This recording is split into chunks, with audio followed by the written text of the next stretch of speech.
Xingwu found herself transmigrated into a novel centered around cultivation, becoming the malevolent supporting character whose fate was to cruelly torment the protagonist. Ultimately meeting a tragic end as a false heiress, a dogged system informed her that as long as she maintained her wicked persona and followed the storyline to its conclusion, she could escape the confines of this literary world. Thus began her reckless gambit of testing the boundaries of her existence, living on the edge of self-destruction. When her father, who had been conveniently absent, returned with the true heroine to their sect, she lamented, "Father, how could you bring another girl home?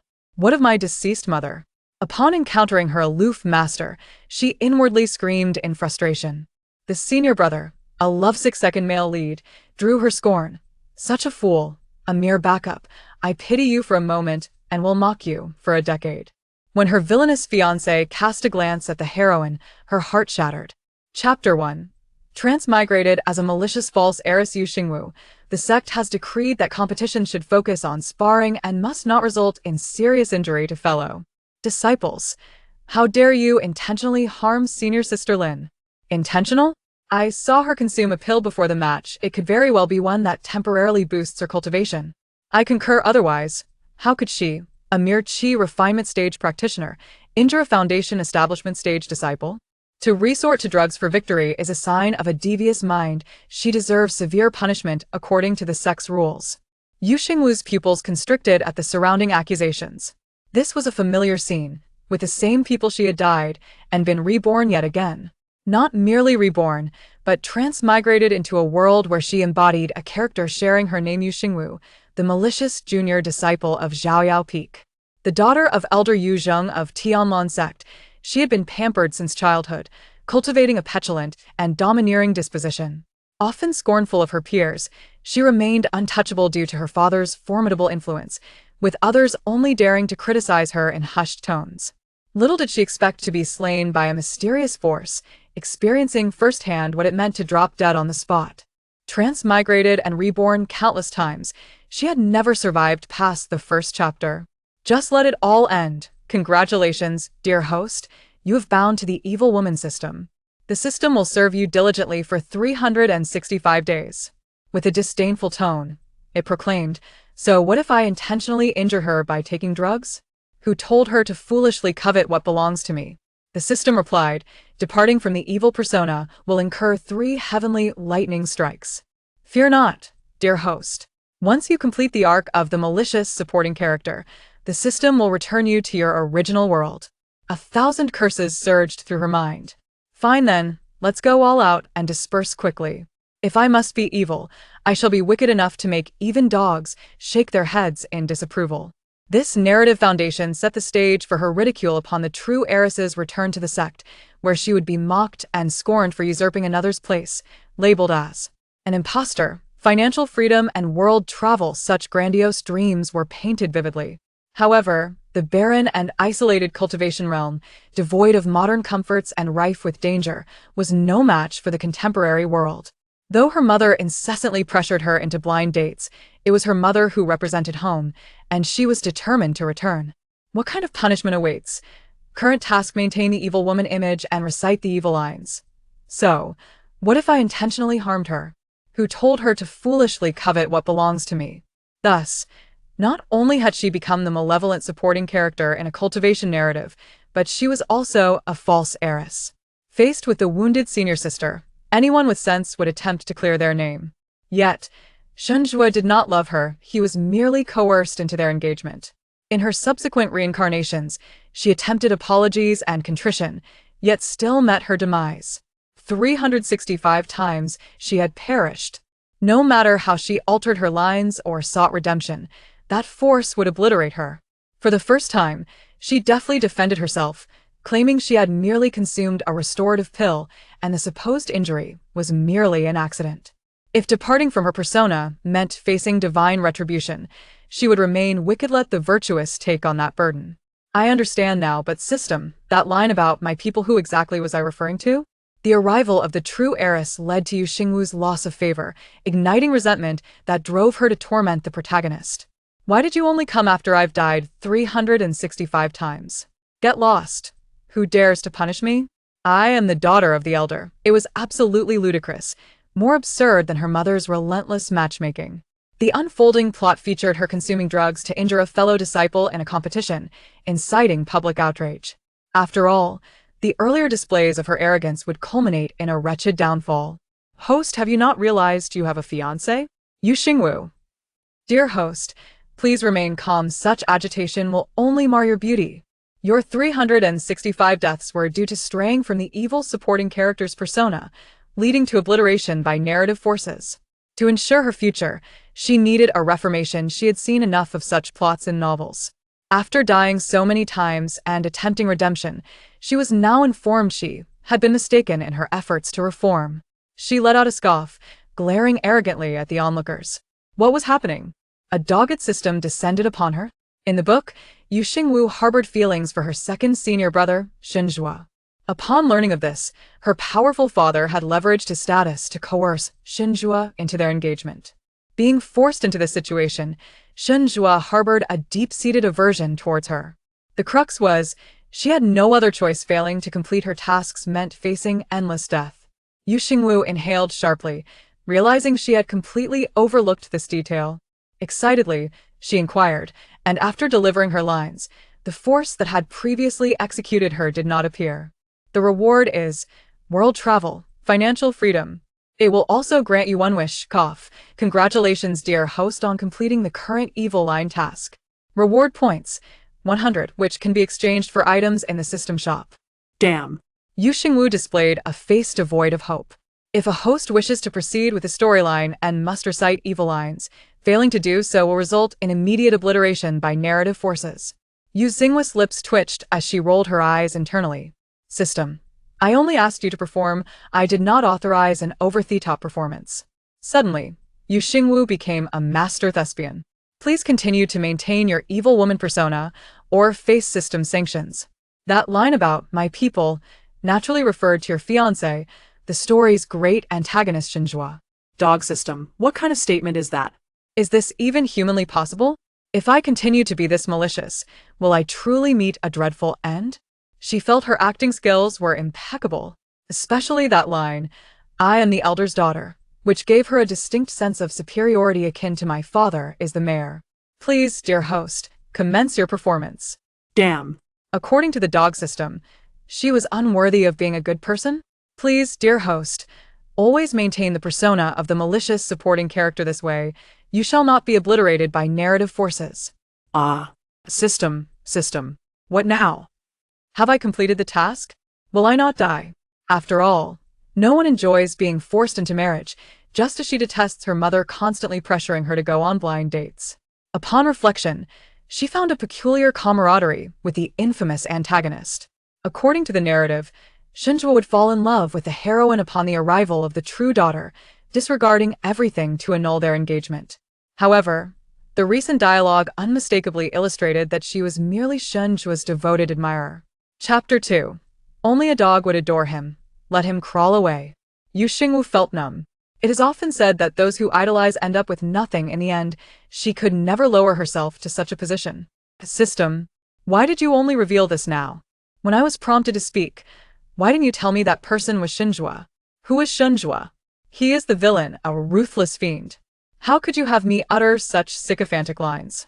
This is truly maddening. Only a dog would be enamored with him. The system replied, Dear host, please remain calm at this point. Xingwu is unaware of the demon seed within him, and he is yet to become the villain. Moreover, even if he is your fiancé, he holds no affection for you. The antagonist prefers the sweet and delicate heroine. Am I wrong to sense that you're subtly criticizing me? Yet, the original character, this naturally rebellious and willful antagonist, is undeniably exquisite. That description, that visage, that slender waist, those long legs simply breathtaking. It's a pity the heroine overlooks him. I play the role of his admirer, and he plays the role of the heroine's admirer. What poetic justice. Even Xingwu's responses were echoed by her disciples, who mimicked her with great fervor. Not long after, a commotion arose beneath the competition stage as the disciples parted to create a pathway. She mused indeed, like father, like daughter, equally irksome. Furthermore, Xingwu's master, the esteemed Feng Chen, was also one to fiercely protect his students. Unbeknownst to her, Shunjua's gaze was fixed upon her, while she remained focused on elderly. Meanwhile, Lin Shi, gravely injured and clutching her chest in silence, was overlooked by the crowd.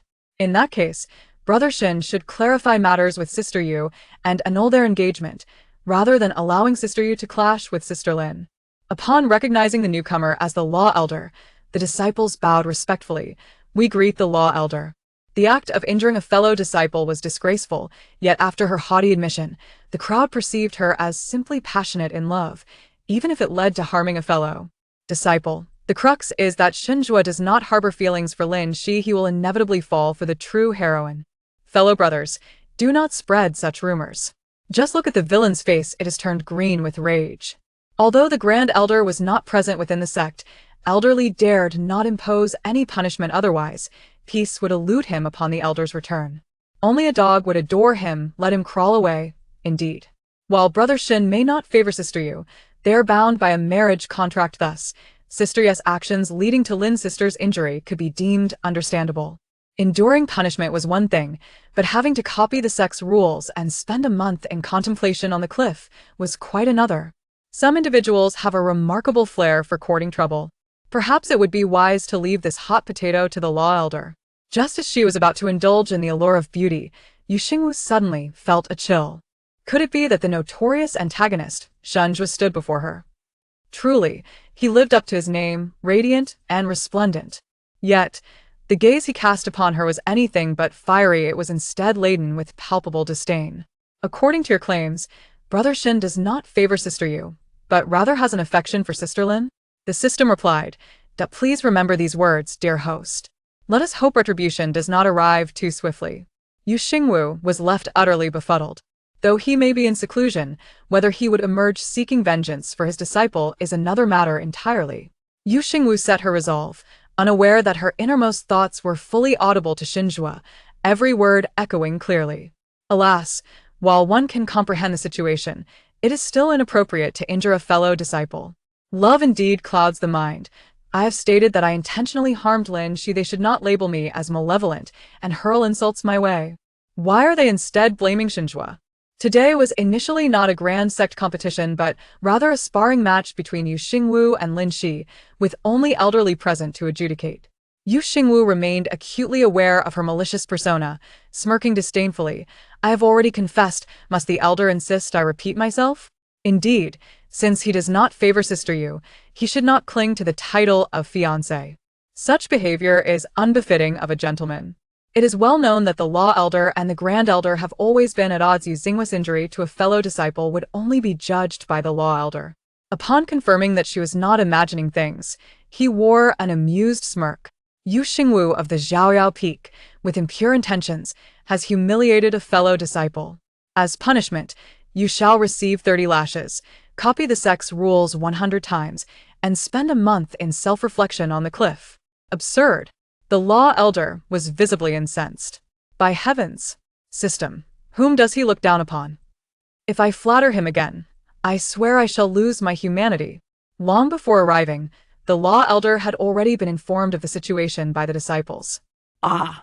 Xingwu, you are quite the character.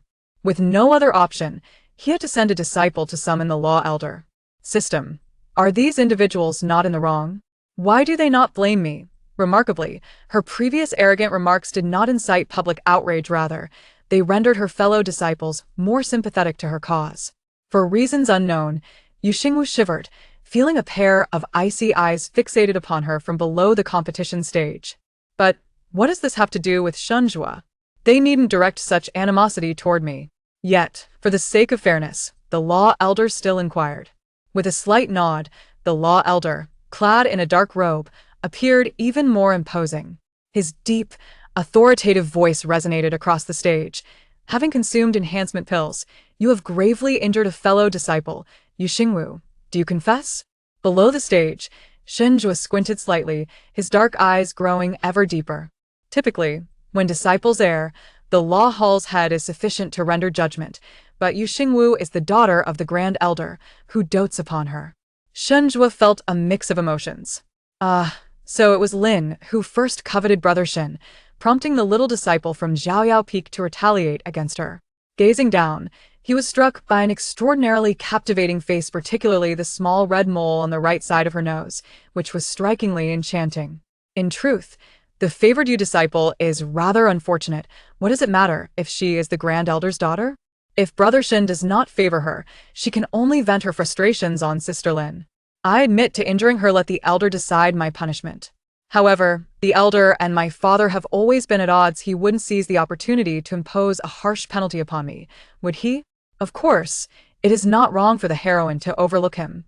It takes a certain madness to love a villain. Remember, loving a villain leads to a swift demise. Let that dog of a villain crawl away. This was indeed a chance for a severe punishment. System. If I am sent to that desolate cliff for reflection, will it affect my narrative arc? I can't possibly meet my end there, can I? Rest easy, host. There is currently no narrative pathway that you must follow. However, according to the unfolding narrative, the female protagonist will soon be taken back to her sect by her father, who will publicly announce her true identity as the legitimate daughter. At that time, your father will retrieve you from the cliff of reflection, after which the host must adhere to the script. Xingwu let out a sigh of relief. As long as she remained unharmed, everything else could be managed. Chapter 3. Relentless affection. The following day, the news of Xingwu's severe injury to Lin Shi and her punishment of 30 lashes, followed by confinement at the cliff of reflection, spread throughout the entire Tianlong sect. After enduring the lashes, Xingwu was escorted to the cliff without any treatment for her bloodied wounds. Fortunately, she had completed her task and earned 100 points, which she promptly exchanged for healing items, restoring her back to its original state in an instant. The sudden loss of her hard-earned points left her feeling quite pained. Yet, she reminded herself that her body was her greatest asset, deserving of care, as she relied on it to navigate her circumstances. Rather, to diligently follow the plot. As for copying the sect rules 100 times, she had no intention of doing so. After all, she was the spoiled and tyrannical villainess, and deviating from her character would be unacceptable. She was quite dedicated, indeed. Moreover, her hands simply refused to comply. In her dreary room, she gazed at the Xianyu Jian in her hands, her lips curling in constant mutterings of disdain. The Xianyu Jian served as a communication tool in the cultivation realm, far superior to voice talismans. It allowed for group chats and contained various tidbits about the sect, even enabling the sharing of images. This was not a sign of futility, rather, it demonstrated her commitment. If she were to maintain her character, how could she not feign affection for Xinzhua? She even had short essays and little stories crafted around this pretense. As she idly perused one such essay, she found it detailing how, prior to forcing Xinzhua into an engagement, she had taken advantage of her status as the elder's daughter to coerce him into intimacy. Xingwu scoffed. Alas, he was not the male lead, and the heroine did not hold affection for him. He was merely a source of unfulfilled longing in her heart. This struck her as all too modern and infuriating, for keyboard warriors were everywhere. Currently, the internal gossip column of the Tianlong sect was rife with tales of her and Xinzhua. Stop. What kind of absurd task is this? I would never stoop to such a foolish optional quest. One moment I am informed that the antagonist will soon call off the engagement, and the next, I am tasked with being an obsequious sycophant. This ridiculous system must be malfunctioning. Moreover, what if I lose a few pounds from my bosom? Aesthetic procedures are not cheap. Ugh. This is truly a grave illness. System, surely Xinzhua has seen these rumors as well. Can I not explain myself to him? I truly do not harbor any feelings for him. I must break off the engagement immediately. Due to Yi Su's mastery of alchemy and medical arts, he had been the one to treat the heroine whenever she was bullied and injured. He had procured the Prohibition Jade order from the head of the law enforcement hall under the pretense of delivering meals, allowing him access to the Cliff of Reflection. Yet, how could Xinzhua be her point machine for earning points? The point shop was filled with delightful treasures. How could she not desire them? Fortunately, the antagonist's striking appearance was quite advantageous. Otherwise, as an admirer of beauty, she would find it hard to express her affections towards him. The host only needed to endure for a little longer. It shouldn't be many days now. However, as soon as he entered the barrier, he heard his little junior sister's voice referring to him as a lovesick second male lead and a pitiful backup. What did that mean? Big brother, why are you only just arriving? Do you know I didn't eat last night? I don't even have any fasting pills. I'm about to faint from hunger. Flatter him. If he doesn't die from flattery, continue to flatter him. Just the day before, she had declared that if she flattered Xinzhua once more, she would cease to be human. Yet the slap to her face came far too swiftly. Xingwu, what is this? 200 points. I choose it. This task is tailor-made for me. Where is Xinzhua? I shall go flatter him right now. Furthermore, she had the genuine materials to back her up. System.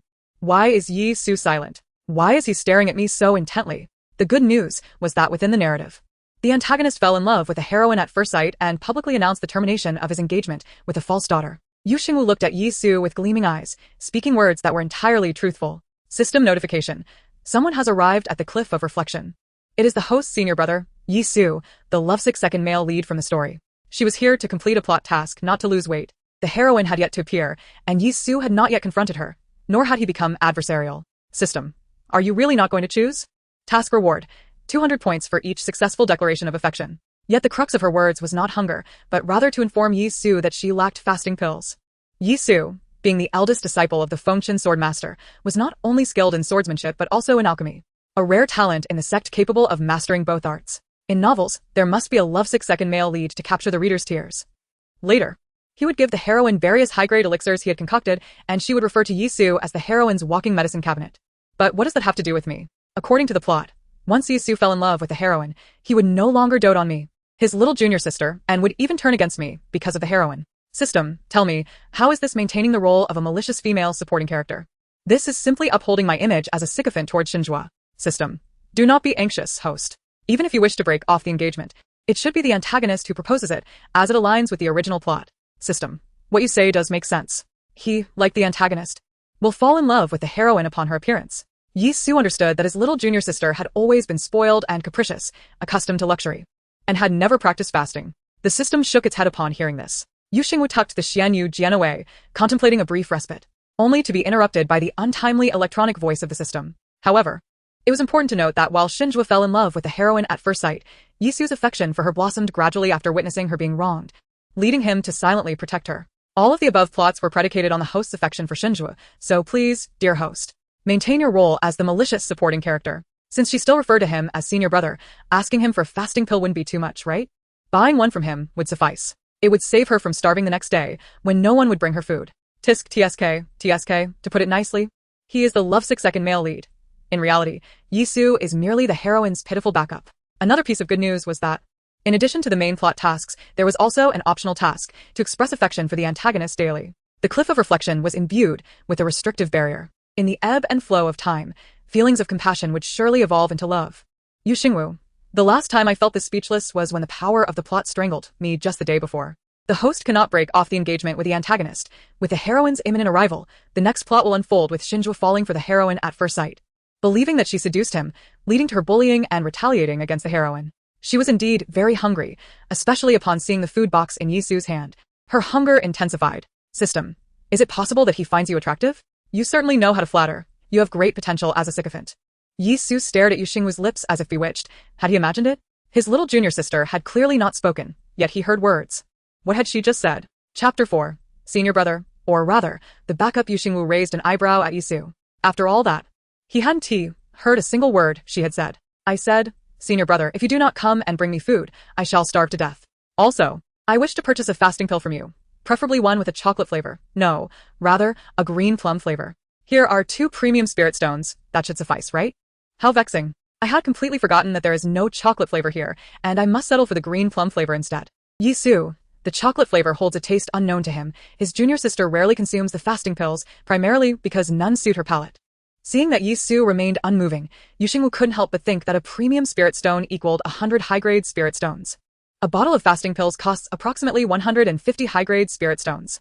As long as Yi Su is not a swindler, 2 premium spirit stones should suffice to purchase a bottle of fasting pills. As the pampered and tyrannical villainous, the Yu Xingwu in the novel never donned the garb of a sect disciple. She extracted her meal from the food box and, noticing Yi Su's lingering presence, issued an eviction notice. Senior brother, why are you still here? Do you wish to stay and help me transcribe the sect rules? She added, as the saying goes, even brothers must settle accounts clearly. Although we share the same master, I cannot take advantage of you, senior brother. I must pay for these spirit stones as I am certainly able to. She was no longer the unrefined junior disciple from the other day. Initially, she intended to let things slide, but the system compelled her to cultivate. If my junior sister does not wish to consume the fasting pills, senior brother may come daily to bring you food. Yu Xingwu pouted. The key was that these words were clearly unspoken by the junior sister, yet he heard them. For this reason, amidst the many disciples clad in uniforms, Yu Xingwu stood out remarkably. She shook her head vigorously. No need, senior brother. The fasting pills are quite enjoyable to eat on occasion. There is truly no need to deliver food. The kindness you show me now will surely turn against me in the future, so it is best to save it. Great backup after drawing energy into her body. The spiritual energy flowed through her meridians, ultimately transforming through her spiritual root into spiritual power stored within her spiritual mansion. Moreover, the matter of being a false heiress is not one she can dictate, especially since she is the villainous. How could she allow herself to be at a disadvantage? Over the past 3 days, she diligently practiced the energy invocation technique, drawing spiritual energy from the Baihui point into her body. Just now, she had used her spiritual sense to explore. The mustard seed ring contained numerous valuable items. Xingwu had lingered at the cliff of reflection for 3 days. If she were to be publicly humiliated like this, it would surely infuriate her. Fortunately, although the cliff of reflection served as a punishment for errant disciples, it was rich in spiritual energy. You are my junior sister. If you desire any elixirs, simply tell me. There is no need for you to provide me spirit stones. Or is it because I failed to deliver food to you last night that you are upset with me? She felt quite satisfied because her mustard seed ring contained thousands of exquisite garments, rivaling an ancient-style dress-up game. On the 3rd day, as the spiritual power surged and filled her spiritual mansion, she joyfully sensed a barrier within her body loosening. She recognized it as the threshold for a breakthrough. This also marked the beginning of Xingwu's antagonism towards the female lead in the story. Aside from Su visiting once, her villainous fiancé, Xingwu, had not even spared her a glance, underscoring her unpopularity. Thus, it can be said that even a villainess has her advantages. The heavenly spiritual root possesses a singular attribute, and its cultivation speed surpasses that of a single spiritual root, with no bottlenecks before the golden core stage. Only upon becoming a foundation-building cultivator does one truly embark upon the path of immortality, with a lifespan reaching 200 years. The spiritual root of her body is a fire-type, heavenly spiritual root, acclaimed as a cultivation genius. Su, what exactly is this great backup? How could he harbor any ill will towards her? She is his only junior sister, and his most beloved one at that. If it were not for her affection for Xingwu, could he possibly hear her thoughts? After venting her frustrations, Xingwu took the food box from Su's hands and extended her palm, reminding him, "Senior brother, the fasting pills. Su, a new junior sister? Where did she come from?" Their master is still in seclusion, and he had never heard of any new disciples being accepted. She was thus humiliated, being told that as a heavenly spiritual root, she could not even compare to a mixed spiritual root. The worst kind of spiritual root is the 5-element root, also known as a mixed spiritual root. The more roots one possesses, the slower the cultivation speed. Su scrutinized Xingwu with a probing gaze and produced a bottle of fasting pills. After all, her father, who she had essentially acquired for free, was a high elder of the Tianlong sect, one of the 4 top-tier sects, boasting profound foundations. The bad news is that according to the plot, her father would reclaim the true heiress after discovering her and would take her mustard seed ring, along with all its contents, to bestow upon the female lead. He indeed wanted to see whether their master would accept new disciples. Su had only one junior sister, and no one could replace her. Su, one can only imagine how many treasures and spirit stones she has in that mustard seed ring. Parting with them would undoubtedly be painful. Though he wished to stay, seeing that Xingwu was not particularly fond of him and had even issued an eviction order, he could only take his leave. About an hour later, under a series of relentless assaults, the barrier shattered, and she successfully progressed from the peak of chi refining to the foundation establishment stage. With a surge of determination, she continued to attempt breaking through barriers. The reason being that mustard seed ring actually belonged to the true heiress. Left behind by her mother in her lifetime, this false heiress naturally had no right to possess it. Faced with someone who would oppose her for the sake of the female lead, she deemed it unnecessary to continue the act of deep brother-sister affection. To preserve her life and navigate the plot, she needed to strive harder. Even a villainess must not rely solely on her words but also possess strength. Thus, over these 3 days, she had been diligently practicing the energy invocation technique. Reflecting on this, she indeed felt a pang of regret. She cast several cleansing spells upon herself and donned a brand new dress. Su stared blankly at the 2 premium spirit stones Xingwu offered him, his brows knitting together. According to the system, she was a villainess who wielded power. Without strength, how could she exert her influence? She could be malicious, could scheme against the female lead, yet she could not tolerate being clearly superior in cultivation yet losing to someone with a mixed spiritual root. I am not the female lead. How could I accept your elixirs for free? You should reserve those free elixirs for your new junior sister. I cannot afford them. Upon reflection, she realized that without strength, she would continually find herself in peril, perhaps even before she could complete the plot. Although the true heiress, despite being a 5-element root, would ultimately cultivate faster than her heavenly spiritual root. With this in mind, she felt the system was entirely correct. Regardless of whether it was for the sake of bettering her own situation or for a more perilous outcome, she had to step up her efforts. The mustard seed ring could be relinquished, but its contents must remain hers. She needed to find another mustard seed ring to transfer all the items. System. How many points are required to exchange for a mustard seed ring in the exchange mall? Replying to the host. It requires 200 points. The host currently has 0 points and cannot redeem. Xingwu remained unperturbed, thinking, isn't it just points? I have not forgotten that I still possess a living ATM. Chapter 5. Impromptu acting. Humiliating the female lead, Xingwu was busy plotting how to earn enough points after leaving when the system's voice echoed once more. Detection indicates that the female lead has entered the sect. The host can now leave the cliff of reflection. Upon hearing this, Xingwu was instantly invigorated. Her first thought was whether her attire was imposing enough. As the villainous, she absolutely could not lose her aura upon meeting the female lead for the first time. Just as she was changing into her fourth outfit, finally satisfied, the disciple responsible for confining her at the cliff of reflection received the order to release her. She also received a transmission from Yuzheng, urging her to return to the peak swiftly. Moreover, she discovered another piece of news within the Jade Slip. The revered sword master function had emerged from seclusion. Just as the female protagonist entered the sect, the male lead had also reappeared. Had it not been for the torment they inflicted upon each other throughout 800 chapters, she would have felt inclined to ship them immediately. Alas, she despised the notion of shipping amidst shards of glass. She yearned solely for sweet, romantic entanglements, those that were both rustic and intoxicating. Xingwu blew into her spiritual whistle, summoning a beautifully shaped celestial crane that descended gracefully before her. The celestial crane was a mount reserved for the esteemed disciples of the Tianlong sect, and although there were various ranks among celestial cranes, her exceptional one was among the finest in the sect. With a gentle temperament and swift flying speed, within half a stick of incense, she soared over numerous peaks and penetrated the boundary barrier. The reason she was not hindered by the barrier was, of course, due to the prohibitive jade token from the back mountain and the restrictive jade plate from the Guanlong Peak, granting her free passage. Guanlong Peak was situated in the back mountain of the sect, which not only served as a forbidden area, but also housed the most powerful figures within the sect. Esteemed elders who had retreated from the world, ancestral figures, and even the sect's guardian divine beasts resided in the back mountain. Yuzheng, as the supreme elder of Tianlong sect, possessed formidable combat prowess, and naturally, he also resided in the back mountain. Guanlong Peak was the abode of her adoptive father, Yuzheng. One can only imagine the significance of this peak's name. The sect was known as Tianlong, while her father's peak was named Guanlong, indicating his elevated status.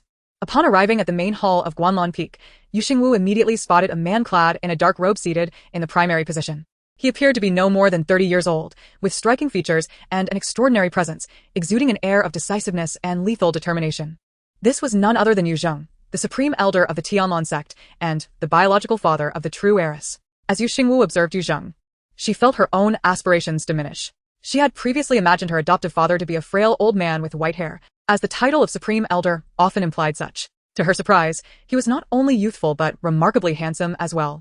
After all, how could the father of the heroine be anything less than exceptional? In the realm of cultivation, there existed techniques for maintaining one's appearance, allowing even ancestral figures to live for a millennium while retaining their youthful vigor. Yuzheng's gaze fell upon Xingwu, and a flicker of complexity crossed his eyes. It seemed he did not anticipate that the daughter he had doted upon and nurtured was not his biological offspring. In the world of cultivation, bearing offspring was fraught with difficulties. The greater the disparity in cultivation levels, the more challenging it was to conceive. Even if one were fortunate enough to conceive, the birth was no guarantee. Years ago, when his wife miraculously became pregnant, he sent her to the Spirit Herb Valley for a safe delivery. However, on the day of the birth, his biological daughter was unexpectedly swapped by a servant and abandoned. Tragically, his wife passed away when their daughter was merely 5 years old, never having laid eyes upon her. Now that he had brought his biological daughter back to the sect, he was determined to make amends and shower her with affection. As for Xingwu, she remained his daughter, having been cherished and raised by him since childhood. Jiao has arrived. I have matters to discuss with you. Yuzheng began. Xingwu understood that he intended to address the issue of the true heiress, and it was only then that she noticed the woman in white beside Yuzheng.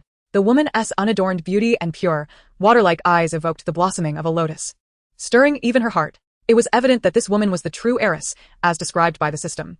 After being brought back to the sect, the true heiress had been renamed Yuefu, with the affectionate moniker Nian Nian. In contrast, her name, Xingwu, represented a star, while the true heiress symbolized the moon, implying that she, the star, was merely a supporting character to the moon. Her affectionate name was Jiao, while the true heiress was called Nian Nian, signifying longing, remembrance, and yearning. Realizing the disparity, Xingwu felt a pang of defeat. Just as she was about to confront Yuzheng regarding the true identity of the heroine, the voice of the system resonated in her mind. Task detected. Humiliate the heroine. Create the inception of conflict. The host may improvise. Task reward. 100 points. Countdown begins. 543. Xingwu was taken aback. How could there be a countdown? And improvisation at that? This system truly had a flair for drama. As the countdown neared 1, Xingwu quickly devised a plan, leaping forward to grasp Yuzheng's leg, sobbing uncontrollably. Father, how could you bring home a girl from Chunfeng Tower? What about my deceased mother? While she bore a resemblance to her mother, it was unacceptable for her father to seek a replacement. I understand you've been lonely all these years, and I can comprehend your desire for companionship. However, father, with your handsome and extraordinary demeanor, not just anyone deserves your attention. The system chimed in, detected humiliating language. Task complete. Reward, 100 points. The host must maintain the persona of a wicked woman at all times. Xingwu swallowed hard, relieved that her quick thinking saved her from dire consequences. Oh, system. Could you not give me a heads up for such impromptu tasks next time? Do you realize how many brain cells I just burned? Oh, my precious, soft little heroine, I do not wish to humiliate you. It is the system that forces my hand. I do not wish to face divine retribution. I can only use you as a shield. UFO looked around, startled, unable to comprehend the voice. What was that? Who spoke? The only other woman in the hall, besides herself, was Xingwu. Could it be her voice? But Xingwu had not spoken. Where was the voice coming from? Could it be Xingwu's inner thoughts? Had Xingwu humiliated her to ward off divine retribution? But in broad daylight, there was no thunder to fear. Perhaps Xingwu had lost her mind upon learning that Yu Zheng had brought her back to the sect. Ha! Xingwu, today is your day of reckoning. Yu Zheng's expression shifted between hues of green and white. What nonsense about loneliness and seeking a replacement. Just listen to this absurdity. Yet, when he heard the praise of his handsome and extraordinary demeanor, some of his irritation dissipated, especially upon seeing Xingwu weeping before him. His heart tightened. Despite her not being his biological daughter, the bond formed over the years was genuine. Witnessing her sorrow extinguished his anger. Considering the words he needed to convey next, he softened his tone considerably. Enough of this folly. She is not a girl from Chunfeng Tower, but rather the biological daughter of your mother and me, lost to the world. You were swapped at birth. You are not my biological offspring. In light of this matter, I will not cast you out of the sect. Tomorrow, I will publicly announce Nian Nian's identity and confirm you as my adopted daughter. Chapter 6. The rewritten true and false heiress. Upon hearing Yu Zheng's words, Xingwu clutched her heart, feigning shock and profound sorrow, wishing she could spit blood in anguish. She feared her performance was insufficient, that Yu Zheng might discern the truth. Engrossed in her role, she could not resist embellishing her act. How could an unknown woman, as an adopted daughter, suddenly transform into the true heiress, seizing all that rightfully belonged to her? By what right? With the true heiress returned, did she not have to engage in a fierce battle against her? This was a scenario she had encountered countless times in novels. Performing the role was second nature. The system detected the progression of the plot, granting the host a reward of 50 points. The host is encouraged to maintain their malicious persona. Xingwu felt a surge of joy. She had merely indulged in her performance a little longer and unexpectedly earned points. Meanwhile, Yuefu's eyes flashed with sarcasm, though she feigned a helpless demeanor, biting her lip and timidly gazing at Yu Zheng. Father, I have never wanted to compete for anything. I returned to the sect with you simply to be by your side, to accompany and care for you. Having finally found his biological daughter, Yu Zheng could not bear to see her suffer and realized that Xingwu's words were indeed excessive. His gaze turned stern as he addressed Xingwu. Nian's identity has been confirmed. She is truly the flesh and blood of both your mother and me. She has just returned to the sect. What has she taken from you? You are spoiled by me, which is why you are so willful. Xingwu rolled her eyes internally, as if she were unaware of the plot. Then, covering her face, she sank to the ground, weeping inconsolably. What has she taken from me? Do I need to say? She is your biological daughter, while I am merely an outsider. You had someone release me from the cliff of reflection to call me back to the peak. Was it not to hand over the mustard seed ring to her? She hasn't even settled into her new home since you brought her back. Do you not intend for her to reside in my palace? Instead, you want me to be sent to my master's Chaorao Peak, relegated to the disciples' quarters. Over time, she will be by your side every day, rendering me, your adopted daughter, utterly dispensable. I despise you all. The Yanyan Peak, the mustard seed ring. I will not give her any of it. Don't even think about it. Shaking with emotion, Xingwu stood up from the ground, her red eyes defiantly glancing at Yu Zheng before she fled in tears. Watching her run out of the palace, Yu Zheng's brow furrowed, an uncomfortable feeling settling in his heart. They say that a father knows his daughter best. He understood her nature better than anyone. Yet, he was surprised to hear his overly spoiled daughter voice his own thoughts. The mustard seed ring was a keepsake from his late wife, but Nian was their biological daughter, and thus it rightfully belonged to her. As for the palace, although Tianmon sect is one of the 4 great sects of the celestial realm, it ranks at the bottom. A century ago, Tianmon sect relied on ancestral support to rank among the upper echelons of the celestial sects, but it was not a top-tier sect. Today, it stands among the top 4 due to the gathering of powerful individuals and a multitude of disciples. Among all sects, Tianmon has the largest number of disciples. The inner sect consists of 81 peaks, and aside from the inner sect academy and various buildings, only the esteemed masters and exceptionally talented direct disciples have their own peaks. The remaining peaks are all residences for inner disciples. Each peak houses at least 1,000 disciples, meaning there is not a single unoccupied peak within the inner sect. If it were not for this, he would not have considered allowing Jiao Jiao to reside at Chaoyao Peak first. He knew her temperament well. Many disciples had suffered under her bullying. Upon returning to the sect today, he had already heard about her severely injuring a fellow sister. If Nyener lived on the same peak as her, she would inevitably be tormented. Nyener, for the next few days, you will stay at Guanlon Peak. I will have someone prepare a side hall for you. Tomorrow, we will publicly announce your identity and host a banquet 3 days later, inviting people from other sects to celebrate your apprenticeship. After you become a direct disciple, you will reside on your master's peak. The accommodations for direct disciples are the best among all disciples in the sect. Whatever you lack, your father will ensure you have it all. As for the mustard seed ring left by your mother, I will take you to Chaorao Peak later. You will meet the sword master Fengchen, who will be your future master, and I will have Jiao Jiao return the mustard seed ring to you. Yu Yuefu nodded, her fingers nervously clenched, softly responding. Nyener will follow father's arrangements. However, she was seething with anger inside. As a false daughter, why had things turned out differently for Yu Xingwu? In her previous life, Yu Xingwu had been the true daughter, while she was the imposter.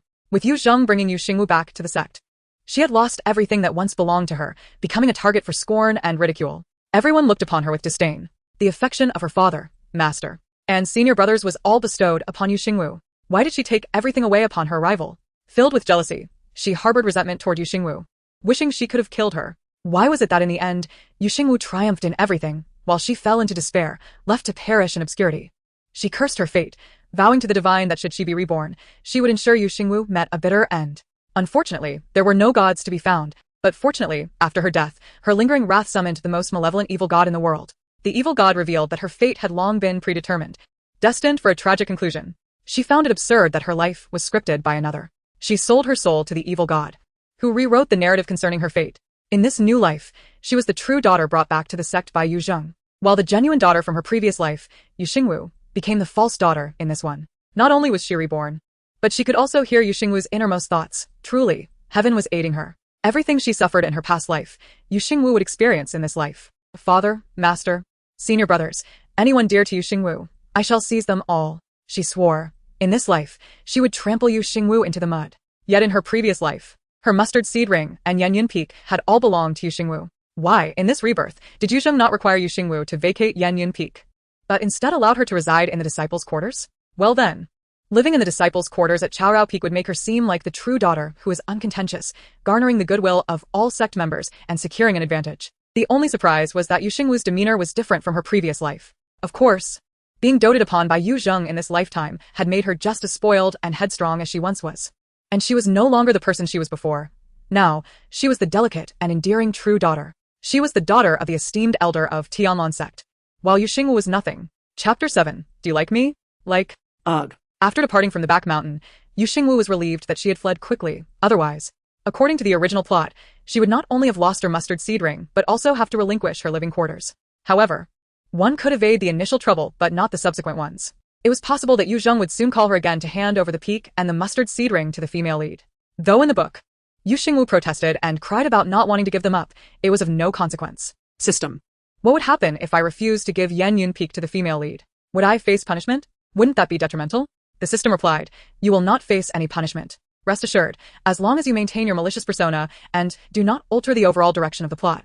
You are free to act as you wish. Just now, your performance was outstanding. I must give you a perfect score. Yu Xingwu retorted. What good is your perfect score if it doesn't count as reward points? Hurry and locate where Xinzhua is. The immediate priority was to curry favor with Xinzhua, earn points through him to exchange for the mustard seed ring, and then return to Yanyan Peak to pack everything in the palace into the mustard seed ring, leaving no trace behind. Upon hearing this, the system eagerly affirmed that this was the most proactive and reliable host it had ever encountered. It promptly located Xinzhua's position, and together they set off in search of him. At Chaorao Peak, in the private quarters of direct disciples, the secluded residences atop the peak are not limited to a single one. Xinzhua's abode is particularly spacious, adorned with a minimalist elegance. Within the courtyard, a peach tree blossoms, filling the air with a fragrant aroma as March unfolds. Upon arriving, Yu Xingwu finds Xinzhua practicing his swordsmanship in the open yard. The gate is ajar, allowing her to enter unannounced. As a proud and venomous female antagonist, her disregard for decorum is evident. Xinzhua sheathes his sword, his brows knitting together in disapproval, clearly unwelcoming, and even somewhat repulsed by her presence. This feeling is exacerbated by the memory of overhearing her thoughts during the martial arts competition, where she scornfully remarked that only a dog would like him and urged him to crawl away. Xinzhua narrows his eyes, a cold smirk gracing his lips as he expresses his palpable impatience. What brings you here? Yu Xingwu despises the arrogance of others in her presence but manages to suppress her urge to roll her eyes. Remembering her purpose for seeking out Xinzhua, she steps forward and clutches the corner of his robe, her voice laced with feigned innocence. Senior brother, I've been confined at the penitence cliff for 3 days. And you haven't come to see me. A day without seeing you feels like 3 seasons. I've been yearning for you to the point of sleeplessness. Nearly succumbing to lovesickness. Hold it in. I mustn't retch. System, how am I doing? Is this enough flattery? I'm about to gag myself. System. Congratulations, host. On completing the daily optional task of expressing affection towards the antagonist, earning 200 points. Current points, 350. Xingwu's heart blossoms with joy. Feeling as though these points are falling from the heavens, albeit at the cost of her dignity as an overzealous admirer. In stark contrast, Xingwu is far from pleased. His demeanor grows colder upon hearing Xingwu's thoughts. Had he not listened to her inner musings, he would have remained oblivious to the fact that someone who professes to adore him and pressures him to formalize a betrothal is, in truth, disinterested in him and finds his displays of affection repugnant. How curious he is to ascertain the nature of her antics. Xingwu gazes down at the corner of his robe that she clutches and then fixes her with a piercing stare, his lips curving into a question. Xingwu, do you really like me? Xingwu is momentarily taken aback, nearly captivated by his enchanting visage. However, what a ridiculous question this is. Her affection for him is an open secret. How could it not be evident? Why would her senior brother inquire about this? She openly admires him, otherwise, she wouldn't have sought this marriage proposal. System, what is the antagonist playing at? Surely he doesn't intend to humiliate me with his words. How dark and twisted he is. System, Xingwu. Ah, a marriage proposal obtained through such shadowy means. Xingwu. Xingwu. You know I do not harbor feelings for you, yet you persistently attach yourself to me. What is it you find appealing about me? Xingwu. Listen. Hear that familiar rhetoric. Are you about to ask what I like about you? Would you prefer I switch my affections? This antagonist truly aims to humiliate me. What do I even like about you? Your affliction? Your madness? Your savagery? Your lack of hesitation in killing? Ugh. Antagonist scurry away. Yet her face flushes. And in a coy tone, she replies, Senior brother, I adore every inch of you. Oh, how utterly nauseating. Let me perish. Xingwu. Today? He has thoroughly witnessed the meaning of hypocrisy. Xingwu, do you take me for a fool? System. Congratulations, host, on once again successfully expressing affection towards the antagonist. Earning an additional 200 points. Current points, 550. Xingwu suddenly feels as though she is withdrawing money from an ATM without needing a card, with such ease. She must embrace her role as a devoted admirer. Now that her points are sufficient, she resolves to attend to more pressing matters. By the way, senior brother, I have other matters to attend to, and must not disturb you any longer. I shall return another day to pay my respects. In high spirits, she turns to leave, only to hear Yisu's voice from outside the courtyard. Why didn't you inform me when you left the penitence cliff, junior sister? I hadn't received any messages. So, you were here with junior brother? Upon hearing this, Xingwu realizes her jade slip is glowing, containing a message from Yisu. My apologies, senior brother. I didn't notice, just now. Do you require my presence for something? Yisu nods slightly, casting a cold glance at Xingwu. Our master has summoned us to the front hall, though the reason remains unknown. At this moment, the system's voice resounds. Host, your father has brought the female protagonist to Xiaoyao Peak to meet the male lead, who happens to be your master, Feng Chen Jianzun. This marks the female protagonist's first appearance before the male lead, the second male lead, and the antagonist. It's a pivotal moment in their initial encounter. I understand now. The protagonists must first meet, and as the malicious female counterpart, I must be present to serve as a foil to the female protagonist's beauty, kindness, and decorum. In the original narrative, the antagonist's infatuation with the true daughter protagonist is established at first sight, which is indeed today. Let us hurry and witness this. There's gossip to be had. Xingwu bounces along like a lively creature in a field, while Xingwu and Yisu exchange startled glances. Xingwu, the true daughter protagonist? How absurd that Xingwu claimed he would fall for some protagonist at first sight. It's utterly laughable and ridiculous. Yisu, the dog antagonist she mentioned couldn't possibly be referring to him, could it? He recalls himself as merely a backup. As for the true daughter protagonist, isn't she the daughter of the Grand Elder? Is she the new junior sister that Xingwu spoke of? If the master indeed takes in a new disciple today, it implies that Xingwu is aware of everything that will unfold in the future. On that day, at the penitence cliff, he overheard Xingwu's thoughts suggesting he would become adversaries with the female protagonist. He now wishes to see what capabilities this true daughter protagonist possesses, daring to disrupt his bond with Xingwu. Perhaps he should find an opportunity to eliminate her, preventing her from causing trouble and upsetting Xingwu. Chapter 8. An audacious ambition. An act of rebellion. Along the way, Xingwu flits about like a jubilant little bird, nearly bursting into song. Truly embodying the enthusiasm of a spectator reveling in gossip. She doesn't forget to spend 200 points on a mustard seed ring from the shop, transferring her belongings into it. Naturally, she cleverly retains some items within to avoid the female protagonist claiming the ring is empty. Her father would certainly demand she relinquish all her possessions otherwise. Such a loss would be unacceptable. Moderation is key in life. Somewhat awkwardly, She performs these actions while Xingwu and Yisu stand nearby. Fortunately, her wits prevail as she claims her mustard seed ring is filled to the brim with space, discreetly tucking the new ring into her sleeve to evade her father's suspicions. Xiaoyao Peak is rich in spiritual energy, with gentle slopes and a summit cloaked in verdant forests, revealing a new vista with every step. The disciples' residences are nestled on the subsidiary peak, and to reach the front hall of Xiaoyao Peak, one must traverse a staircase formed by concentrated spiritual energy. As she steps into the grand hall, Yu Xingwu's gaze is immediately drawn to the figure reclining in the main seat, clad in a silver sword robe. His dark hair is elegantly tied back with a silver hairpin, and beneath his sword-like brows, his eyes shimmer like a starry sky, exuding an aura of sword intent that is both powerful and impossible to overlook. As a fervent admirer, Yu Xingwu's attention is solely fixated on the man in the main seat, completely disregarding the presence of Yu Jing seated beside him and the female protagonist standing nearby. Her heart erupts in ecstatic fervor. Ah, truly the male lead. This aura, this ethereal beauty, that alluring Adam's apple, that well-defined chest, that lean waist, those long, straight legs, he asks like a character come to life from the pages of a novel. The crux of the matter lies with my revered master. What to do?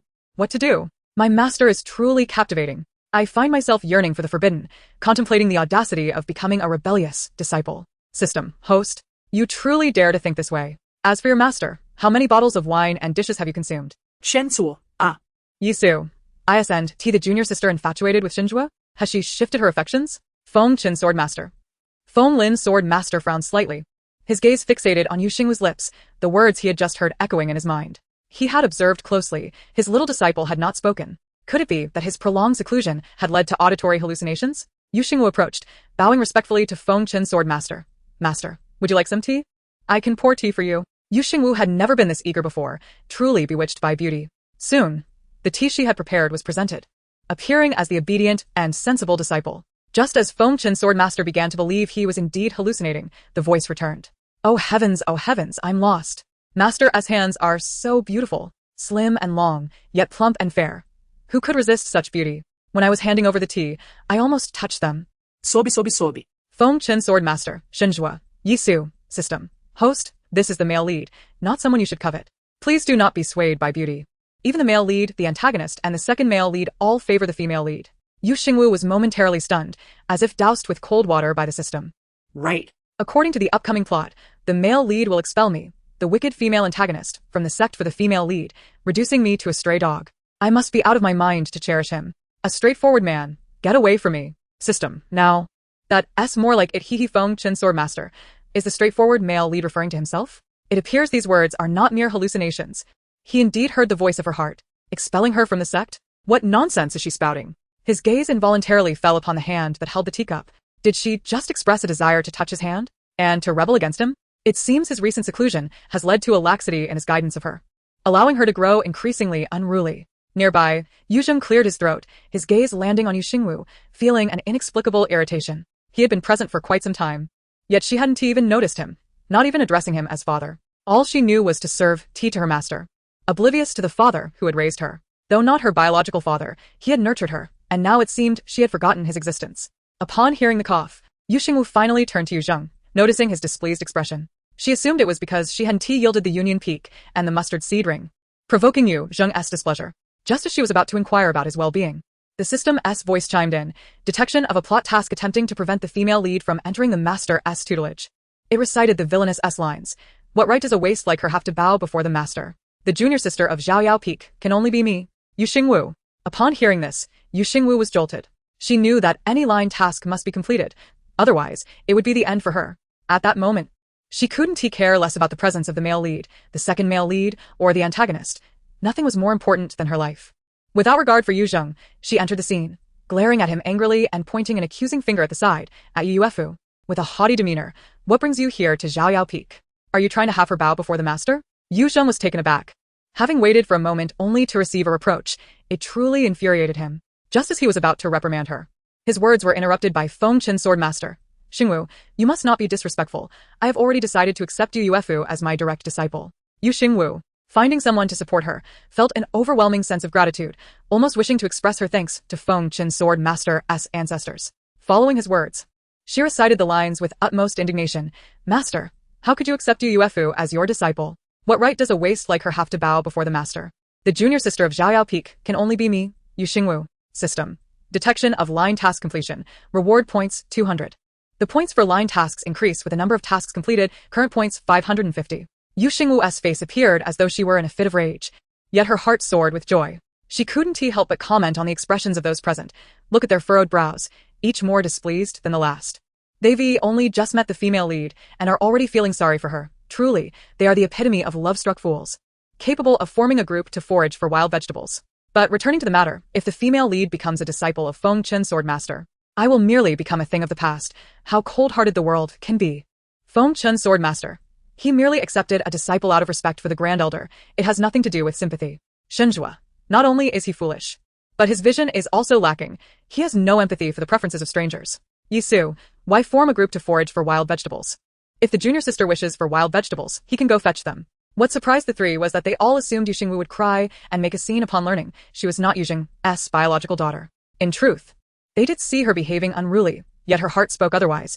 She seemed quite pleased. Chapter 9 News spreads, the wicked woman smells sweet. Within the grand hall, only Yu Zheng remained oblivious to Xingwu's innermost thoughts. Indeed, he was infuriated by her brazen remarks, particularly the term waste, which felt like a slap to his face. Yu Zheng was inherently protective. Even if his biological daughter possessed the lowest aptitude with a 5-element root, she should not be labeled as a waste. Seeing his biological daughter unjustly called a waste and silenced, Yu Zheng's suppressed anger surged once more. Clenching his fists, his eyes blazed with fury as he looked at Xingwu, his tone sharp.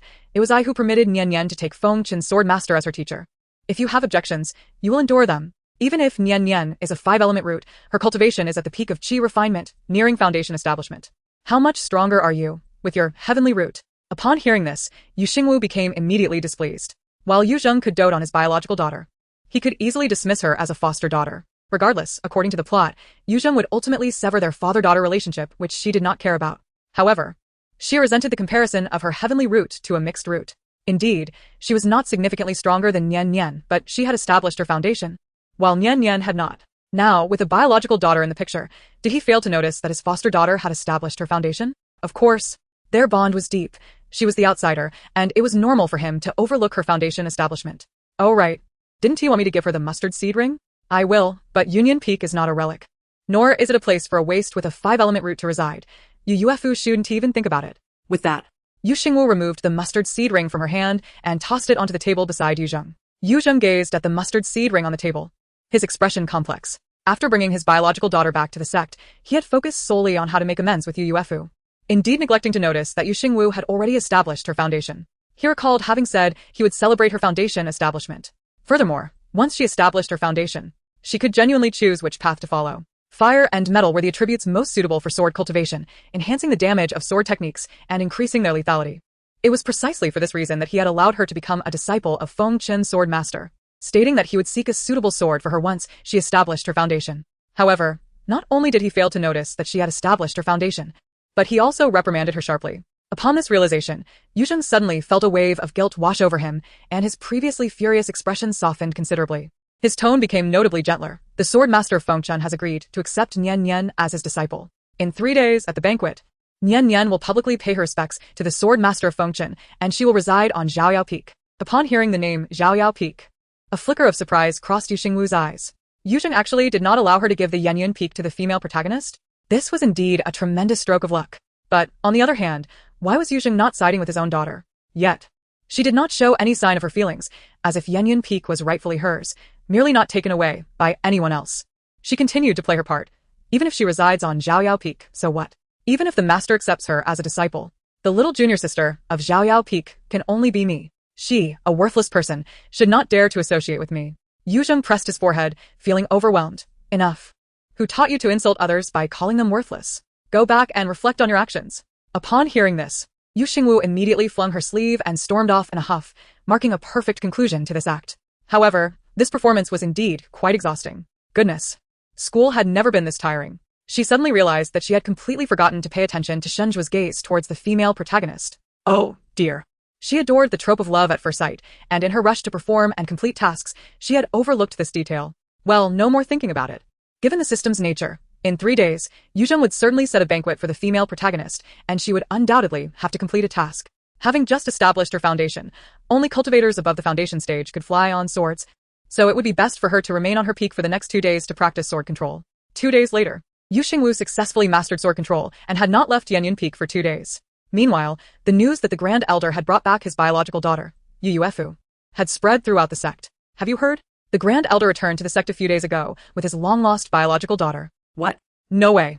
Isn't Yu Xingwu the only daughter of the Grand Elder? How could another daughter suddenly appear? It was said that the Grand Elder had mistakenly taken the wrong daughter back in the day, and he had publicly declared that Yu Xingwu was his adopted daughter. TSK. TSK. TSK. The cherished pearl has turned into a false daughter. Given Yu Xingwu's personality, did she not make a scene? Of course she did.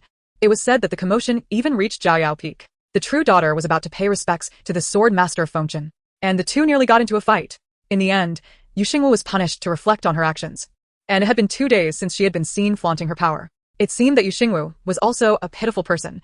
With her biological daughter returned to the sect, this adopted daughter was likely to lose her favor. I think so, too. It was said that the Grand Elder was hosting a banquet today, attended by high-ranking individuals from various sects and numerous talented disciples, highlighting how much the Grand Elder cherished his biological daughter. It was rumored that at tonight's banquet, this true daughter would indeed pay her respects to the sword master of Fengchen in front of everyone. Furthermore, there were whispers that this banquet was the Grand Elder's way of looking for a partner for his biological daughter. A few inner disciples were gathered, chattering away about gossip, when they noticed someone approaching and turned to look, only to see an extraordinarily flamboyant and radiant face. The newcomer was none other than Yu Xingwu. The group was momentarily stunned, and a shiver ran down their spines.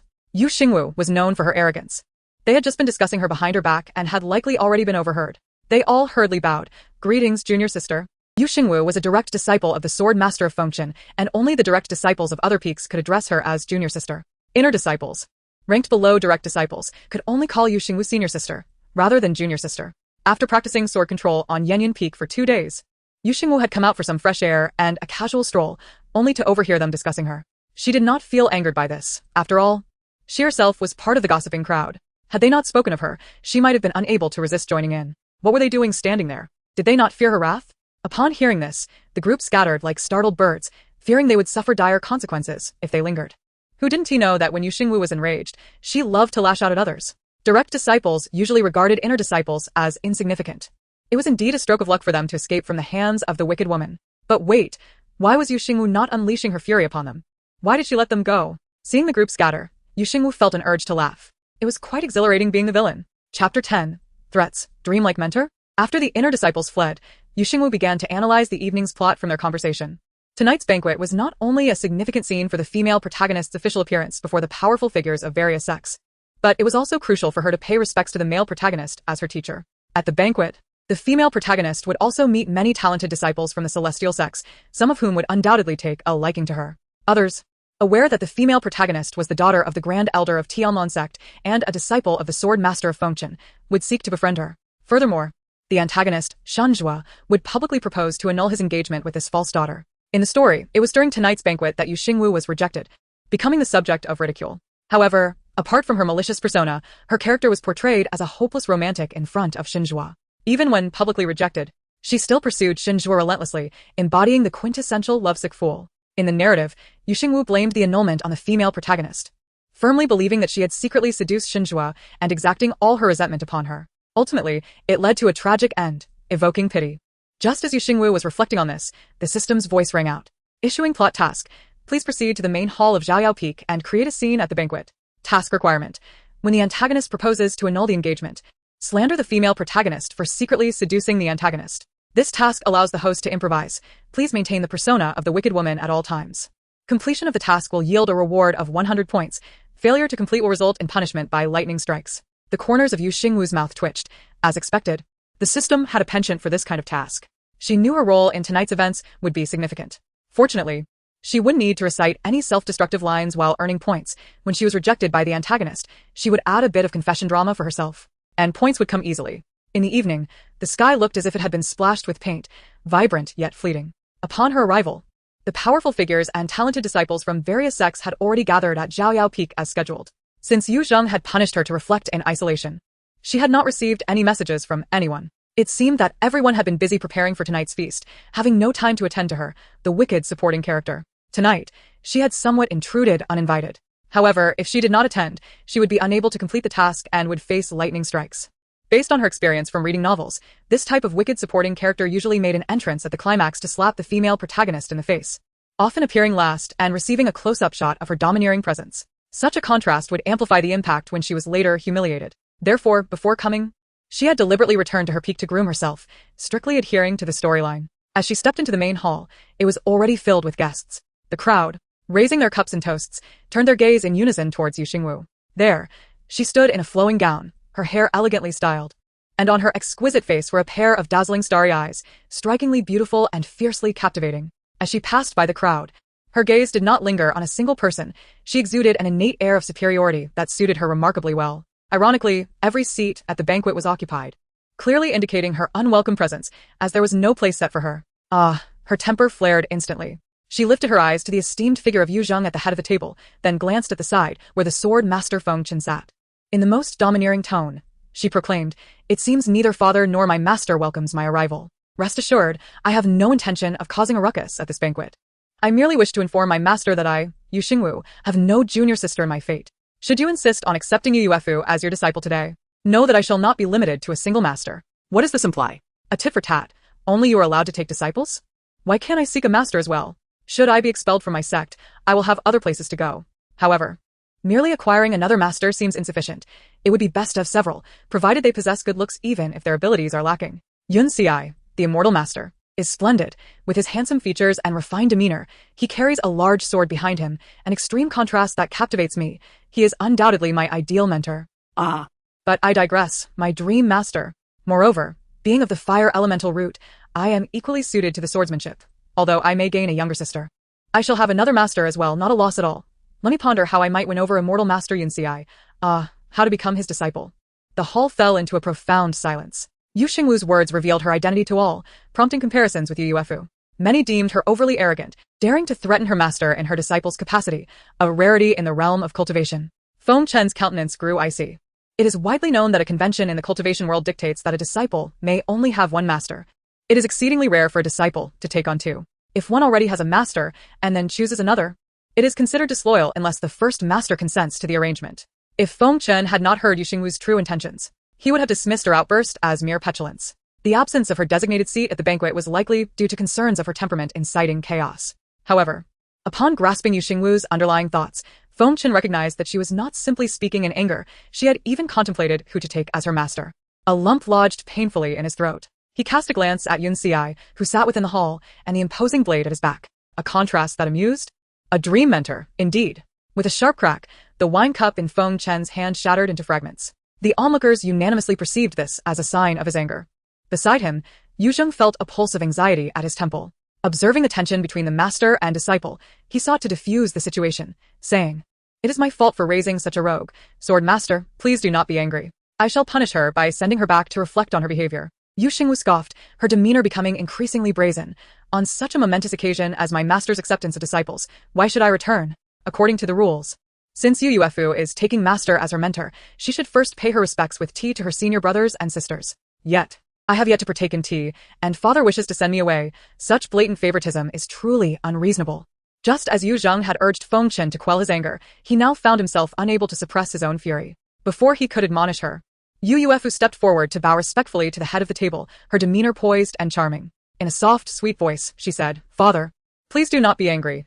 Jiao Jiao did not mean to upset you. After I take master as my mentor, it is customary for me to offer tea to my senior brothers and sisters. Jiao Jiao is correct, and I will certainly serve her tea shortly." Upon hearing this, many in attendance perceived the genuine daughter as considerate and endearing. However, some felt that Yu Zheng was excessively partial, despite her being the false daughter.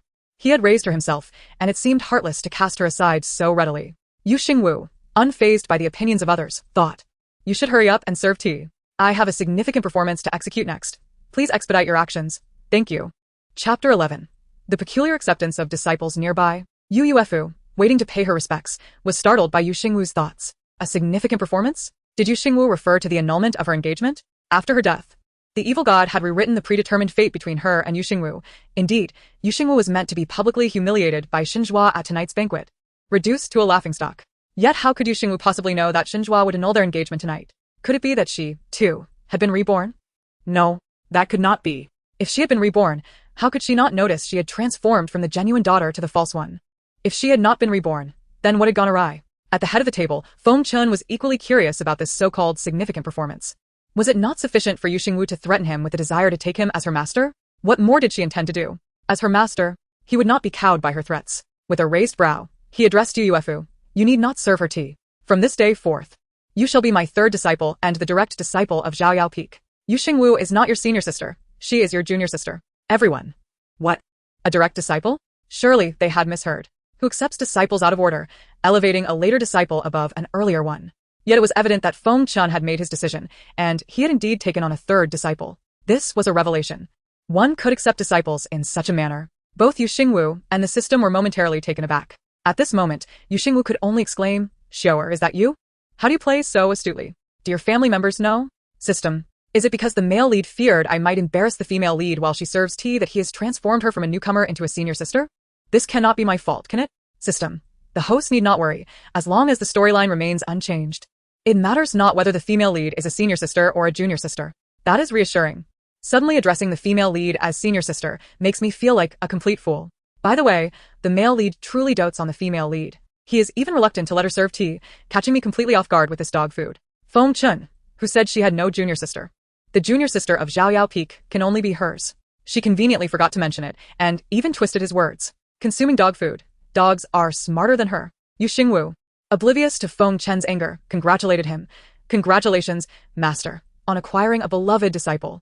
May you and third sister share a harmonious bond, lasting through the ages. May you have many children, perhaps 8 treasures in one birth. Feng Chen, rebellious disciple. You will eventually drive me to my demise. Yu Yuefu, Yu Xingwu, have you been possessed by a ghost? Speaking of 8 treasures, why don't you go and give birth yourself? Seeing that Feng Chen remained silent, Yu Xingwu straightforwardly inquired. May I sit down to dine, master? Look at me being so obedient. Do I not seem like someone intending to cause trouble? Quickly arrange a seat for me. I wish to fill my stomach before continuing the charade. Feng Chen, she actually intends to stir trouble and continue her performance. Very well. I shall see what she plans to do next. Yi Su, master has already made a concession. Does the junior sister intend to continue causing a scene? Yet he found himself fond of her audacious demeanor. Shen Zhua chuckled coldly to himself. There is a saying that ugly people often cause trouble. Yet it has been proven that even those who are not unattractive can create mischief. Soon, a servant disciple arranged a seat for Yu Xingwu, positioned conveniently to the right of the true heiress. To her left sat the antagonist, Shen Zhua. Yu Xingwu was quite pleased with this arrangement, anticipating that the antagonist would publicly announce their engagement's dissolution. As the banquet continued, Yu Yuefu completed the 3 bows of respect and, as desired, became a disciple under the sword master Feng Chen, offering him tea. The sword master casually selected a magical artifact from his storage ring as a gift for Yu Yuefu. As Yu Xingwu munched on seeds, she felt as though she had just been fed a mouthful of dog food. It's an earring artifact. Since the ear is one of the 7 orifices, gifting earring symbolizes listening to one's beloved's heart. Who would have thought the male lead had such finesse? Sword master Feng Chen, it's merely a small offensive artifact for women. Is there such a significance? I was unaware. Just as he extended the gift, he withdrew his hand at that moment. Yuefu, I suddenly feel this offensive artifact is not quite suitable for you. You have yet to establish your foundation. This flowing cloud robe can withstand 3 strikes from a nascent soul cultivator and is more appropriate for you. Yu Yuefu, Yu Xingwu. Wait. How can you take back a gift after giving it? Is the male lead even competent? Yet, gifting clothing is quite nice. This is no ordinary garment, but one that represents deep affection and the desire to protect the other. The male lead is truly skilled. Sword master Feng Chen, what is all this talk? I forgot. This artifact is somewhat damaged. I shall present you with a better one another day. It is not that he cannot produce other artifacts, but he fears that presenting another might invite more nonsensical interpretations, so he simply decided not to bestow a gift today. Yu Xingwu's eyes widened in disbelief. She had never witnessed someone retracting a gift halfway. System, is the male lead truly impoverished? Is he keeping a damaged artifact? Will I starve on Yao Yao Peak? Quickly help me find out which peak in the sect is the wealthiest. I wish to apprentice under a rich master. System, sword master Feng Chen, you shall starve tonight, you ungrateful disciple. Yu Yuefu clenched her teeth, feeling speechless. Yet, she maintained a composed demeanor, softly saying, Thank you, master. I am delighted to have you as my mentor, gifts or not. Sword master Feng Chen nodded slightly, feeling a sense of relief. Go serve tea to your 2 senior brothers. Yu Yuefu, yes, master. Although Yu Xingwu did not witness the male lead bestowing a token of love upon the female lead, it did not hinder her enjoyment of watching the female lead serve tea to the second male lead, followed by the antagonist. Yu Xingwu's eyes sparkled with excitement as she wished to witness Shen Zhua's love at first sight for the female lead. Especially when Yu Yuefu presented the teacup before him, she was utterly delighted. Look at the overwhelming affection in the antagonist's eyes. It could drown the innocent female lead. I wish I could kill myself to cheer them on. System. Xingwu narrowed his eyes slightly. Overwhelming affection? Huh? I have seen the blind, but never the irredeemably blind. Meanwhile, Yu Yuefu silently cursed Yu Xingwu for merely talking without acting. Didn't she want to kill herself to add excitement? Yi Su furrowed his brow, thinking, the second junior brother truly lacks self-awareness. Knowing the little junior sister would marry no one else, he still flirts with other women. Strangely, the little junior sister didn't seem angry. Rather, she appeared a bit excited. After Yu Yuefu finished serving the wine, the banquet continued, filled with merriment, laughter, and song.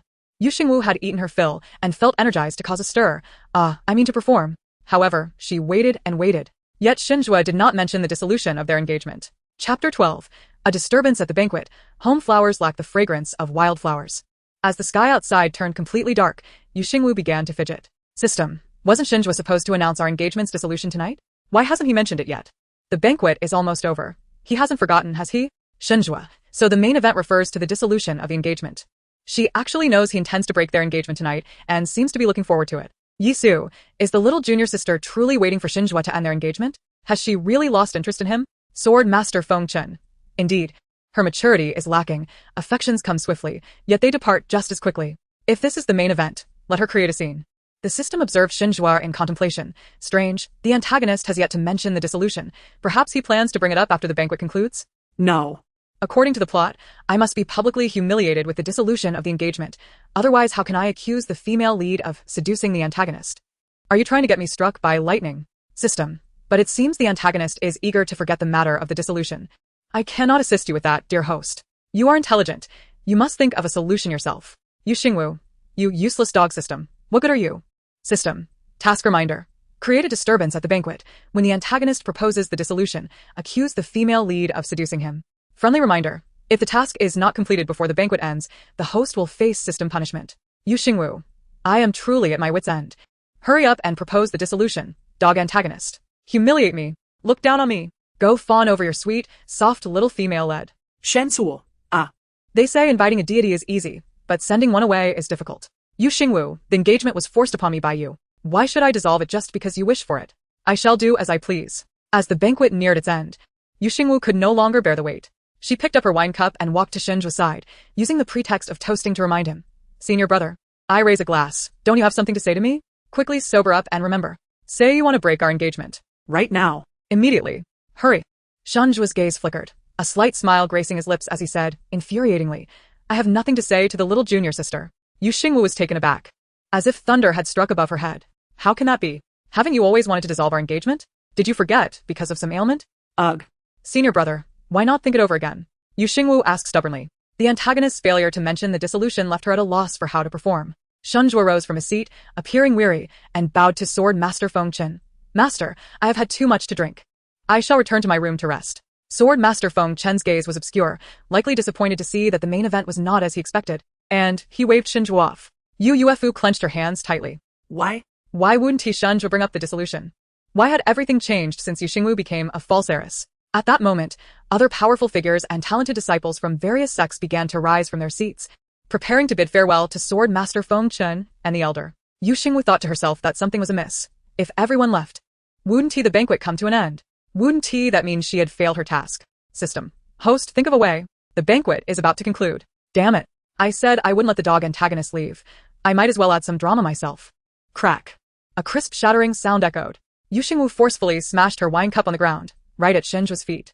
Tears streamed down my cheeks. I merely wished to offer a toast to my second senior brother, yet he evaded me and departed. How is it that just moments ago, when Yu Yuefu presented him with tea, he accepted it without hesitation? Second senior brother, how could you treat me this way? I am clearly your betrothed. Why must she capture all of your attention the moment she appears? I just witnessed her slyly enticing you, subtly reaching for your hand while serving tea. If it were not for her shameless advances, would you ever contemplate severing our engagement? Second senior brother, is there truly no wild fragrance in our home? All these years of affection have ultimately gone to waste. Sob, sob, sob, Xingwu. Yi Su. Feng Chen Sword Master. Everything unfolded so unexpectedly, the hall fell into silence. The atmosphere thick with tension. All eyes were on the tearful Yu Xingwu, who, for a brief moment, had them believing her words. Even a talented female disciple whispered, what a true heiress, just brought back to the sect and already seducing her little junior sister, fiancé. Utterly disgraceful. The false heiress is pitiable too. Her father belongs to another, and her fiancé has been lured away. If I were her, I would forsake both father and fiancé. A Upon hearing the crowd's murmurs, Yu Yuefu wished fervently to tear Yu Xingwu's lips apart. The one deserving of humiliation is Yu Xingwu, yet everyone is casting blame upon her. They believed Yu Xingwu's fabrications. When did she ever touch Xinjua's hand? Are their eyes blind? This is clearly slander. Father, master, I did not. I merely offered a cup of tea to second senior brother. I truly did not touch his hand. I did nothing at all. It was Jiao Jiao who adores second senior brother so much that she misunderstood me. Yu Xingwu constantly reminded herself of her malicious persona and her task to slander the female lead, her gaze fierce and frenzied as she declared, Yu Yuefu, cease your pretense of weakness and pity. It is because of you that second senior brother wishes to annul our engagement. I warn you, today marks the end of our betrothal, and you shall not have him. I caution you, keep your distance from Xinjua, he is mine. And should you dare to entice him further, I will peel your skin off. Xinjua, were it not for hearing her innermost thoughts, he would have truly believed she loved him to the core. It is astonishing how one can feign love so convincingly. Yu Xingwu felt as though she had been emptied out, yet the performance was exhilarating. System, how am I doing? Am I sufficiently slandering the female lead? Sufficiently malicious? Is the task accomplished now? Shanzuo, Feng Chansiort Master, Yesu, Yu Yuefu. The task, it turns out. Everything Yu Xingwu did tonight was for the sake of a so-called mission. But to whom is she speaking? Who issued her orders? System, after assessment, the host's task has failed. The reason for failure, the antagonist did not publicly propose annulling the engagement with the host. Given the detected behavior of slandering the female lead, the penalty is halved. In 3 seconds, the system will impose a lightning penalty on the host, 3,210. Crack. The sound of thunder reverberated. Except for the system and Yu Xingwu, no one else could hear or see it. Thus, all that the others perceived was Yu Xingwu, distressed to the point of spitting blood, collapsing to the ground. Little did they know, she had been struck by lightning. Fortunately, Xinjua was closest to Yu Xingwu, instinctively reaching out to catch her, only to be preempted by a figure that suddenly appeared. Chapter 13. The engagement is not annulled. Xinjua's hand extended to grasp Yu Xingwu's, but halted midair. Given her ruckus at the banquet, he ought to disregard her. Yet he instinctively reached out to catch her. The one who intercepted Xinjua was none other than the esteemed elder, Yu Zheng, Yu Xingwu's adoptive father. Yu Zheng had raised Yu Xingwu for 16 years, from infancy to now, and after the passing of his wife, he had been both father and mother to her. Although he now knew that Yu Xingwu was not his biological child, the bond formed over the years could not simply be discarded. Even the loss of a mere potted plant would cause sorrow, let alone witnessing Yu Xingwu collapse from anger, which greatly distressed Yu Zheng. In less than a blink, he dashed forward to catch her. Yu Zheng, in truth, did not favor Xinjua and did not believe him worthy of Yu Xingwu. However, unable to resist his daughter's pleas, he had reluctantly employed certain means to secure this marriage for her. Now. With his biological daughter facing public ridicule and his adopted daughter spitting blood in distress, Yu Zheng unleashed an overwhelming pressure upon Xinjua, causing him to cough up blood. He played the protective father role to perfection. His voice, laden with an unyielding authority, intoned, "You wish to annul your engagement with Jiao Jiao?" Xinjua felt his blood boil. Despite having reached the early stage of the nascent soul realm, a single wave of pressure nearly forced him to his knees. The might of a great ascension expert was indeed formidable. This was not the first time he had endured the pressure of a great ascension.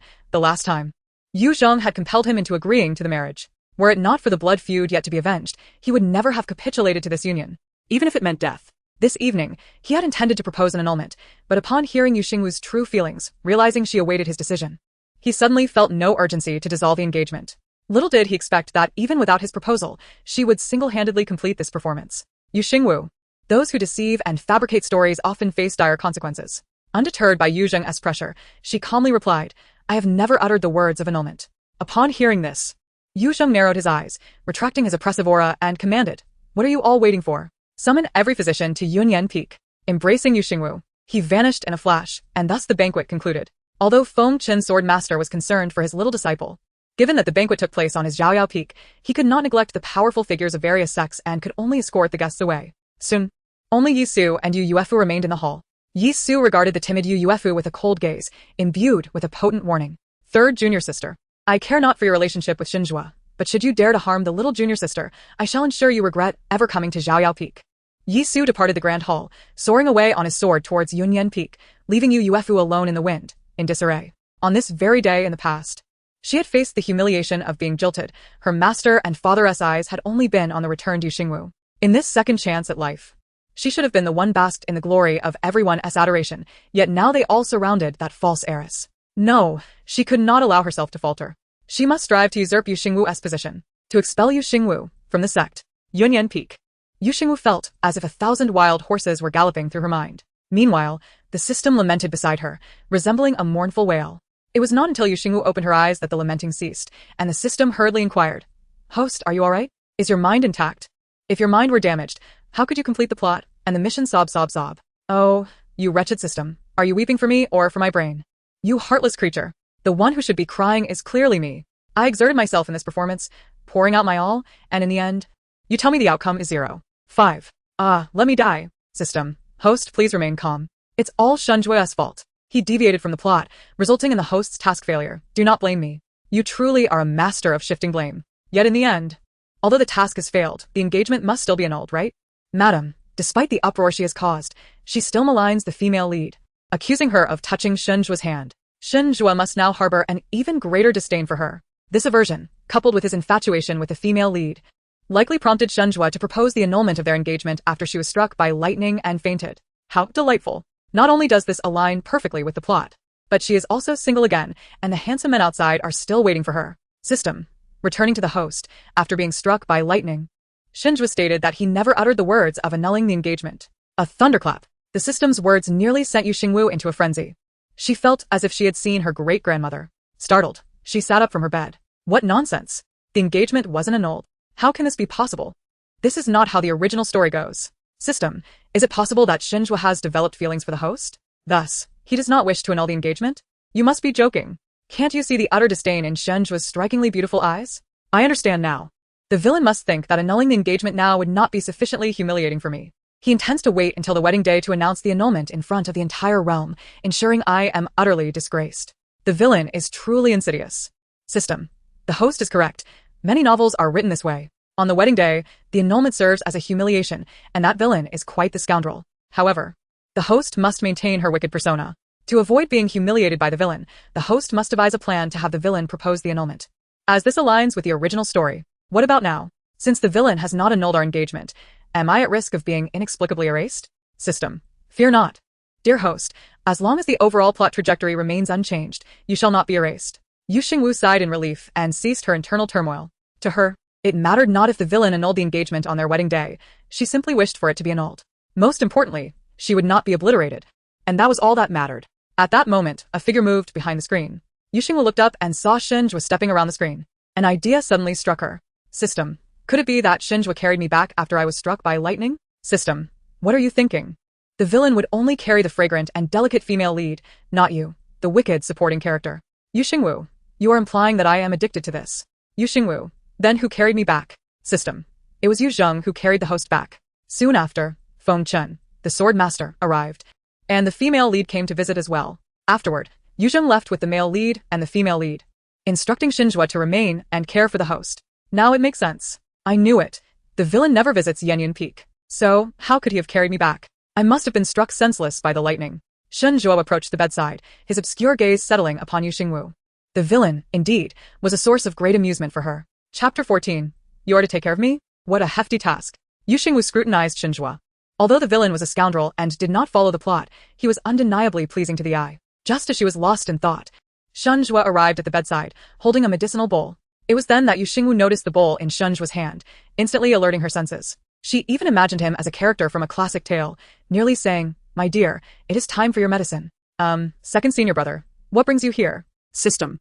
Quickly check if this medicine is poisoned. Is Shunju attempting to poison me to take revenge on the female lead? Those two are quite formidable. System. Could it be that the host is suffering from paranoid delusions? Shunju. Not a bad idea. He should have poisoned her just now. Drink the medicine. Shunju's voice was cold as he extended the bowl toward Xingwu, a smirk playing on his lips. Xingwu's heart raced. Look at that expression on the villain's face. He must have poisoned the medicine or placed a curse on it. System. If I say there is no poison, will you believe me? Xingwu shook her head internally. Only a fool would believe that. If there were no poison, why would Xingwu be smiling? He never smiles at someone he despises. Second senior brother, I'm quite well. Surely, I don't need to drink this medicine, right? Perhaps you could just leave it here, and I can drink it later? Xingwu's tone left no room for argument. What do you think? Xingwu. I don't care what you think. I care about what I think. In a stalemate, recalling that the point store offered a universal antidote for 500 points, Xingwu steeled herself, took the bowl, closed her eyes, and drank every last drop of the medicine. Oh, system, my stomach hurts, my head hurts, my heart hurts. I ache all over. If I am to be poisoned, remember to get me an antidote. Woe is me. System, you could add a bit more drama. Shunju, why haven't you perished yet? There is no poison. Why are you clutching your stomach? You Xingwu. Heh, what are you saying, second senior brother? How could I ever doubt you would poison me? I was simply hungry, which is why I touched my stomach. Why on earth were you smiling at me if there was no poison? Shanjue smirked coldly. Tonight, you consumed an entire banquet and still claim you are not full. You Xingwu.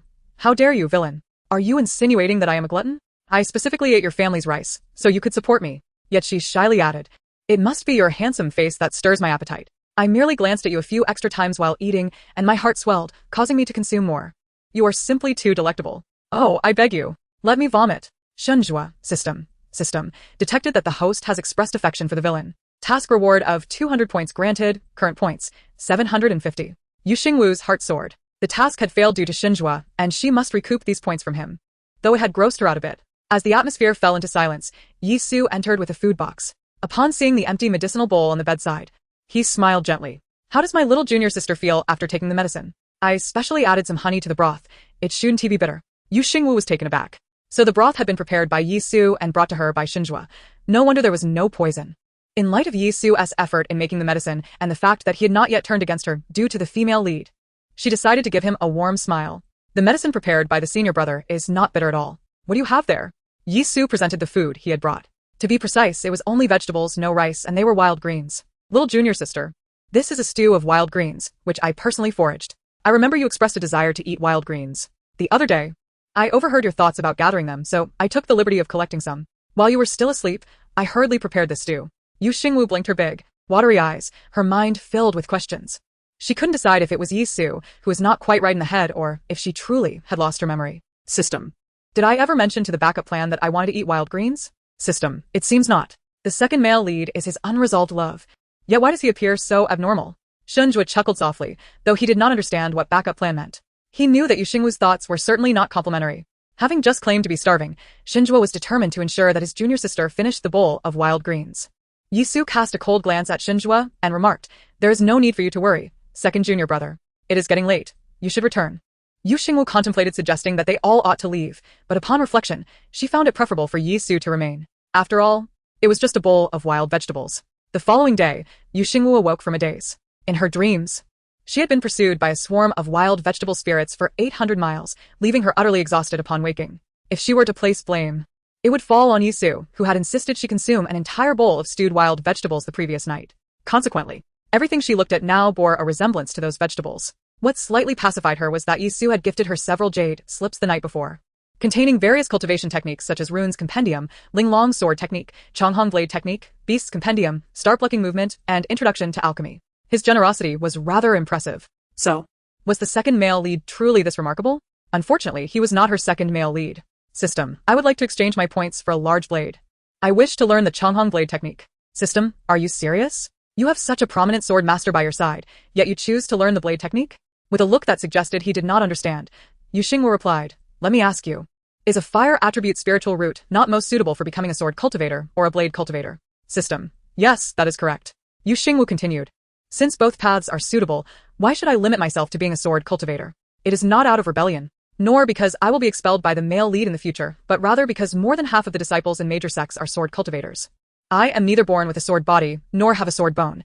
Even if I were to embark on the sword path, I would struggle to stand out among the multitude of sword cultivators. However, blade cultivators are different. The number of blade cultivators in major sects is significantly less than that of sword cultivators, and female disciples practicing blade techniques are even rarer. In such a scenario, how easy it would be for me to shine. Furthermore, when secret realms open, sects consider disciples of all professions.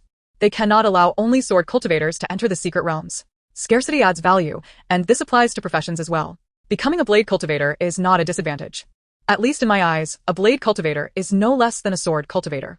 Moreover, once the male lead accepts the female lead as his disciple, there will be countless chapters of tormented love stories, leaving him no time to teach me swordsmanship. Most importantly, who am I? System. You are the wicked female supporting character. Yu Xingwu responded precisely. Have you not heard the saying that it is difficult to become a good person, yet one only needs a blade to become a bad one?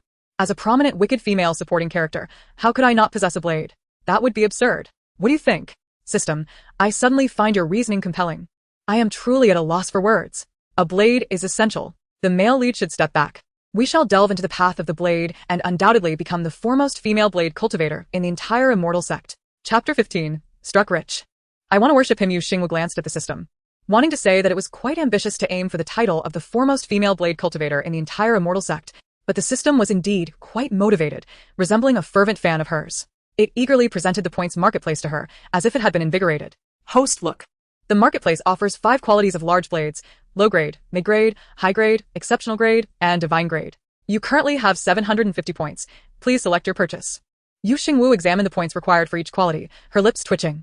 A low-grade blade costs 100 points, a mid-grade blade 500 points, a high-grade blade 1200 points, an exceptional grade blade 2500 points, and a divine grade blade 6666 points. Goodness, you are ambitious. Why not go rob someone? If not for the fact that her spatial ring contained only swords and not a single blade, she would never dream of purchasing from the points marketplace. It was clear her points were pitifully scarce. She should have been more attentive to Xingwu, earning points from him instead. Can the spirit stones I possess be exchanged for points? I truly do not wish to venture out to buy a blade. System. Well, I have heard of exchanging points for spirit stones, but I have never heard of exchanging spirit stones for points. System. Points can be exchanged for 1100 to obtain exceptional spirit stones. However, it feels like a loss to exchange exceptional spirit stones for points. At this, Xingwu's eyes widened, as if 3 large characters, struck rich, had appeared above her head. In the realm of cultivation, the monthly salary for direct disciples of major sects does not exceed 100 high-grade spirit stones, meaning they would receive, at most, 1 exceptional spirit stone a month. The system's exchange rate was 100 for exceptional spirit stones. And with just a little flattery toward Xingwu, she could earn 200 points, which equates to... System. What is 200 times 100? System. I fear your math might have been taught by your physical education teacher. To answer your question, it is 20,000. Xingwu was astonished, as if she had just won 50 million. Flattering Xingwu yields 20,000 exceptional spirit stones. That precious villain is worth his weight in gold. I would gladly die on him. I would gladly worship him. System. I suspect you are getting carried away, but I lack evidence. System. However, I do not recommend that the host exchange points for spirit stones, as many items in the points marketplace cannot be purchased elsewhere. Of course, I also do not advise the host to exchange spirit stones for points, as it is a significant loss. Xingwu nodded repeatedly. The system was spot on. That divine grade blade was a true artifact. Artifacts are rare, even in the cultivation realm. Additionally, there were indeed many other exceptional items not available for purchase outside. However, with this exchange rate, using spirit stones to acquire points would yield a mere 1 point for every 100 exceptional spirit stones. Even if she possessed tens of thousands of exceptional spirit stones in her spatial ring, it would only suffice to exchange for a few hundred points. Forget it. Under no circumstances would she consider an exchange. Not to mention purchasing from the marketplace. She had no intention of buying a blade at all. She was no fool. A mid-grade blade costs 500 points, which translates to 50,000 exceptional spirit stones. Not to mention 50,000 exceptional spirit stones. Even 20,000 high-grade spirit stones would be sufficient for her to purchase a high-grade blade from the Wampin Pavilion. Let us proceed to the Wampin Pavilion to purchase a blade. System. The host is quite adept at budgeting. The Wampin Pavilion is located in the southwest of the inner sect with a total height of 6 stories. The items sold within are those commonly required by disciples of the sect, including various cultivation techniques, elixirs, magical artifacts, talismans, and even spiritual wood for building houses. The higher the quality of the items, the higher they are placed in the building. The first and second floors typically offer the most common and lower-priced items, as not all inner disciples, let alone direct disciples, are wealthy. Most sword cultivators among the direct disciples often lack funds. However, Xingwu was different. She had a powerful father, so she was certainly not an impoverished sword cultivator. Upon entering the Wampin Pavilion, Xingwu immediately spotted a female disciple seated at the counter. To be precise, she was a direct disciple. Aside from Xingwu, who preferred not to wear the sect uniform, all other disciples don the sect's attire. The colors of the uniforms differ between outer disciples, inner disciples, and direct disciples. Thus, she recognized at a glance that this female disciple was a direct disciple and not the manager of the Wampin Pavilion, Qin Zhongshi. The female disciple was surprised to see Xingwu, but a moment later, a glimmer of malice flashed in her eyes. Yet she smiled and said, "I thought who it was. It turns out to be junior sister Yu. What a coincidence." Qin Zhongshi has stepped out for a moment, and since I came to buy something, she asked me to watch the counter for a while. May I ask what junior sister wishes to purchase? I can assist you. Xingwu soon realized that this direct female disciple was indeed managing the store. Undoubtedly, every item within the myriad treasures hall of the sect is meticulously catalogued, with the presence of shadow-stopping stones, akin to modern-day surveillance cameras. Regardless of which disciple is attending the shop, the overseer need not worry about any missing items. Yet, she couldn't shake the feeling that this female direct disciple seemed somewhat familiar, though she couldn't quite place her. After all, the Tianmon sect boasts the largest number of disciples. With the direct disciples numbering at least 700 or 800, it was impossible for her to recognize each one. However, being a seasoned fox of a millennium, She could easily discern that this direct female disciple was playing some farcical charade before her, mistakenly believing that she couldn't see the malice concealed in her gaze. Let it not be forgotten that she herself was an adept performer, and this disciple's acting left much to be desired. System. Who is she? System. Identity check reveals this individual is Lin Qian, the third disciple of the esteemed Xiaohua Xianzuan of Wangxiao Peak. The host, who is in a state of injury due to drug consumption, is Lin Shi, the second disciple of Xiaohua Xianzuan, and also Lin Qian's cousin. Now Xingwu comprehended. No wonder Lin Qian appeared familiar. She was indeed Lin Shi's cousin, and they bore a resemblance to each other. Lin Qian's unkind demeanor stemmed from her resentment over the injury inflicted upon her cousin Lin Shi through Xingwu's recklessness with drugs. This situation was quite awkward, as it was precisely when she arrived that she had already harmed someone. It was not entirely her fault, yet she had to maintain her venomous persona, leaving no room for explanation. You are a disciple of Xiaohua Xianzuan, Lin Shi's cousin. Your excessive warmth towards me, is it due to your strained relationship with Lin Shi?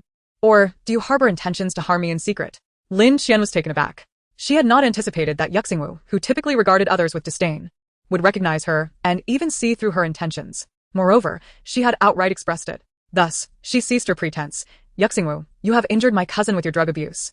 You are despicable. But now, you, the false heiress who has usurped another's place, find yourself without support. You had best not fall into my hands, or I shall make you regret it. Xingwu laughed derisively, exuding an air of superiority. If someone were to entice your betrothed, would you not wish to confront her? Chapter 16. A superb long sword. Merely a glimpse. Lin Qian was momentarily stunned, her disbelief evident. You speak nonsense. My cousin has not enticed senior brother Shen. It is you who fabricates lies to tarnish her reputation. I have asked my cousin, and she has no interest in senior brother Shen. Xingwu shrugged. If you choose not to believe it, so be it. However, I happen to see your cousin discreetly gifting a handkerchief to Xinzhua, with the character Zhua embroidered upon it. Regrettably, Xinzhua declined the handkerchief, which remains with your cousin. Had she not been coveting my partner, I would not have harmed her.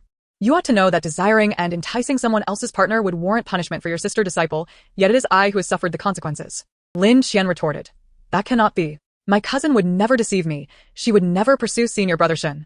Xingwu smirked. You believe everything she says. If a snake crawled to your doorstep and claimed to be a roasted duck neck, would you believe that too? Lin Qian. What absurd reasoning. Lin Qian. I will ascertain the truth. If your words are false, Xingwu. If they are false, you cannot touch me, even as a false heiress. I am not someone you can provoke. Lin Qianyu. What are you two quarreling about? Suddenly, a woman's voice interrupted.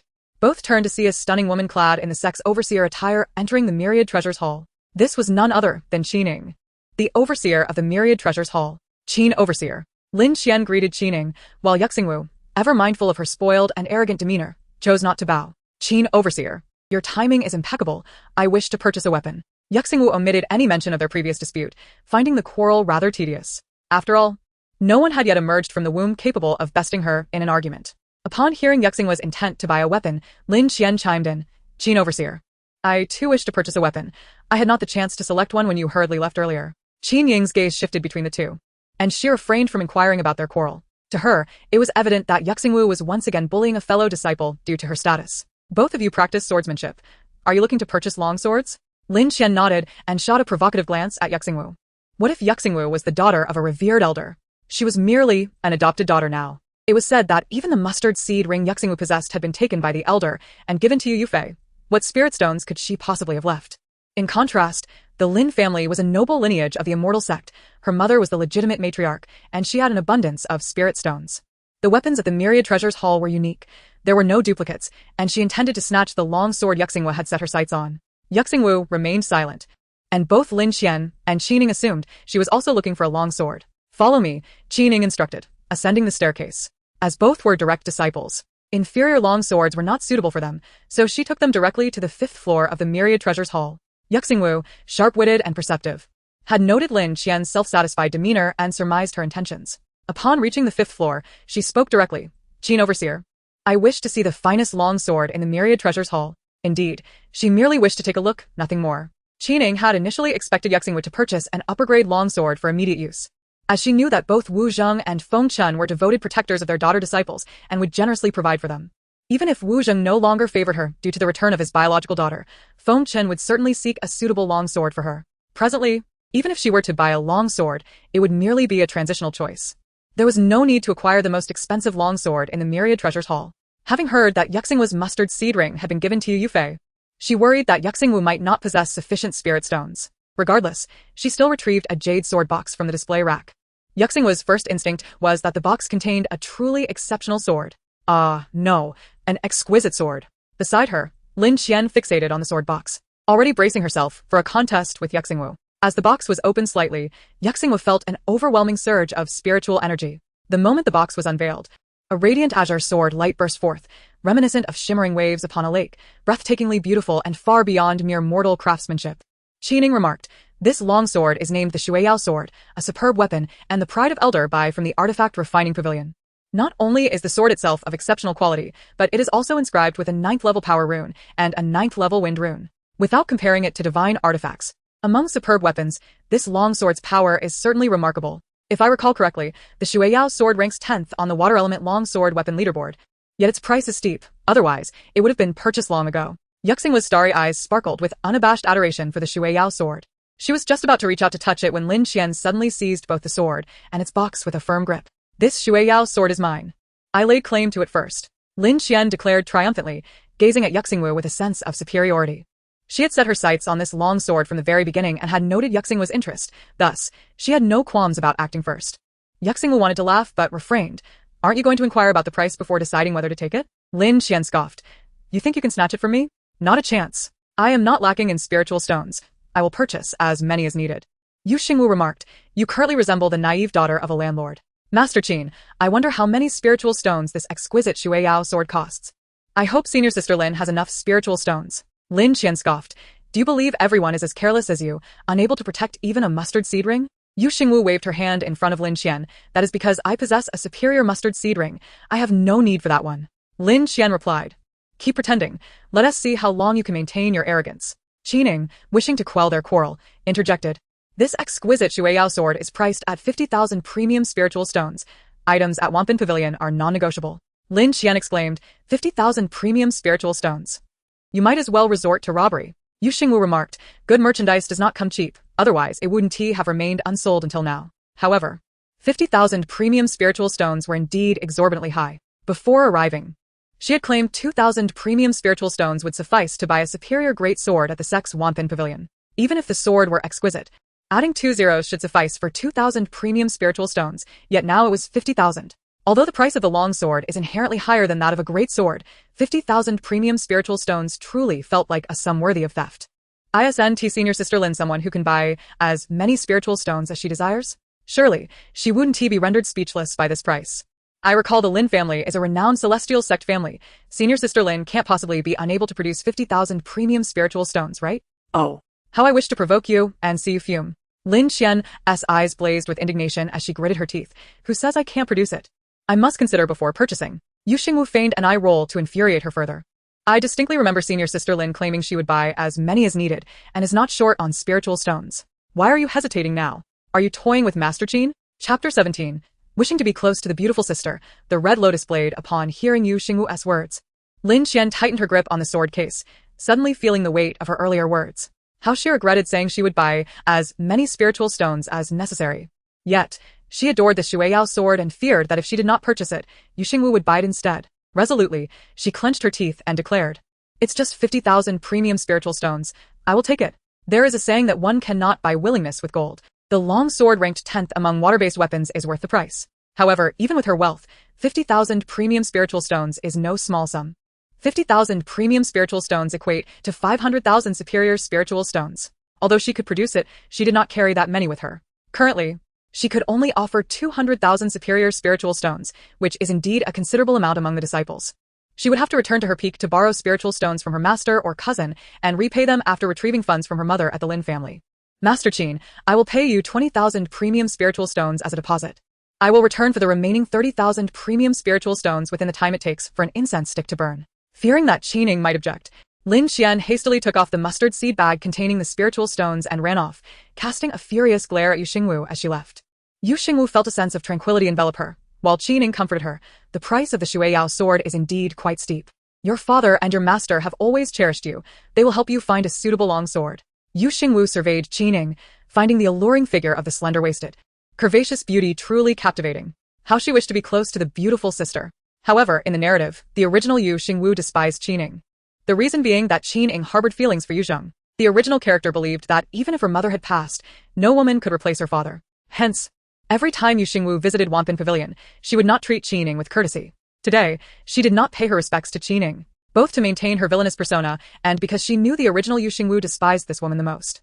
Yet, she bore no ill will toward Qining. After all, she was drawn to beautiful women. Master Qin, I merely wished to admire the Shuiyao sword.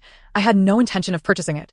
Qining, aware of Xingwu's disdain, assumed she was merely jesting due to a lack of spiritual stones. Nevertheless, she couldn't help but offer some advice. Your father is not a heartless man. He has doted on you for so many years. Even now, with the return of his biological daughter, he would not cast you aside. I understand you are upset, but at this moment, you should be more understanding. Do not constantly oppose him. This will only backfire. Upon hearing Qining's words, Xingwu felt an even stronger desire to bond with the beautiful sister. Such a considerate person. How could the original character have disagreed with her before? Yet, she needed to maintain her facade, so she coldly replied, Are you feeling sorry for me, thinking I cannot afford the Shuiyao sword? Qining, is it that obvious? Xingwu, I truly cannot afford it, therefore. I request a great sword not exceeding 10,000 premium spiritual stones. Qining was taken aback for a moment, considering that Xingwu was merely joking. It was commonplace for Xingwu, who disliked her, to tease her. Seeing the incredulous expression on Qining's face, Xingwu asserted, I am not jesting. I came here today to purchase a sword. I wish to practice swordsmanship. Qining, though she did not attend the banquet at Zhaoyao Peak last night, she had heard of the events that transpired within the hall, and the entire sect was already aware. Xingwu had indeed threatened the sword master Feng Chun in front of everyone, professing her desire to take him as her teacher. Now, Xingwu had returned to Wampin Pavilion to buy a sword and claimed she wished to study sword techniques. Was she serious? How could she take two teachers? If you wish to learn swordsmanship, does your master know? Are you truly intending to take him as your teacher? Has Feng Chun agreed?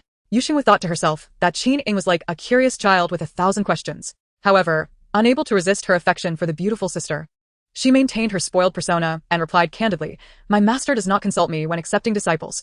Why must I seek his approval to take another teacher? In the future, as the male and female leads grow close, who would have time to concern themselves with whether she took on a teacher? She was only worried if Yunxiai Xianzuan would be willing to accept her as a disciple. Qining was momentarily at a loss for words, pondering whether Xingwu truly understood that a disciple should heed their master rather than dictate terms to them. She recognized Xingwu's discontent after becoming an adopted daughter. Yet if she continued this reckless behavior and lost Feng Chen's affection, what would become of her? Noticing Qinying's expression of concern for her, Xingwu momentarily forgot to recommend a great sword and instead began to examine the display racks around her. Soon, her gaze was drawn to a large sword that glimmered with a red hue. In truth, it was not the sword's captivating red aura that intrigued her, but rather its smaller size, 2 sizes smaller than the other large swords nearby. It was merely a matter of size.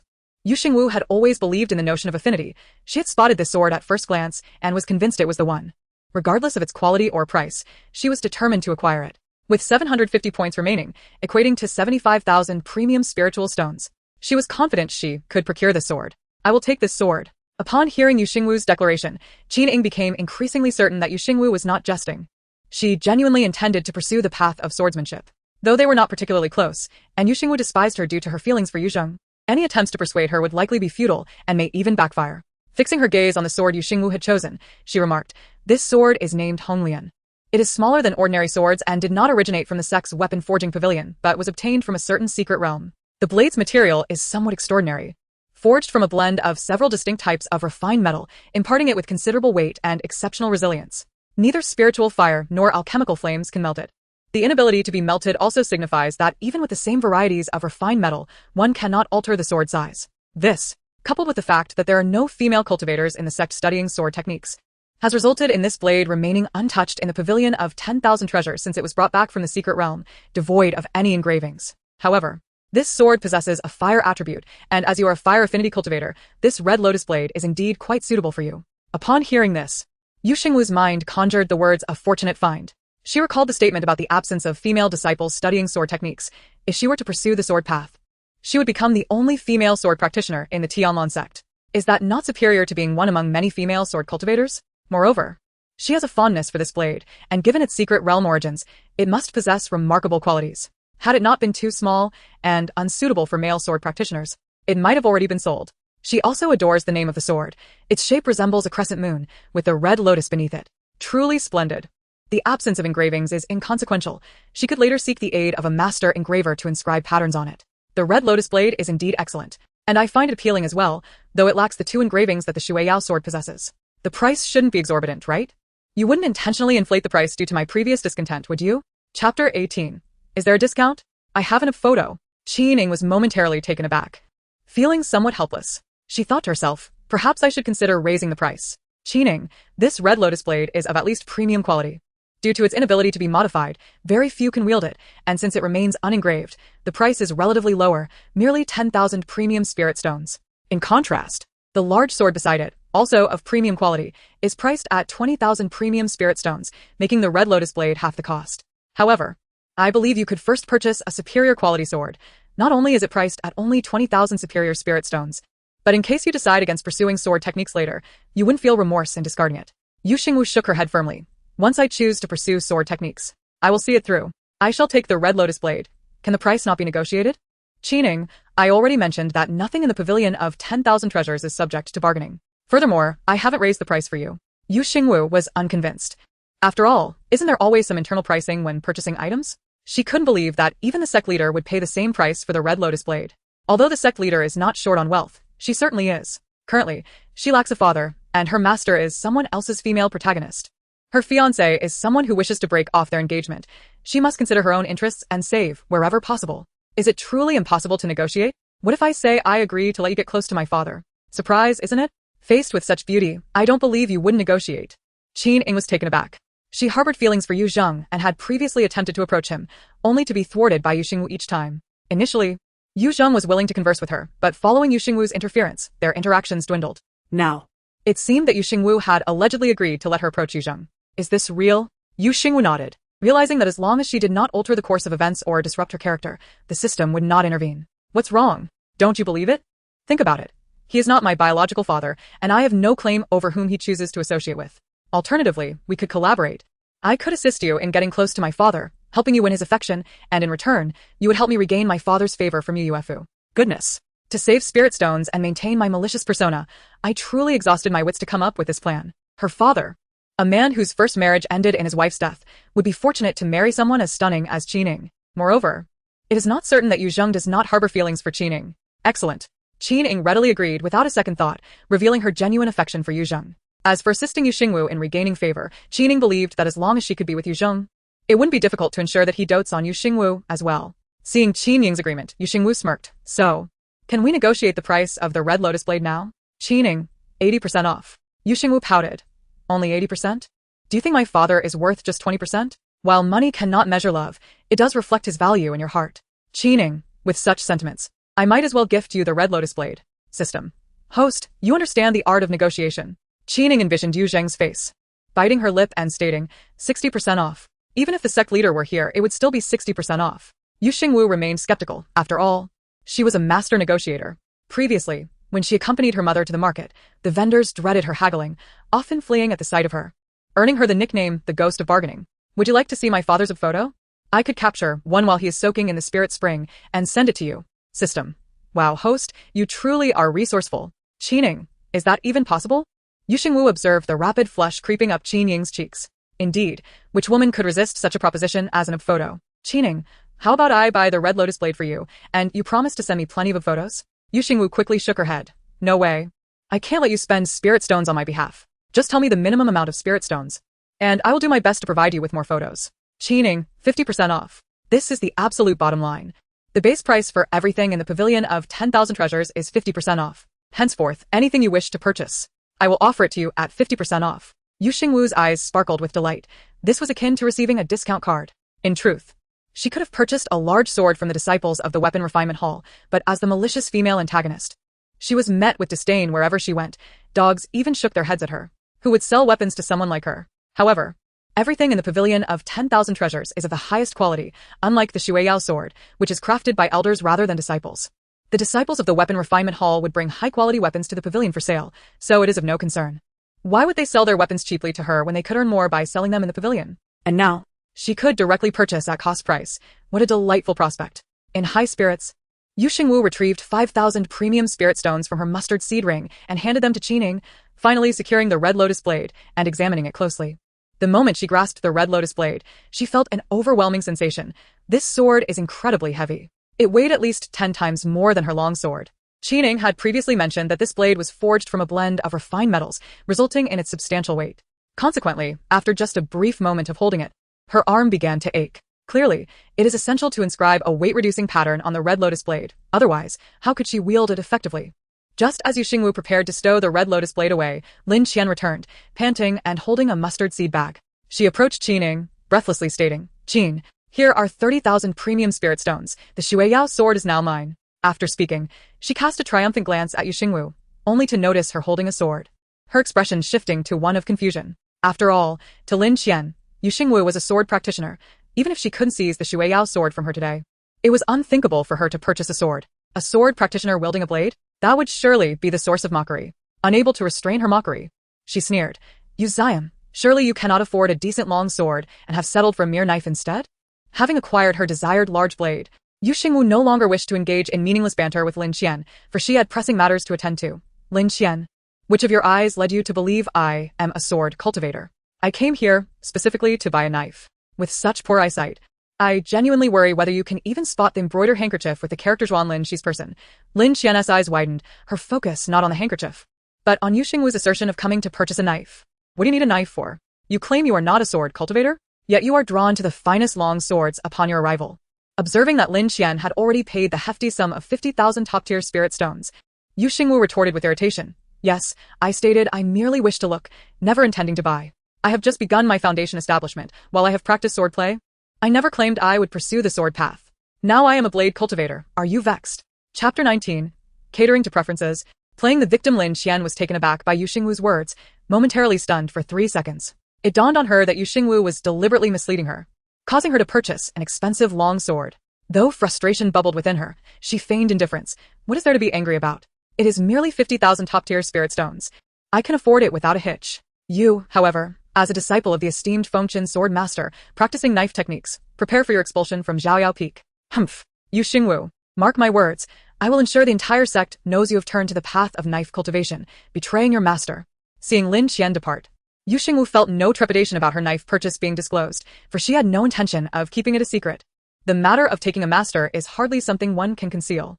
Not only did she not wish to hide it, but she also planned to seek a master immediately after acquiring her large knife, embodying the spirit of action. Qin Yong, noticing Xingwu's intent to leave, could not help but inquire, "With whom do you plan to study knife techniques? Who do you wish to take as your master?"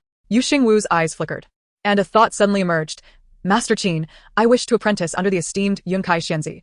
Could you assist in introducing me? I have already promised to help you pursue my father. So would you lend me a hand in this as well?" Qin Yong replied, "So, you intend to drag me into your conflict with your master? Alas, what can be done when she is fond of Yuzheng?" Half an hour later, Xingwu and Qin Yong arrived at the mid-mountain of Xinglua Peak. The mountain guards regarded Xingwu with the same disdain one would reserve for a bully. Were it not for Qin Yong accompanying her to Xinglua Peak, Xingwu might not have even been permitted entry. What puzzled the mountain guards was the fact that Xingwu was a disciple of the esteemed Fengqin sword master. Why, then, did she carry a knife? Interestingly, the idea of her carrying a knife was suggested by Qin Yong. This strategy was known as catering to preferences. It was well known that Yunkai Xianzi always carried a knife wherever he went, demonstrating his deep affection for it. Thus, Qin Yong's idea of catering to preferences led Xingwu to don the homely knife. At first glance, she appeared to be a knife-cultivating maiden. The disciples under Yunkai Xianzi were exclusively male. Encountering a knife-cultivating girl would surely evoke favor. Even if they did not develop an affinity, at least they would not be averse. Upon reaching the summit of Xinglua Peak, Xingwu and Qin Yong immediately spotted Yunkai Xianzi practicing his blade techniques. Clad in a flowing silver robe, Yunkai wielded a sharp long knife, its cold gleam slicing through the air with astonishing speed, stirring up clouds of dust. Having never practiced knife techniques, Xingwu could only describe Yuncai's style in her mind as a chaotic chopping technique. She could not comprehend it, but it seemed rather erratic. Nevertheless, it was worth noting that Yunkai Xianzi's knife techniques were renowned throughout the cultivation realm, hailed as the foremost among all.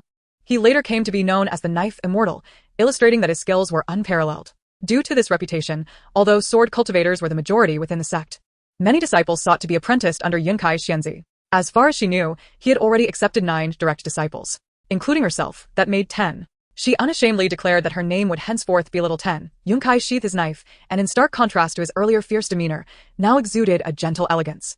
Xingwu marveled inwardly at the striking contrast.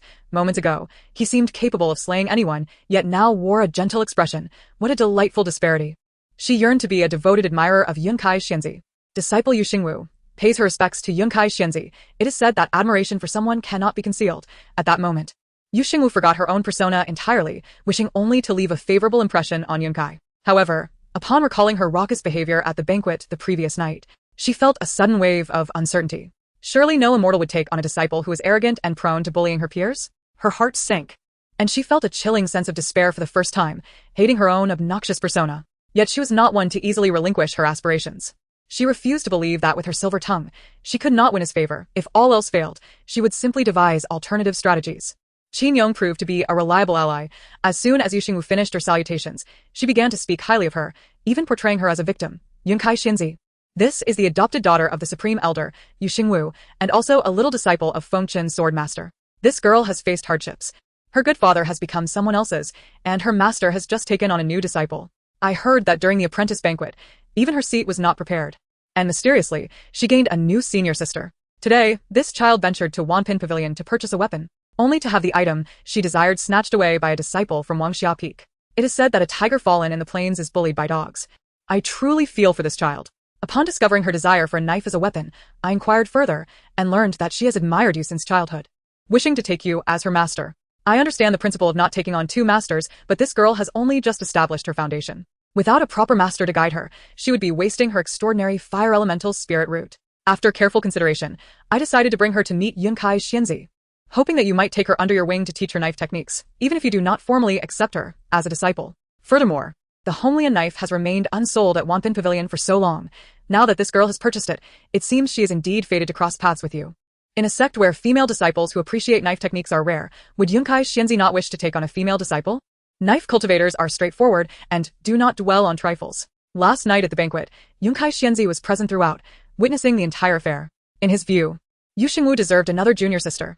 It is rare to see a master take on disciples in such a manner, disregarding all decorum. What of being an adopted daughter? Did she not deserve to attend the banquet? Regardless, she is still a disciple of Zhaoyao Peak, yet her seating was only added later. If she were truly his disciple, she would not have endured such indignity. As for the customary rules of the cultivation realm, he cared little for them.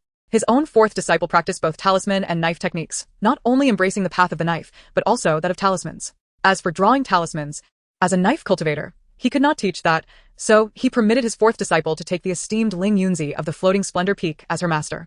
As Qining aptly pointed out, Yu Xingwu possesses a fire attribute spiritual root, rendering her an exceptional candidate for cultivation. The fire spiritual root is particularly suited for mastering both swordplay and blade techniques. Despite the fact that he has only male disciples under his tutelage, he has long desired to accept a female disciple. Unfortunately, no women within the sect have shown interest in pursuing the path of blade cultivation. He wishes to demonstrate that women are not inherently unfit for this discipline, and that their prowess in blade techniques can rival that of their male counterparts. Yu Xingwu is indeed suitable, but her arrogant and willful nature is a concern. Chapter 20. A New Master. The Essence of a Battlefield? The gaze of the esteemed Yin Ci momentarily sharpened. It is precisely this audacious demeanor that makes her well suited to the role of a blade cultivator. Blade practitioners are known for their wild and unrestrained spirit, viewing life and death with indifference, preferring action over words. They are notoriously steadfast in matters of the heart, often to the point of stubbornness. Yu Xingwu's insistence on binding herself to her second senior brother through a marriage pact is indicative of this very obstinacy, akin to that of their blade cultivator brethren. Seeing Yun Ci remain silent, Yu Xingwu's heart raced with anxiety. She felt compelled to speak, though her mind momentarily faltered. Just moments ago, she had confidently proclaimed her intent to join Yun Ci as a disciple. Mustering her courage, she stepped forward, meeting Yun Ci's gaze, and with a nervous yet bright smile, declared, "Disciple has long admired, revered Master Yun Ci, and wishes to take you as my teacher. Henceforth, I shall honor and obey you, Master, with unwavering loyalty. If both you and my father were to fall into a lake, I would save you first." Yun Ci raised an eyebrow, contemplating, "Why would I and your father both end up in a lake? Besides, your father is a water spiritual root. Does he even need saving?" Noticing Yun Ci's continued silence, Yu Xingwu assumed hesitation on the master's part and pressed on. Furthermore, Elder Qin spoke truthfully. "I truly share a bond with you, Master. Your name is Yun Ci, while my dwelling is named Yanyan Peak, containing the character cloud. Your mountain is called Xinglua Peak, and my name bears the character star. This signifies our intertwined fates. What a coincidence. It is destiny, a profound connection between master and disciple. Without you, Master, I cannot find another capable of teaching me the art of the blade. I implore you to accept me as your disciple." Upon finishing her impassioned plea, she marveled at her own ability to weave such fanciful reasoning. Having said her piece, she resolved to return if Yun Ci declined to accept her as a disciple. Yun Xiai had not anticipated that the typically haughty daughter of the elder would resort to such a convoluted rationale to seek his mentorship. It was rather endearing. "Does your master know you wish to study under me?" he inquired. Yu Xingwu shook her head vigorously. "My master is unaware, and he recently took on a disciple. Likely too preoccupied to concern himself with me." This was not mere conjecture. According to the original narrative, after the heroine became the master's disciple, he devoted all his energy to her training, purifying her spiritual roots, teaching her sword techniques, and guiding her through trials, all while engaging in a tumultuous romance that spanned 800 chapters. Would he truly have the time to attend to her, his other disciple? This was also the reason Yu Xingwu, with her fire attribute spiritual root, lagged behind the heroine of mixed attributes in cultivation prowess. Yun Xiai furrowed his brow, sensing an underlying current of grievance and stubbornness in Yu Xingwu's otherwise placid demeanor. Perhaps influenced by Qin Ying's sympathetic portrayal of Yu Xingwu, his heart softened. "Since you have made a firm decision to pursue the path of blade cultivation and have offered such assurances, I shall accept you as my disciple. From this day forth, you will be my 10th disciple. As your master, I will not make your journey difficult. Tomorrow, I shall visit Zhaoyao Peak to confer with Sword Master Feng Chen." Yu Xingwu was momentarily taken aback, pondering the rigidity of blade cultivators. A whiff of a battleground's essence wafted through the air, though she referred to the competition for disciples. The male lead's attention was solely on the heroine. The subsequent storyline would likely see her expelled from the sect, rendering the presence of multiple masters irrelevant. Perhaps he would even be relieved to avoid the burden of instructing her, the malicious female antagonist. Realizing this, she admonished herself for misinterpreting the atmosphere. Hastily, she stepped forward, fearing a change of heart from Yun Xiai, and dropped to her knees to perform the formalities of a disciple's vow. "Master, I beseech you, accept my humble homage."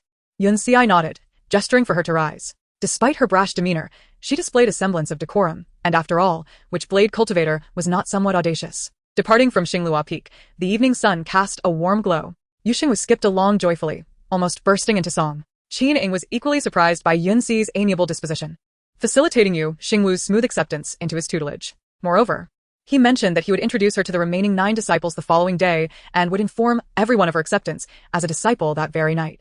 Yu Xingwu expressed her gratitude to Qin Ying before preparing to return to Yanyan Peak. Without Qin Ying's assistance, she would not have so effortlessly secured Yun Xiai as her master. Thus, she resolved to seize an opportunity to send Qin Ying more pictures of Yu Zheng's abs in the future. On her way back to the peak, Yu Xingwu was already contemplating her competitive edge. Having become Yun Xi's disciple, she would receive his unique blade cultivation method.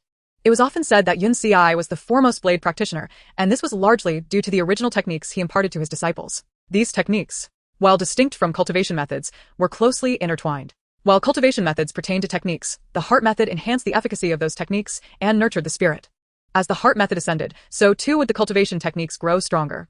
Heart methods, akin to techniques and weapons, were categorized by rank: celestial, supreme, high, medium, and low. Although Yun Xi's heart method was self-created, there was no doubt it ranked among the supreme or even celestial tiers. Blade cultivators often had multiple heart methods to choose from, each tailored to their spiritual root attributes.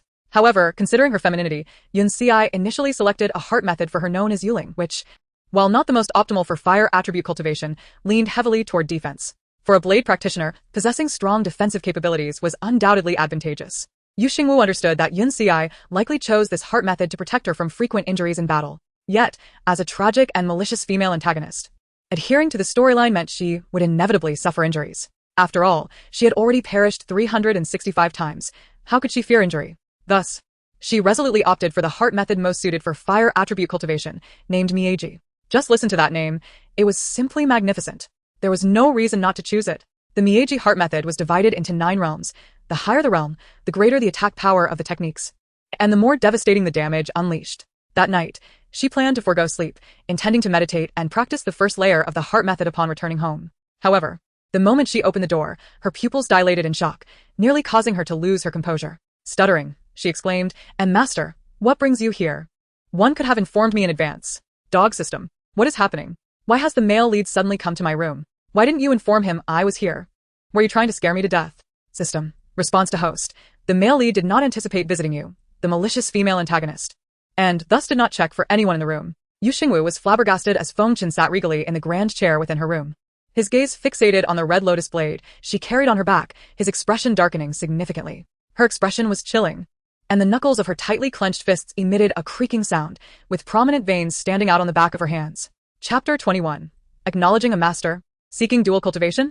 In truth, while Yu Xingwu was still atop the Starfall Peak, Lin Xian had already spread the news of her purchasing a blade at the Wanpin Pavilion.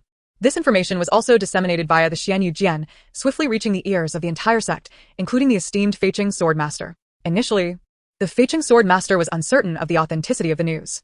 Furthermore, having taken Yu Yuefu as his third disciple the previous night, Yu Xingwu remained his little apprentice. He had acquiesced to her wishes and, noticing no uproar from her regarding her apprenticeship at the banquet, he did not consider the possibility of her seeking another master. However, just moments ago, he received a transmission from Yun Xi, stating that he had accepted Yu Xingwu as his personal 10th disciple, and the apprenticeship ceremony had already been conducted. How dare she? Had he consented to her seeking another master? Yu Xingwu, what do you think brought me here? Yu Xingwu, not that I am a mind reader. How could I possibly know your intentions? System. I understand, host. The male lead must have heard about your apprenticeship with Yun Xi and come to settle scores with you. You wretched system. Why do I feel you are reveling in my misfortune? System. I simply enjoy watching the host self-sabotage. Is this not the essence of a wicked female antagonist? Yu Xingwu contemplated playing dumb, yet with the imposing blade strapped to her back, Feiqing was not blind. Feigning ignorance would be futile. She even considered simply lying down and nonchalantly informing Feiqing that she had indeed become Yun Xi's disciple. Whatever will be, will be. However, upon reflection, she realized that her forthcoming narrative was intertwined with the main cast. If she were to leave Xiaoyao Peak entirely, how could she fulfill her tasks of tormenting the female lead? Thus, she could not provoke the male lead just yet. The plot had not reached the point where she would be expelled from his tutelage, and the storyline must not be disrupted. After careful consideration, she observed the atmosphere and said, "Since Master has noticed the red lotus blade on my back, there is no need for me to conceal anything. Not long ago, I became Yun Xi Xianzuan's disciple. However, my loyalty to you remains intact. I simply wish to learn the art of the blade. Not only the blade. I also wish to study swordsmanship under the esteemed sword master, as I desire to pursue dual cultivation." Feiqing Sword Master, System. Which dual cultivation? Yu Xingwu did not perceive the peculiar expression on Feiqing Sword Master's face and continued, "I possess a fire affinity spiritual root, making me most suited for both sword and blade techniques. Thus, I thought, why not learn both? To hasten my path to mastery, I merely aspire for self-improvement. As my master, would you truly hinder your disciple's advancement?" Feiqing Sword Master's brow furrowed. Advancement? Does he, as her master, truly obstruct her progress? How dare she seek another master without his permission, yet she speaks of reason. Yu Xingwu felt the weight of Feiqing Sword Master's formidable presence and recognized his genuine anger. Yet, as the arrogant and wicked female antagonist, she could not back down. Boldly, she retorted, "But Master never explicitly forbade me from apprenticing elsewhere. Moreover, when you accepted Yu Yuefu as a disciple last night, I made it clear that I would not have only one master. In the end, you accepted Yu Yuefu as your disciple without prohibiting me from seeking another master, so I presumed it was your tacit approval." Feiqing Sword Master's expression was beyond displeased, his cold laughter echoing. "By your reasoning, it seems I am to blame. Yu Xingwu. If that is how you perceive it, I cannot help it. In the future, you'll be preoccupied with guiding the female lead and will have no time to manage me, so is it fair to obstruct my cultivation?" Feiqing Sword Master. "Very well. So he has no time to manage her and to teach her, does he? Let her witness whether he has the time to teach her." Suddenly, a metallic clang resonated. Yu Xingwu was startled, instinctively retreating a few steps, her shock palpable. At her feet lay 4 long swords, their blades glinting ominously. For a moment, Yu Xingwu was bewildered, her bravado faltering as a hint of trepidation surfaced. "System. What does the male lead mean? Is he truly intent on taking my life? Surely, he wouldn't use 4 swords to vent his anger on a disciple. System. Could it be that he fears 1 sword is insufficiently lethal? 4 swords are more effective. Goodness, the male lead is rather sadistic." Feiqing Sword Master. Sadistically punishing his disciple. To her, he was indeed that kind of master. Shouldn't he fulfill her request? Choose one and take it. Hearing the frigid tone of Feiqing Sword Master, a bead of cold sweat rolled down her forehead. So, wasn't he planning to use the 4 swords against her? The wretched system had misled her. She glanced at the 4 swords, bent down, and casually selected one. "I've chosen, now what? If you tell me to slit my throat, I'll run away." Feiqing Sword Master pinched the bridge of his nose, striving to maintain his composure. Though a hint of irritation lingered in his voice. "Carry it on your back, Yu Xingwu." Feiqing Sword Master. "Do you not understand my words? If you wish to learn both sword and blade techniques, it is unreasonable to carry only a blade. You must also carry the sword." Yu Xingwu was left utterly speechless. Yet the system was gleeful. "Host, the male lead instructing you to carry the sword clearly indicates he is gifting it to you. Your choice is commendable. You have selected an exquisite weapon. The male lead is indeed exceptional, showing such generosity even to a wicked female antagonist. Suggesting how he will treat the female lead in the future." Yu Xingwu scoffed. How could it be anything extraordinary? As for the sword in her hand, it was indeed impressive, otherwise, she wouldn't have been drawn to it at first glance. The spine of the blade bore the name Yuehua inscribed 1/3 of the way down. However, the question remained, with his fierce demeanor, Was he truly not allowing her to wield the Wehua sword first? Fei Qing's sword master's brow knitted tightly, suppressing his anger as he stated, "This sword is a foundational reward for you. Do you wish to carry a blade, yet refuse to carry the sword bestowed by your master? Or are you waiting for me to assist you? Xingwu, that is entirely unnecessary. I can manage on my own. But do you not see that carrying a large blade is already quite burdensome? How dare you ask me to carry a sword as well? If you wish to punish me, you could simply say so." Yet, the words that escaped her lips were, "How could a disciple presume to trouble their master? I have no desire to resist carrying this sword. With a blade on my left and a sword on my right, I will undoubtedly look impressive." Impressive, or simply foolish. Fei Qing's sword master, considering you are at least aware of your own foolishness, I shall refrain from punishing you for becoming Yun Si's disciple. For this matter is now a settled issue. Even if you were to discipline this rebellious disciple, it would change nothing. He might even incur her resentment, not knowing how she would speak of him in her heart. Do you not wish to learn swordsmanship? Then return with me to Xiaoyao Peak, and I shall personally teach you the art of the sword. Chapter 22. Wifey sending the rival? Swinging the sword 5,000 times. Upon hearing this, Xingwu stared incredulously at Fei Qing's sword master. "Surely you jest. Am I hearing things, or did you, a male lead, genuinely propose to teach me, a wicked female antagonist? Swordsmanship? Are you feeling well? Master, I understand you have just taken on a disciple and are preoccupied with her training. You need not feel compelled to carve out time to teach me swordsmanship. I am quite capable of self-study. Allow me the freedom to learn at my own pace." The esteemed sword master Fengchen narrowed his eyes slightly, his tone imbued with authority. "When I say I will teach you the sword technique, I mean it. It is not for you to decide." Xingwu replied, "If you intend to teach, then so be it. I merely made a suggestion." Why the outburst? She was concerned that master would devote his energies to her and thus neglect the instruction of senior sister San, who had only recently become his disciple and deserved more of his guidance. Sword master Fengchen scoffed. "Am I your master or are you mine? I do not require your counsel." Xingwu responded, "You need not worry about me monopolizing your time. Senior sister San currently has second senior brother to teach her swordplay, so there is no need for your attention." In an instant, Xingwu's eyes widened as she glanced at the system. "Did you hear that? He said Xinjua is teaching the female lead to practice swordplay." The system nodded. "You heard correctly, the male lead just stated that. What a predicament. Handing your wife over to a rival. What a bold move, my good sir. How grand must your heart be. No wonder you and the female lead are destined for a tumultuous romance spanning 800 chapters, culminating in a heart-wrenching chase." Sword master Fengchen retorted, "Impudent disciple. Who are you calling my good sir?" Yet, what was this about a heart-wrenching chase? Was he contemplating his own cremation, leaving no remains behind?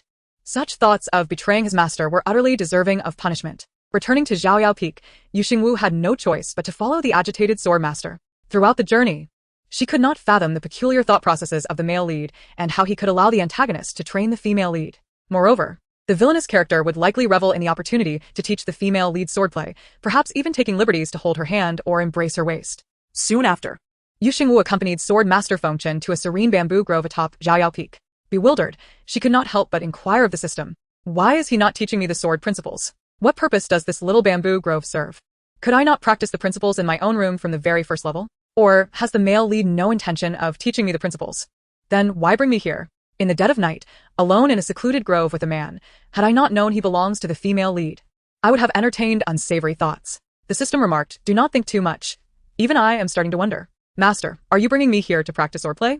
Xingwu curiously asked, unable to contain herself. Sword master Fengchen smirked slightly. "What else would you think? Did you believe I brought you here for no reason?"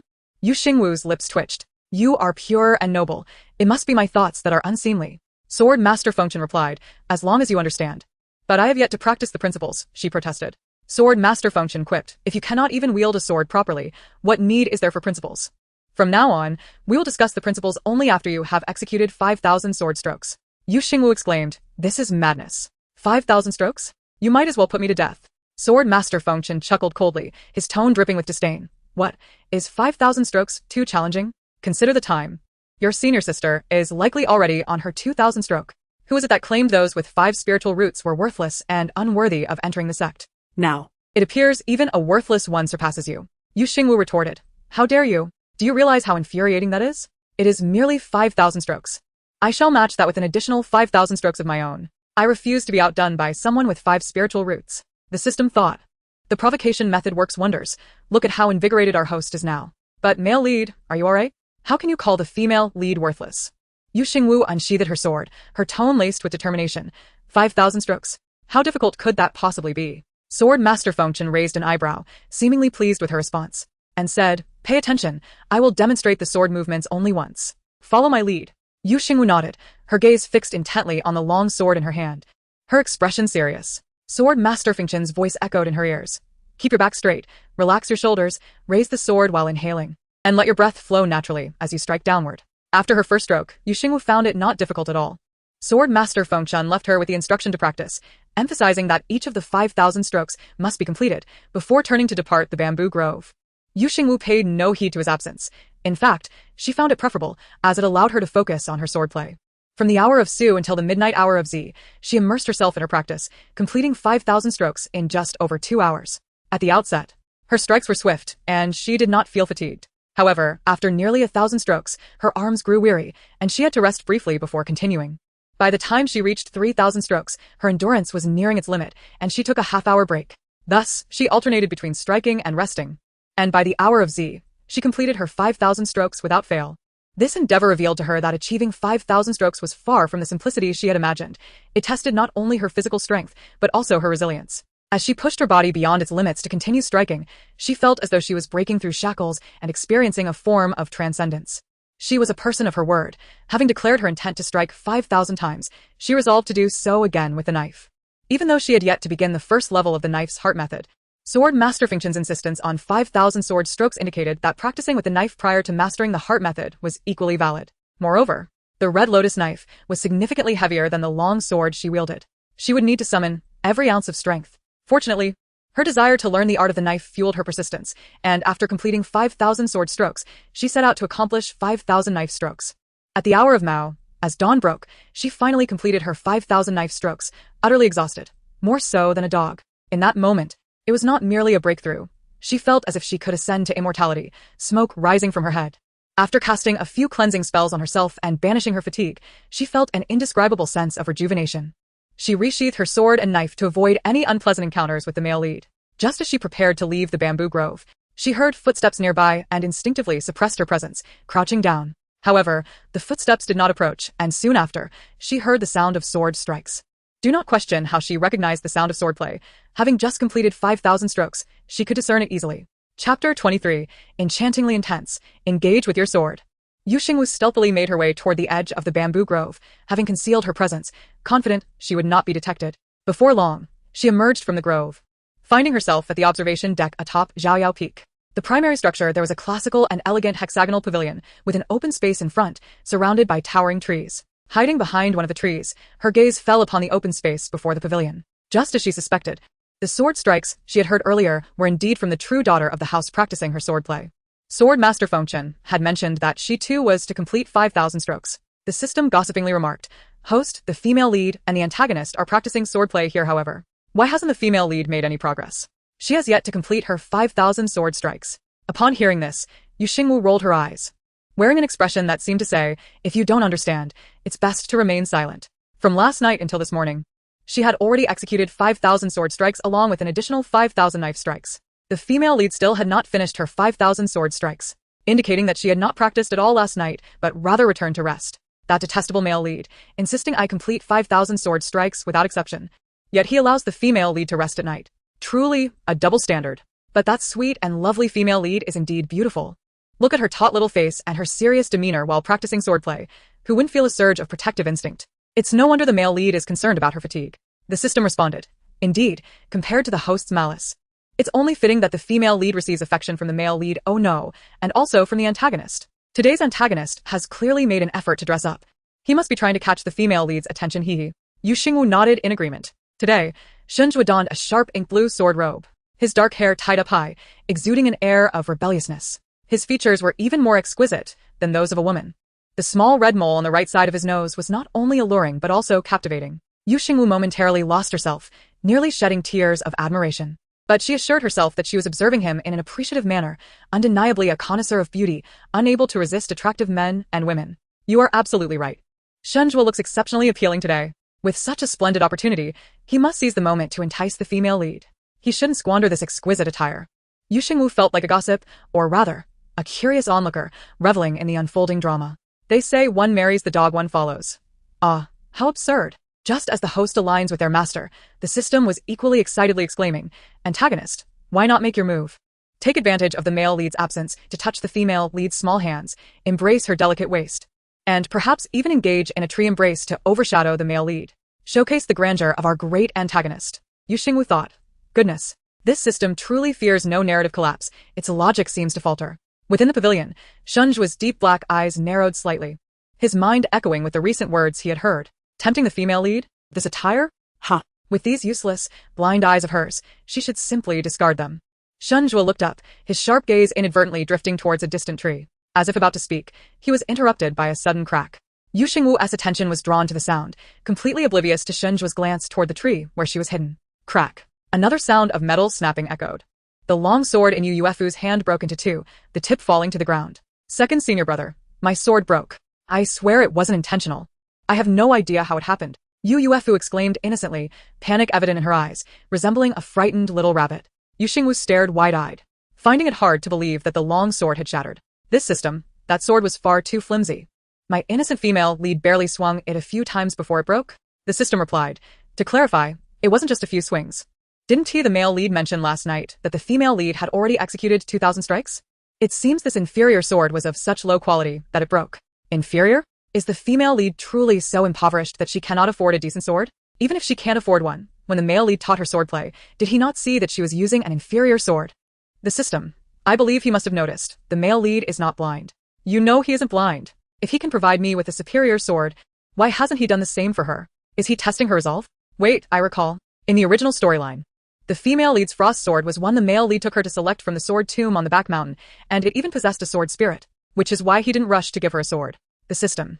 Yes, that aligns with the original plot. But how will the female lead continue practicing without a sword now? Yu Xingwu also wanted to know, her gaze falling on Yu Yuefu. Yu Yuefu was blinking her large, watery eyes at Xinjua. After hesitating, she timidly said, Second senior brother, my sword is broken, and I have no other long swords with me. May I use your sword to complete the remaining 2,000 strikes? Of course. Antagonist, hurry, and lend your sword to the innocent female lead. This is a divine opportunity. Even though the female lead ultimately does not choose you, the moments you shared with her are all beautiful memories. Quickly give her the sword. Let her leave her unique essence on it, and then pull her into your embrace for a comforting moment. I'm just a curious onlooker, I love this. Please indulge me. Shanjua replied. Just because you enjoy watching, must I comply, huh? Yu Yuefu retorted. Yu Xingwu, you talk too much. Regardless of whether you like Xinjua or not, I will take him away. Just wait and see. Xinjua's nature was already unruly and wild. Upon hearing Yu Xingwu's thoughts, he was naturally displeased. He turned and walked to a nearby tree, casually snapping off a branch to hold. His tone indifferent as he stated, My sword is never to be touched by anyone other than myself. As a sword cultivator, as long as the sword remains in the heart, anything held can serve as a sword. This branch can also be a sharp blade, third junior sister. You may use this branch to complete your 2,000 strikes. Yu Yuefu, system. Oh. Yu Xingwu. I've never been this speechless. I'm just a curious onlooker. And this is what you show me? Using a branch as a sword, you truly are a spectacle, both flamboyant and stylish. No wonder the female lead doesn't choose you. You may keep your sword. Shunjua's eyes slightly narrowed, his deep, cold phoenix gaze lifted, directing once more toward the distant tree. In a low voice he remarked, Yu Xingwu, what are you doing, lurking behind that tree? Chapter 24. A lesson in self-destruction for the female lead. Tokens of affection? Behind the tree, Yu Xingwu was startled by the sudden voice. She stumbled, nearly falling to the ground, reminiscent of a caught eavesdropper. She had thought she had concealed her presence, yet Xinjua had still detected her. What bad luck. It seemed that next time, she would need to use a magical artifact to mask her aura. Just as she was about to approach and argue that she was merely passing by, the system's voice rang in her ear. A new task was detected. Observe the antagonist and the female lead in an intimate moment, and, in a fit of jealousy, publicly teach a lesson to the female lead. The task's objective was to escalate the conflict and promote positive plot development. Completing the task would yield 100 points. Failure would result in system punishment. The host must consistently maintain her wicked persona. Yu Xingwu was taken aback, her face displaying a clear refusal. System, you issue tasks without warning. And now you want me to publicly confront the female lead in front of the antagonist. Do you think I haven't faced enough peril? Bullying his beloved. Are you not concerned I might become a pincushion for his sword? You can suggest ways to humiliate the female lead, but why must I resort to violence? Can't I be a verbal warrior instead? The system replied, Who told you that the host is a blade cultivator? Blade cultivators act rather than speak. The host should hasten to complete the task. Yu Xingwu exclaimed, You big-headed cabbage. This task is tantamount to courting death. But what choice do I have? I just suffered a lightning strike and fainted from blood loss. I certainly do not wish to experience that again. However, it does present an opportunity. In front of Shunjua, I can bully the heroine, and he will undoubtedly want to avenge her. In that case, he must finally break off the engagement with me. The wicked supporting character. Very well. Let's proceed. If I cannot perish, I shall act recklessly. Xingwu stepped from behind the tree to an open area in front of the pavilion, fully immersed in her role. Her starry eyes blazed with fury, and her first words were a furious retort. Second senior brother, you accuse me of being sneaky. But who is truly being clandestine here? Do not think I am blind to what you are doing. Second senior brother, you are my fiancé. How can you be so intimate with another woman, even gifting her tokens of affection? You are violating the code of fidelity. Xingwu frowned, his exquisite features glimmering with a hint of coldness. Tokens of affection? Violating the code of fidelity? Xingwu, you truly dare to say such things. The system was also taken aback. Wait, I instructed you to teach the heroine a lesson, not to assume the role of the antagonist. Yuefu was momentarily stunned. She had anticipated Xingwu would come to reprimand her, as she had overheard their conversation. Yet, Xingwu chose to confront Xingwu instead, a reckless move indeed. Xingwu was not someone to be trifled with. However, if she chose to court disaster, that was her own affair. Junior sister, how can you speak so of second senior brother? He was merely teaching me swordplay. We did nothing wrong. How can you tarnish his reputation? Xingwu erupted into laughter, appearing almost maddened, glaring at the branch in Yuefu's hand and gritting her teeth in fury. Stop your feeble arguments. You still hold the token he gifted you. Do you truly believe I cannot see it? Yuefu was taken aback. Was that branch truly a token of affection?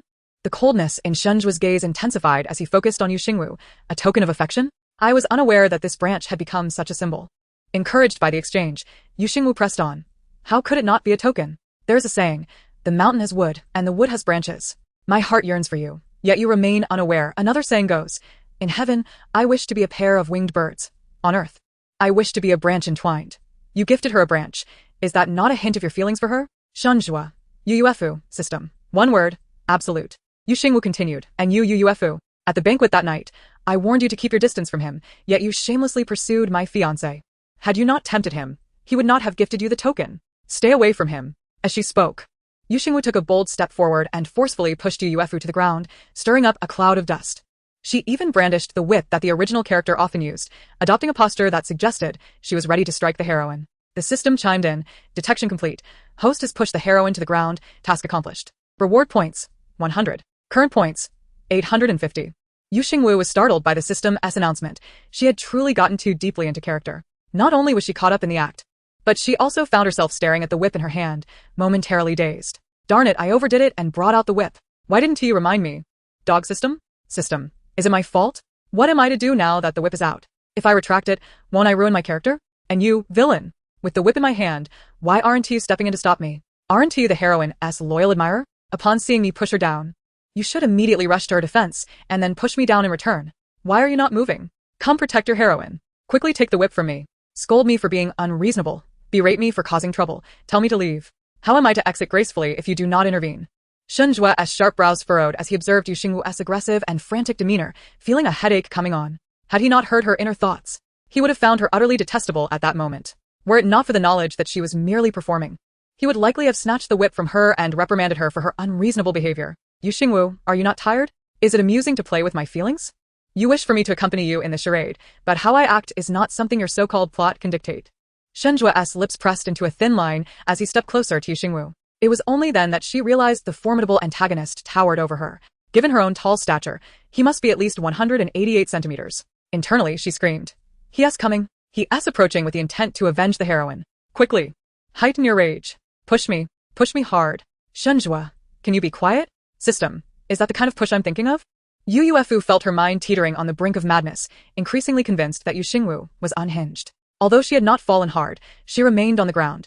Yuefu was unaware that Xingwu could hear Xingwu's thoughts. To her, Xingwu's low-pressure demeanor seemed to signal that he intended to reprimand Xingwu for her antics. Yet, Xingwu simply walked over to the branch that lay on the ground and stepped on it. His narrow, elongated eyes fixed on Xingwu, radiating a palpable sense of danger. Repeat that. Did I truly send her a token of affection? Chapter 25. Brother, kill me. A scene of carnage. Such affectionate terms. Xingwu stared at Xingwu with wide eyes, utterly bewildered. What is happening? The atmosphere has escalated, and you still haven't pushed me down. And now you threaten me about that branch being a token of affection. But whether it is a token or not is now irrelevant. What matters is how dangerously charming you look while threatening me. That tone you use is simply intoxicating. Brother, kill me. Xingwu, system. Do you believe he would truly kill you? He is the ultimate antagonist. At this moment, you seem to have forgotten everything. Xingwu's brows knitted tighter, his headache intensifying. He pressed his long fingers to his temple and could no longer contain himself. Be quiet. You Xingwu. Huh? Be quiet? I wasn't even speaking. And you just asked me if you sent her a token of affection and now tell me to be quiet? Why are you so contradictory? Xingwu. You Xingwu, have you had your fill of this commotion? If you have, return home. Yu Xingwu waited and waited, finally hearing Xingwu's cue to leave. She was overjoyed, practically jumping for joy. See. The antagonist cannot tolerate even a slight grievance toward the heroine. He is reprimanding me. He wants me gone. In her excitement, she did not forget to maintain her act, violently throwing the whip onto the ground. Her chest heaved with indignation, and she gritted her teeth in fury. I knew you would side with her. Do you favor her that much? Sooner or later, I will eliminate her. You better stay by her side at all times. Humph. After declaring this, Yu Xingwu shot a venomous glare at Yu Yuefu before turning and fleeing. That last line about eliminating the heroine was deliberately aimed at Xingwu, hinting for him to end their engagement and hurry to protect his beloved heroine, thus preserving her own wicked persona. Xingwu watched Yu Xingwu's retreating figure, sinking into contemplation. Until Yu Xingwu walked away, he could not retrieve his thoughts.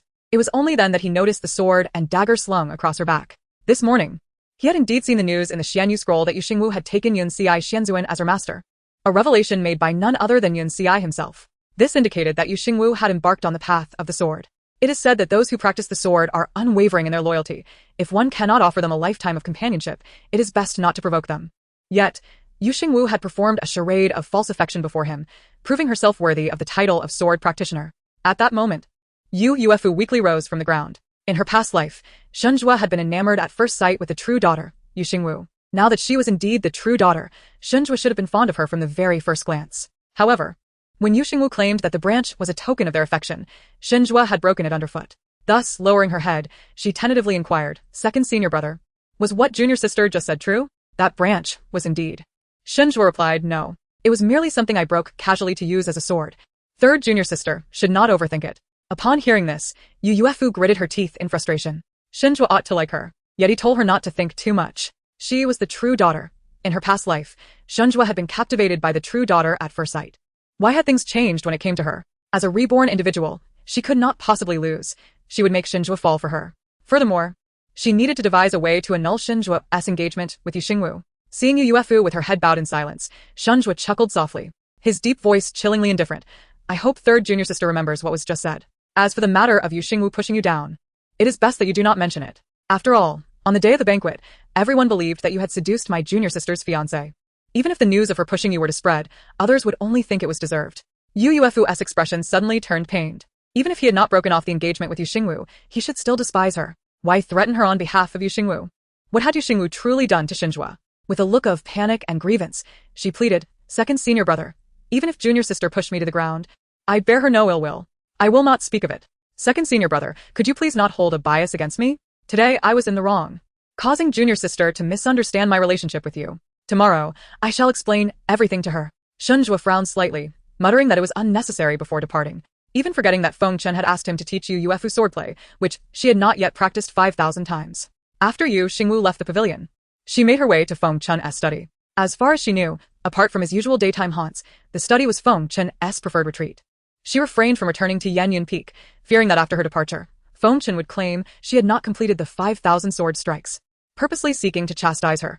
Who would she turn to for vindication then? Upon reaching the study, she found the door ajar and sensed a powerful aura. No, two powerful auras. Inside, she saw Feng Chen, the sword sovereign, sitting across from Yunxiai Xianzuan at the tea table. It was one thing to share tea, but the energy emanating from them suggested an undercurrent of conflict. Alas, she thought there would be no ruthless competition for disciples. Now, she had stumbled upon one. Both Feng Chen and Yunxiai noticed Yu Xingwu's arrival and, in a remarkable display of tacit understanding, simultaneously reigned in their auras. Feng Chen spoke first. Xingwu, come sit. As a sword practitioner, Yunxiai, with his indomitable spirit, would not let Feng Chen take the upper hand. With a gentle smile, he said, Mu'er has arrived. Come sit beside your master. Yu Xingwu was momentarily taken aback. In the midst of this rivalry, how could he address her so intimately? Their actions made it exceedingly difficult for her. System, save me. I only wish to observe the drama, not to participate. System, no help available. Take care, host. Yu Xingwu forced a smile, quickly bowing to both masters. Disciple pays respects to both masters. You may converse. I shall remain here to listen. Upon hearing her refer to them as both masters, Yunxiai's expression remained unchanged. After all, Yu Xingwu had already acknowledged him as her master. If he minded, he would not have accepted her as a disciple the day prior. Conversely, Feng Chun abhorred the term both masters. How could his cherished disciple suddenly belong to another? And this so familiar, was utterly shameless. Have you finished practicing the sword techniques I taught you? Yu Xingwu nearly choked on her own saliva. In the blink of an eye, she had transformed from Xingwu to Xing.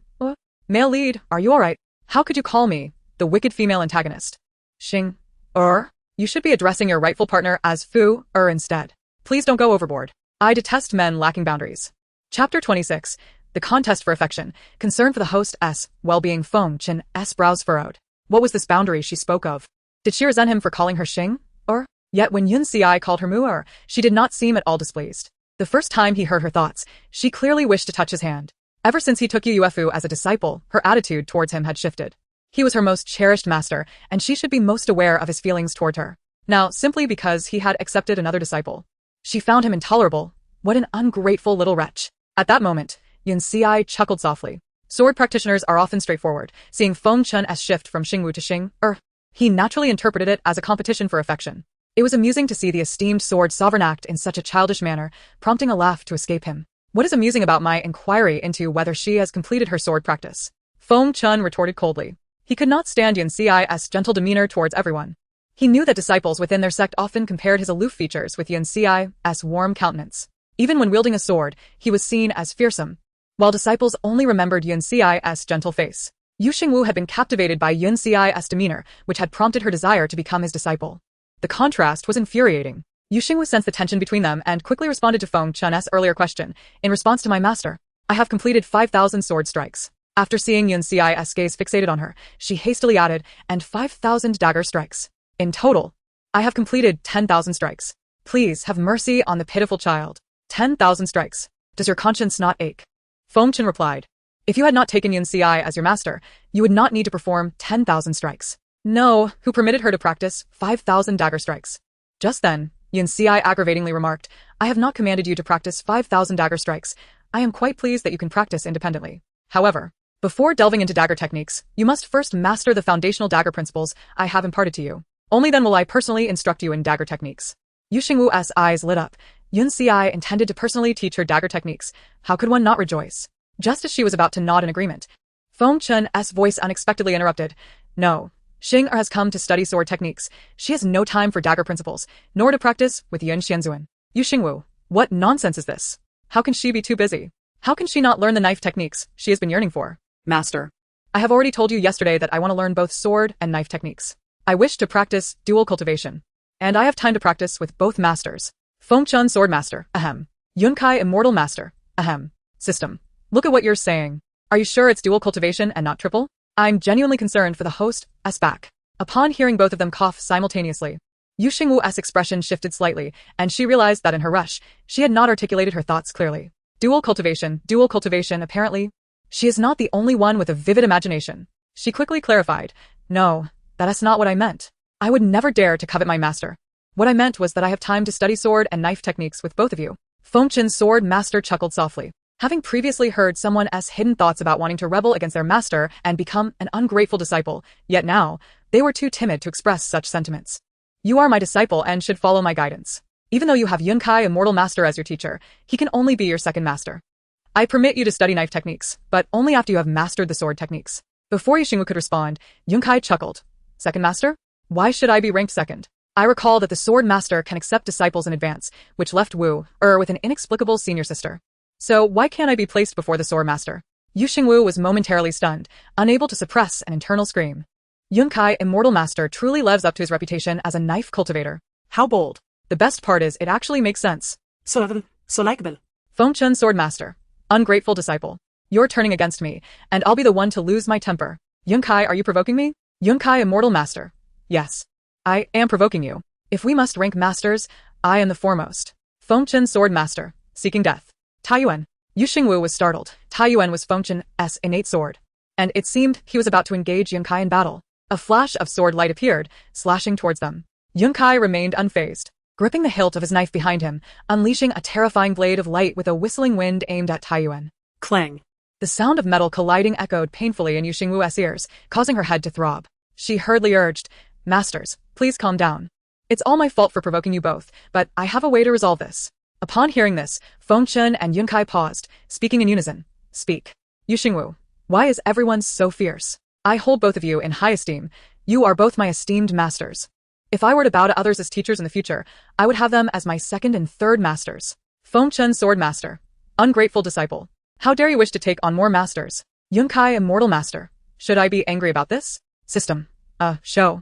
Yu Xingwu thought to herself that having one master could lead to two or even three, much like how she had more than one teacher back in school. But right now, she needed to prevent them from fighting again. Masters, I believe the matter of dual cultivation can be easily resolved. I can learn sword techniques on odd days and knife techniques on even days. It's not a big deal, right? Moreover, you both are not solely responsible for teaching me. What about my other senior brothers and sisters? You both should treat all your disciples equally. Otherwise, how would my senior brothers and sisters feel if they were to also take on other teachers? Feng Chen, sword master. Yun Kai, immortal master. After a moment, a hint of frustration appeared on the usually aloof face of Feng Chen, sword master. Although he and Yun Kai had retracted their innate swords, there was still a simmering anger in their eyes. Tomorrow, you will practice sword techniques with me. Yun Kai, immortal master, calculated the days and spoke gently. Then today, Wu shall accompany me back to Xingwu Peak, just in time for your 9 senior brothers to return. They have also prepared a banquet to celebrate your arrival. Yu Xingwu beamed, nodding vigorously. I shall accompany you back to the peak, master. After speaking, she bowed to Feng Chen, sword master. Master, I take my leave for now. I will return tomorrow to study sword techniques with you. Apologies, great male lead. You were the one who said I could learn sword techniques tomorrow. So, today I'm free to go. I'm off now. Chapter 27, The Handsome Faces of Senior Brothers, The Villain Arrives. Feng Chen, sword master, watched Yu Xingwu skip away with Yun Kai, feeling an intense discomfort in his chest. At that moment, his innate sword spirit transformed into a spiritual form, teasingly remarking, as a great sword master, you can't even keep your own disciple. Previously, she adored Xingwu and had a good relationship with your big disciple. And now she seems quite fond of Yun Kai. Why is it that she pays you, her master, so little attention? You may be cold, but can't you change that foul temper? You treat her well, yet you always argue with her. You must be gentle with women, do you understand? Just like Yun Kai. Feng Chen, sword master. I do not understand, nor do I wish to. All he knew was that his beloved little disciple had just run off with someone else. And his heart was troubled by the thought that he was not the only master in her life. That ungrateful disciple, I shall punish her again tomorrow. That night, the moonlight flowed like water, and the world was silent. Xingwu Peak, however, was aglow with lights and filled with laughter. Yu Xingwu was initially concerned that Yun Kai's 9 disciples would not welcome her, as she was all too aware of her poor reputation. Known for her arrogance and sharp tongue, she was fortunate not to have clashed with Yun Kai's 9 disciples. Otherwise, they would likely have given her a cold reception tonight. On the contrary, since Yun Kai had no female disciples, she became the only one, and the 9 were delighted to have a little junior sister. Previously, they had been teased by their peers for not having a direct female disciple, with some even dubbing Xingwu Peak as Monk Peak. Thus, when the 9 learned that their master had taken in a little junior sister, they were overjoyed. Upon discovering that this little junior sister was the adopted daughter of the elder, they were momentarily stunned. Recently, the hottest topic in the sect was Yu Xingwu's transformation from a true young lady to a false one. Moreover, during the banquet when the true young lady was accepted as a disciple, she caused quite a stir by threatening her master about taking on other teachers. Later, despite news spreading that Yu Xingwu had purchased a knife from the 10,000 Treasures Pavilion, they were still shocked that she would become their master's disciple.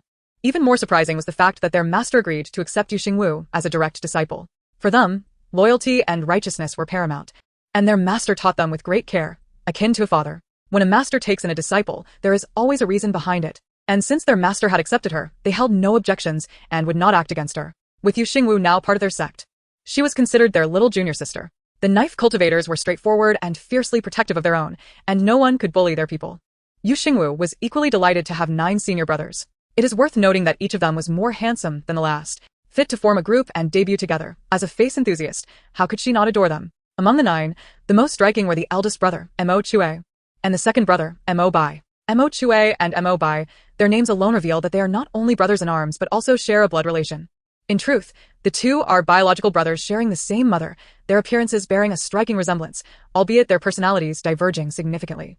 As the elder brother and the most esteemed disciple of Yun Ci, Mo Chu possesses a demeanor marked by maturity and composure. In stark contrast, Mo Bai presents himself as a dashing figure, utterly uncharacteristic of a swordsman. Aside from the eldest and second brothers, the 4th brother, Jiang Yan, also represents the pinnacle of beauty at Xingwu Peak.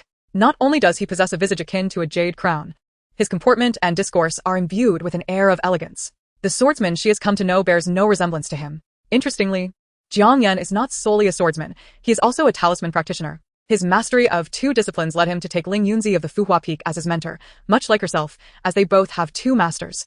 Additionally, there is the ninth brother, also known as the little brother Jiuqing, whose beauty is equally striking. Jiuqing, an orphan rescued by Yun Xi, was granted the name due to being the ninth direct disciple of Yun Xi. Naturally gifted with captivating eyes, he often gives the impression of conveying unspoken emotions when gazing at others. She mused that during confrontations, he ought to refrain from drawing his sword. With such a killing gaze, what woman could resist? However, when faced with male opponents, such nuances are often disregarded. Although there are some men in the cultivation world who view other men as vessels, such individuals are exceedingly rare. The sixth brother, Xingwu, and the seventh brother, Qingxian, are cousins, their appearances markedly different. While they may not be the most stunning among the nine, they exude an undeniable charm. Their presence is imbued with an air of nobility, reminiscent of refined gentlemen. Like Yun Xi, they too prefer to carry their swords behind their backs. As for the remaining brothers not mentioned by name, they are equally captivating in their own right. She couldn't help but wonder if Yun Xi selected his disciples based on talent or beauty, as all 9 of his disciples are remarkably attractive. After indulging in the feast, which was accompanied by an ample supply of wine, Xingwu returned to Yenyun Peak, her mind clouded by inebriation. She had thoroughly enjoyed herself, to the extent that she had forgotten much of what she had discussed with her 9 brothers, having experienced a slight blackout. Upon returning to her chamber, she collapsed into a deep slumber. Remarkably, even in her drunken state, her demeanor remained graceful. In the latter half of the night, while Xingwu was enveloped in a haze of sleep, she was abruptly awakened by a loud call from the system. After a moment of disorientation, she heard the system exclaim, "Host, wake up, wake up. Shenzhua, the main antagonist, has arrived." After several attempts to open her eyes, she finally managed to do so. Glancing at the incessantly chattering system, she groggily retorted, "What nonsense. Shenzhua is here to find me?" After a few bottles of wine, no less, the system replied, "I am unaware if he has consumed alcohol, but host, you may have indulged in counterfeit wine." It was only when a tall figure approached under the moonlight that Xingwu sensed something was amiss, catching a whiff of an alluring fragrance of peaches. A shiver ran down her spine, and she sat up abruptly, her drunkenness dissipating by half. Not merely half, upon recognizing that Xingwu stood before her bed.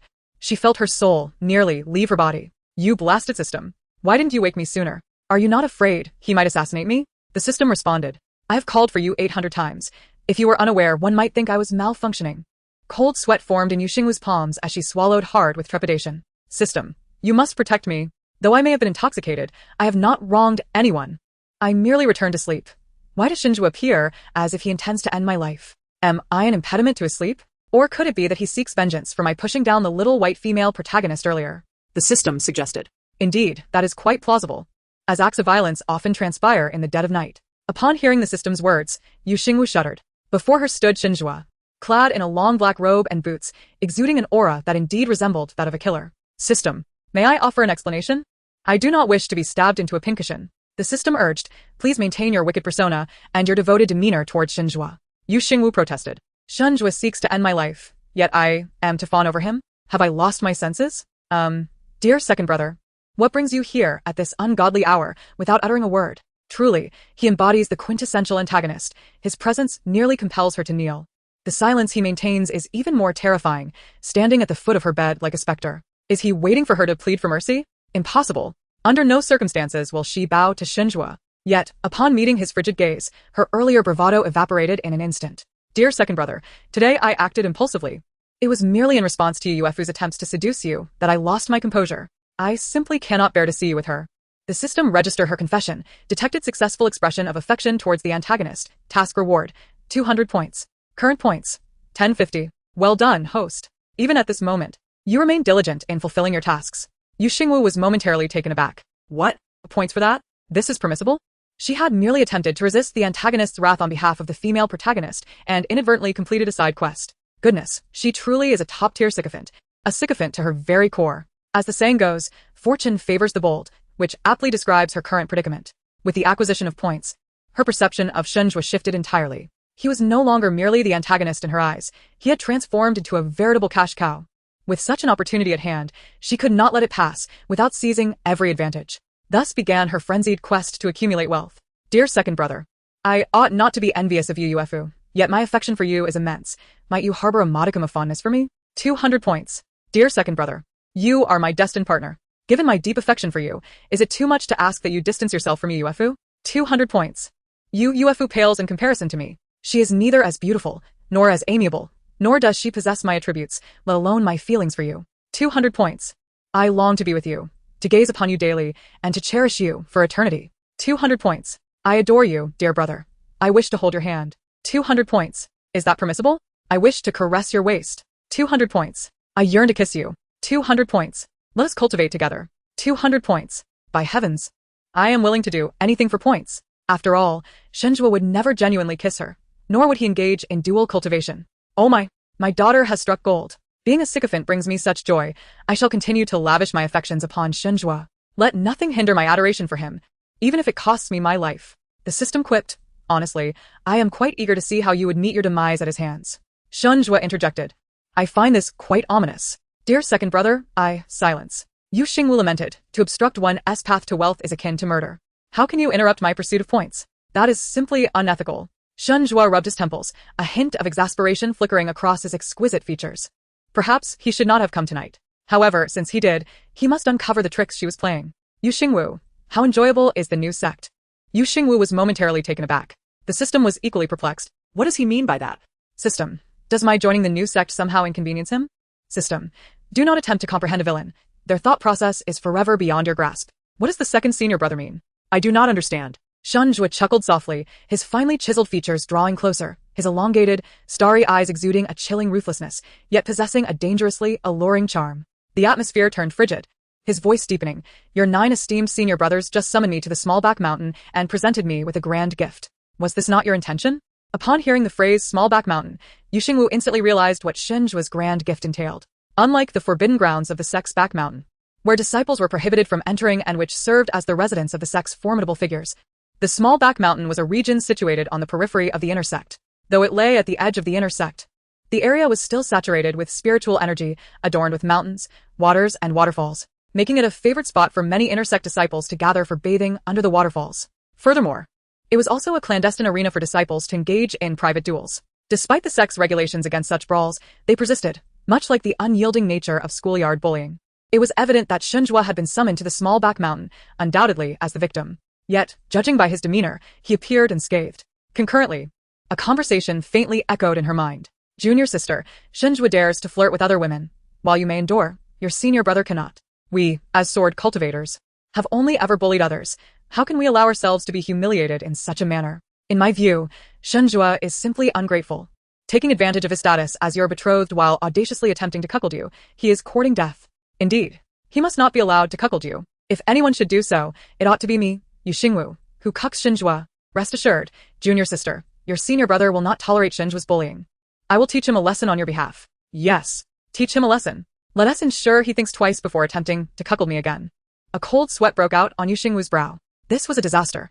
It turned out the situation had unfolded in such a manner. But he is the villain. How could he innocently wander to the Smallback Mountain? Second senior brother. Even a dog would receive a few slaps for wandering out at night. How could you venture out at such an hour, especially to such a perilous place? Xingwu, system, dog woof. Xingwu narrowed his cold eyes, a smirk playing at the corners of his lips as he regarded Yu Xingwu. Are you implying that I brought this upon myself and that you acknowledge this was your directive? Yu Xingwu, upon hearing this, grew anxious. Second senior brother, it is not like that. Please allow me to explain. Xingwu's lips curled coldly. Proceed. Yu Xingwu swallowed hard, hastily stating, Second senior brother, this is truly a misunderstanding. I love you.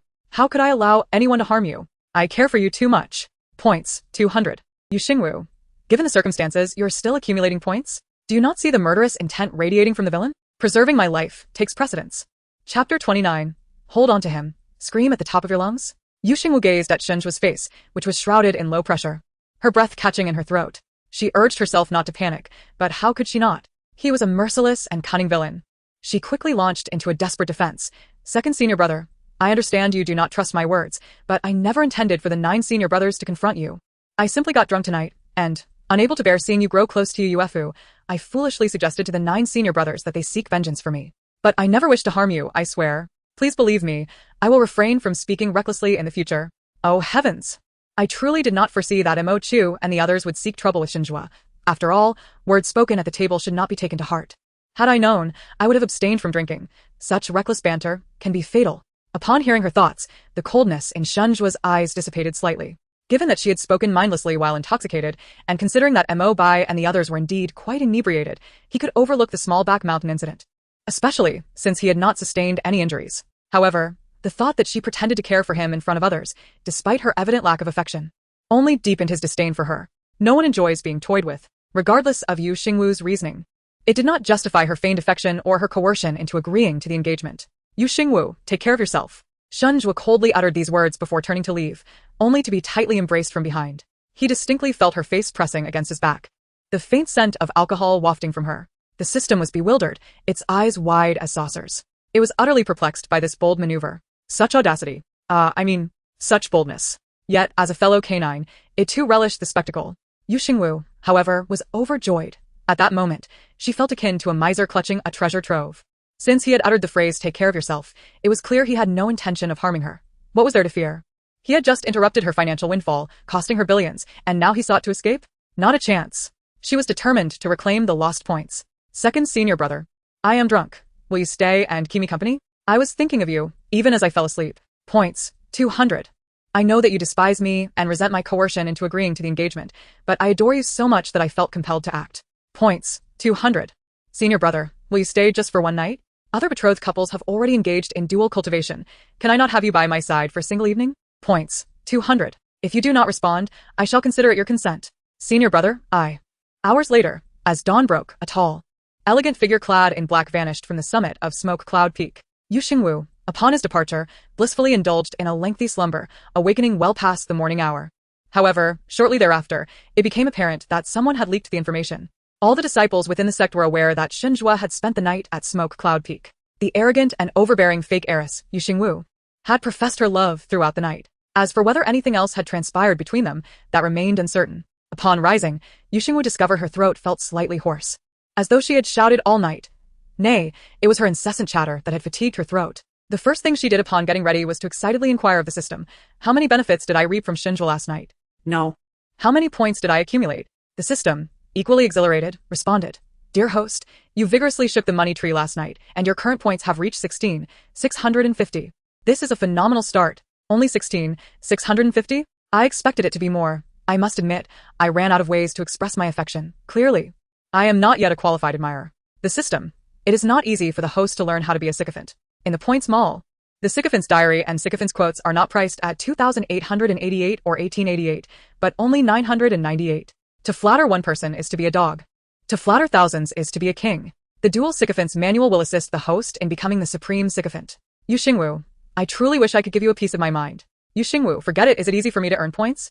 My throat is nearly on fire from shouting, and I only have 16,650 points. I thought I could have 2 or 3 times that amount. The system quickly reassured her. In fact, that is already a considerable amount of points. Let us not forget how many points you receive for completing a task. Contentment is the key to happiness. Yu Xingwu found herself agreeing with the sentiment, and her desire for the task-related points diminished. However, avoiding tasks would lead to punishment, and whether or not she received points, she had to carry on. The thrill of becoming wealthy was simply exhilarating. 16,650 points equated to a staggering 166.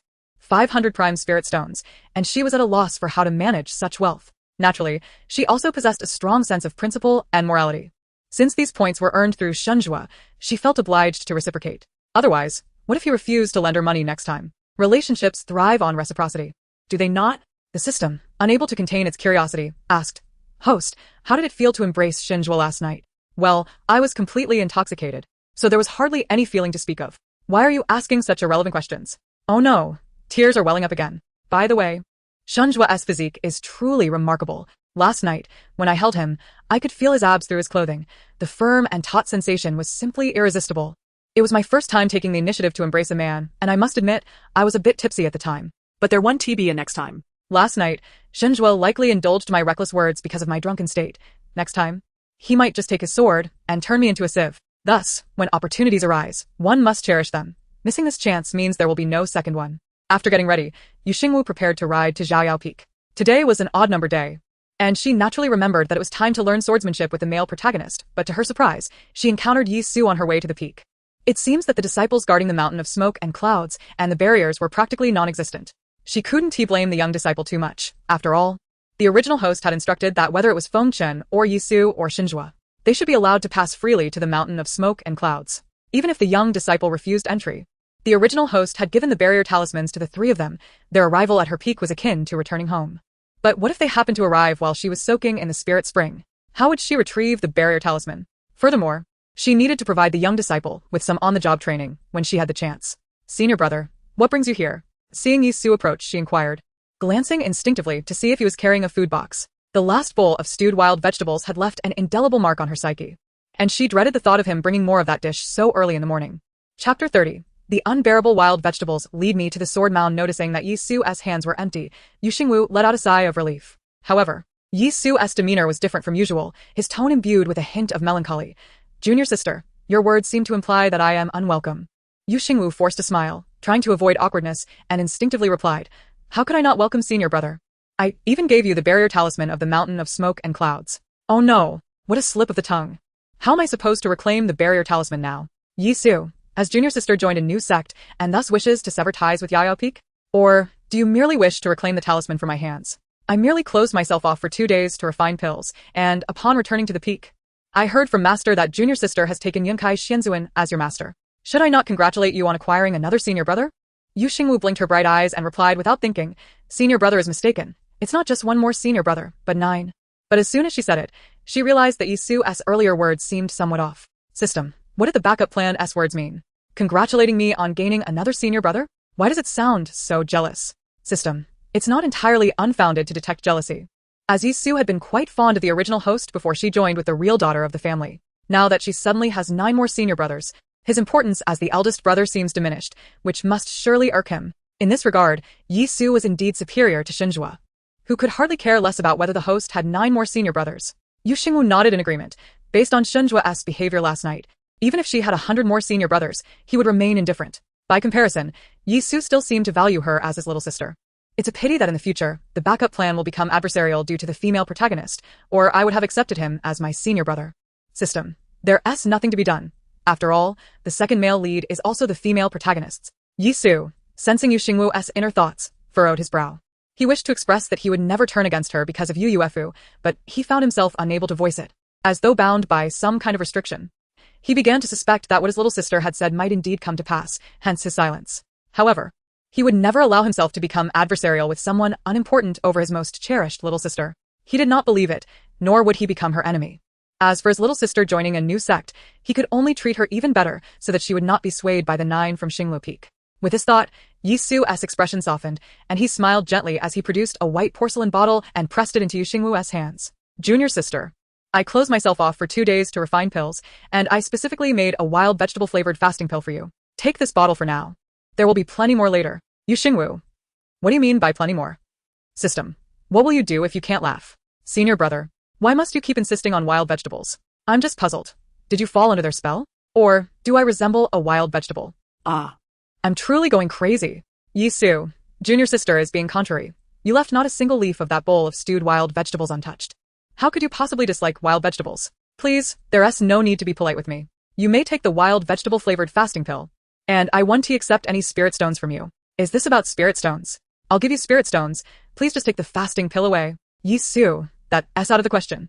Xingwu, speechless, saw that Yi Su was adamant about giving her the fasting pill and could only reluctantly accept it. However, she certainly would not consume a single one. Absolutely not. Senior brother, aside from giving me the fasting pill, do you have any other matters? If not, we should head to Xiaoyao Peak. Master is supposed to teach me swordsmanship today. Yi Su shook his head. There's no need for you to go to Xiaoyao Peak. I came to find you, firstly to give you the wild vegetable fasting pill, and secondly, Master asked me to inform you to go to the back mountain of the sect. Xingwu's expression turned puzzled. Wasn't he Feng Chen supposed to teach her swordsmanship today? Why was she being sent to the back mountain of the sect? The back mountain, a forbidden area of the sect, is off limits to disciples. If it weren't for her formidable father residing there, she would have never gained access. Senior brother, did the master mention any specific purpose for my visit to the back mountain? Yi Su anticipated that Xingwu would inquire, and on her way there, she had already devised a gentle response to avoid upsetting her young junior sister. Junior sister, this morning, third senior sister made a breakthrough to the foundation establishment stage.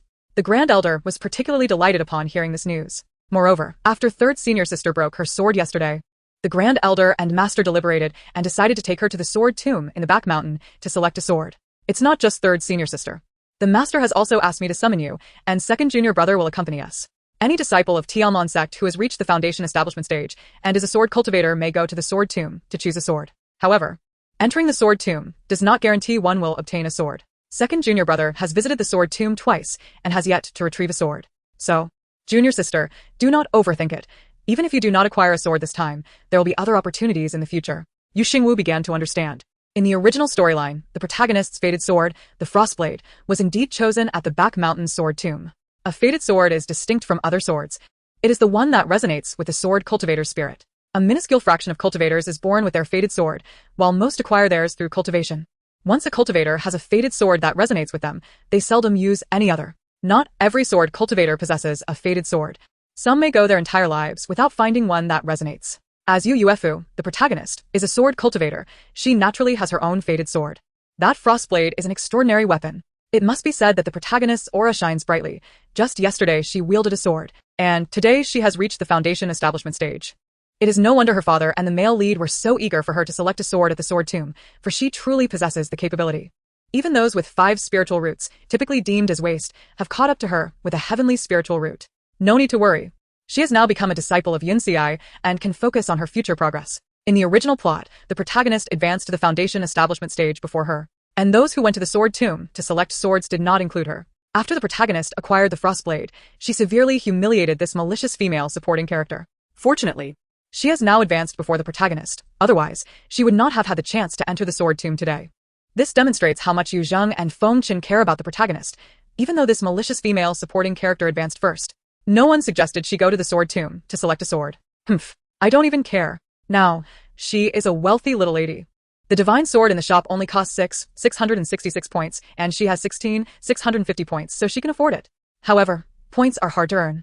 Who knows when she'll have another opportunity to earn points from Xingwu. If she can retrieve a sentient sword from the sword tomb, she could save 666 points. Yet, she has one concern. Given the system's unpredictable nature, it might throw unexpected tasks her way. However, since she did not enter the sword tomb in the original plot, the system should not be overly troublesome, right? She is not interested in unnecessary drama. Chapter 31. The sword tomb. Still not enough? The sword tomb is situated in the forbidden area at the back of Tianmon sect. As Yu Xingwu made her way to the sword tomb, the system took the opportunity to enlighten her about its origins.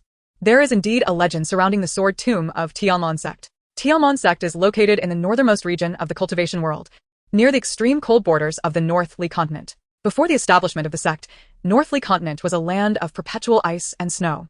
Even though there were spiritual veins beneath the surface, the early powerful figures who founded the sect chose not to establish their sect there due to the harsh climate. The founder of Tianmon sect was a cultivator with ice spiritual roots. However, such a place was only suitable for ice spiritual root cultivators, so initially, Tianmon sect had no disciples, and even the elders and peak masters were few and far between. Unexpectedly, one day, a snow peak in North Li continent suddenly collapsed. The entire cultivation world was shaken, accompanied by a resounding sword cry and an overwhelming sword intent. In that moment, everyone learned that the divine Frostblade had emerged. What was infuriating was that this divine weapon manifested not just anywhere, but directly within their sect. Even more astonishing, the divine weapon actively recognized its master, who happened to be the founder of Tianmon sect. When the divine weapon appeared, 2 extraordinary phenomena also occurred. First, at the moment of the Frostblade's emergence, it summoned all sentient swords within 1,000 miles, causing countless beams of sword light to converge and conceal themselves beneath a mountain, forming what is now known as the sword tomb. Second, prior to its emergence, the Frostblade absorbed the extreme cold energy from the entire North Li continent. At the instant of the snow peak's collapse, not a single snowflake remained on North Li continent, giving rise to the 4 seasons. This was the reason why the number of disciples in Tianmon sect began to increase, allowing it to ascend to a position of prominence among the middle-ranked sections. Eventually, as the founder ascended to the upper realm, just before his ascension, he lifted the seal on the sword tomb and left the Frostblade within it for the fortunate disciples of the future. From that point on, the sword tomb began allowing sword cultivators, elders, peak masters, and direct disciples to enter and select swords. Upon hearing this news, not only new disciples but also various sword cultivators flocked to Tianmon sect. Thus, Tianmon sect began to thrive, rising to become one of the top 4 sects among the upper-ranked sects and boasting the largest number of sword cultivators. However, despite the numerous direct disciples entering the sword tomb, none have been able to draw forth the Frostblade. After hearing the system's exposition, Yu Xingwu once again marveled at the protagonist's remarkable aura. In the original storyline, the protagonist's acquisition of the Frostblade dealt a severe blow to the false heiress, largely because this Frostblade was a divine weapon once wielded by the sect's founder. It is this Frostblade that has propelled the protagonist's cultivation journey as if it were on fast forward. Although Yu Xingwu felt a mix of envy and resentment, she merely envied the protagonist slightly. She had no desire for the Frostblade. Crucially, there was no scene in which she would compete with the protagonist for the sword. She had played her part 365 times and dared not alter the plot recklessly, lest she be erased. Moreover, she believed her Red Lotus blade was quite satisfactory. If she could acquire another sentient sword during this journey, it would be a profit. The vast expanse of the forbidden area at the back mountain allowed for swift travel on her celestial crane mount. Before long, Yu Xingwu arrived near the 10,000 Swords Peak. The entrance to the Sword Tomb lies within the heart of the 10,000 Swords Peak, and below the peak is the place where swords are concealed. However, as soon as she approached the vicinity of 10,000 Swords Peak, she could faintly hear the sound of sword cries, and the wind carried the sharp energy of swords toward her. The celestial crane landed on a massive boulder halfway up the mountain, where the word Sword Tomb had been inscribed with sword energy, the characters bold and vigorous. Upon her arrival, Feng Chen, the Grand Elder, Xinzhua, and Yu Yuefu were already waiting for her at the entrance of the Sword Tomb.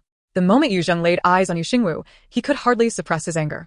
Ever since he had brought his biological daughter back to the sect and publicly declared her to be his adopted daughter, she had ceased to regard him with any respect. Even such a significant event as becoming a disciple of Yin Xi was something she did not bother to inform him about in advance. Was she so confident now that she had grown wings? With one apprentice and 2 masters, she was truly audacious. If Feng Chan were to speak up, she would indeed face consequences for her disloyalty. Yu Xingwu, oblivious to Yu Zheng's displeasure, directed her gaze toward Xinzhua, specifically at his waist. The host pondered, "What is this about?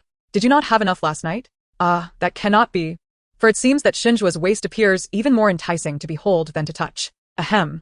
I meant to say that I barely had the chance to touch it last night. Upon hearing these thoughts, Feng Chen, the sword master, suddenly turned cold, his fingers tightening into a fist. This morning's rumors were indeed true. Xinzhua had spent the night at the Smoke and Cloud Peak. Was it not the case that he found her repulsive, that even a glance at her was bothersome? Or had this vile disciple employed some underhanded tactic to keep her close, even daring to touch her waist? How brazen she was, filled with both desire and audacity.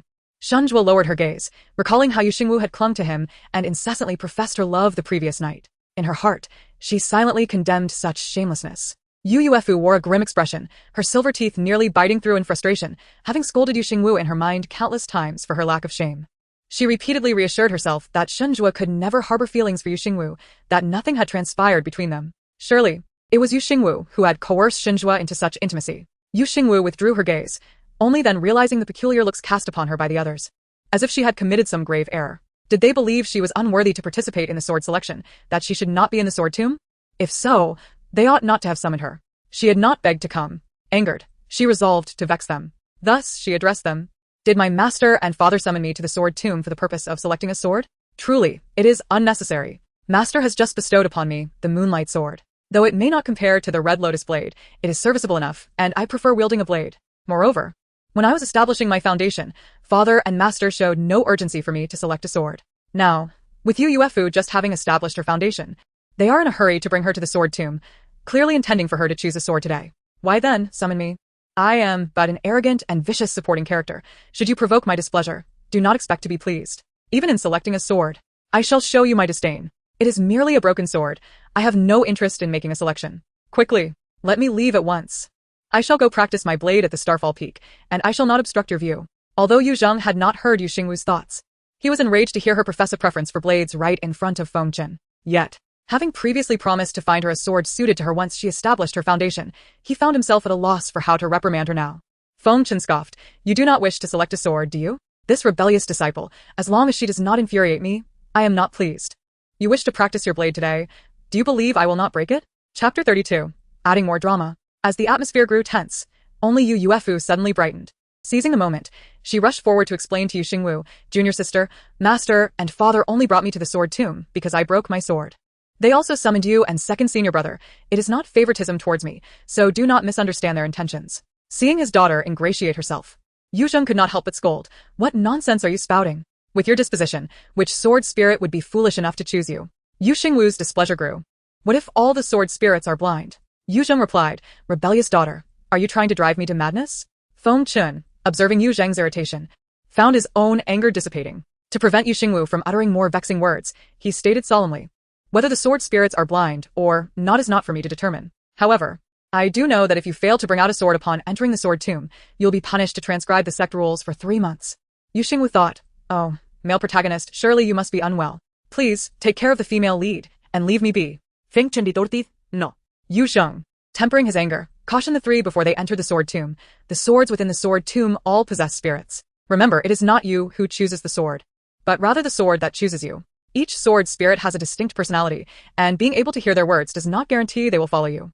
To ascertain whether the sword you favor will accompany you, simply draw it. If you can extract the sword, it signifies the spirit's acknowledgement of you. If not, it means it is unwilling to accompany you. The sword tomb differs from other realms.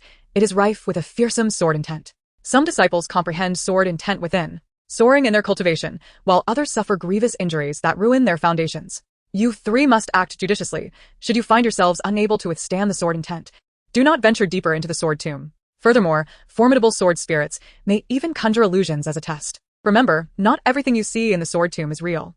Yu Xingwu and Xinjua exchanged subtle nods of understanding, while only Yu Yuefu replied, "Understood, father. I will be cautious." As the supreme elder, Yu Zheng possessed the key to unlocking the sword tomb. With a resounding roar, the entire Wanjian peak trembled, and as the sword tomb opened, the three entered.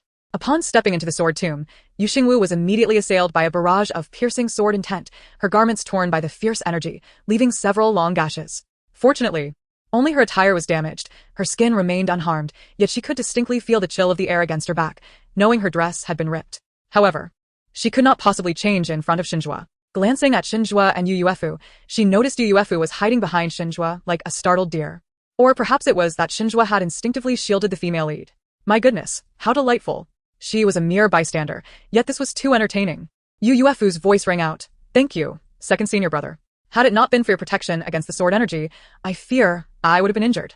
Xunjua's handsome brow furrowed, his cold expression tinged with displeasure. Just as he was about to speak, his gaze inadvertently fell upon the gash in Yu Xingwu's clothing, revealing a glimpse of her fair skin beneath. Narrowing his eyes, he spoke in a low voice. "If you cannot withstand even the sword energy here, you might as well leave the sword tomb now." Yu Xingwu was taken aback, realizing he was addressing her.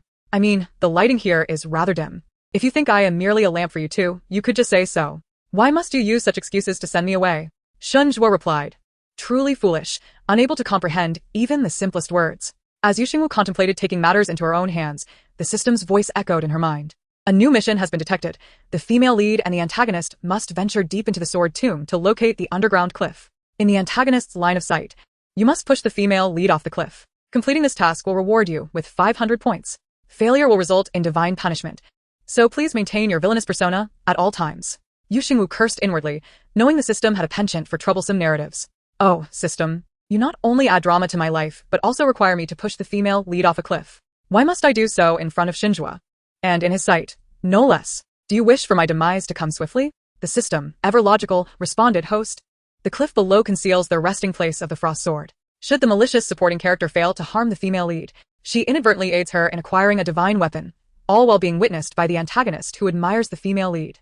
This scenario is far more thrilling than the original plot. Otherwise, how could I grant you 500 points? Do I appear to be in need of 500 points?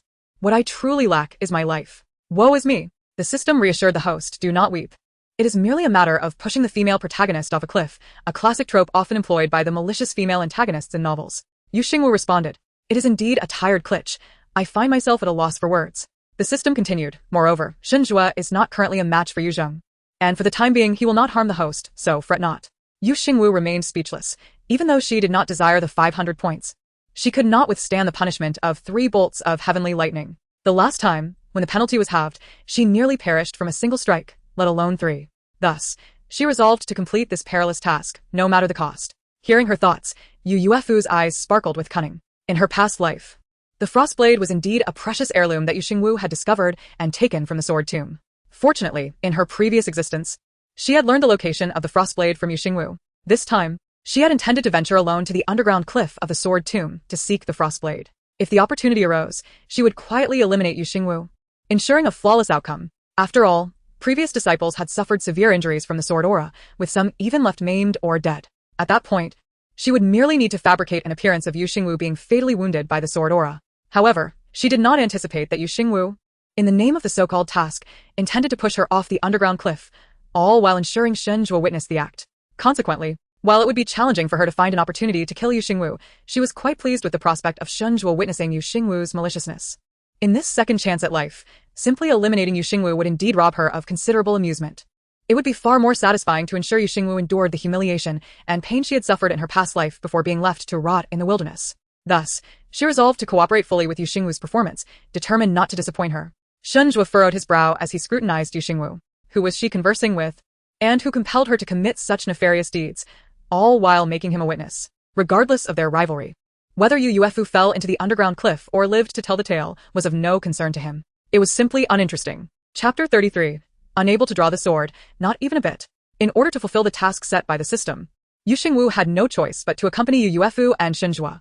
They had just entered the sword tomb and had yet to see a single sword, with only one path ahead of them, compelling them to proceed together. Though they traveled as a trio, each harbored distinct thoughts. Along the way, although the sword intent whipped through from all directions, no one utilized spiritual energy to activate protective barriers, nor did they summon spiritual treasures or artifacts to obstruct the rampaging sword intent. The reason was simple. This was the sword tomb, an exceptional place for comprehending sword intent. If they blocked the sword intent, they would feel nothing, and thus could not hope to attain understanding. After traversing a lengthy passage, their vision suddenly expanded, revealing a vast cave before them. In addition to sensing the boundless sword intent swirling about, they could hear the sound of droplets falling from the cave ceiling. The cave was littered with various swords thrust haphazardly into the ground. Xingwu felt a dizzying sensation, overwhelmed by the sheer number of swords. Even before they reached the depths of the sword tomb, they had already encountered thousands of swords, indicating the astonishing quantity housed within. She could not help but wonder, with so many swords, why had Xingwu failed to select even one during his previous 2 visits? Did the sword spirits here hold him in such disdain? Or perhaps the sword spirits were astute enough to recognize that Xingwu would ultimately become a ruthless villain. Unwilling to associate with him, it was only natural for righteous swords to disdain villains. She recalled that the original text had indeed failed to mention the villain's destined sword. Yet, as a malicious female antagonist, she was likely without a fated sword, as she and the villain were merely secondary characters meant to serve the female protagonist. However, she could not dismiss the possibility that with her new persona, a sword spirit might be willing to follow her. Yuzheng had informed them that whether a sword could be taken depended on their ability to draw it. Yet, with so many swords, if she attempted to draw each one, it would take an eternity. Second senior brother, did you draw every sword during your previous visits? How long did it take? Such inquiries required the wisdom of experience. Although asking might embarrass him, it was not her fault that the sword spirits had no regard for him. Xingwu's gaze turned icy. He had no intention of answering. However, seeing Xingwu's curious expression and her determination to press on, he replied, almost against his better judgment. I have not drawn any, I do not know. Xingwu looked at Xingwu in disbelief. You haven't drawn any? You don't know? You mean to say you visited the sword tomb twice merely to window shop? Is it truly so difficult to extend your hand and draw a sword? How precious are your hands? Second senior brother was truly unique. Unique like a brainless rebel. Xingwu's expression turned cold, as he smirked slightly. Who truly lacked a brain. He had simply not encountered a sword that captured his interest, hence he had not drawn one. Xingwu retorted, so, you must have come solely for the frostblade, right? Goodness, that is the female protagonist's sword. How could a villain like you dare to covet it? Such a breach of martial ethics. Yuefu's fingers tightened beneath her sleeves. Clearly concerned about this issue, she immediately interjected, all the swords here possess spirits. Obtaining any one of them would greatly benefit your future cultivation. I know second senior brother has high standards, and swords worthy of you are rare, but acquiring a sword is far better than returning empty-handed. I am certain many sword spirits would be willing to follow you, second senior brother. Why not give it a try? Xingwu, already displeased with Yuefu, found her meddling in his affairs even more irksome. His demeanor turned as frigid as ice. My matters do not require your interference. Yuefu's expression immediately soured, while Xingwu shot Xingwu a look of exasperation. Look at you. If you can't speak properly, then perhaps you should refrain from speaking altogether. You are the female protagonist's devoted admirer. How can you treat her with such disdain? No wonder you remain unrequited. You deserve it. No sooner had she finished her criticism than Xingwu turned away, striding forward with a clean and decisive motion. He had no interest in the swords here. She, however, was enthralled. Not only did she find the swords captivating, but she also felt overwhelmed by the multitude of options, leading to a dilemma in selection. Consequently, she approached several swords and attempted to draw them one by one. The result was disheartening. She could not draw any of them, not even a bit. This indicated that the sword spirits of those swords had deemed her unworthy and were unwilling to form a bond with her. Yuefu suppressed her laughter, ready to mock the audacity of a false heiress daring to attempt drawing swords, such a fanciful notion. It was at this moment that a voice suddenly echoed in Xingwu's mind. I am here. Come and choose me. If you choose me, I will follow you. Hurry and choose me. Instinctively, Xingwu turned her gaze to her right front, where she saw a pitch-black 3-foot-long sword embedded in the ground. Though the blade was darker than a raven, it shimmered with a chilling sword light, indicating it was a fine sword indeed. This was the first time she had heard a sword spirit speak since entering the sword tomb, evoking an indescribable sense of intrigue. It felt quite exhilarating. The key was that it was a sword with a spirit. What sword cultivator would not desire such a treasure? Moreover, acquiring it would be a boon. Having several sword spirits conversing with her would surely be more engaging than her conversations with the system. As the adage goes, entering the sword tomb is said to be about choosing a sword, but in reality, it is the sword that chooses you. With this thought in mind, she suddenly found the dark sword far less unattractive and resolved to take it with her. As her hand grasped the hilt of the sword, she found herself utterly incapable of drawing it forth, no matter how much strength she summoned. At that moment, the sword spirit, which had just been urging her to choose it, erupted into a fit of mocking laughter. It taunted her, saying, "Oh dear, you can't pull it out. How foolish of you to believe I would accompany you. You sword cultivators are so naive, each one more easily deceived than the last. How amusing." Xingwu was momentarily stunned, nearly letting a curse slip from her lips. She had thought she had encountered a fateful sword, but it seemed to be a cursed bond instead. She recalled what Yu Zheng had said about the differing temperaments of sword spirits. Hearing their words did not guarantee their allegiance. How misled she had been.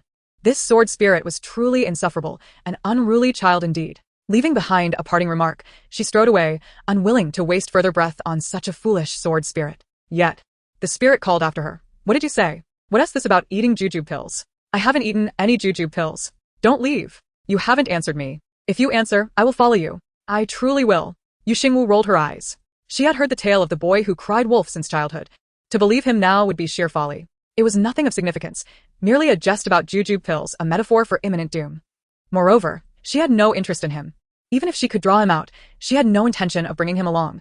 She merely wished to satisfy her curiosity. The spirit exclaimed in frustration. "Ah, how infuriating.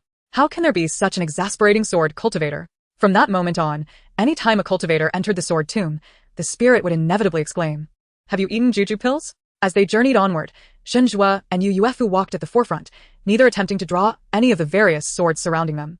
Xingwu trailed behind, not because she lacked the insight to avoid being a third wheel to the protagonists, but because she truly could not walk quickly. She felt compelled to try pulling every sword she encountered. She refused to believe that none of them possessed merit, or rather, she was determined to find a sword of discernment. Noticing Xingwu lagging behind, Xingwu paused and glanced back, observing her attempting to draw each sword. Beside him, Yu Yuefu covered her mouth, a smile gracing her lips as she remarked, despite her usual domineering demeanor. "It's quite endearing to see her so innocent and charming while selecting a sword. Endearing to the point of foolishness. Does she truly believe that trying every sword will yield success? Is this not foolish and laughable?" Such a foolish individual hardly seemed worthy of Xingwu's attention. He would never be fond of someone so dim-witted. Xingwu furrowed his brow, seemingly contemplating Yu Yuefu's words. Was it not foolish, but rather charmingly naive? That in itself was a form of foolishness. Xingwu did not perceive any fault in her actions. How could she know if she could not draw a sword without at least trying? If she didn't attempt, were they merely here for a leisurely stroll? A deep, magnetic voice interrupted her thoughts. "Xingwu, if the sword does not suit you, there is no need to try pulling it." Taken aback, she almost retorted with a mind-your-own business. Yet, she could not forget her persona as the devoted admirer. She hastily released her grip and dashed over to Xingwu, audaciously tugging at his sleeve, feigning innocence while deliberately wrinkling the fabric. Her eyes gleamed with an almost obsessive fervor. "Second senior brother, what kind of sword do you think would suit me? I do not comprehend these matters. Just tell me which one to try, and I shall." Ugh. I merely wish to irritate Xingwu for some amusement, yet I have ended up making a fool of myself instead. From now on, I must avoid actions that harm myself while attempting to thwart my enemies. Xingwu glanced down at his crumpled sleeve, his brow furrowing in annoyance. He found Xingwu increasingly audacious. Not long ago, she had proclaimed her affection for him, yet dared not touch him. Now, she not only tugged at his sleeve, but had also boldly embraced him without letting go the previous night. She truly was fearless. "Release your grip. Your destined sword will reveal itself to you." Xingwu obediently loosened her hold, yet her heart swelled with delight at Xingwu's displeasure. How dark his expression had become. He truly despised her touch. For the sake of the upcoming task, she continued to lay the groundwork. "Second senior brother, when I held you last night, why did you not let me go? Now, I merely touched your sleeve, and you are unwilling. Is it because Yu Yuefu is present and you fear she might see? Is she of such importance to you? System, just 6. Xingwu, if you do not let go, how can you draw the sword?" What gave her the audacity to presume he cared about Yu Yuefu? Those eyes of hers were better off closed. Yu Yuefu appeared quite entertained by Xingwu's antics, eagerly anticipating the moment she would be pushed off the cliff.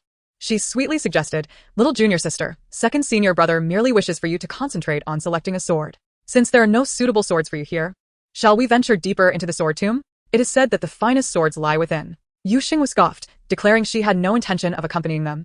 Yet her actions betrayed her as she led the way, acting as their guide. The wind, infused with sword intent, lashed at her face, and despite shielding herself, she felt as though her appearance might be marred.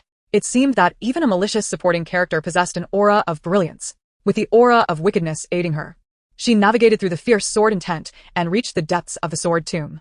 The trio soon beheld a colossal stone, appearing as though it had erupted from the earth, with numerous swords thrust into it at all angles. The radiant sword light and the fierce sword intent surged through the air, confirming that the swords here were indeed far more formidable than those encountered earlier.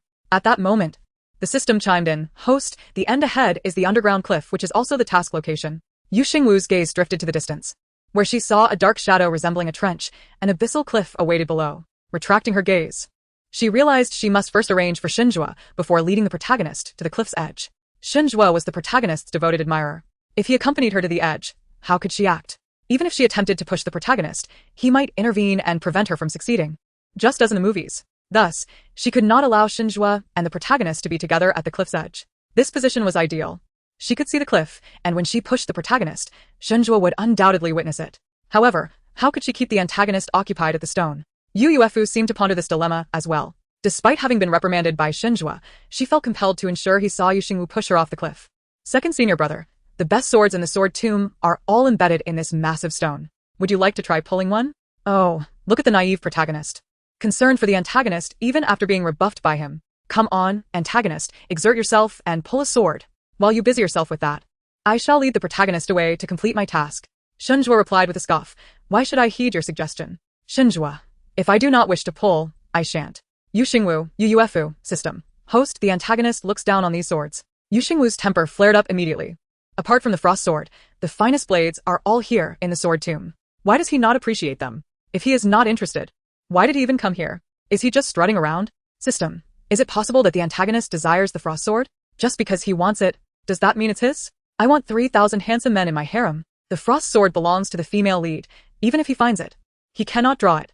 It would be better for him to choose another sword here. While he is busy selecting a sword, I can also complete my task. Can't he be a bit more cooperative? Xingwu wished she could control Xingwu to select a sword. With a sudden idea, she walked over to Xingwu and seized his wrist. In the midst of Xingwu's astonished gaze, she forcefully pressed his hand against the hilt of the nearest sword. The atmosphere seemed to freeze, and silence enveloped them. Even the system was left speechless. After a long pause, it finally uttered, a sparrow pecking at a bull's rear. How absurd. The antagonist, unwilling to choose a sword, was compelled by the host to select one. What an audacious host. Chapter 35. The benefits of hand control. To the cliff, Xingwu's curled lashes drooped, her gaze settling on Xingwu's slender, bony, and fair hands. To be precise, she could not fully see those hands, as they were firmly grasped by her own. As the saying goes, one must act boldly to achieve their desires. The current scene depicted Xingwu holding the sword hilt, while Xingwu tightly gripped his hand. She swallowed hard, nearly crying out in excitement. Oh my, this is simply a scene of delight. Last time, I wanted to touch the male lead's hand but couldn't. And now I've managed to touch the antagonist's hand. System. Are you not aware of how you managed to touch it? Whoa. This exquisitely slender hand, with distinct joints, is too delightful to touch. How can I, a hand enthusiast, survive? I want to caress it again. Xingwu, shameless. Seeing that Xingwu remained silent and showed no signs of anger, Xingwu gathered her disordered thoughts and boldly remarked, Second senior brother, I know you must be displeased since you haven't chosen a sword twice. Rest assured, with so many swords on this massive stone, if you try pulling each one like I do, you will surely draw one. After saying this, she did not forget to demonstrate, pulling on Xingwu's hand to attempt drawing a sword. Failing to draw the first sword, she moved on to the next. To her astonishment, Xingwu did not resist, allowing her to guide his hand in the endeavor. However, after trying over 10 swords, each remained immovable, indicating that they did not wish to choose Xingwu as their master. For a moment, Xingwu was taken aback. Hearing that Xingwu had failed to draw a sword twice, she assumed it was merely a matter of not finding the right one. It seemed, however, that the antagonistic figure truly was not favored by the sword spirits. But upon reflection, she realized that these swords were among the finest in the sword tomb, and the sword spirits likely sought a master imbued with righteous energy. Given that Xingwu harbored a demonic seed within him, it was no wonder these spirits would not choose him. Thus, if he were to draw a sword, it would be as unlikely as the sun rising from the west. Yet, she maintained her affectionate facade, saying, With so many swords here, I am certain there is one second senior brother can draw. Even if you cannot, it is simply that these swords are unworthy of you. Please continue trying. While you do, I shall search elsewhere. We have yet to find the frost sword. And surely, there are other hidden places in this sword tomb. Upon hearing this, Yu Yuefu, fearing Xingwu might refuse and disrupt her plan to push Yu Xingwu off the cliff, quickly chimed in, little junior sister is right. Second senior brother should continue trying here. Little junior sister, and I will look around nearby. Perhaps there are hidden passages leading deeper into the sword tomb. At this moment, Yu Xingwu felt as if she had heard a divine melody. See? It is indeed the sweet female lead who knows how to follow the plot. Unlike you, the antagonist, who hinders my progress. Whoa. If I am struck by lightning again, it will all be your fault. Xingwu lifted his gaze, his deep, dark pupils narrowing slightly. Already understanding that the lightning Yu Xingwu referred to was the punishment she would receive for failing her task. That evening, when she suddenly coughed up blood while he was delivering her medicine, he had heard her thoughts expressing that she felt foolish for being struck by lightning. Although no one had seen the so-called lightning that night, her injuries were undeniably real, indicating she had indeed failed her mission. And as for those who were inconsequential, he usually felt no curiosity. Yet, at that moment, he found himself inexplicably intrigued by what her task had been and why she had failed. Now, he pondered whether to heed her wishes and remain here to draw swords. Noticing Xingwu's hesitation, Yu Xingwu seized the opportunity, declaring, then it is settled. Second senior brother shall continue drawing swords here while I search for hidden passages nearby. Xingwu lowered his brows, watching as the girl loosened her grip on his hand and dashed off in the distance, and he suddenly felt that observing this scene was rather enjoyable. Regardless of who fell into the underground cliff, what did it matter to him? Yu Yuefu had already prepared to act, yet she feared that Xingwu would not see her when she was pushed off the cliff. As she departed, she deliberately spoke to Xingwu. Second senior brother, I see that the road ahead leads to the edge of a cliff. It would be dangerous for little junior sister to go alone. I will go protect her. Oh. Xingwu, when I am about to fall, you must look over. And Yu Xingwu, as I play along with your act, do not disappoint me. Standing at the edge of the underground cliff, Yu Xingwu felt a thrill of excitement. Since she had to complete the task, why not immerse herself in her role and truly embody the malice of the villainous supporting character? She even contemplated whether to let out a sinister laugh when pushing the female lead down. Oh my, how wicked, though sinister. She was comforted by the knowledge that the frost sword lay hidden below the cliff, otherwise, she would have felt a twinge of guilt.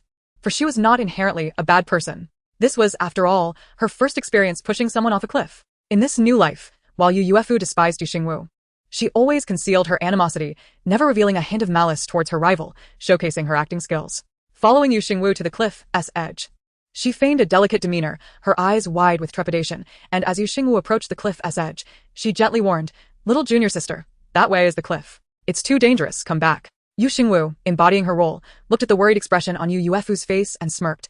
Yu Yuefu, have you forgotten what our father Yu Zheng said when we entered the sword tomb? Hearing the name Yu Zheng, Yu Yuefu's heart leaped with joy.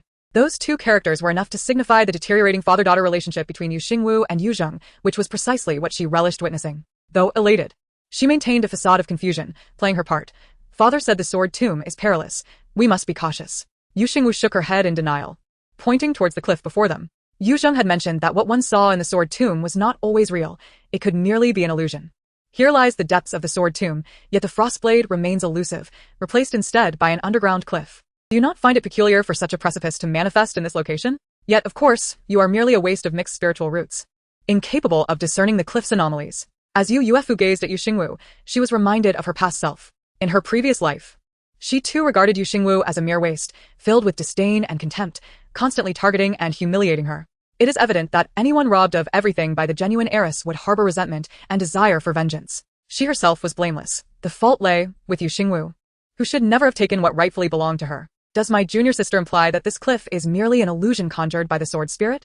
As chapter 36 unfolds, with the intention of casting the female protagonist down the cliff to encounter the frostblade, Yu Yuefu approached the edge of the cliff, deliberately positioning herself next to Yu Xingwu, as if fearing that Yu Xingwu would not push her off. In her mind, Yu Xingwu scoffed, system.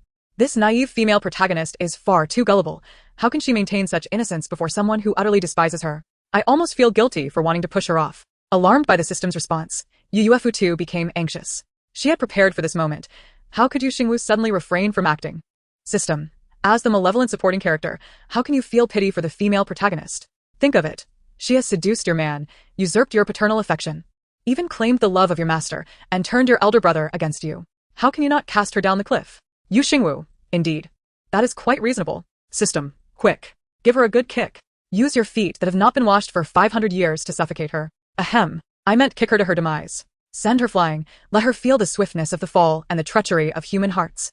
If one kick does not suffice, give her two. A buy one get one free deal. Inspired by the system's fervor, Yu Xingwu cackled 3 times at Yu Yuefu, then with a swift kick, propelled Yu Yuefu off the cliff.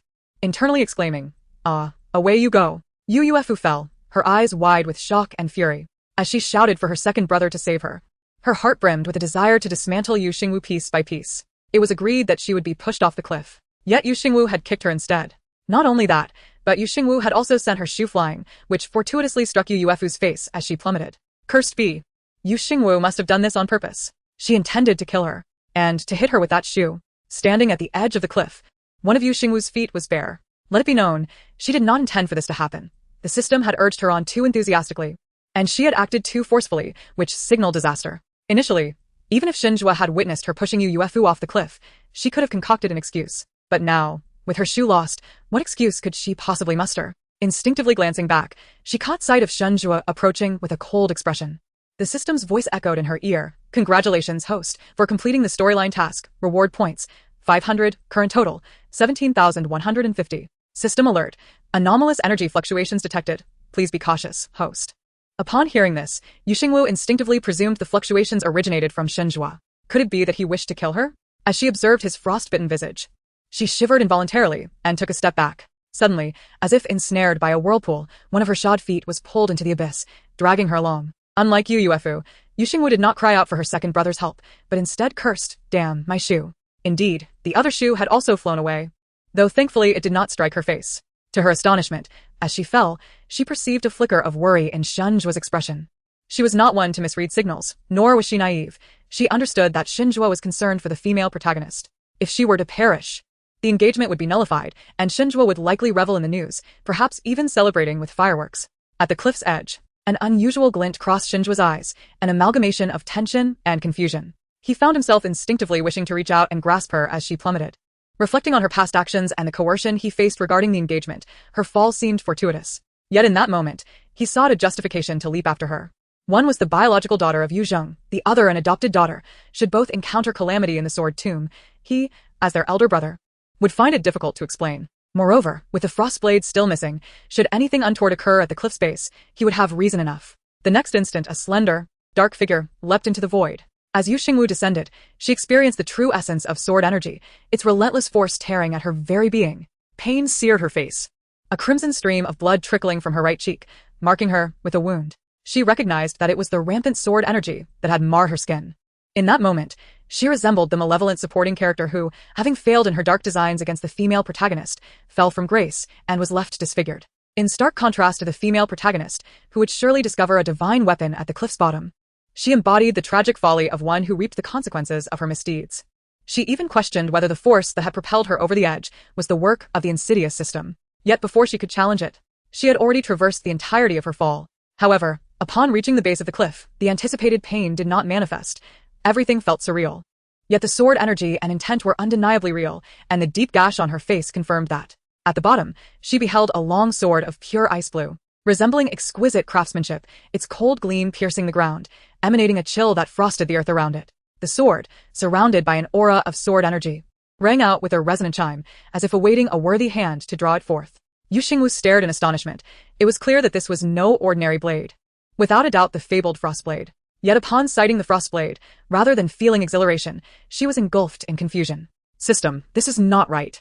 The female protagonist had clearly fallen before me. Our positions were identical, yet where is she? Should she not be here, drawing the frostblade? The system seemed perplexed as well. Why is the female protagonist so unprofessional? The frostblade lies right here. Not only has she failed to draw it, but where has she vanished? Yu Xingwu's starry eyes flickered as she inquired, "Do you think that what I see now could be an illusion?" System, after thorough analysis, this is indeed not an illusion. However, there exists a possibility that the female protagonist attempted to draw the frostblade moments ago, resulting in the energy fluctuation. Her disappearance may indicate she has entered a certain realm, likely a trial set by the sword spirit. Of course, there remains a minuscule chance that she failed to extract the frostblade and was forcibly ejected from the sword tomb by that very power. Yu Xingwu dismissed the latter scenario as almost impossible. After all, Yu Yuefu is the female protagonist of this world. In the original tale, the frostblade was hers. How could Yu Yuefu fail to wield the sword that rightfully belonged to her? As the protagonist drew her sword, she found herself transported to a mysterious realm, perhaps a dreamscape, where she was subjected to the trials of the sword spirit. Before her lay a long sword, imbued with a deep azure hue, and she felt the bloodline power within her stirring restlessly. Chapter 37. The illusory realm, little bald chicken? As Xingwu sensed the tumultuous energy of her bloodline, she could not discern the cause, but she was certain that this agitation was not a response to the frost sword, but rather a manifestation of her own cowardice. Indeed, cowardice. In capital letters. She had not forgotten that she possessed a fire affinity. The frost sword, being an ice attribute artifact, held the highest rank among ice weapons. Fire and ice could only lead to trepidation. Regarding her bloodline power, the original character had always believed that her lineage was inherited from the Yu family, akin to Yu Zheng, who bore the phoenix bloodline. However, not every member of the Yu family possessed the phoenix bloodline. Those who did were all fire affinity single spirit roots, some even mutated fire affinity roots. Yu Zheng was indeed a mutated fire spirit root. Because the original character was not only a fire affinity single spirit root, but also a fire affinity heavenly spirit root, she had never questioned her identity, even when her own flesh and blood had been swapped. Since Yu Zheng had recognized the true daughter, it was clear he had confirmed her identity. However, the protagonist was not of the phoenix bloodline and even lacked a single elemental affinity, possessing instead a mixed 5-element spirit root. Thus, when she referred to the protagonist as a waste of a mixed spirit root, Yu Zheng had scolded her in anger, desperately wishing for his biological daughter to grow stronger. The original character was not Yu Zheng's biological daughter, and thus her bloodline power could not be of the phoenix lineage. The phoenix bloodline was not only an ancient lineage, but also exceptionally potent. When cultivated to the highest realm, it could even transform into the form of a phoenix, far surpassing the manifestations of cultivators. If she truly bore the bloodline of the ancient phoenix clan, how could her bloodline power cower at the sight of the frost sword? Not only did she cower, but now she felt the bloodline power within her boiling, utterly overwhelmed. Where is the host going? The system inquired as Xingwu turned to leave. Where else could I go? My task is complete, of course. I am to return to the cliff and draw the sword. After all, I have come to the sword tomb, and with so many swords upon that massive stone, I ought to draw each one, don't you think? If I truly cannot draw it, then I must leave the sword tomb. The system fell silent, not suggesting that Xingwu attempt to draw the frost sword at the cliff's base. Not only because she was a malicious supporting character and the frost sword belonged to the protagonist, but also because a fire affinity cultivator could not wield an ice attribute weapon. Ice attribute weapons were suitable only for ice and water affinity cultivators. Only those with ice or water affinities could unleash the true power of the frost sword, with ice affinity cultivators doubling its might. Although Yu Yuefu possessed a mixed 5-element root, she also had a water affinity. While 5-element roots were indeed mixed, they could utilize weapons of any attribute. However, their cultivation speed was exceedingly slow, while others could achieve the nascent soul stage in a century. 5-element roots might not even reach the core formation stage in the same span. Yet, just as Xingwu had taken a few steps, a familiar force ensnared her ankle. In the next moment, she was yanked down, landing with a thud upon the ground, face first, as the frost sword's brilliance dazzled before her, nearly blinding her. At that moment, she understood. Her fall was the doing of the frost sword. Damn it. They say to pick the softest persimmons to squeeze. The sword spirit must think I am an easy target due to my fire affinity. The system chuckled, cheekily remarking, host. The sword spirit of the frost sword looks down on you. Xingwu laughed in exasperation as she rose from the ground, feeling the icy frost beneath her feet, which only heightened her irritation. She wished she could glare at the sword, but that was clearly impossible. She contemplated kicking it, yet feared the blade's aura might harm her foot. Frustration boiled within her, and she angrily resolved to draw the sword and stomp it into the ground, making it feel the harshness of reality. She not only thought this but acted upon it. However, just as she grasped the sword's hilt, a violent whirl of energy engulfed her, plunging her consciousness into darkness. When Xingwu opened her eyes again, she believed she had stepped into the wrong scene. She found herself in a quaint courtyard atop a peak, surrounded by a mountain blanketed in snow. The courtyard roof was thick with white snow, flakes swirling down in a serene and peaceful atmosphere, albeit with cold feet. Yet, the scenery within the courtyard starkly contrasted with the snowy world outside. The courtyard was adorned with various rare herbs and vibrant flowers blooming amidst the silver-white landscape, resembling a fusion of summer and winter. From this alone, she could surmise that everything before her was an illusion. Just as she concluded that all she beheld was a creation of the sword spirit, a flash of sword light pierced the air. A long sword, entirely azure, soared toward her, only to transform in an instant into a diminutive creature covered in shimmering blue feathers resembling ice crystals. Indeed, it was a chicken, with its petite frame and stubby tail. Calling it a chicken was an understatement. The system seemed to ponder this peculiar species for a long moment before finally exclaiming, "Host, could this, perhaps, be a phoenix? To be precise, an ice phoenix?" Xingwu fixed her gaze upon the plump little chicken, nearly laughing herself to death. What kind of phoenix looked like that? If that stubby-tailed blue chicken was an ice phoenix, then she must be a fire phoenix. Thus, the spirit of the frost sword was, in fact, a blue stub-tailed chicken. Little bald, little chicken, no, little sword spirit. Yes, little sword spirit. The sword spirit fluffed up, its eyes blazing with fury as it glared at Xingwu. Who are you calling a chicken? You are the chicken. Your whole family is. Yu Xingwu retorted, "This little bald chicken has a temper even more volatile than mine. I did not intend to call it a chicken." Truly, aside from a chicken, she could not discern what else it might be. However, it was rather rude for it to call her a chicken. Even if she did not possess the phoenix bloodline, she was still a mock phoenix, which was certainly superior to this little bald chicken. The sword spirit, sensing the disdain in Yu Xingwu's gaze, continued to bristle. "What does that look? You think I am a chicken? I am a phoenix. An ice phoenix, do you understand? You have no discernment." Humph. Yu Xingwu struggled to suppress her laughter. The system then chimed in. "Host detection confirms that this sword spirit is indeed an ice phoenix. It speaks the truth." Yu Xingwu replied incredulously, "An ice phoenix? Looking like that? This ice phoenix must be a hybrid. The key point is that sword spirits are usually handsome or beautiful, right?" Numerous sword cultivators embrace their swords as if they are their future partners, eagerly awaiting the birth of a stunning sword spirit. Yet, the spirit of the frost sword is merely a stub-tailed blue chicken. Where is its magnificent tail? An ice phoenix should have an impressive tail. But that was not the most pressing matter. What truly concerned her was why this sword spirit had drawn her into this illusory space. She was not the protagonist, merely a fire affinity cultivator, and had no intention of forming a bond with it. She merely wished to express her frustration by pulling it out and stomping on it a few times. It certainly did not need to test her. The crucial point was that she had barely grasped the sword hilt, without even drawing the sword, and yet she had been dragged into this realm. This sword spirit could not be attempting to pull a fast one, could it? Where was the protagonist? Where had she gone? As she stood there, bewildered and perplexed, a voice imbued with both age and authority resonated. "This realm of illusion has remained untouched for countless years. Young girl, you're the first to set foot here." With those words, a figure materialized from the void. The elder appeared youthful despite his white hair, his form radiating divine light, and an overwhelming aura enveloped the surroundings. Yu Xingwu dared to assert that this was the most formidable individual she had ever encountered, overshadowing both Yu Zheng and the male protagonist, Feng Chen. She was not naive. At this moment, if she could not deduce that the elder was none other than Yunlon, the founder of the Tianmon sect and the master of the Frostblade, her years of reading novels would have been in vain. The question lingered in her mind. Was it the little sword spirit that had drawn her into this realm? Or had the venerable founder brought her here? Faced with an individual of absolute power, a formidable ascendant, even if he were merely a fragment of spiritual awareness, Yu Xingwu felt a profound reverence. Taking a respectful step forward, she bowed deeply, declaring, "I am Yu Xingwu, the fourth-generation direct disciple of the Tianmon sect, paying my respects to the venerable ancestor." Though the venerable ancestor was but a manifestation of spiritual awareness, he appeared no different from an ordinary person. His piercing eyes, bright and profound, scrutinized Yu Xingwu intently. "Fourth-generation disciple, who is your master? Are your parents practitioners of the immortal path?" Yu Xingwu anticipated that Yunlon would inquire about such matters. After all, the ancestor had ascended to the upper realms long ago, and it was only natural for him to ask about his descendants. Yet, she could not divulge that she had traversed from another world. Thus, she replied, "Esteemed ancestor, I am a disciple of the sword master Feng Chen, and also a student of the immortal master Yun Xi. I was raised by elder Yu Zheng, and do not know who my biological parents are." Yunlon squinted slightly. In the realm of cultivation, there existed an unwritten rule that one should not have two masters, yet nothing in life is absolute. Having noticed the sword and blade strapped to her back, he had already surmised that Yu Xingwu was involved with both paths. Upon hearing her words, he sighed with a hint of nostalgia. It has indeed been so many years. "I have little recollection of your two masters.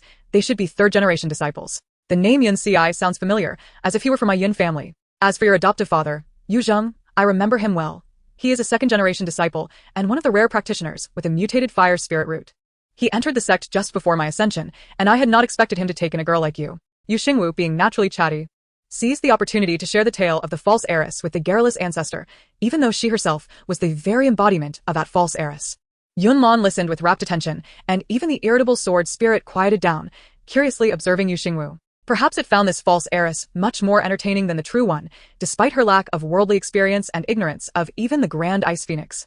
When they finished the story, both the girl and the sword spirit were astonished to learn that Yu Zheng, who possessed a mutated fire spirit root, had fathered a daughter with 5 spirit roots. The nature of spirit roots was not so straightforward. A single root practitioner need not necessarily produce offspring with a single root. However, it was evident that this girl was exceptionally talented. Not only was she a single spirit root, but she also possessed a heavenly spirit root, giving her a significant advantage in cultivation. Once Yu Xingwu concluded her tale, she posed a question to Yunlon. "Esteemed ancestor, may I inquire whether it was you who brought me into this realm of illusion? If you have questions for me, please feel free to ask. I shall answer, without reservation." Yunlon gently shook his head and glanced at the sword spirit beside him, uttering words that nearly left Yu Xingwu in shock. "It was you who drew the frost blade. It chose you, bringing you into this realm of illusion." Yu Xingwu stood there, utterly dumbfounded, as if struck by a thunderclap. The system was equally bewildered, on the brink of malfunction. Both she and the system felt that Yunlan was playing a cruel joke. Did she not know whether she had drawn the sword? The system was not blind. It had clearly observed her grasping the hilt without actually drawing it before arriving here. Had she truly drawn the sword, or was it a fabrication? System. I did not draw the sword. The ancestor and the sword spirit are colluding against me. You cannot blame me for seizing the heroine's fated sword. Am I to be eliminated once more? The system pondered its very existence.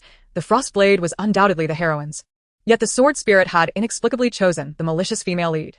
The malicious female lead had pushed the heroine off a cliff, only to fall herself and unexpectedly acquire the divine frost blade? Was this narrative not poised to unravel? Calm down, do not panic. As a system, it had witnessed far more tumultuous and absurd plots. It was impossible to succumb to panic. Moreover, this storyline could still be salvaged. At this moment, the sword spirit had merely chosen the host. A bond had yet to be formed. Do not worry, host. Having just completed the act of pushing the heroine off the cliff, you will not be eliminated. Upon hearing this, Xingwu exhaled in relief. As long as she was not eliminated, everything else was manageable.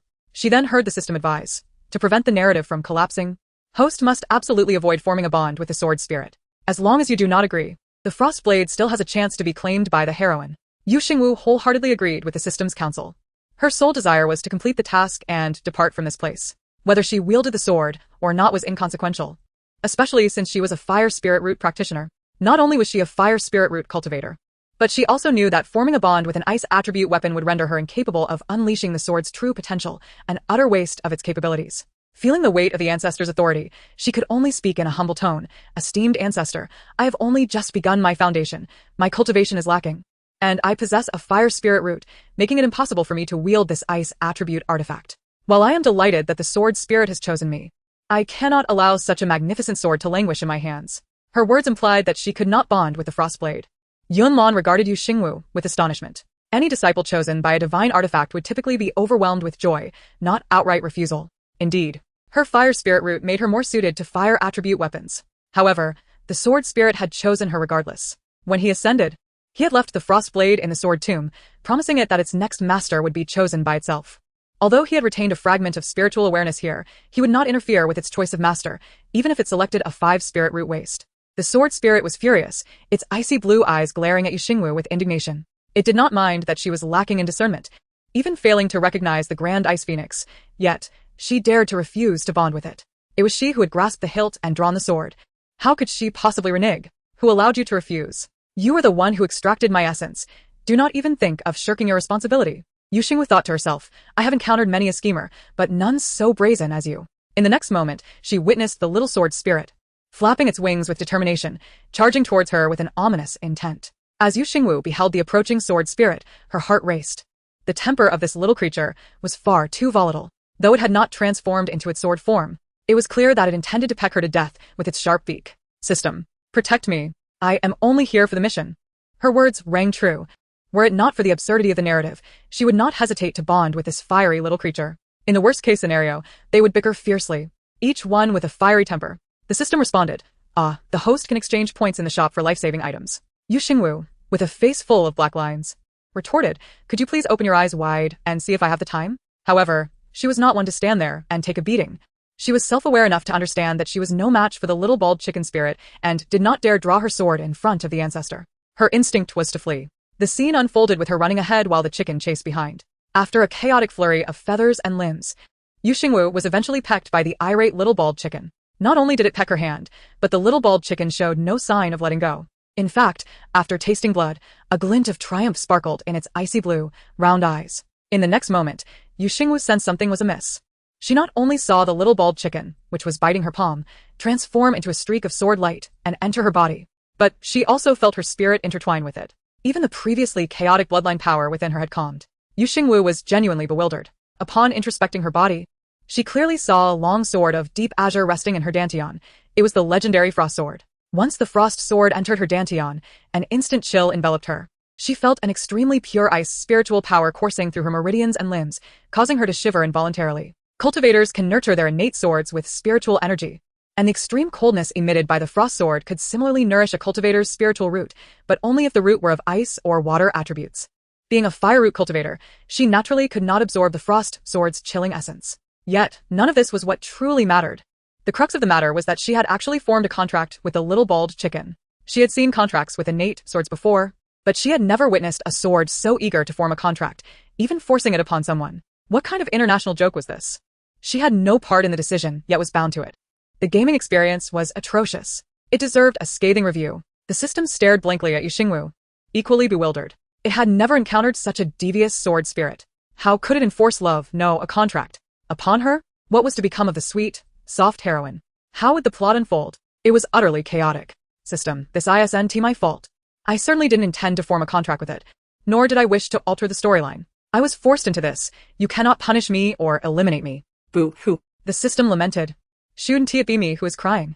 Not to worry, it assured, not at all. This system has weathered far greater storms. As long as the main storyline remains unchanged, everything can be negotiated. The host should remain calm. Everything is under the system's control. The heroine may have lost the legendary frost sword, but she has merely activated hell-level dungeon mode, which is even more exciting. Just think, after being pushed off a cliff by the malicious female antagonist, even the artifact at the bottom would be snatched away by her. Though the ensuing trials would be tougher for the heroine, it would undoubtedly lead to a triumphant comeback. The host merely needs to maintain the evil persona and complete the tasks to navigate the plot. This sword is hardly a problem. Yu Xingwu's lips twitched. If you insist that this is no issue, then I have indeed accepted the sword. The key point is that I had no choice but to accept it. But she had to admit, the invisible arrogance was most lethal. The dogged system, despite being in a panic itself, feigned an air of control, truly amusing. Ancestor Yunlan, well aware of the frost sword spirit's temperament, had previously mused that the sword spirit had chosen her, anticipating such an outcome. Observing the young girl standing there in a daze, he stroked his beard and chuckled. Little girl, it seems you are quite fated with this frost sword. Now that you have formed a contract with it, it shall be your innate sword. The innate sword nurtured by spiritual energy resides in your dantian. You need not worry about the sword at your back. Its breakage will not affect you, but any damage to your innate sword will also harm you, even causing a decline in your realm. The bond between a sword cultivator and their innate sword is akin to life and death. If one suffers, so does the other. However, the power wielded by an innate sword is unmatched by any ordinary sword. Not all sword cultivators possess an innate sword, yet everyone yearns to have one due to its destructive power, capable of annihilating worlds and vanquishing foes. Though the frost sword is a divine artifact, if its wielder's realm is weak, even possessing it amounts to little more than a hollow title. While you have acquired an innate sword, the drawback lies in your fire spiritual root, which cannot fully unleash the power of an ice attribute weapon, nor can it manifest even half of its might. Consequently, your path in cultivation will demand greater effort than that of others. Yu Xingwu absorbed the preceding words, yet the last sentence stirred no worry in her. She was indifferent to the effort required. She was no stranger to hardship. What mattered was that upon completing the storyline, she would be free. With the system promising her financial independence and cultivation, a direct ascent to the pinnacle of life. The disciple will heed the teachings of the ancestral master and will diligently cultivate. Not to tarnish the frost sword's name, she declared seriously, though a hint of insecurity crept into her voice. Ancestor Yunlan nodded in satisfaction, yet he had no intention of letting Yu Xingwu depart just yet. Stroked his beard, he said, "My fragment of consciousness was originally attached to the frost sword. Now that you have formed a contract, it shall dissipate. However, this corporeal form, born of spiritual consciousness, can still endure for a while. During this time, I will teach you a set of sword techniques and impart a heart method suitable for your cultivation. For now, you shall follow me diligently to practice swordsmanship here. Do not concern yourself with the outside world. Focus solely on your training to grasp the essence of the sword." Yu Xingwu was momentarily stunned, her starry eyes widening. It felt akin to being stopped by a teacher just as she was about to leave school, only to be told she would receive extra lessons. Before an overwhelmingly powerful being, how could she, a mere disciple, refuse? She lacked the courage to do so. Even if her father, who seemed to have appeared out of thin air, stood before Ancestor Yunlan, he would have to obey as if meeting his own father. Moreover, to be personally taught sword techniques by the ancestor of Tianlon sect was something she would never have dared to imagine. Even Yu Zheng lacked the qualification to receive such instruction. With this thought, she suddenly felt that she had hit the jackpot. Her face alight with excitement, she exclaimed, "I thank the ancestor. I will follow closely and learn the sword techniques diligently." Chapter 40. 3 years have passed. I want to gift him something. Not long after, Ancestor Yunlan demonstrated a set of sword techniques, leaving Yu Xingwu utterly astonished. Images of brilliant sword lights crisscrossing her mind. The sword techniques displayed by Ancestor Yunlan appeared as if they could shake the heavens. Having traversed the pages of her book, she had never witnessed a powerful sword cultivator practice swordplay, yet she possessed the memories of the original owner, which informed her of the legendary skills of the current foremost sword master, Feng Chen. Alas, her vocabulary was limited, and after watching Ancestor Yunlan's demonstration, all she could muster was, "Your greatness is indeed unparalleled." She had never seen such a fierce, yet ethereal sword technique. Ancestor Yunlan explained that this set of techniques was called the flowing frost sword technique, most suitable for female sword cultivators wielding ice attribute long swords. Along with it, he imparted to her a heart method for sword cultivators. Though its rank remained unknown, surely, the heart method given by the ancestor would not be lacking in quality. From that moment on, she remained in this enchanting realm, diligently following the guidance of the venerable Yunlan as she practiced the art of swordsmanship, day after day. Initially, he patiently instructed her in the intricacies of swordplay, and as she gradually became acquainted with the first 30 strokes of the Liuoshuang sword technique, he allowed her to train independently. Naturally, during her practice of the Liuoshuang sword technique, she did not wield either the Hanshuang sword or the Yuehua sword. As the elder remarked, as a novice in the sword path, she could use a mere branch as her sword. This branch, almost divine in essence, inexplicably reminded her of Xingwu, who had, after breaking the sword of Yu Yuefu, provided her with a branch to serve as a sword. Later, once she had mastered the initial 30 strokes, she transitioned to practicing with the Yuehua sword. During this period, the daily scene was one of her practicing swordsmanship in the courtyard, under the watchful eye of a little bald chicken, while the venerable Yunlan tended to his garden. Despite the fact that the grass and trees in this illusory realm were mere phantoms, the elder remained remarkably enthusiastic. In her moments of respite from sword practice, she would delve into texts on alchemy, not out of a desire to become an alchemist, but because her corporeal form had entered this mystical space. Her physical body, not her spirit. Would she not feel hunger without sustenance? Yet, within this illusory realm, everything was but a manifestation of spiritual energy, devoid of any real food. Fortunately, she possessed a type of fasting pill. Alas, it was a wild vegetable-flavored fasting pill gifted to her by Yi Su. The taste was beyond description.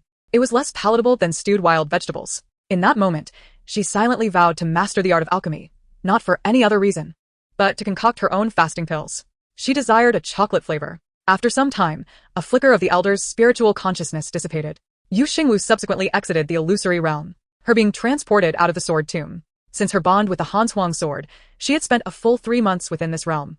As she reflected on how swiftly 3 months had passed, the system informed her that 3 years had elapsed in the outside world. 3 years. Children could have been born in that time. With excitement and anticipation, she inquired, had the plot progressed? To what stage had the protagonists advanced? Had they borne any offspring? Was she about to reunite with her great-grandmother, or rather, return home to find her biological mother? The system retorted, what are you thinking? It's only been 3 years. Even a seclusion period takes several years. Moreover, without the malicious female antagonist to serve as a foil for the heroine, the plot had stagnated. Yu Xingwu was left speechless. Realizing her role as the antagonist was indeed significant, she also pondered another pressing matter. What of Xingwu? 3 years had passed. Had he proposed to Yu Zheng to annul their engagement? The system, with a hint of mischief, responded, as for the annulment, I fear it may disappoint you. But do not be overly concerned. After 3 years, Xingwu must have developed a deeper affection for the heroine. Perhaps he dreams of annulling his engagement with you, simply biding his time for a more humiliating opportunity. Yu Xingwu mused. According to the system, Xingwu is truly a scoundrel. How could she have forgotten the points she earned from him that night, contemplating how to reciprocate, primarily for the sake of future earnings? Yet, he only wished to annul their engagement and humiliate her. Villains are indeed vengeful beings. On her way back, she contemplated and ultimately resolved to exchange points for a gift for Xingwu. As the system had stated, after 3 years, he must have grown fonder of the heroine. Would she still have the opportunity to earn points like that night? As the saying goes, a soft mouth eats the hard food. If Xingwu accepted her gift, even if he still harbored no affection for her, at least his demeanor would be somewhat kinder. At the very least, when she expressed her admiration for him, he would not attempt to skewer her with his sword. Thus, she could amass points with abandon. The question remained, what could she give Xingwu that he would be willing to accept? Previously, the original host had not refrained from presenting gifts to Xingwu. On the contrary, as the daughter of the Grand Elder, she had no shortage of spirit stones, and her spatial ring contained numerous rare treasures, which she frequently bestowed upon him. Yet, Xingwu had rejected them all, displaying disdain for the original host's periodic gifts. You are noble, you are aloof, and you have no need for such things. Were it not for points, were it not for her deeply devoted persona, she would not even consider gifting him anything. System. I wish to present Xingwu with a gift. What would he accept without refusal? The system gazed at Yu Xingwu in astonishment. Host. You emerge from the sword tomb with thoughts of presenting Xingwu a gift. You do not harbor feelings for him, do you? You must not be tempted by the villain. Yu Xingwu replied, exasperated. Although Xingwu possesses an impressive physique, with a slender waist that is truly captivating, I have no intention of desiring his body. Enough nonsense. Was it not you who instructed me to maintain my devoted persona toward Xingwu? I have not seen him for months. As his devoted admirer, how could I not seek him out? If I am to approach him, it would be improper to arrive empty-handed, especially since the original host frequently gifted him items. Moreover, he is my source of income. I wish to earn points from him. Should I not treat him well? The system, enlightened, exclaimed, truly, you are the chosen host. Once the villain accepts your gift, it will be awkward for him to refuse you points in return. Xingwu gave a thumbs up, her expression one of approval. The system, equally excited, hastily proposed a rather dubious idea. Host, in the plot, Xingwu abhors receiving gifts from Xingwu, viewing them as worthless. If you wish for him to accept a gift, it must be something he cannot refuse. Xingwu pondered. Something he cannot refuse? What would that be? You're not suggesting I procure some love potion for the heroine and send her to Xingwu's bed, are you? That would surely be a gift he could not decline. The system replied, you truly are clever. I am in awe. The system continued, host. You are Xingwu's devoted admirer. How could you possibly gift him another woman? The gift I refer to is actually quite easy to deduce. Consider. Why did Xingwu come to the sword tomb? What is the one item he has sought on 3 occasions but has yet to obtain? Chapter 41. A sword as a gift? The cunning system. Upon hearing the system's words, Xingwu immediately grasped the implication. Xingwu had entered the sword tomb 3 times without being able to withdraw a single sword. What he desired most was indeed a sword. More specifically, he yearned for the Han Huang sword. Since the system indicated he had failed to acquire it 3 times, it was evident that after her entry into the illusory realm, Xingwu had also been unable to extract a sword from the colossal stone, nor had he even caught a glimpse of the Han Huang sword. What to do? She suddenly found the situation amusing. She had never encountered someone so ill-favored by a sword spirit. Now that the Han Huang sword had become her life-bound sword, she could never part with it. It would only choose a new master upon her death. Yet, she still had tasks to complete and a plot to follow to exit this place. Even if her persona was that of Xingwu's devoted admirer, she could not bring herself to end her life just to gift him the sword. Moreover, Xingwu was not of the ice spirit root. He possessed dual water and thunder roots. While he could indeed wield the Han Huang sword, potentially even better than she could, it was not the most suitable sword for him. With his thunder affinity, he could just as easily choose a sword of the thunder element, which would be immensely powerful. The thunder root is known for its formidable attack power. Were it not for Xingwu's dual affinity, he would only qualify as an inner sect disciple at Tianlong sect. The disciples personally taught are all of single spiritual roots, except for the protagonist Yuefu, whose aura is maximized, and for those like Xingwu, who possess mutated dual spiritual roots. It is evident that the lightning attribute longsword is the most suitable weapon for Xingwu. However, if she can contemplate this issue, Xingwu must certainly be aware as well. Thus, there exists only one possibility that led Xingwu to forsake the lightning attribute longsword. Such weapons are not only exceedingly rare, but their prices are exorbitantly high. Even among the ranking of lightning-based weapons, there are scarcely a few. This scarcity does not stem from a lack of blacksmiths capable of forging lightning attribute weapons, but rather from the extreme rarity of the spiritual materials required for their creation. For instance, the celestial meteorite, known as Xianlei meteorite iron, is so rare that its name alone signifies its scarcity. The difficulty in sourcing forging materials, compounded by the scant number of lightning spiritual root cultivators, means that unless someone is willing to pay a handsome price for a lightning attribute weapon, blacksmiths would seldom seek out these materials, let alone forge them.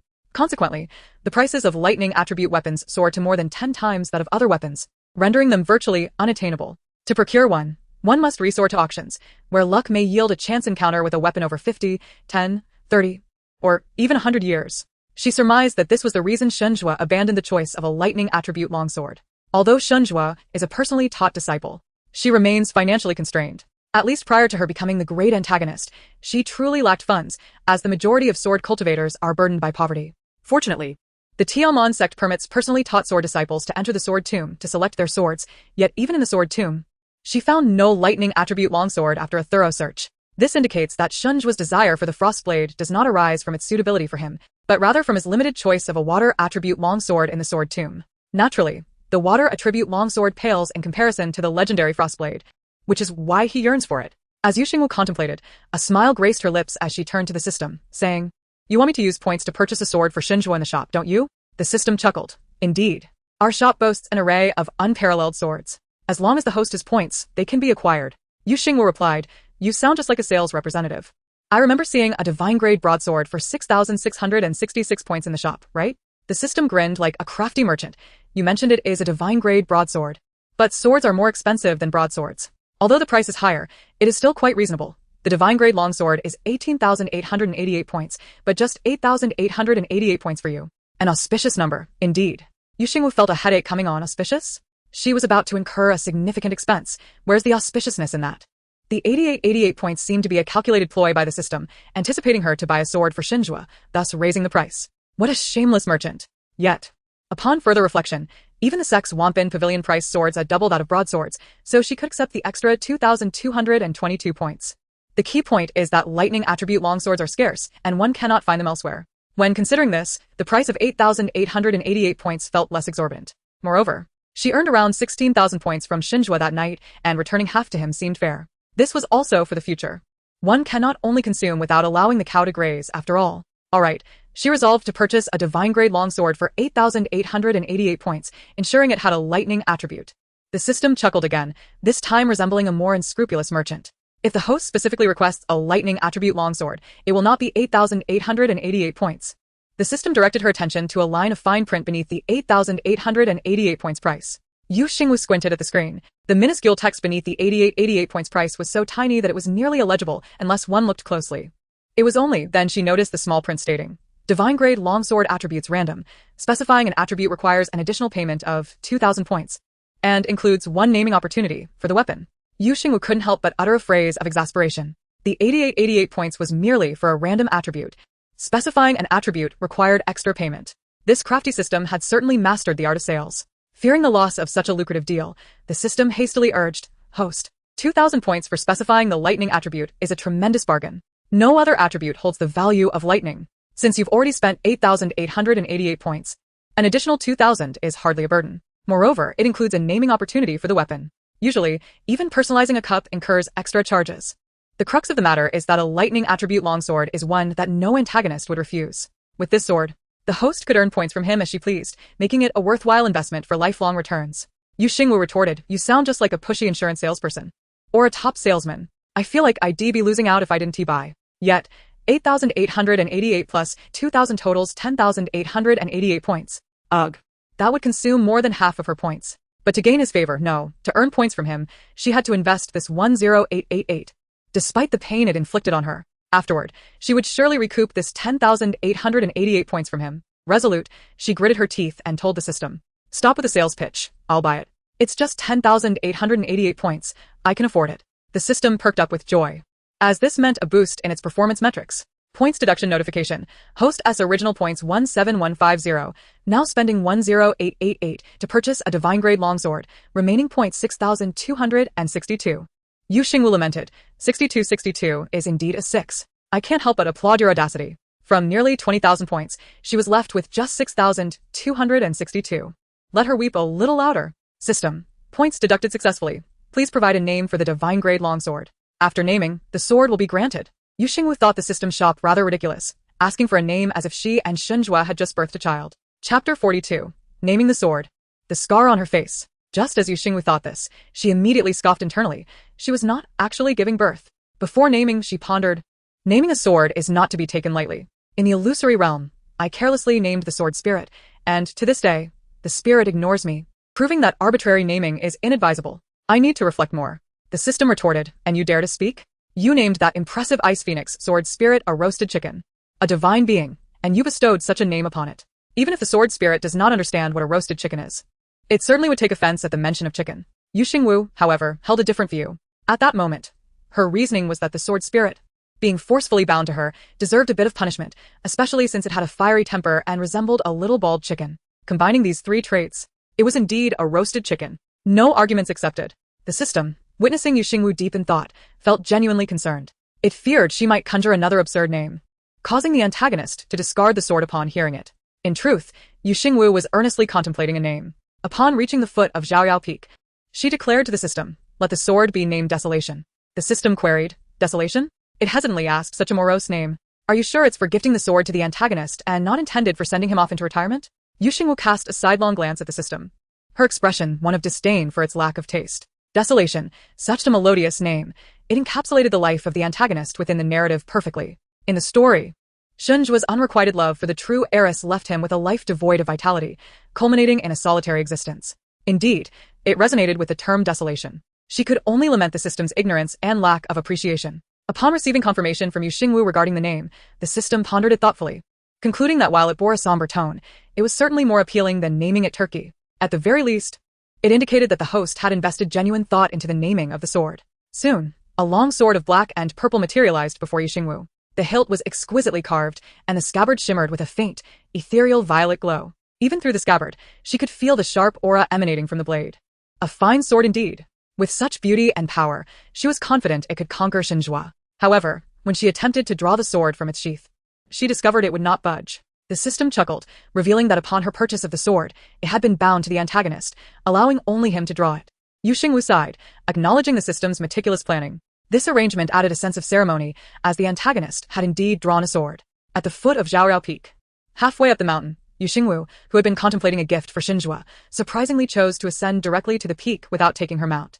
Upon being transported out of the sword tomb, the sky was still shrouded in darkness, around 4 or 5 in the morning, allowing her to avoid encountering any other disciples. Otherwise, the entire sect would have been in an uproar. The reason was simple. 3 months had passed in the illusory realm, while 3 years had elapsed in the outside world. 3 years. Had it not been for Xingwu's soul lamp still flickering, many would have presumed her dead within the sword tomb. Yet, despite the lamp's glow, her whereabouts remained elusive. During these 3 years, Yu Zheng, Feng Chen, and Yun Xi had all ventured into the sword tomb searching for her, turning the cliffs upside down, yet they found no trace. Although they did not locate the frost sword, they believed it merely lay hidden. After all, it was inconceivable for Xingwu, with her fire affinity, to wield an ice element sword, especially one of divine quality. Consequently, the trio was anxious for some time. Previously, other disciples had entered the sword tomb to comprehend sword intent, emerging with their cultivation soaring, yet they were tangible within the sword tomb, leaving at least some trail. Fortunately, with Xingwu's soul lamp continuously alight, the three eventually concluded that she must have entered a mysterious space within the sword tomb. Speaking of this mysterious space, none of them were aware that the ancestral figure, Yunlon, had concealed a realm within the sword tomb. This also implied that Xingwu was undergoing a trial set by the sword spirit. However, what kind of trial could require 3 years? Why would the frost sword spirit choose a cultivator with a fire affinity? These questions remained enigmas. Thus, when Xingwu appeared halfway up Zhaoyao Peak, the drowsy mountain guard disciple, who had endured a sleepless night, was utterly taken aback, his expression akin to encountering a ghost. His fatigue instantly vanished. Stammering, he exclaimed, "As senior sister? Is that really you? The living senior sister?" Xingwu retorted. "It seems you would rather I be dead. By your words, it appears you were not eager for my return. Who gave you the audacity to fail to recognize me?" Despite the passage of 3 months, she still retained her malicious persona, making it impossible for her to speak softly. The guard trembled at her imposing presence, certain that this was indeed the living senior sister. Without pausing, Xingwu continued her ascent to the peak. She had no intention of truly causing trouble for the guard. As she neared the summit, the eastern sky began to lighten with the first hints of dawn. Suddenly, the system's alert tone sounded. "Host, are you really going to meet Xingwu like this? Aren't you going to fix your face?" Xingwu touched her right cheek, knowing the system referred to the scar left by sword intent during her fall from the cliff in the sword tomb. Her cheek had sustained a deep cut from the sword's aura, leaving a prominent scar. Even with ointment, the mark would remain. However, the healing technique available in the point shop could remove the scar, yet she chose not to redeem it. Not because the scar was not glaringly obvious, but rather because she wished to repulse Xingwu with her current unattractive appearance, hastening their annulment of engagement. She was convinced that if she professed her love to Xingwu while bearing the scar, he would find her repugnant. If he felt disgusted, perhaps he would be inclined to end their engagement, especially since she had gifted him the sword desolation, which might dissuade him from publicly humiliating her on their wedding day. With this dual strategy of repulsion and gifting, she was confident Xingwu would be eager to annul their engagement. Thus, the scar on her face must remain until after their engagement was dissolved, at which point she could redeem points to remove it. Unfortunately, her deeply affectionate persona prevented her from initiating the annulment. Otherwise, she wouldn't have to bear a scarred face, which would surely hinder her chances of meeting exceptional young men. Upon reaching the peak, she made her way directly to Xingwu's disciple quarters. Although 3 years had passed in the outside world, everything in Xingwu's courtyard remained unchanged. Even the peach tree was still in bloom. The courtyard was unlocked, allowing her to enter without hesitation. After all, as the malicious female antagonist accustomed to her domineering ways, visiting her fiancé felt as natural as returning home, so there was no need for her to knock. To her surprise, Xingwu's door was not locked. A gentle push was all it took for it to swing open. One might think she had uttered the phrase, "Open sesame," with a sneer. She mused about how the antagonist was so careless as to lack even basic security. It was a wonder no one had sold him for a profit. Chapter 43. Intent to repulse him. Xingwu tiptoed into Xingwu's room. He had always harbored disdain for her, loathing her unannounced visits, which made her all the more determined to intrude upon his personal space. Inside, blue gauzy curtains cascaded to the floor, while they concealed the view of the bed. A gentle breeze fluttered them, creating an illusion of movement. She could faintly discern a tall figure lying on the bed. Xingwu momentarily lost her focus. Having stealthily entered Xingwu's room, the sight of him reclining on the bed with his shirt partially undone made her feel as though she had arrived at the perfect moment. She suppressed her presence and crept closer to the bedside. The system interjected. Host, 3 years have passed in the outside world, and you suddenly appear before Xingwu with that scarred face. This seems somewhat akin to a ghost story. Let us not forget the purpose of our visit is to deliver the sword. We wouldn't want you to be thrown out by the antagonist before you even accomplish that. I dared to leap from a cliff. Do you think I fear being thrown out? I intend to frighten him, to provoke his disgust with his face. Ideally instilling a psychological scar. You shall see. Today will be a success, and soon he will annul our engagement. As Xingwu conversed with the system, she failed to notice the figure on the bed stirring slightly. Xingwu was not in the habit of locking doors, but that did not mean he lacked vigilance. Conversely, due to the innate potency of his bloodline, he possesses an extraordinarily formidable talent and an acute sense of vigilance, which is precisely why he does not need to lock the door. Long before Xingwu approached the courtyard, he had already sensed her presence. Because Xingwu concealed her aura, Xingwu could not ascertain the cultivation level of the newcomer, hence he refrained from probing with his spiritual sense. Lower-tier cultivators risk being detected when they attempt to discern the levels of those superior to them, should the other party retaliate with spiritual attacks. Their own spiritual awareness could suffer harm. Besides the mountain-guarding disciples, Xiaoyao Peak is also protected by barriers and sword formations, should anyone intrude without permission. The formations would automatically activate. Since the visitor did not appear to be an intruder, it was evident that she belonged to Xiaoyao Peak. Thus, Xingwu did not react, speculating that the visitor was either Yi Su or Yu Yuefu. Feng Chun, as the master, would naturally communicate with them if there were matters at hand and would never intrude upon a disciple's quarters in such a manner. Moreover, Xingwu had been out of touch since her fall from the cliff in the sword tomb 3 years ago. Had this been before, Xingwu's immediate reaction would have been to assume that Xingwu had returned. This time, however, he did not think of her at all. Little did he know that as the visitor approached his bedside, he heard thoughts he had not encountered in 3 years. Aren't you afraid of being thrown out? Trying to scare me and make me feel repulsed? You even wish to call off our engagement? Xingwu, after 3 years apart. Your first thought upon returning is to annul our betrothal. Let's not forget who compelled this union in the first place. Xingwu's gaze fell upon the bed. Her eyes fixated on Xingwu's face, which appeared as if meticulously carved 1,000,000 times. Her gaze shifted downward to his lean and robust physique, and the slight reveal of his chest muscles and the perfect contours of his waist and abdomen. Oh my. My daughter has truly succeeded. Finally, I've seen the flesh, not just the idea of it. This villain, sleeping soundly, does not regard me as an outsider. Before the engagement was discussed, we were family, surely. It is not excessive for me to gaze upon him a few more times. System. Host, your gaze upon the villain seems rather unseemly. But I am Xingwu's devoted admirer. How can I not be excited upon seeing him like this? Wouldn't that ruin his character? System. That reasoning seems quite plausible. But are you certain you do not covet the villain's form? How could that be? I merely find him repulsive. Remember the rumors that suggested I coerced Xingwu into intimacy? If I were to act inappropriately towards him with this ugly face, wouldn't he be utterly disgusted? System. Whether he is disgusted or not, this system cannot say, but you are indeed courting disaster. However, as a wicked female counterpart, you ought to indulge in your own demise. Xingwu, Xingwu, you remain shameless in your intentions towards me. Yet, what does this ugly face signify? He had already heard her utter this twice since she infiltrated his room. Setting aside her spoiled and arrogant nature, her beauty was undeniably impeccable and could hardly be associated with ugliness. Imagining herself as a villainous coercing a virtuous man, Xingwu reached out with her nefarious hands toward Xingwu, fully aware that her actions would not succeed. Her sole purpose was to repulse him. However, as her hands neared his abdomen, she suddenly felt a tightening on her wrist. In the blink of an eye, the world spun around her, and before she could react, Xingwu had grasped her wrist and pinned her onto the bed, rendering her immobile. The abrupt turn of events caused Xingwu to instinctively shrink back. Once exuding an air of dominance, she now appeared as the one being bullied. Her heart raced with anxiety, contemplating whether Xingwu would next tighten his grip around her neck. In that moment, she surprisingly found comfort in being held captive by him. Second senior brother. What a coincidence. It's been ages since we last met, and you still look as handsome as ever. Your skills remain impressive. Oh no, my plans have gone awry. I am doomed to fail. I couldn't even touch your abs, and now you've woken up. Could you not have awakened a little later? But that is inconsequential. Look at me. Observe my face. Behold the hideous scar upon my visage. Witness the depravity of my intentions. Hurry, disgust me. Quickly declare your wish to annul our engagement. Upon hearing her thoughts, Xingwu's gaze fell upon the right side of Xingwu's face, immediately spotting the glaring scar, a dark red mark left by a sword's intent. Memories of her fall from the sword tomb 3 years prior surfaced in his mind, and he deduced that this scar was a remnant of that incident. To think she believed this scar could compel him to annul their engagement, how amusing. Xingwu's starry eyes locked onto Xingwu, eagerly anticipating his forthcoming words. Yet, she suddenly realized that his gaze held indifference, a sense of distance, and notably lacked any hint of disgust. While he still harbored some disdain, It was far less than before, and not nearly as extreme as she had anticipated. System.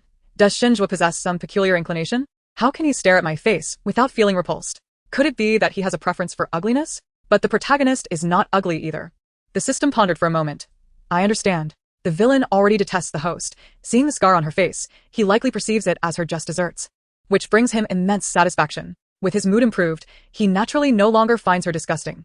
In fact, he might even relish the thought of her scar remaining. Chapter 44. Indifferent to you. Present him with a sword. Xingwu was filled with questions, contemplating the system's words. So that's how it is. He is rather twisted. Unfortunately, he is not disgusted, nullifying my double assurance. I must ensure he accepts my gift. Only by accepting the gift can I possibly thwart his intention to humiliate me on the day of our wedding, prompting him to annul our engagement sooner. System. Yes. Host still has a chance. Charge ahead. Xingwu lowered his elongated eyes, the corners slightly upturned. Suddenly, he let out a faint chuckle. Xingwu, after 3 years apart. What scheme do you intend to play this time? To present him with a gift, she knew full well he would never accept anything from her. She was curious as to what means she would employ to compel him to do so. Xingwu, sensing the dangerous glint in Xingwu's gaze, gulped nervously.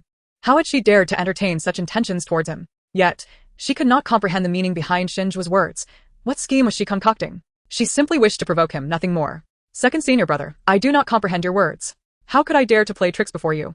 I came to find you immediately after leaving the sword tomb, and I even brought you a gift. You will surely love this gift. I have a total of 17,000 points, and I just gave you 10,000. It pains me dearly. If you dare say you do not like it, I will curse you. I will curse you to choke on your water, to suffocate on your food, to step in dog excrement while walking, To be haunted while sleeping. I will wail and lament for you. Xingwu. Cursing and lamenting. Xingwu, you are truly courting death. Yet, unexpectedly, he found himself intrigued by what she had purchased with the 10,000 points she mentioned. Where had she procured it? Was it from the one who assigned her tasks? A slight smile formed on Xingwu's lips as he inclined his head. The moment he did, Xingwu was so startled she dared not move. They were so close that her nose nearly brushed against his. How could she possibly shift? She swallowed hard as Xingwu's low voice reached her ears. You should know that I shall never accept any gift you present. Not this time. This gift is different. You will surely like it, second senior brother. I promise. If my senior brother dislikes me, I shall endeavor to appear before him less frequently in the future. I will no longer present him with any gifts. With a serious expression, Xingwu earnestly assured Xingwu, fearing that he might not even glance at the gifts she had given him. Xingwu, having developed a modicum of curiosity, found his intrigue intensified upon hearing Xingwu's words. After a moment's hesitation, he replied nonchalantly, Is that so? Then I am quite eager to see what gift my junior sister speaks of. Xingwu was momentarily taken aback. Xingwu, when in solitude, had never referred to her as anything other than her name, or as junior sister. This was the first instance. Yet, she was not infatuated. That term, junior sister, undoubtedly carried a weighty warning. It was not merely a term of endearment. I shall fetch it for second senior brother now. But could you please release my hand so that I may stand up? You do realize that restraining someone on a bed can lead to all sorts of wild thoughts. Were it not for the knowledge of your disdain for me, I might have thought you desired my company. Xingwu replied, Xingwu, you ought to understand that I have no interest in you. He released her wrist, stepped off the bed, first casting a cleansing spell upon himself, then donning his inner garment, followed by an outer robe. After fastening his belt, he turned to meet Xingwu's gaze. She was not there to present him with a gift. Her unwavering stare at him was unwarranted. Xingwu quickly averted her gaze. Realizing it was not her intention to fixate on Xingwu, it was merely that he was dressing without regard for her presence, and as someone who appreciated aesthetics, she could hardly overlook such a fortunate sight. Once Xingwu was properly attired, he retrieved the withered sword from his facial ring. Second senior brother. This is a sword I discovered in a secret realm within the sword tomb. Not only is it imbued with the power of lightning, but it is also a divine artifact. It is most suitable for you, and only you are worthy of wielding it. I am certain you will appreciate it. So, I brought it back. Had it not been for the need to maintain my devoted admirer persona and the reluctance to part with such a lucrative opportunity, I would never have considered presenting you with this gift. Xingwu scoffed silently. However, his attention was captivated by the dark purple long sword in Xingwu's hand. A flicker of surprise, astonishment, and unexpected delight emerged in his otherwise indifferent eyes. It was evident that this sword was no ordinary item. It was undeniably a divine artifact. The hilt was intricately carved, and the entire blade radiated a ghostly purple light. Even through its sheath, one could sense the fierce aura of thunder. A long sword imbued with the power of lightning had never before graced the cultivation world. The sword currently ranked first among lightning attribute long swords was an exquisite piece crafted by a master blacksmith. Even if it were not of the highest quality, Any lightning attribute sword was a rarity, as the materials required for forging such weapons were exceedingly rare. He had not found a single lightning attribute sword in the sword tomb, otherwise, he would not have coveted the frostblade. Had he not heard Yu Xingwu's inner thoughts, he might have believed her claim that she had stumbled upon this sword in the secret realm of the sword tomb. After all, she had been in the sword tomb for 3 years without emerging. If she had indeed acquired this lightning attribute sword earlier, she would have presented it to him long ago. He was also curious about who had assigned her such a task, enabling her to procure a lightning attribute sword, let alone a divine artifact. Seeing Shenzhua remain silent, Yu Xingwu grew anxious, fearing he would refuse to accept the sword. But she had purchased it with over 10,000 points. The crucial detail was that the system had bound this sword to Shenzhua, making it impossible for anyone else to draw it. This meant that if Shenzhua rejected the sword, she would be unable to sell it to anyone else, leaving her with a burdensome possession. A sudden idea struck her, and she quickly said, "Second senior brother, we sword cultivators choose our destined swords based on fate. Just like how I, despite being of the fire element, unexpectedly drew the frostblade. You wouldn't have imagined that the sword spirit of the frostblade has formed a contract with me, would you? Choosing a destined sword truly transcends mere preference. One must try to draw it to discover if it is indeed one's fated sword. Though I didn't draw the frostblade before entering the secret realm, the sword spirit did indeed force a contract with me. Did you hear that? The frostblade is already my destined sword. You have no chance of obtaining it now. You can only accept the sword I am giving you." Hee. Shenzhua's brows furrowed slightly. 3 years prior, when he had jumped off the cliff with her, he had not seen her at the bottom, leading him to speculate that she had entered some sort of secret realm. He had surmised that it was likely when she attempted to draw the frostblade that she encountered the sword spirit's trial. Yet, he had not anticipated that 3 years later she would emerge from the sword tomb and form a contract with the frostblade. A fire element cultivator wielding an ice attribute divine artifact was indeed bewildering. However, the frostblade was a divine artifact. Why would the sword spirit choose to bond with a fire element cultivator without reason? There must be a compelling motive for the sword spirit to forge such a contract with her. This time, she was correct. He found himself unable to resist the allure of the lightning attribute longsword, as though some invisible force was drawing him toward it. Chapter 45, Drawing the Sword. A Great Demon? A new instance emerges. Noticing the hesitation in Shenzhua's eyes, Yu Xingwu felt a surge of delight. She was convinced that drawing the sword was indeed feasible. She quickly continued to persuade him, "Second senior brother, please just give it a try. Although I found this sword, I cannot draw it at all. If you manage to draw it, it will prove that it is indeed your destined sword. If you cannot, I shall take it back. It would be a gift unworthy of you. You rebellious youth, hurry and draw it." "It's just accepting my gift. What is the hesitation? Accepting my gift doesn't mean you're obligated to give yourself to me. What is there to be conflicted about? Of course, if you insist on offering yourself to me, I would not be entirely against considering it." "Ugh, just idle talk." Shenzhua's light brown eyes narrowed slightly. "So, you are after my body, which is why you have pushed this matter of marriage upon me. Oh, why are you taking so long? Hurry, draw the sword. If you don't draw it soon, I will grasp your hand and draw it just as I did that day. I have countless methods to make you draw the sword." Shenzhua's brows knitted tighter as the memory of that day in the sword tomb, where Yu Xingwu had grasped his hand to draw the sword, flashed in his mind. Gradually, he convinced himself that it was merely a test to draw the sword. This divine artifact might not even choose him.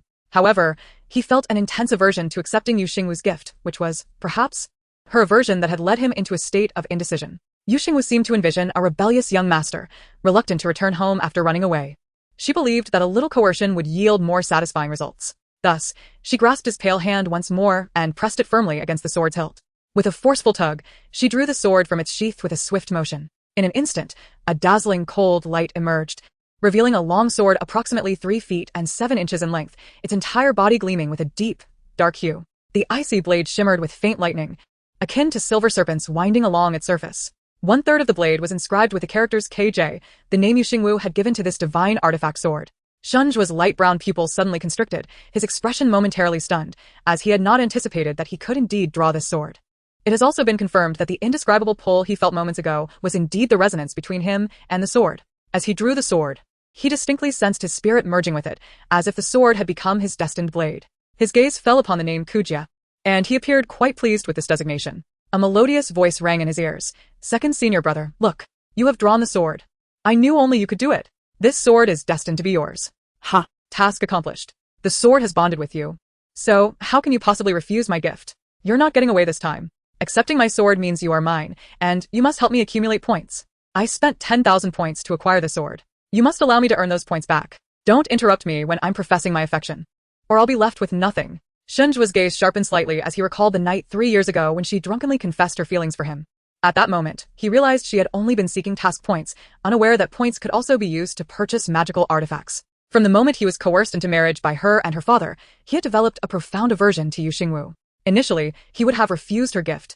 But this sword indeed resonated with him. Since he had formed a bond with the Kujia sword, he would help her recover the points she lost in acquiring it. Xingwu stored the Kujia sword in his dantian, seemingly wanting to say something to Xingwu, but he swallowed his words. When his lips parted again, he had changed his mind and instead handed her a small, circular silver box resembling an ointment container. Xingwu, you cannot possibly think that a scar on your face is attractive? Use this to remove it. I do not wish to hear rumors about wanting to withdraw from our engagement due to your scar. Xingwu replied, System. Host, Barbie. Xingwu has no intention of withdrawing from the engagement. He can't possibly be swayed by a mere sword, can he? How could that be? Open your eyes and see the disdain in his gaze. I get it now. If he were to break off the engagement while I bore a scar, he would be labeled a scoundrel. He wouldn't dare ruin his reputation by doing so. How did I not think of this before? Even if he is the antagonist, he can't risk his own reputation. I overlooked it. I bore this scar and let him enjoy it for a while. How frustrating. Xingwu wanted to retort. Which eye of yours saw me enjoying myself? But he merely shot her a cold glance. His voice was indifferent. Tomorrow, I will leave the sect to undertake a task. You need not seek me out for the time being. Xingwu was taken aback. Xingwu was going on a task? That meant she could not earn points during this period. Oh no, at least let her recover some before leaving. Suddenly, as if recalling something, she hurriedly asked, Second senior brother, what task are you going to undertake? Who else will accompany you? Xingwu, who typically disliked conversing with Xingwu and seldom answered her questions, surprisingly responded, perhaps due to the influence of the Kujia sword or the fact that Xingwu had been ignorant of the events occurring outside for 3 years. There is a great demon causing havoc in Wuzhou town. This time, 30 direct disciples from various peaks will join, along with our master and the third elder. Upon hearing this, Xingwu was utterly stunned. No way. I've only been in the Sword Tomb for 3 months, and the Wuzhou town quest is already commencing. Well, it makes sense. 3 years have passed outside, and according to the timeline, it is indeed time for the great demon to wreak havoc in Wuzhou town. This quest is tailored for the female protagonist, so naturally, her counterpart must also go to Wuzhou town, and she'll only cause trouble. Upon returning to the sect, she will be blamed for the death of the third elder, as he perished during this demon-slaying task. Although his death was unrelated to her, others will claim she was indirectly responsible. While Xingwu lamented her missed opportunity to stay longer in the Sword Tomb, a flicker of something unusual crossed Xingwu's eyes. But it quickly vanished. At that moment, the system's voice chimed in, latest storyline task released. Task 1, please head to Wuzhou town. Task 2 will be released upon your arrival. Maintain your villainous persona at all times. Chapter 46. Already in the Golden Core stage, descending the mountain for demon-slaying training. Xingwu felt a surge of frustration. It was as if a herd of wild horses had raced through her mind. She had hardly left the Sword Tomb when she was expected to undertake a task. How difficult it was. And as for Task 2, it was easy to surmise it wouldn't be anything pleasant. Second senior brother, I want to accompany you to Wuzhou town. After 3 years in the Sword Tomb, I almost died missing you. Now that I've just seen you, I can't bear to part ways. I'm going to speak to Master. After all, I'm also striving for points. Xingwu, System. Expressing affection 1, 200 points. Current points, 6,462. Xingwu, only 200 points? Sigh. Even a mosquito counts as meat. It's fine. There will be plenty of opportunities to earn points on this trip. While Xingwu contemplated assisting Xingwu in earning points, he couldn't help but chuckle coldly within. Who would enjoy being treated as a mere tool? In a frosty tone, he stated, Fine, let us go together. My master just sent me a message to summon me. On the journey, Xingwu noticed Xingwu's aloof demeanor and refrained from trying to engage him further. Instead, she began to recall the original plot concerning Wuzhou town. The story began when fishermen encountered a violent storm while fishing, nearly losing their lives but witnessing a divine dragon soaring amidst the lightning, believing it had saved them. The townsfolk, who had always revered deities, dubbed the dragon the river god. To seek the river god's protection, they would sacrifice livestock on the 1st and 15th of each month, even constructing a temple in its honor. After 6 months of favorable weather, a once-in-a-century storm struck Wuzhou town, devastating homes and causing significant losses. Under the suggestion of a soothsayer, they began to sacrifice young women and infants to the river god, resulting in the mysterious disappearances of young masters from wealthy families. This incident eventually reached the ears of the immortal sections. Entrusted with the duty to safeguard the common folk, various sects were assigned to oversee Wuzhou town, which fell under the jurisdiction of the Tianlan sect. The sect leader, Yun Shu, deduced that a great demon was behind the chaos and dispatched the Fengchen sword master and the third elder, along with 30 disciples, to confront the threat. Their mission was twofold: to eliminate the evil and allow the disciples to gain experience. Having read the original text, Xingwu found it somewhat amusing that the townspeople were sacrificing young women and infants, unaware that the great demon in the story was, in fact, a female demon. Thus, It was absurd to offer young women. They should have been sending young men instead. System. Host. The men who were abducted are likely being drained of their essence by the female demon. Powerful female demons often cultivate through such means. Xingwu wholeheartedly agreed with the system statement, speculating that the author likely refrained from detailing the encounters between the female demon and the abducted men for fear of censorship. Ahem. Of course, that was merely her conjecture. When Xingwu and Shenzhou arrived at the front hall of Zhaoyao Peak, the sky had already brightened. To Feng Chen's chagrin, the first thing Xingwu did upon returning to the peak was not to see her master, but to meet Shenzhou instead. This ungrateful disciple seemed to have no regard for her master. The more he thought about it, the angrier he became, prompting him to summon a few individuals to the front hall. With Shenzhou present, he could hardly believe that this rebellious disciple would not come to see him. As soon as Xingwu entered the grand hall, she spotted Feng Chen, Yi Su, and the female lead. Seeing the male lead, the female lead, and the second male lead all gathered, along with the antagonist, Xingwu felt as though she had stumbled upon a battleground. Although the system had indicated that the protagonist group's relationships had made little progress, she remained undeterred. This journey to Wucha Town was bound to yield advancements. Disciple pays respects to master. I wish to accompany you and senior brother to Wucha Town. I hope master will grant permission. Initially, Feng Chen was still irked, but upon seeing the crimson scar on Xingwu's face, his irritation dissipated instantly. He had always been protective of his students, especially when they were hurt. And a scar on the face of a sword cultivator was a profound insult. He momentarily overlooked Xingwu's request to go to Wucha Town and coldly inquired, "Where did this injury come from? What transpired in these past 3 years?" Xingwu recounted her contract with the Frost Sword and her studies of swordsmanship under ancestor Yunlon. However, she omitted the fact that, in addition to learning sword techniques, she had also been practicing blade cultivation. According to ancestor Yunlon, there is a connection between blades and swords. If one could harmonize the two, their combined might would increase exponentially. She also refrained from mentioning that she had only spent 3 months in the sword tomb, during which her cultivation had advanced from the foundation establishment stage to the core formation stage. Because Xingwu possessed a hidden cultivation artifact, Yufu was unaware that she had already entered the core formation realm. Yufu, seething with resentment, could hardly contain herself upon realizing that the Frost Sword had indeed been contracted by Xingwu. She was the true heiress. The Frost Sword was unequivocally the genuine heiress's life sword. Why, in this lifetime, had it been contracted by Xingwu, the false heiress? Though Yufu harbored intense hatred, she skillfully concealed her emotions, maintaining an appearance of delicate beauty. Noticing Feng Chen's prolonged silence regarding her request to go to Wucha Town, Xingwu boldly demanded, "Master, will you permit me to go to Wucha Town or not? If you refuse, I shall seek Master Yunxiai to take me down the mountain for training." Feng Chen, exasperated, thought, this rebellious disciple. Why is she in such a hurry? He had been contemplating why the Frost Sword had chosen her as its master and had even prepared a scar-removing ointment for her, yet had not uttered a word about taking her to Wucha Town. Suppressing his frustration, he coldly declared, "At the second hour tomorrow, gather at the Sect Square for departure. I am fatigued. You all may return and prepare." Yi Su and the others bowed and were about to take their leave when they overheard Xingwu's thoughts. "Fatigued? It's barely morning. Could it be that you're suffering from weakness? You are the male lead. How can you be weak? What will the female lead do in the future?" "No. Weakness is a condition that must be treated. I must speak with Yi Su later and have him prepare some restorative medicine for the male lead. It should suffice, after all, which male lead suffers from weakness. It's not a significant issue." Yi Su responded, "As long as junior sister informs me, I will promptly concoct a restorative elixir for master. After all, master is getting older and ought to replenish his vitality." Shenzhou remarked, "Ah, you're concerned about others' vitality. You are indeed a commendable disciple." Feng Chen exclaimed, "Rebellious disciple. You seem intent on exhausting me. What are you all still doing here? I spent the entire night reading and now have a headache. Tomorrow, I shall supervise your sword training." "Ah, so it's a headache and not weakness. You should have said so earlier." The disciples took their leave. The following day, at the expansive square of Tianlong Sect, before the second hour had arrived, nearly all the disciples heading to Wucha Town had gathered early to await departure. The news of Xingwu's emergence from the sword tomb had swiftly circulated through the sect, including the fact that she was a fire spirit root who had drawn the Frost Sword. Consequently, when Xingwu appeared, she attracted everyone's attention. Chapter 47. The rebellious disciple aims to kill the elder? A task pitfall. Xingwu scanned the crowd and immediately spotted Shenzhou and Yi Su. She thought to herself that she truly deserved to be Shenzhua's devoted follower. Perhaps it was due to her habit of seeking him out that she instinctively looked for his presence. Another reason was her preference for beauty. She could easily identify attractive individuals amidst the throng. While the female lead was undoubtedly beautiful, the scene before her diverged from her expectations. System, it has been 3 years.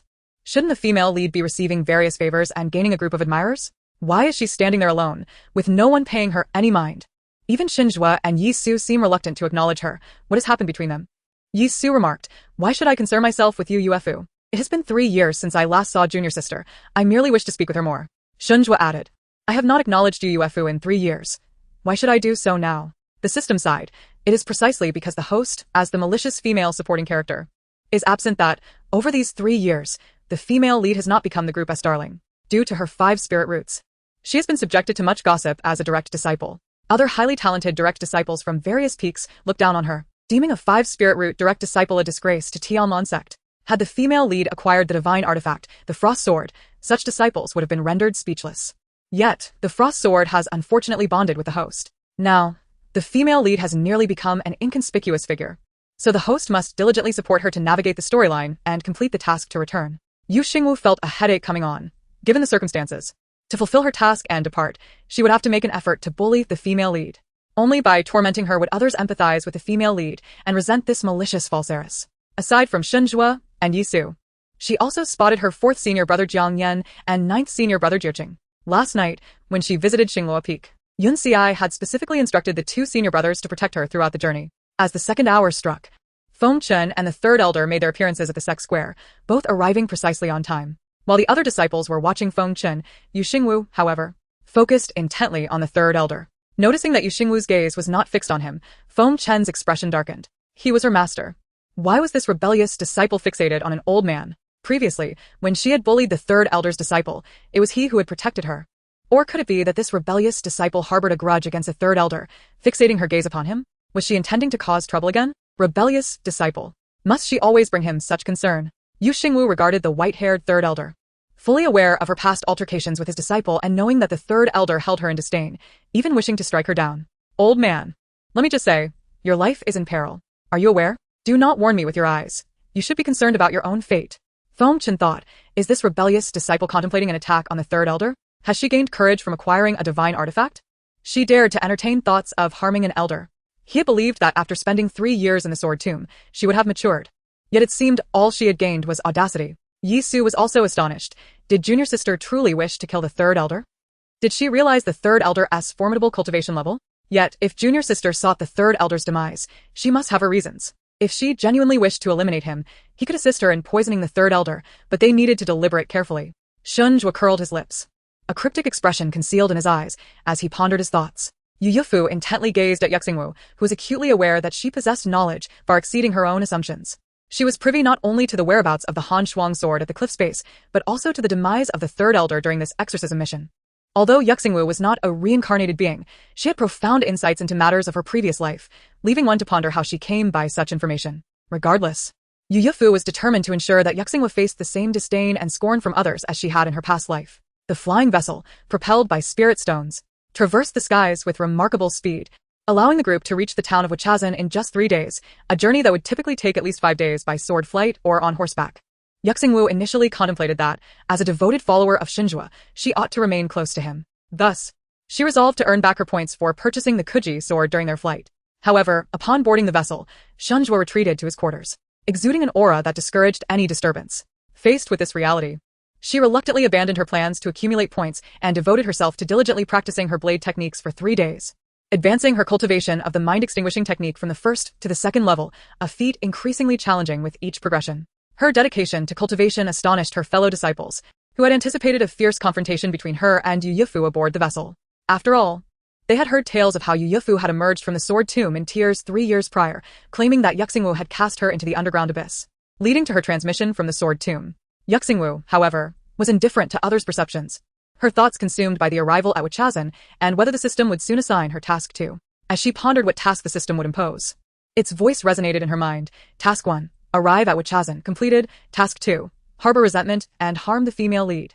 The requirements dictated that within 24 hours, she must devise a means to administer the spirit-obstructing drug to the female lead and deceitfully convey the male lead's words to entice her into the river to investigate the whereabouts of the great demon, thereby placing her in peril. A successful completion would yield 1,000 points, while failure would result in punitive measures from the system. Xingwu's heart sank. She had anticipated a treacherous task, yet this surpassed her expectations. No wonder the reward was so substantial. Importantly, she had read the original text, which indicated that the false heiress indeed traveled to Wachazan, but did nothing of significance. Instead, she was captured by the great demon during the 3rd elder's pursuit of it, becoming a source of trouble. Subsequently, the male and female leads vanquished the great demon, rescuing her, while the female lead's intelligence, composure, and strength render her as nothing in comparison. With the third elder's demise during the confrontation, she was further branded as indirectly responsible for his death. Yet, in the original narrative, the false heiress did not administer the spirit-obstructing drug to the female lead, nor did she deceive her into the demon's lair. System. Are you intent on leading me to ruin? Administering the spirit-obstructing drug to the female lead and coaxing her into the river. What sort of absurdly malicious plot are you concocting? Just as I have emerged from the sword tomb, are you suggesting my life is too long? What if something were to happen to the female lead? Are you hoping the male lead will slay me with his sword? Moreover, haven't you incessantly proclaimed this is a tale of the female lead's rise? If I incapacitate her with the spirit-obstructing drug, how will she harness her spiritual energy to confront the great demon? How will she achieve fame in battle? Chapter 48. Coinciding with the day of sacrifice upon hearing Xingwu's thoughts, the sword master Fengchen, leading the group, slightly slowed his pace.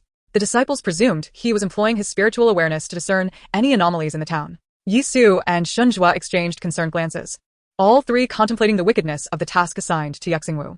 It was evident she was compelled to fulfill the task. Failure to do so would inevitably result in punishment. Yufu, too, had not anticipated that Xingwu would resort to administering the spirit-obstructing drug and deceiving her into investigating the great demon's whereabouts in the river. Such events had not transpired in her previous life. Stifling a laugh, she mused that the sin of harming a fellow disciple was no trivial matter.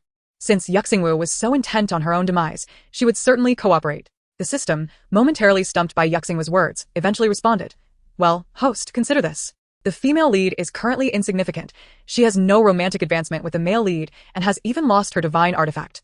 How will she confront the great demon? Thus, it falls upon you to ensnare her, allowing the male lead to rescue her, thereby fostering their romantic development. The male lead saving the female lead, personally administering the antidote, and collaborating to combat the great demon. That's a classic tale of heroism and romance. Classic romance? I fail to perceive any charm in this. It is utterly cliché and painfully awkward.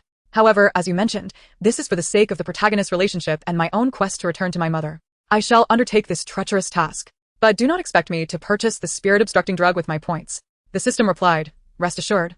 This will be provided by me. Best of luck in completing your task. Fengchen, Yisu, Shunzhua, and Yufa shared a tacit understanding, all furrowing their brows in unison. Each pondered whether Xingwu had indeed uncovered the identity of her biological mother. Wuchazhen, renowned for its tea, thrived on the production of this beloved beverage, boasting a tea route that stretched for hundreds of miles, with fields resembling rippling waves. The town derived its name from its bountiful tea yield. However, a catastrophic storm 6 months prior had ravaged the area, destroying shops and inundating tea gardens, resulting in significant losses for every household. Though the town had since been rebuilt, it no longer resembled its former self, with some families unable to afford to raise their children. This dire situation prompted some to willingly offer their daughters as sacrifices, believing that contributing to the river god would alleviate their burdens. As the group arrived in the town, dusk had fallen, contrary to their expectations. The town was ablaze with light. Every home and shop was adorned with vibrant red lanterns. The festive red lanterns swayed in the wind, giving the impression of joyous celebrations. Many disciples expressed their curiosity, inquiring, Sword Master, Third Elder, this Wuchazhen is quite lively. It hardly appears to be plagued by demonic disturbances. Indeed. If a great demon were causing havoc, one would expect the townsfolk to remain indoors. Why, then, were all the homes adorned with red lanterns? Was it not a time for celebration? Fengchen's expression remained cold as he succinctly elucidated, we have traveled for 3 days. Consider what day it is today. As soon as he spoke, one disciple exclaimed, I know. Tomorrow is the 15th. Wuchazhen had a tradition of offering sacrifices to the river god on the 1st and 15th of each month. Hence the festive lanterns adorning every household in preparation for the morrow's offerings. Moreover, this time, the sacrifice was not an infant, but a maiden of suitable age, an offering of a bride for the river god, hence the display of red lanterns throughout the town. The third elder regarded the disciples with a look of approval, acknowledging their understanding. However, he reminded them that some among them had never ventured down the mountain for training. The task of exterminating demons was not as straightforward as they might imagine. It would take place within human territories, and all must adhere to the directives. Should anyone act independently, regardless of their master or lineage, they would face severe punishment upon returning to the sect. With these words, many disciples turned their gazes towards Xingwu. Xingwu curled her lip, thinking that the speaker might as well have directly called her name. At that moment, the sound of a bell echoed through the small town. Accompanied by the chime, a throng of people surged down the street, as if something momentous were unfolding. Passers-by glanced curiously at Xingwu and her companions before turning away with indifference. Third Elder, Sword Master, it seems the townsfolk do not welcome us. Typically, the appearance of celestial beings would elicit joy among the common folk, yet the townspeople's reactions had been decidedly unwelcoming. Xingwu contemplated that. Although the affluent family of the young master had sought assistance from the celestial sect regarding the river god of Wuchao town, the majority of the townspeople still firmly believed in the river god. If they did not, they would not adorn their doorways with bright red lanterns tonight. Should one inform the townsfolk that the deity they revered was, in fact, a great demon, a female demon at that, they would hardly believe such claims. Their reluctance to welcome the celestial being stemmed from a fear that these visitors might disrupt the upcoming sacrificial rites. "Let us investigate," declared the sword master of sealing dust, leading the group toward the clock tower amidst the throng. Beneath the clock tower, many townsfolk had gathered. Xingwu quickly spotted a fortune teller among the crowd, garbed in what resembled attire for a jump rope game. In the original tale, this fortune teller had not only proposed the sacrifice of young maidens and infants, but had also performed a theatrical display of possession before the townspeople, changing her tone and manner. She acted as if genuinely possessed by the river god, commanding the townsfolk to cast young women and infants into the river on the 1st and 15th of each month, promising their protection in return. This performance had solidified the townspeople's unwavering faith in the river god and fostered immense trust in the fortune teller, to the extent that the selection of sacrifice became her prerogative. As a modern individual, Xingwu could not bring herself to believe in the fortune teller's claims. To her, the notion of possession was merely a ruse employed by the fortune teller to gain the populace's trust. Simultaneously, their presence drew the attention of the gathered crowd. Just as the fortune teller noticed them and prepared to speak, a portly middle-aged man pushed her aside and rushed forward to confront the sword master and the third elder. "Esteemed celestial beings, at last you have arrived.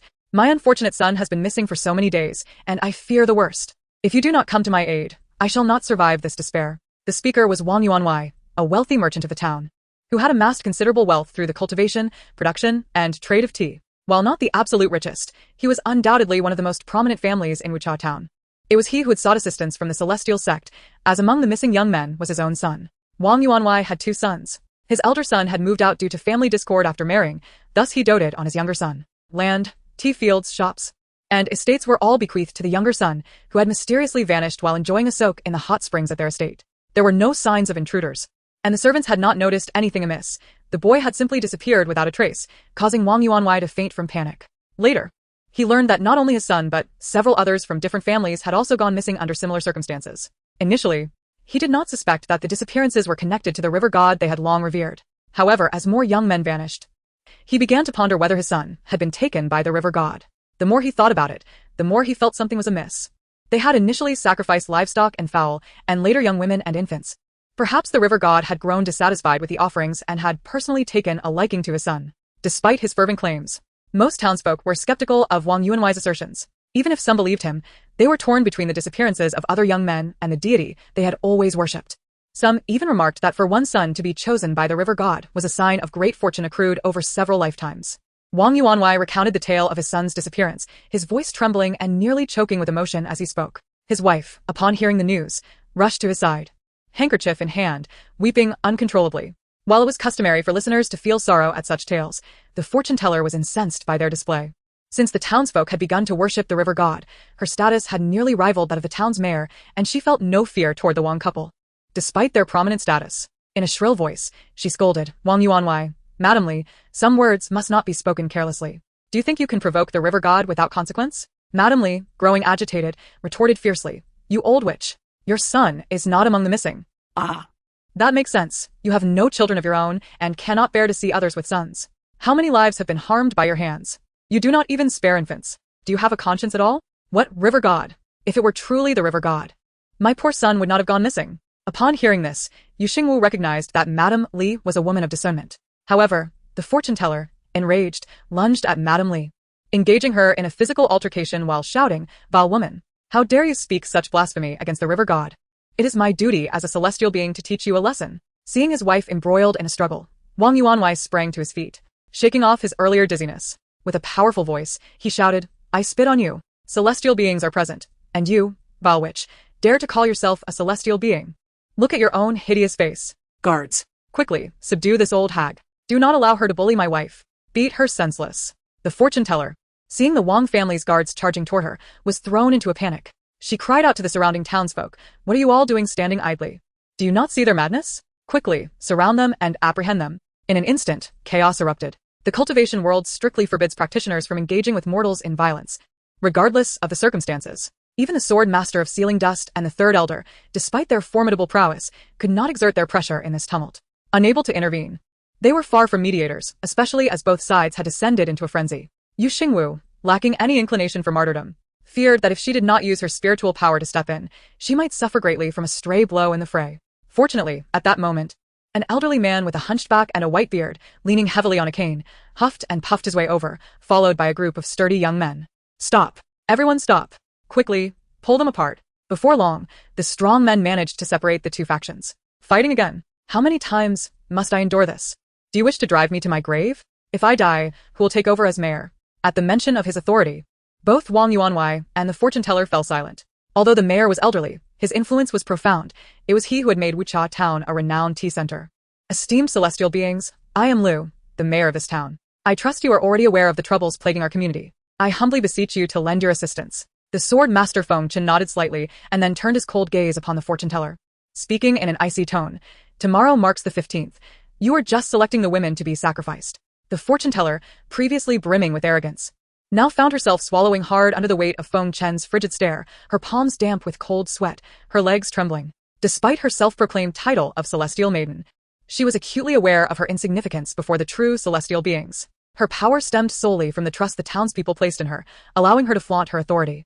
The celestial masters before her were the genuine immortals. Her boasting was akin to a pig wearing a green onion in its nose. Simultaneously, she feared exposure and dreaded that the river god might not be a true deity. If that were the case, her doom was sealed. Mustering her courage, she replied, "Indeed, the 1st and 15th of each month are days of sacrifice to the river god. If the god accepts the offerings, he will bless the townsfolk. I do this solely for their benefit. The mysteriously vanished men have nothing to do with me. I know nothing." Upon hearing this, Yu Xingwu couldn't help but laugh. The fortune-teller's brazen deceit had inadvertently cleared her name. Displeased, she stepped forward with an imposing demeanor. "How can you claim ignorance? Were you not just selecting women to be offered as sacrifices? Are their lives not valuable? And what of the girls and infants thrown into the river? Wasn't the idea of sacrificing to the river god yours? Have you even seen this river god? If he truly existed and was meant to protect the townsfolk, where was he during the storm that ravaged the town? Why did he not shield you? You mistake a malevolent spirit for a deity. In my view, you are merely the servant of that spirit." As Yu Xingwu spoke, she advanced menacingly towards the fortune-teller, her overwhelming presence causing the latter to retreat in fear. Yu Xingwu was entirely committed to maintaining her fierce persona. Despite her righteous words, they dripped with malice when uttered from her lips. The fortune-teller, stunned by Yu Xingwu's accusations, fell to the ground, realizing the audacity of this young girl. Attempting to refute her, yet too frightened to speak loudly, she stammered, "No, that's not true. The river god is a deity. How could he be a demon? Even if you are a disciple of the celestial sect, you cannot speak such nonsense." Yu Xingwu raised an eyebrow, a cold smile gracing her lips. "Nonsense? Perhaps I should throw you into the river tomorrow, so you can see for yourself. If you are so certain that the demon is the river god, surely your divine protector would not allow you to perish, would he?" The fortune-teller stammered, I'm too old. The river god is seeking a new bride, not an old hag. I cannot go." Yu Xingwu could not contain her laughter at the mention of a new bride, looking down at the fallen fortune-teller with disdain. "Fool. Seeking a bride? How ludicrous. Who told you that demon was male? Have you considered why it is the young men who have gone missing, rather than young women? Because that demon is female. Do you know how female demons cultivate? They draw strength from young men, and you are offering them brides. Have you lost your mind?" As her words hung in the air, a stunned silence enveloped the crowd. Even the fellow disciples were taken aback. Initially, they had thought Yu Xingwu was simply being her usual brash self, preparing to cause trouble. Yi Su even feared she might lash out at the fortune-teller with a whip, which would spell disaster. Once a cultivator laid hands on a mortal, the consequences were severe. Yet they were unprepared for Yu Xingwu's revelations. While they understood that the river god worshipped by the townspeople was a powerful demon, they had no idea it was a female demon. Not only in Wucha town had sacrifices occurred, but there were also instances of offerings made to evil spirits, where the victims were exclusively female. Thus, when the river god was mentioned, everyone instinctively assumed the deity's gender to be male. The disciples of Tianlon sect were equally unaware that the great demon was female. Only a female demon could explain why the missing individuals were all young men, particularly those of handsome appearance. The fortune-teller, flabbergasted, muttered incoherently, "No, that's not true. The river god cannot be female. Someone saw the river god as a dragon. A divine dragon." Yu Xingwu was too weary to entertain the fortune-teller further, regardless of whether that great demon was a dragon or not, who dictated that dragons must be male. The celestial sect's responsibility was to eradicate evil. Whatever the fortune-teller had done would lead to her punishment, and the celestial sect would not interfere. Meanwhile, Mr. Wang and his wife were wailing in agony, their cries piercing the air until the town chief intervened, silencing them. "Now that the immortals are here, they will discern whether the creature in the river is a god or a demon. You need only remain calm and not complicate matters." Upon hearing this, Mr. Wang quickly added, "Esteemed immortals, you must not have a place to rest. Please, stay at my residence. Should you have any requests, do not hesitate to voice them." The third elder nodded, and the group prepared to head to the Wang residence. Panic-stricken, the fortune teller exclaimed, "Town chief, what will happen to the sacrifices tomorrow?" The town chief, furious, nearly struck her with his cane. "You need not concern yourself with that. Worry about your own fate first." At the Wang residence, upon entering, Mr. Wang led the group directly to the main hall, while Mrs. Wang took the maidservants to arrange accommodations. In the main hall, the first thing Mr. Wang did was summon a portrait of his son. Xingwu examined the image of the young man, feeling a surge of admiration. The young master of the Wang family is indeed handsome. If I were that female demon, I would likely abduct him as well. Upon hearing her thoughts, Feng Chen nearly crushed the teacup in his hand, furious at the audacity of his rebellious disciple wishing to abduct another. Yi Su's brow furrowed. It seemed that little sister was not exclusively tied to Xinjua. If the two could break off their engagement, that would be ideal. Xinjua's light brown eyes glimmered with a frosty intensity. Xingwu, we have yet to annul our engagement, and you are already eager to seek another.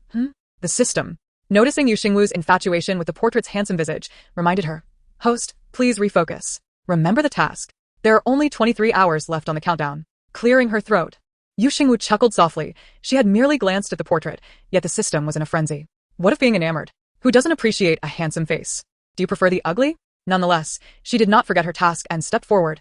"Master, I have a proposal." Feng Chen maintained a frozen expression, contemplating whether her proposal was to eliminate the third elder or to deceive her fellow disciples into the demon's lair. Coldly, he inquired, "What is your proposal?" Internally, Xingwu laughed wildly while maintaining a serious facade. "Master, we are still uncertain whether this great demon is indeed a divine dragon, and what its true strength is. I propose we send someone to investigate. Tomorrow happens to be the 15th. I believe we can select one of our fellow disciples to masquerade as the bride for the great demon. This way, we can gather information without alarming the demon, achieving a perfect solution." The fellow disciples were taken aback. "You want us to play the role of brides? How could that be a perfect solution?" Immediately, the third elder's third disciple, fuming, exclaimed, "Junior sister, you said it yourself. This is a sacrificial bride. We are all men. How can we be brides?" "Exactly. If you have such clever ideas, why don't you volunteer to be the sacrificial bride yourself?" Xingwu wore an expression that suggested you all do not comprehend, chuckling. "But that demon is clearly a female. Naturally, the bride that a female demon marries is a man. I would like to go, but I am a woman. How can a woman replenish the yang for a female demon? Such a matter should be entrusted to the senior brothers." The senior brothers collectively responded, "Thank you very much." The system was in fits of laughter, unable to contain itself. While others offered sacrifices of youthful maidens, their own host proposed to sacrifice a man, all while wearing a look as if these gentlemen had somehow profited from the situation. It's seriously doubted that if the host possessed such an appendage, they would not take matters into their own hands. The third elder's expression darkened. What did she mean by leaving such matters to the senior brothers? Listen to this nonsense. How are Yu Zheng and Feng Chen instructing her? Absurd. Sword master, listen to what your disciple is saying. It's simply outrageous. Feng Chen, the sword master, narrowed his eyes, seemingly lost in thought. Just as everyone speculated whether he would reprimand Xingwu for her absurd notion, he spoke. This method is feasible. All the male disciples exclaimed. Feasible? Feasible for what? They were utterly perplexed. The third elder was equally taken aback by Feng Chen's words. His reckless disciple was leading him astray as well. This was unacceptable. I believe this method to be impractical. How could the sword master agree to her ludicrous idea? Each disciple present was a direct disciple. Possessing pure yang bodies. What if that female demon truly used them as a furnace for her sinister purposes? How would the sword master explain this to the sect leader and the various peak immortals upon their return? Chapter 51. Do not rise. Although Xingwu had past grievances with the third elder's disciple and was aware that the third elder held her in disdain, she could not deny that she greatly valued the third elder's words. All the senior brothers accompanying her were direct disciples, and she had not heard of anyone possessing a partner, indicating that they were all still pure young bodies. What if they were indeed taken by the female demon as a furnace? Thus, such a perilous task should not be entrusted to the senior brothers of other peaks. The third elder's words were indeed correct. If anything were to happen to the senior brothers from other peaks, it would indeed be difficult for the master to account for it. If my fellow disciples from the Zhaoyao peak were to go, I am sure the third elder would have no objections. Once she finished speaking, the male cultivators from the other peaks breathed a sigh of relief. The sword cultivators, known for their straightforwardness, including 4th senior brother Jiang Yan and 9th senior brother Jiu Qing, believed that this remark from their junior sister demonstrated her loyalty to the Xingwu peak. Yi Su looked at Xingwu in astonishment, thinking, Junior sister, is it really possible for you to throw your own senior brothers under the bus like this? Shun Zhua's long fingers intertwined. Xingwu, what exactly are you plotting? It seemed that the sword master Feng Chen was pondering the same question. Why would his rebellious disciple so willingly put her senior brothers in jeopardy? However, this did provide a means to silence the third elder. The third elder was indeed left speechless for a considerable time. No matter how much of a sect elder he was, if someone chose to send their own disciple, what could he say? If the sword master insisted, he could not voice any objections. After all, it was the sword master's own disciple. How the matter would proceed next would be left to the sword master's discretion. Feng Chen narrowed his gaze, fixing it upon Yi Su and Xingwu. Which of you is willing to go? As he spoke, time seemed to come to a standstill. Yi Su gazed at Xingwu, who stood in the center of the hall, contemplating that Xingwu was the junior sister's betrothed. And she likely did not wish for him to go. Very well, since the junior sister wished for him to go, he would comply after all. How could a sword cultivator fear a mere demon? Just as Yi Su was about to rise and express his willingness to go, he noticed Xingwu beat him to it. Master, I propose that second senior brother be the one to go. Everyone. All were taken aback, beginning to question whether they had indeed heard correctly.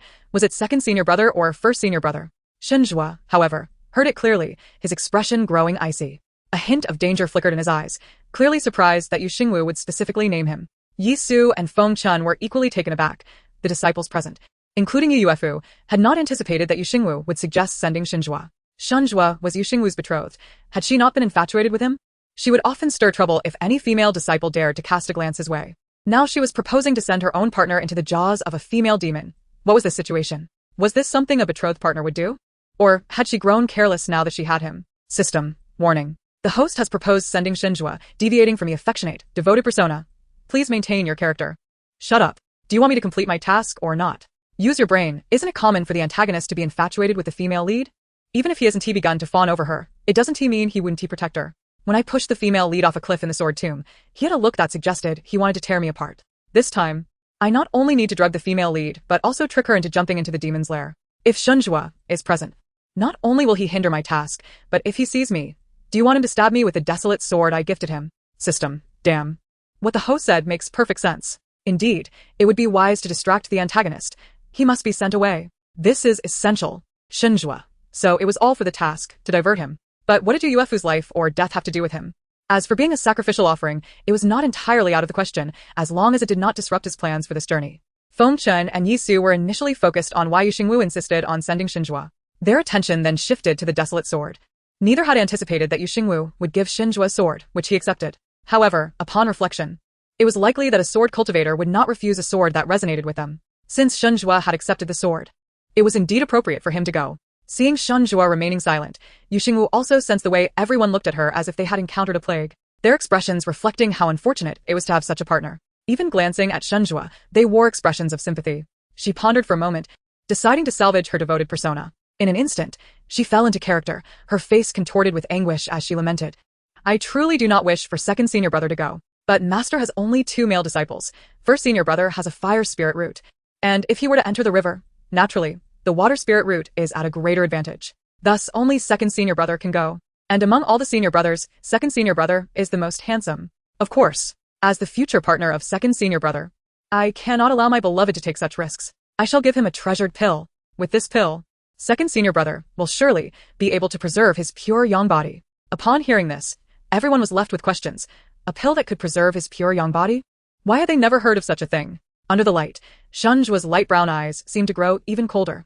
A premonition stirring within him that the pill Xingwu spoke of was not a good thing. He could not inquire what kind of pill could safeguard his pure young body, only she would shamelessly utter such words. It was Yi Su who questioned. As a pill cultivator, he was unaware of the existence of such a pill in the cultivation world. Junior sister, what kind of pill are you speaking of? Does this pill truly possess such efficacy? Xingwu felt her lips twitch awkwardly. Senior brother, why must you be the one to pry into every detail when no one else is asking? You are making it difficult for me to answer. Yi Su, is it not permissible to ask? Is there something you cannot disclose? Feng Chen, the sword master, slightly curled his lips. I too am curious about the pill you speak of, Please enlighten us. Rebellious disciple, did she not claim that no one was inquiring? Then he would ask her directly. Xingwu, male lead, why have you also become so inquisitive? Moreover, could you refrain from calling me Xinger in front of the female lead? Since you all are such curious souls, allow me to enlighten you. For as long as I do not meet my social demise, it shall be you who faces the consequences. Having made up her mind, Xingwu's lips moved several times as she furtively glanced at Xingwu's expression. Ultimately, she steeled herself, braving the risk of being skewered by Xingwu's sword, and said with a hint of guilt, "It is indeed the impotence elixir." Everyone exclaimed, "No, the impotence elixir? Is it truly that which they think it is? How can such a potion exist in this world?" Consuming it would lead to impotence. Is this not a poison? And what happens afterward? Can one regain their potency? Surely, it cannot be an eternal affliction. The crux of the matter is, why does a female cultivator like Yu Xingwu possess such an elixir? And to offer it to her betrothed, does she not fear leaving him with lasting repercussions, rendering him impotent forever? Chapter 52. To have her assume the role of a fortune-teller? Xinjua's gaze pierced like an icy blade, his deep-set eyes glinting with coldness, his voice chilling. Yu Xingwu. Yu Xingwu replied, I am here, senior brother. Do not be angry. Allow me to explain. The impotence elixir, I assure you, bears no side effects or after-effects. I stake my life on it. Moreover, this is for your benefit, senior brother. As long as you remain impotent, that female demon can only fret over her aspirations of using you as a furnace. Xinjua interrupted. Silence. Yu Xingwu. Should you wish to become mute, I would not mind facilitating that. Yu Xingwu felt the weight of his icy and oppressive gaze, and her heart sank. Why the hostility? I am merely looking out for your welfare. What if that female demon coerces you? You would still preserve your essence, would you not? How can you not appreciate my concern? I had to use points from the treasury to procure the impotence elixir. Xinjua scoffed. Yi Su remarked, for the first time, I sympathize with the second junior brother. Thankfully, the junior sister did not offer him as a sacrifice. He certainly does not wish to consume any impotence elixir, fearing it would leave him with an indelible psychological scar. Foam Chen added, this rebellious disciple truly knows how to provoke others. Fortunately, it is not he who is severely agitated this time. Thus, the matter was settled. Tomorrow, my second disciple shall masquerade as the sacrificial bride. After speaking, he turned to Xinjua and added, as for the impotence elixir, whether you choose to partake is entirely your decision. Xinjua's expression turned icy. Is there even a need for deliberation? If the master desires it, the disciple shall gladly offer it. However, Yu Xingwu interjected eagerly. Consume it. The second senior brother must partake. Not only him, but the other senior brothers should as well. That female demon frequently abducts people from the town. The others are in danger too. The master should partake as well. As for the third elder, perhaps he is of little interest to the demon. Masters and brothers, rest assured, I shall not inflate the price. The impotence elixir shall be sold to you at a fair price, no deceit involved. The crowd responded. Yu Xingwu, your mischief with Xinjua is not enough. You wish to ensnare us as well. The third elder was equally incensed, noting that the remark about the demon's lack of interest in old men was a veiled insult. Only Yu Yuefu reveled in the chaos, delighted by Yu Xingwu's reckless antics, eagerly anticipating the spectacle of the following day when she would witness Yu Xingwu being scorned by all.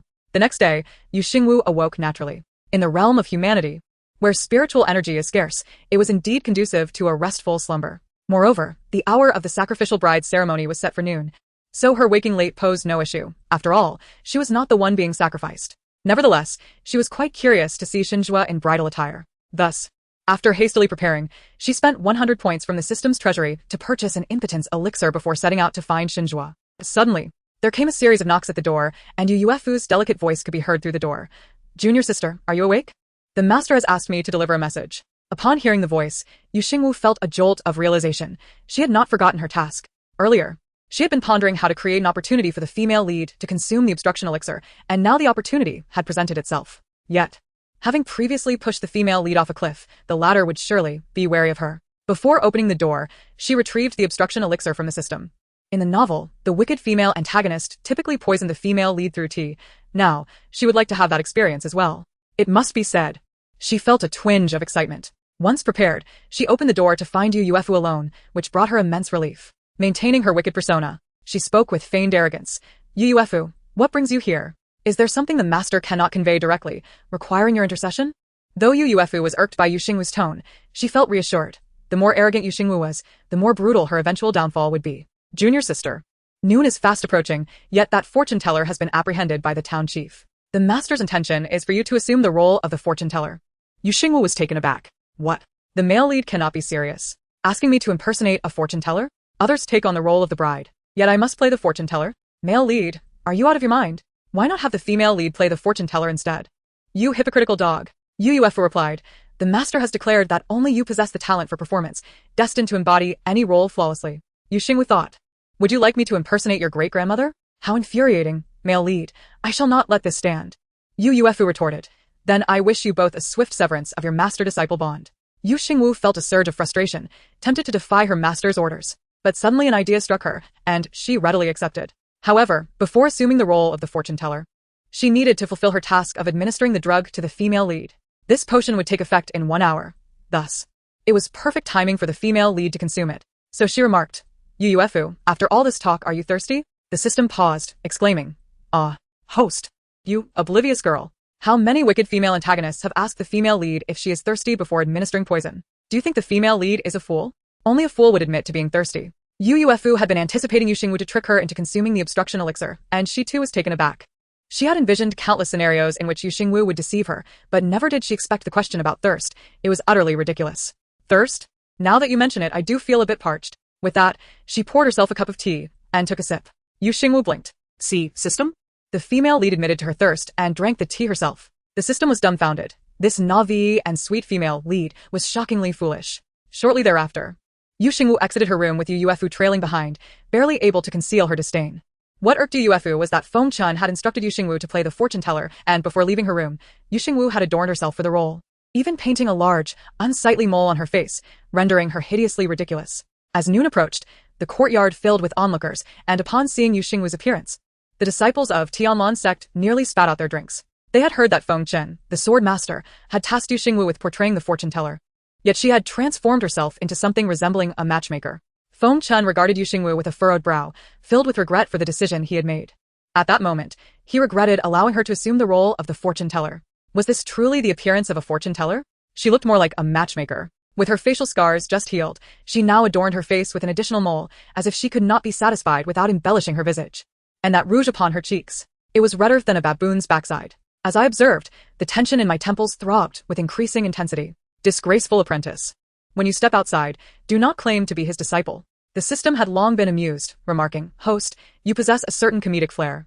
At that moment, the sound of a door creaking open reverberated, capturing the attention of everyone in the courtyard. Emerging from the room was none other than Xinjue.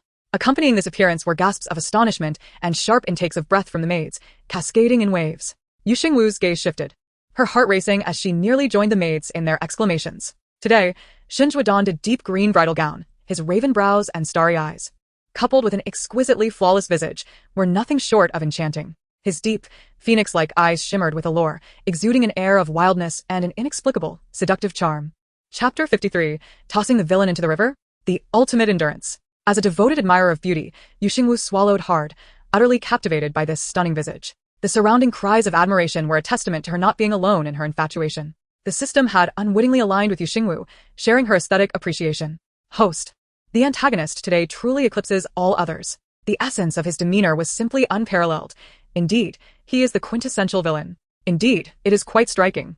But what does the impotence elixir have to do with Xinjue? In this state, I might as well be bleeding from my nose. Any enchantress would surely be unable to resist. His task was to investigate the enchantress, not seduce her. Why adorn himself so enticingly? Should he become ensnared by her charms? How could he pursue the heroine thereafter, let alone contest with the male lead? Though, truth be told, he has never truly contested. Xinjue interjected. Which of your eyes saw me vying for something? The system wholeheartedly concurred, undoubtedly a fervent admirer of Yu Xingwu. You are correct. The impotence elixir must be consumed.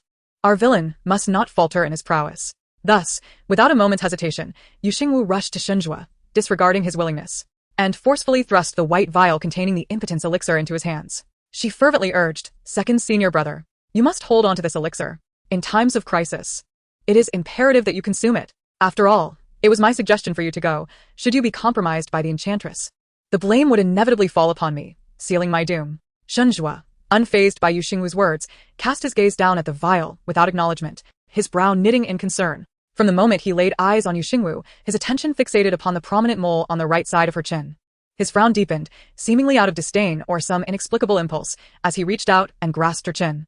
In a moment of astonishment, amid the gazes of onlookers, his cold, pale fingers rubbed insistently, erasing the offending blemish from her face. Yu Xingwu stood frozen, her heart in turmoil. After a prolonged silence, she managed to swallow hard, her long lashes fluttering as she stared at Xinjue.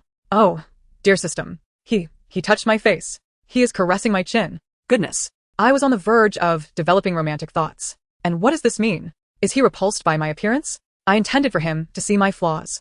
I did not wish for him to erase my mole." Xinjue suddenly felt a headache, bewildered by his own actions. Perhaps he simply could not tolerate unsightliness. "You are a priestess, not a matchmaker. That mole was unnecessary, and even without it, you remain unremarkable. The time has come. We must depart." Yu Xingwu retorted, "Excuse me. How dare you repeat that I am unremarkable? Are your eyes deceiving you?"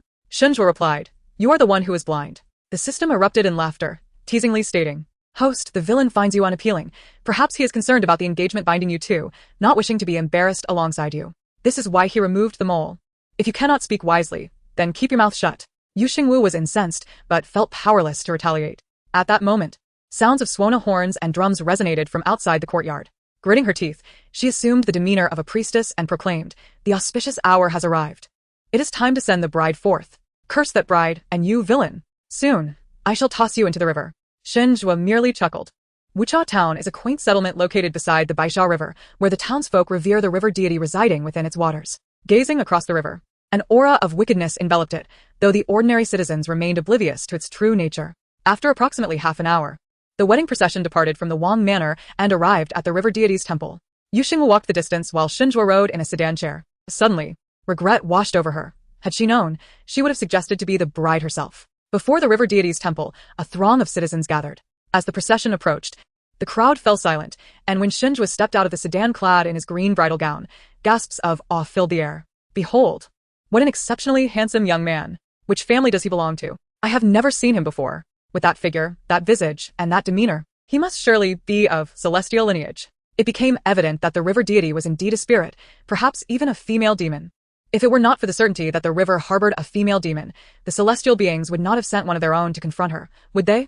The townsfolk murmured, for news had spread since the last night of the shaman's imprisonment by the old town chief. Today, they gathered here, half believing the celestial's words, questioning whether the river deity was truly a demon or a female demon, who could accept such a claim. Yet, witnessing the celestial's handsome envoy, they began to doubt the nature of the river deity. Surrounded by the townsfolk, Xingwu's theatrical instincts surged. As noon approached, with only a few hours remaining before her task's deadline, she needed to expedite the process of tossing the villain into the river and coaxing the heroine to follow suit. Thus, she recalled the incantations of the shaman from the dramas she had watched, attempting to mimic their fervent recitations. Om mani padme hum, maka maka, wushidi 11. Blah blah little fairy, not quite. Everyone stared. Xingwu cleared her throat, realizing that being a shaman required skill. She struggled to recite the incantation properly. "What are you all standing there for? Haven't you seen that I have completed the spell? Toss the beauty, no, the bride, into the river." Xingwu. Traditionally, maidens offered as sacrifices to the river deity were tied and cast into the waters, yet clearly, no one dared to bind Xingwu and hurl him into the river. He cast a fleeting glance at Xingwu, a cold laugh escaping his lips as he nimbly leapt into the river. The crowd erupted in cheers, as if his leap alone could vanquish the great demon. Yet, doubts arose. Is it wise for this young man to jump alone? He appears quite slender.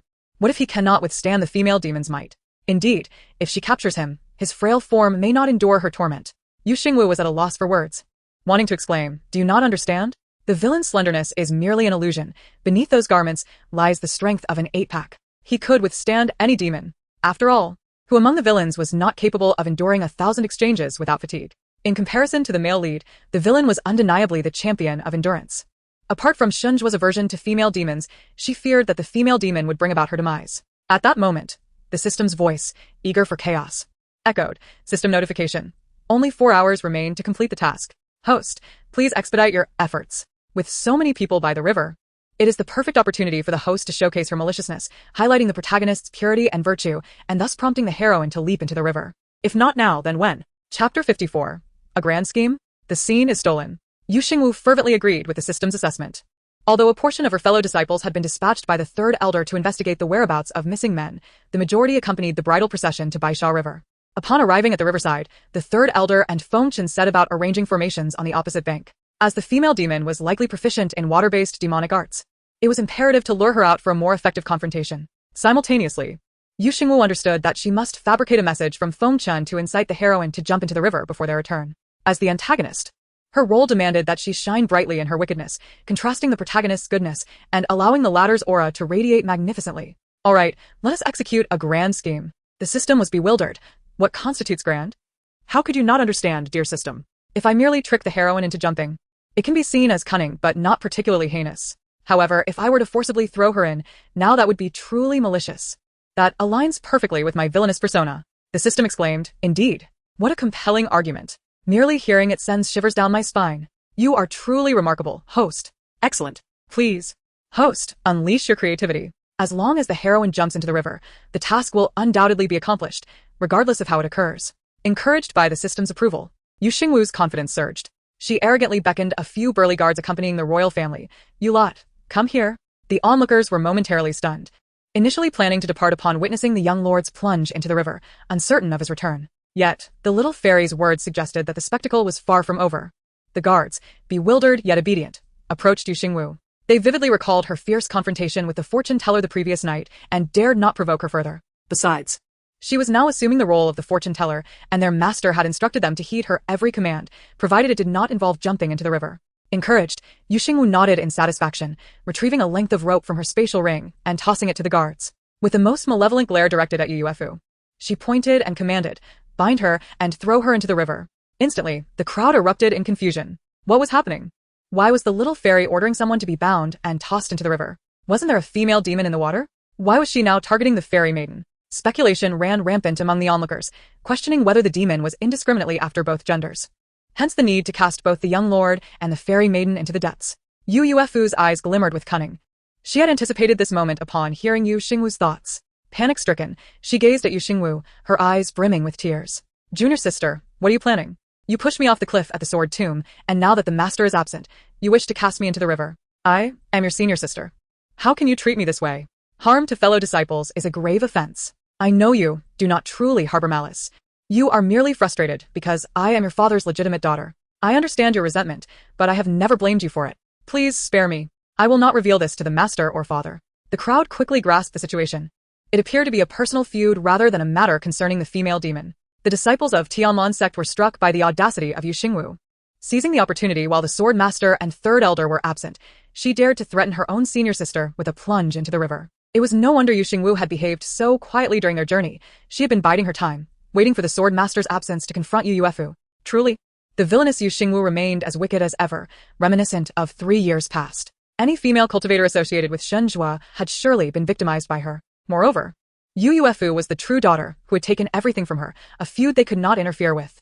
Additionally, their senior brother Yisu was present, thus it was not their place to intervene. Not only Yisu, but Jiang Yan and Zhou Qing were also there. The sword cultivators, straightforward, yet possessing a sense of righteousness, believed that since Xingwu was betrothed to their junior sister, he should have no ties with Yuefu. Therefore, they had not only come to protect their junior sister but were also keeping an eye on Xingwu and Yuefu. To be fair, they had not witnessed any affectionate or ambiguous interactions between Xingwu and Yuefu. They had not even exchanged a word. However, it was evident that Yuefu had been casting glances at Xingwu more than once. Thus, was it true that the junior sister's intent to bind Yuefu and throw her into the river stemmed from jealousy over Yuefu's glances at Xingwu? Yet, to act so brazenly before the disciples of Tianmon sect seemed ill-advised. It would surely tarnish her reputation as a villainess, though it had already been sullied. Nonetheless, they believed that the junior sister should not act against Yuefu at this time. She should wait until they were alone and let one of them handle it. No, one of them could deal with it alone. After all, a 5-element root female cultivator was hardly worth their concern. Yet, the junior sister had made her threats. To withdraw now would be to lose face. They, as sword cultivators, could not shy away. They would not retreat from their course. As several burly guards hesitated over whether to bind Yuefu and throw her into the river, Jiang Yan and Zhou Qing simultaneously drew their swords, the cold glint flashing as they placed their blades against the necks of 2 guards. "What are you waiting for? Did you not understand what my junior sister just commanded? Allow me to clarify. Bind her and throw her into the river. Otherwise, I'll make you regret it." Silence. A deathly stillness enveloped the area. The disciples of Tianmon sect had initially thought Jiang Yan and Zhou Qing would intervene to stop Xingwu's wickedness, only to realize they were behaving like bullies. Truly, one cannot choose their family. Xingwu's eyes widened in shock, utterly bewildered by the sudden turn of events. "What are you two doing stealing my thunder? I am the one meant to cast the heroine into the river, not you two. Please, do not disrupt my plans. Your genteel demeanor is utterly ruined when you utter such coarse language." Zhou Qing, unyielding, threatened further. "If you continue to dawdle, hurry and bind her and throw her in. And remember, it was I who commanded it. I cannot abide by Yuefu's attempts to seduce my junior sister's betrothed. If anyone dares to speak out when the sword master and third elder return, regardless of which peak's direct disciple you are, I will ensure you come back in a less than dignified manner." Xingwu lamented. "Senior brother Zhou, you seem to be embodying the role of a villainous male counterpart. Please, return my villainous persona. Do not steal my spotlight. I beg you, allow me a chance to live." Chapter 55. Another twist? Let us not bring about our own downfall. Xingwu's head buzzed as she surveyed the scene. The burly guards beside her were already rendered speechless, having never encountered such a spectacle. While it is true that celestial beings should not harm mortals, the blade was unmistakably poised against her throat. Thus, the only course of action was to bind her. What was there to fear? Even if the sky were to fall, there were those tall enough to hold it up. Bind her. Come on, brothers. Let us tie this little girl up and throw her down. Just as they were about to advance to bind her, a disciple could no longer bear the sight and stepped forward. Jiang Shidi, Jo Shidi, do not go too far. Senior brother Yi is still here. Do you treat him like heir? Is it acceptable to bully our junior sister like this? Yu Xingwu thought to herself. Excuse me, big brother. Do you not see the great deity standing here? Open your eyes and look at me. It was I who bullied Yu Yuefu. It was I who intended to bind her and throw her down. What does this have to do with Jiang Yan and Zhou Qing? And you call for Yi Su? The male second hasn't even spoken a word yet. Now, the great backup will certainly protect the female lead. How can I throw her into the river now? Yi Su interjected, call me a good senior brother, and I will throw you. Yu Xingwu refused to allow her maliciousness to be overshadowed. Glaring at the senior brother, who stood up. What nonsense are you spouting? Which of your eyes saw fourth brother and ninth brother bullying her? It was me. It was me. The junior sister received a message from our master, instructing the third junior sister to accompany the second junior brother into the river for reconnaissance. Jesus stepped forward, interrupting Xingwu. In the face of her shocked expression, he feigned reproach. Junior sister, why did you not explain the reason? If I had not also received a message from our master, the younger brothers would have misunderstood. Yu Xingwu's pupils dilated as she stared at Yi Su, clearly beginning to doubt her existence. System. What is happening? How could Yi Su receive a message from Feng Chen? And he said that I received a message too. Where is the message? The system teetered on the brink of crashing. This was originally a plot where the malicious female counterpart deceived the female lead into leaping into the river. How could it have been ordered by the male lead? Yet the expression of the male second did not appear to be one of deceit. What on earth was going on? Host. Could it be that the male lead truly sent you a message but you failed to see the Xuanyu Jian? Yu Xingwu's head throbbed. And it was at this moment she realized her Xuanyu Jian was indeed glowing. The detestable male lead had genuinely sent her a message. It seemed Yi Su spoke the truth. Feng Chen had indeed commanded the female lead to investigate the river. What do I do now? The male lead is disrupting the plot. How can I complete this task? Can it still be salvaged? The system maintained a calm exterior while internally panicking. Host, do not be alarmed. Let us focus on the outcome. Just throw the female lead into the river. After all, the host has already drugged her. Considering the timing, the blocking spirit drug should have taken effect. Once the female lead raises her voice, the host's malicious facade will be irredeemable. Yu Xingwu sighed in relief. But she worried that after having drugged her and performed her role, she would be told the task was incomplete. She would truly be a great fool. The male cultivator who stepped forward fell silent, as did Jiang Yan and Zhou Qing. They had thought the junior sister intended to deal with Yu Yuefu by binding her and tossing her into the river. But it turned out to be the command of Sword Master Feng Chen. Yu Yuefu's eyes brimmed with disbelief. How had the situation flipped so suddenly? Clearly, someone had stood up for her. Was it truly Feng Chen's order, or was Yi Su deceiving them for Yu Xingwu's sake? Yu Xingwu feared another twist of fate, her only thought being to swiftly throw Yu Yuefu into the river. Move faster and bind her already. Immediately. Right now. Yes, yes. In no time, several burly guards approached with ropes, preparing to bind Yu Yuefu. Seeing the impending danger, Yu Yuefu feigned despair, crying out, Junior sister. Even if our master instructed me to investigate, he did not say to bind me and throw me down. How could you treat your senior sister this way? Yu Xingwu laughed mockingly, relishing the opportunity to display her ruthlessness. Oh, but our master did not say you couldn't be tied up. Everyone, she does have a point there. Yu Xingwu gazed at the bound Yu Yuefu, her mind racing. She casually remarked, now that you've been tied up, glaring at me 1T help, you could try breaking free. It's just a rope. Can it truly restrain you? Huh. Did you hear that? If you're not foolish, hurry and break free. Then you'll discover your spiritual power is obstructed, and you can accuse me of drugging you. Perfect. System, host. You are brilliant. This hint is absolutely spot on. Yu Yuefu rolled her eyes internally. Even if Yu Xingwu did not speak, she knew what to do next. She didn't need guidance. Moments later, after a futile struggle, Yu Yuefu's eyes widened in terror as she exclaimed, how can this be? Why can't I harness my spiritual power? Junior sister, it's you. You actually drugged me? Everyone gasped. Drugged? Unable to harness spiritual power? If she is thrown into the demoness den, wouldn't that be a death sentence? They believed Yu Yuefu's words entirely. Yu Xingwu had even brought along the impotence pill. Surely, she had something to hinder the flow of spiritual power. Yu Xingwu, the wicked woman, sought to use this opportunity to harm her senior sister. Noticing the way everyone looked at her, Yu Xingwu felt a thrill of joy. This was her chance to confess to her wickedness. However, as she began to speak, Jiang Yan interrupted. Yu Yuefu, cease your nonsense. Junior sister has been acting the divine witch all along and has not approached you at all. How dare you pretend your spiritual power is obstructed to frame my junior sister? Get out of here. The next moment, a loud splash echoed as Yu Yuefu was sent flying by Jiang Yan's kick, landing in the river. Everyone, I don't know the truth, but I am utterly astonished. The sword cultivator is indeed fierce, not to be trifled with. Yu Xingwu stared at the tumultuous river for a long while before regaining her senses. Her thoughts were consumed by the striking similarity between Jiang Yan kicking the female lead and her own act of sending the female lead off a cliff. She felt a twinge of concern for Jiang Yan. In the end, she was the malicious female counterpart, and she would be able to return home after completing her narrative. But where would Jiang Yan go? He should not stir trouble for the female lead.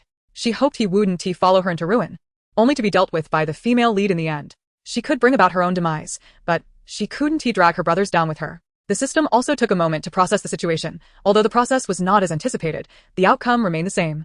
The plot trajectory was still intact. And the task was completed. Congratulations, host, for completing the task in Wu Chaojin, earning 1,000 points. Current points, 7,362. Now issuing Task 3. Desire to obtain the demon core, but captured. Task requirements. Please proceed to the lair of the Jiao demon, observe covertly, and wait for an opportunity to act. During the battle between the protagonist group and the Jiao demon, deliberately expose yourself to be captured, creating chaos for the protagonist group and showcasing the female lead's superiority through your own arrogance and foolishness. Completion of the task will reward an additional 1,500 points. Failure to complete the task will result in system penalties. Please proceed to the lair of the Jiao demon immediately. Chapter 56. What a trap. Jumping into the river. Upon hearing the system's words, a torrent of emotions surged within Xingwu, eventually settling into a singular thought, a frustrated exclamation. What is the meaning of this? What is this nonsense? She diligently completed her tasks, finally hoping to relax for a moment, only for the accursed system to inform her of Task 3. Why was this not mentioned at the beginning but only now? Was there perhaps a Task 4 or even Task 5? Ah! Accursed system, you are insufferable. How am I supposed to proceed as a fire spirit root? According to the storyline, it is indeed true that I created chaos and was captured by the female demon. However, this occurred only after the demon had come ashore. Now you want me to enter the river. Not to mention how a fire spirit root like mine could possibly enter the water. You expect me to observe secretly? Do you think that demon is blind? Or do you believe my cultivation is so profound that I won't be discovered by a powerful demon? Do you regard me as a being of the great ascension stage? The system chuckled.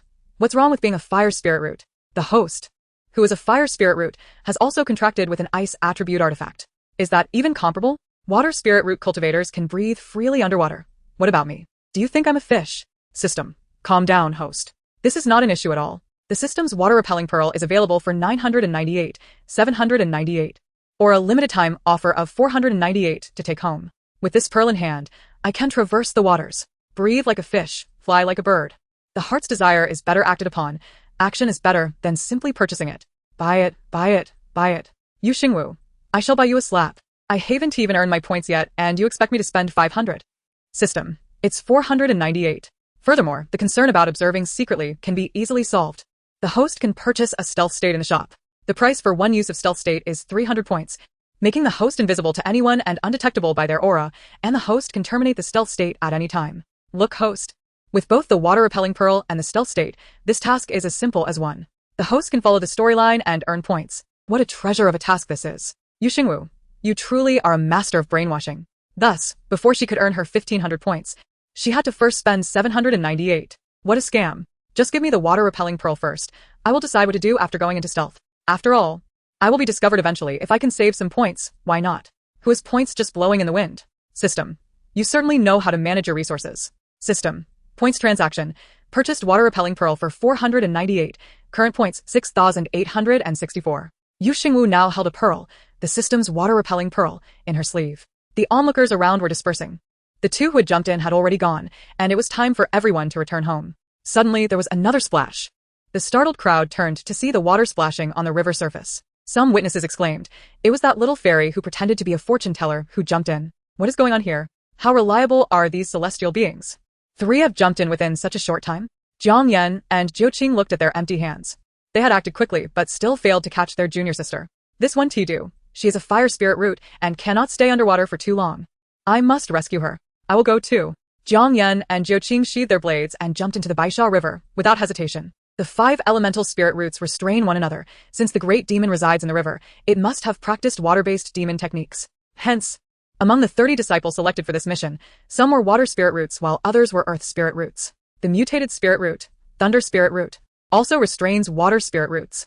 Even if Jiang Yan and Zhou Qing were not water spirit roots, they could not allow their junior sister to be in any danger, which is why they leaped in without hesitation. Seeing that 5 water spirit root disciples had already jumped in, the others began to stir. Of course, it wasn't just because of Yu Xingwu that they wanted to jump in. Rather, this mission would reward disciples with different sect contribution values based on their performance. If one could single-handedly slay the great demon, they would also receive a demon core. If multiple people worked together to kill it, they would share the demon core, or it would be given to the sect for allocation of corresponding rewards. Not to mention that the demon core is an excellent supplement for enhancing cultivation. The core of this great demon is even more extraordinary. Even if they only shared the demon core after jointly slaying it, they would still receive substantial rewards and sect contribution values. As several disciples were eager to jump into the river, they were halted by Yisu. Have the younger brothers forgotten what Elder San said yesterday? No one is allowed to act independently. Those who disobey orders will be severely punished upon returning to the sect. This warning was not just directed at the junior sister, let alone the junior sister and Jiang brother. Joe brother could also face punishment. As long as the younger brothers are not afraid of punishment, feel free to enter the river. I will not stop you. Yisu's words successfully deterred the others who were considering jumping in, and they decided to return to the river god temple to wait for the sword master and Elder San to return. But just as he turned around, a splash sounded behind him. Indeed, it was Yisu who jumped in. How ridiculous. Who doesn't he know that Yisu is a fire spirit root and would not have an advantage against a water-based great demon? Had he not been both a sword cultivator and an alchemist, proficient in medical arts to heal injured disciples, he probably wouldn't have been chosen for this task at all. Yet, this fire spirit root jumped in alongside Xingwu, likely possessing a water-repelling artifact. I don't care. They all entered the river, and I must go investigate too. What's the worst that could happen? If I'm to be punished, let it be together. I must have a share of that demon core. Having said that, the disciple jumped in, followed by others leaping into the river, one after another, like dumplings dropped into water. After Xingwu jumped into the Baisha River, she initially worried about how to locate the lair of the dragon demon, but was swiftly pulled down to the riverbed by the undertow, the experience akin to riding a roller coaster. Had she not restrained herself from vomiting, she felt she could have fed the fish in the river. Upon opening her eyes, she immediately spotted ancient palaces at the riverbed ahead. The presence of palaces underwater must be the legacy of human dynasties. Later, the female demon inhabited this place, transforming it into her palace.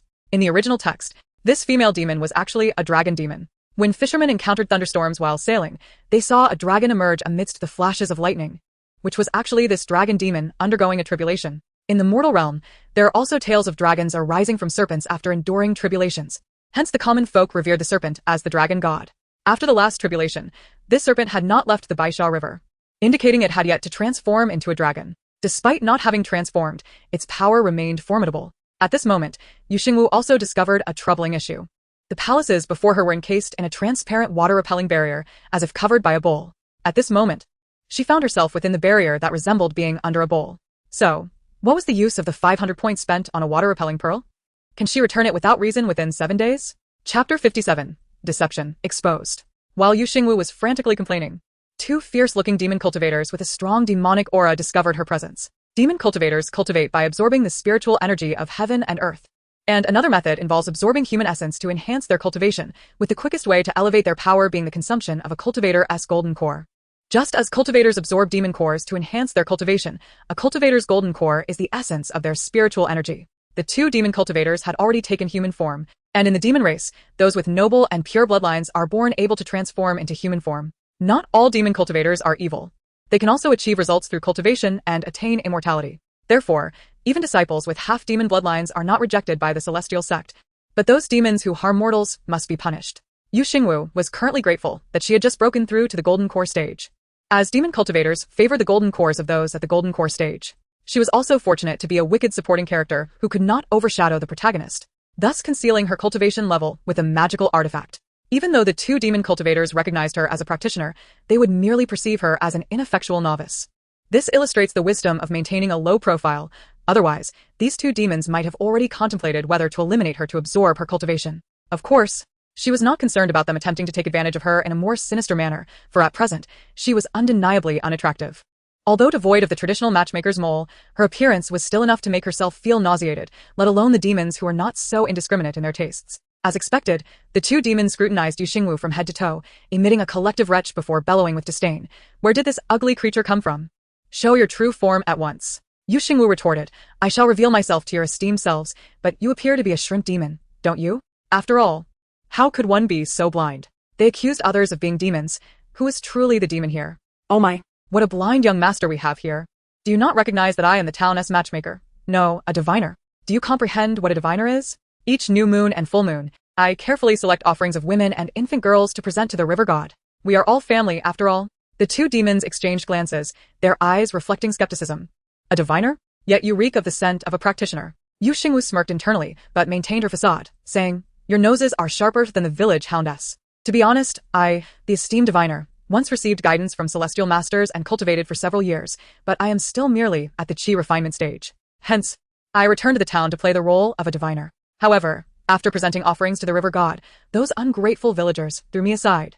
Thankfully, the river god granted me protection, allowing me to remain unharmed. Thus, we are indeed family. System. Burning paper offerings at graves. Host, are you deceiving ghosts? Not ghosts. Can't you see these two dim-witted demons?" Though she harbored a desire to eliminate the two demons, she recognized the prudence of restraint while on their territory. Creating a disturbance could attract the attention of the flood dragon demon, and she would either meet her demise or suffer grievously. Let's not forget that the third elder had perished during this mission. Moreover, the system's task required her to observe covertly and act at the opportune moment. She could not reveal her true identity and must continue to feign being a genuine diviner.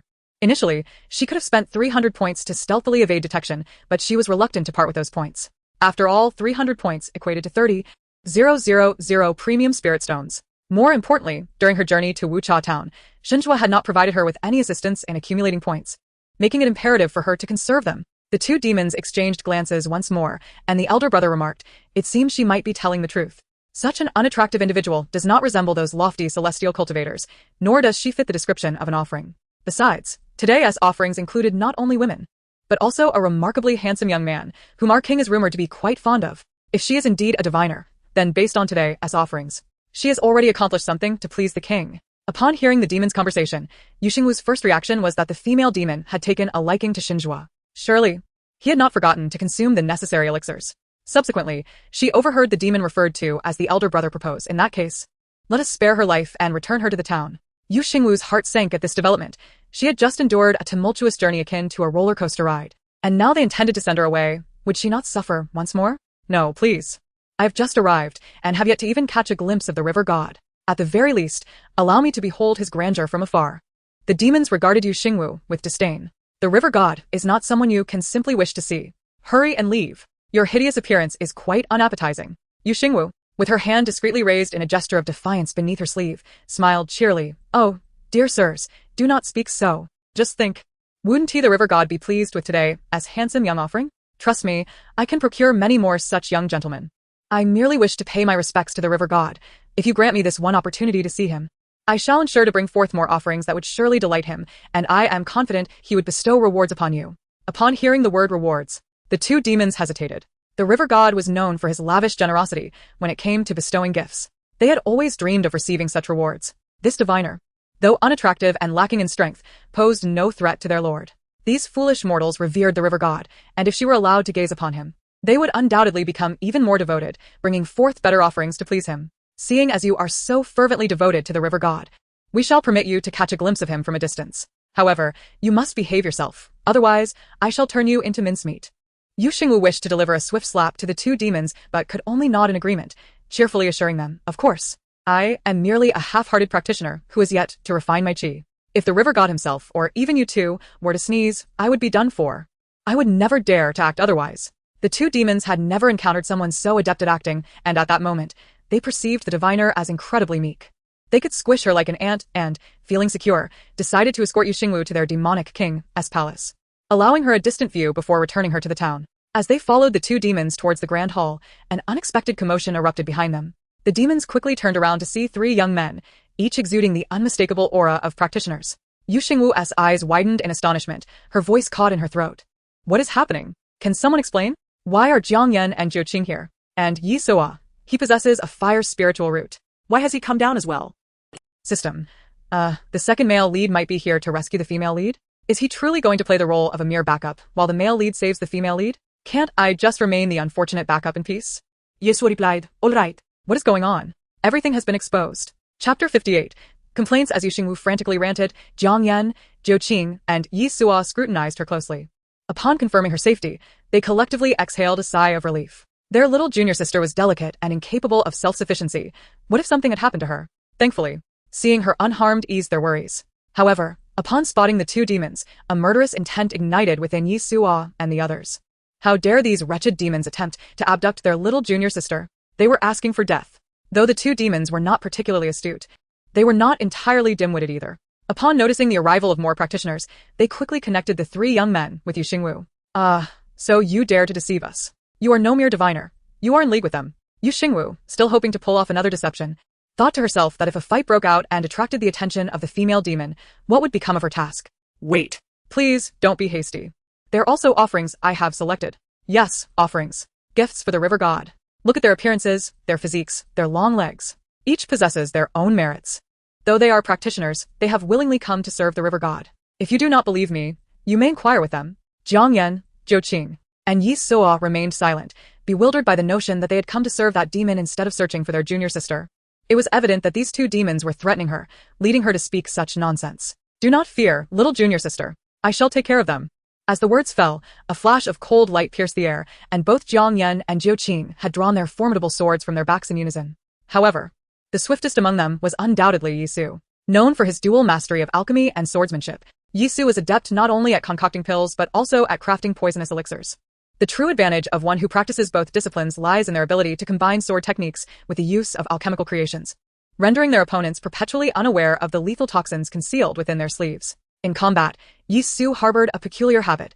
With the very first swing of a sword, he would invariably crush a pill, be it a variety of poisonous concoction or perhaps a hallucinogenic elixir. Although Xingwu did not witness the act of Yi Su shattering the pill, she observed a plume of green powder swirling like smoke, dispersing with the energy of his sword. In an instant, even as the two demon cultivators unleashed their harpoon-like weapons, they found themselves ensnared in a thick cloud of verdant mist, their bodies dusted with a toxic green powder. The rapidity of the event caught even Xingwu off guard, only realizing the presence of the noxious fog when it enveloped her. The two demon cultivators, unaware of Yi Su's dual cultivation, fell victim to the surprise attack without a hint of defense. Yet the next moment Xingwu detected something amiss. More precisely, she sensed an offensive odor. Instinctively, she pinched her nose, yearning to retreat a mile away. The stench was unbearable, far worse than any foulness she had encountered before. It was truly revolting.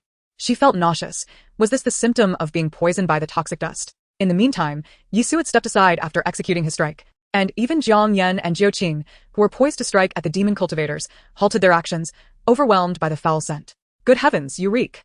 It's as if you've crawled out of a cesspit. One demon cultivator exclaimed, forgetting the battle in their disgust. What in the world is this? Go. Capture that sword-wielding brat. I'll make him clean every inch of me. No, I can't take it anymore. You go. The other demon cultivator retorted, gagging. Ugh. Don't vomit. Xingwu cried. If you do, I might just follow suit. Yet, suppressing her breath and releasing her grip on her nose, she prepared to draw her red lotus blade to strike down the two demon cultivators. In an instant, a flash of cold light darted past as Jiang Yan and Zhou Qing seized the initiative. The two demon cultivators, oblivious to the nature of the poison pill Yi Su had used and caught in a fit of retching, realized that now was the time to act. They could not afford to be defeated in front of their junior sister. A scream pierced the air, followed by a spray of blood. Xingwu barely had the chance to intervene before the two demon cultivators met their demise, their bodies incinerated by Jiang Yan's fire talisman, a swift and merciless execution. Were these demon cultivators truly so feeble? Had they not the strength to resist? It must be the pill, both Jiang Yan and Zhou Qing stated in unison. As the blade fell, the expressions of the demon cultivators were filled with sheer terror, with no opportunity to retaliate. Perhaps the poison pill possessed some extraordinary effect. Or perhaps it was simply that a dual cultivator of alchemy and swordsmanship was even more formidable than a mere swordsman. At this moment, Yi Su sheathed his sword and approached Xingwu, holding out a vial of pills. Junior sister, this is the demon-slaying pill I concocted. It can temporarily diminish a demon's power. Please take this. It may prove useful. Xingwu's lips twitched. Elder brother, this is hardly a demon-slaying pill. It's more akin to a stinking demon pill. I can hardly bear the stench myself. Yi Su disregarded her protests, firmly placing the vial into her hands. Come now. We must investigate the female demon. Reluctantly, Xingwu accepted the stinking demon pill, muttering to herself, truly the second male lead, a veritable walking pharmacy. Rest assured, junior sister. If you desire any pill, I shall craft it for you. I wonder if you finished the wild vegetable-flavored fasting pill yet. The underwater palace was indeed vast. Xingwu felt as though she had entered a royal palace. Had it not been for their earlier confrontation with the demon cultivators at the entrance, they might have already disturbed the female serpent demon. Of course, there was another possibility. The female demon was so engrossed in her concoction that she had no time or inclination to concern herself with the commotion outside. But this did not add up. If Xingwu had consumed the impotence pill, how could the female demon engage in her preparations? Navigating the expansive underwater palace to reach the female serpent demon's lair required considerable effort. However, with the system's guidance, Xingwu became a living map. Yi Su and the others followed closely behind her, marveling at how familiar she seemed, though in reality, this was her first foray into field training. Soon, the four of them, evading the occasional patrolling guards, arrived before an ancient palace. They concealed themselves beneath the jade stone steps at the back of the hall, with trees and shrubs providing further cover. Just as they arrived outside the grand hall, they were greeted by the sound of a woman's sultry moans echoing from within. Yu Xingwu's eyes widened. That enticing voice was unmistakably the sound of someone engaged in passionate activities, and it seemed rather intense. Surely Shenjua hadn't consumed the impotence pill. Was he truly entangled with the female demon? Yi Su, Jiang Yan, and Jiu Qing all turned their gazes toward Yu Xingwu, their eyes clearly conveying a message. Junior sister, you are being deceived. Chapter 59, a misunderstanding regarding Shenjua, as Yu Xingwu noticed the three staring at her, each suggesting she had been duped. She found herself at a loss for how to respond. After all, just moments ago, she had thought, with such a tumultuous noise and exhilarating intensity. It is no wonder that the infamous villain, known for his endurance, is at play. The system, sensing her excitement, promptly reminded her, please maintain the persona of a devoted admirer towards the villain. Thus, she forced herself to suppress her bubbling enthusiasm, quickly transitioning her expression. Her eyes reddening as she bit her lip, striving to conceal her turmoil. With tears poised to spill and her heart aching, she appeared utterly disoriented, evoking pity from those who beheld her. Neither Jiang Yan nor Jiu Qing had ever witnessed Yu Xingwu so profoundly affected, her heart filled with anguish. They understood all too well how much she cherished Shenjua and the lengths to which she had gone to secure their engagement. Moments before, they had barely restrained themselves from bursting into the hall to confront him. Now, seeing their junior sister in such despair, they could no longer hold back. They gripped their swords, ready to charge in and exact vengeance, but Yi Su intervened. Having heard Yu Xingwu's earlier thoughts, he realized she was not truly heartbroken but rather filled with excitement. This left him pondering why, if she did not harbor feelings for Shenjua, she did not simply call off their engagement instead of feigning sorrow. Jiu Qing's eyes, filled with indignation, mirrored his anger. He felt it was unjust for his junior sister to endure such betrayal. Shenjua had not only flirted with Yu, but dared to cavort with a demon behind Yu Xingwu's back. He deserved to be punished. In a hushed but furious tone, he exclaimed, "Why are you stopping me, brother Yi? Shenjua dares to deceive our junior sister. I will not rest until I confront him." Before Yi Su could respond, a woman's sultry and dissatisfied voice drifted from within the hall. "Useless fool. It has barely been a moment, and you're already incapable. Get off me. You two come here, and serve this king. Bring something fresh. Whoever lasts longer shall be rewarded." Yu Xingwu blinked her lively eyes, her focus not on which of the two disciples or the earlier man possessed greater prowess or skill. Instead, she suddenly realized her mistake. What level of combat strength did the antagonist possess? It was none other than the first-tier endurance. How could this alluring demoness disdain him? Claiming he was useless? Where had Shenjua gone? Did not the two fallen demon cultivators say that this female dragon demon had taken a liking to Shenjua? Could it be that this female dragon had yet to deal with him? Sister, you are too slow. If it were me, I would have already. Cough cough. This misunderstanding is quite significant. Jiang Yan awkwardly looked at Yu Xingwu and whispered, "Junior sister, the person inside doesn't he seem to be Shenjua? Do not be disheartened or rush into anger, junior sister. It is a misunderstanding on brother's part that has caused you distress." Jiu Qing echoed, blaming the female demon for the misunderstanding that troubled his junior sister. "It is all this demoness' fault for making my junior sister sad. You wait here. I will take advantage of her unguarded moment and deal with her to relieve your grievances." Yu Xingwu quickly held Jiu Qing back, wanting to express that the temperament of a sword cultivator was truly too straightforward. That was a dragon demon that had survived a tribulation. Even the third elder had fallen to her. Was he not courting death? "Brother, stay calm. We are no match for the demoness. It would be better to lure her to the shore where we can deal with her.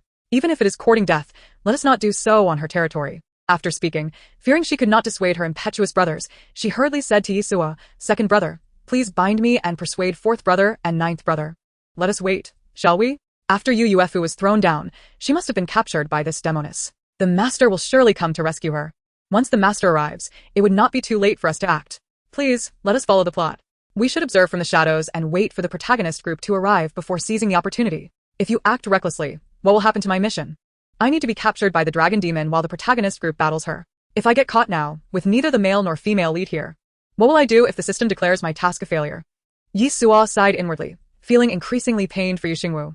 He could only think of how his beloved junior sister, forced by the so-called task, was now risking herself to be captured by the demoness. Unfortunately, he did not know who was truly commanding his junior sister. All he could do was assist her in completing the task, ensuring she would not face punishment. "Junior sister, you should hide aside. I, along with fourth and ninth brothers, will probe the demoness' strength and attempt to lure her into the array set up on the shore. The two brothers must not engage her directly. 3 of us cannot contend with her. We will need the master and the third elder to intervene. Yi Sua's words hinted to Xingwu that they were merely testing the demoness' strength and would not jeopardize her task. Upon hearing this, Xingwu finally felt at ease. Perhaps when Yi Sua and the others lured the demoness to the shore, the male lead would seize the opportunity to rescue the female lead. Then, together with her, they could confront the demoness, and she would be captured in the process, thus completing her task. She was truly clever. She had arranged the plot so clearly. All right. Let us proceed, as brother suggested, to test the demoness' strength and draw her to the riverbank. However, I also want to sneak into the palace to have a look. Can we quietly enter first and observe, then strike when the demoness is most complacent? That would surely provoke her. Yi Sua, Jiangyan, Jiuqing system. Are you certain you wish to provoke the demoness to lure her to the shore rather than merely observe the live performance? The three exchanged glances, and it was Yi Sua who reluctantly spoke. Junior sister, the interior is tainted. It would be best if you do not enter. Yu Xingwu, anxious, exclaimed, but how can we miss such an exhilarating live performance? The three wore peculiar expressions, remaining silent, seemingly agreeing. Yet, in their hearts, they all shared a single thought. Once they entered, they would confront the demoness, ensuring that their junior sister would not witness the abominable scenes within the palace. Chapter 60. The Confrontation. It was evident that the men were brought back from various households in town by the demoness. Even without looking at the faces of these 2 or 3 dozen men, Yu Xingwu knew Shenjue was certainly not among them. The reason was simple. Shenjue was an unruly villain. How could he kneel before anyone, especially a demoness? In the demoness' eyes, Yi Sua and the others posed no threat. They were merely seeking death by invading her territory. Of course, the demoness noticed Yu Xingwu but regarded her as insignificant prey. Not sparing her a second glance, the demoness' cheeks flushed with the remnants of fervor, unexpectedly not showing anger at being interrupted. Instead, she squinted her beautiful eyes at Yi Sua and the others, seemingly unintentionally displaying various alluring postures that captivated the heart. With a seductive tone, she said, "Aren't you 3 little cultivators from the immortal sect? Have you come to my palace to offer yourselves and discuss the dual cultivation techniques with me? Your appearances quite suit my taste. What do you say we indulge in some cultivation together right now?" Yu Xingwu swallowed hard. Having never encountered a woman so enchanting and beguiling, she was almost tempted to say, "Sister, I am willing." Yi Sua and the others, however, disregarded the demoness' words and found her flirtatious demeanor repulsive. In the next moment, they drew their swords and advanced toward the demoness, while Jiangyan and Jiuqing wielded their large blades to strike at her. Bang! A thunderous sound erupted as the bed was destroyed, creating a fissure in the ground. The demoness evaded the attack and, with a modicum of remaining shame, hastily donned a robe. Laughing arrogantly, she declared, "This king is willing to engage in dual cultivation with you, considering you possess some degree of beauty. It is a privilege I extend to you, yet you seem ungrateful. Do you know what fate befell a certain immortal sect cultivator not long ago, who, like you, failed to recognize a good opportunity and refused to serve this king?" Upon hearing this, Yu Xingwu and the others fell momentarily silent. Clearly, the immortal sect cultivator the demoness referred to was Shenjue. What have you done to him? Yu Xingwu instinctively asked, her fingers clenched tightly under her sleeves. Shenjue had become a sacrificial offering due to her suggestion, if anything happened to him.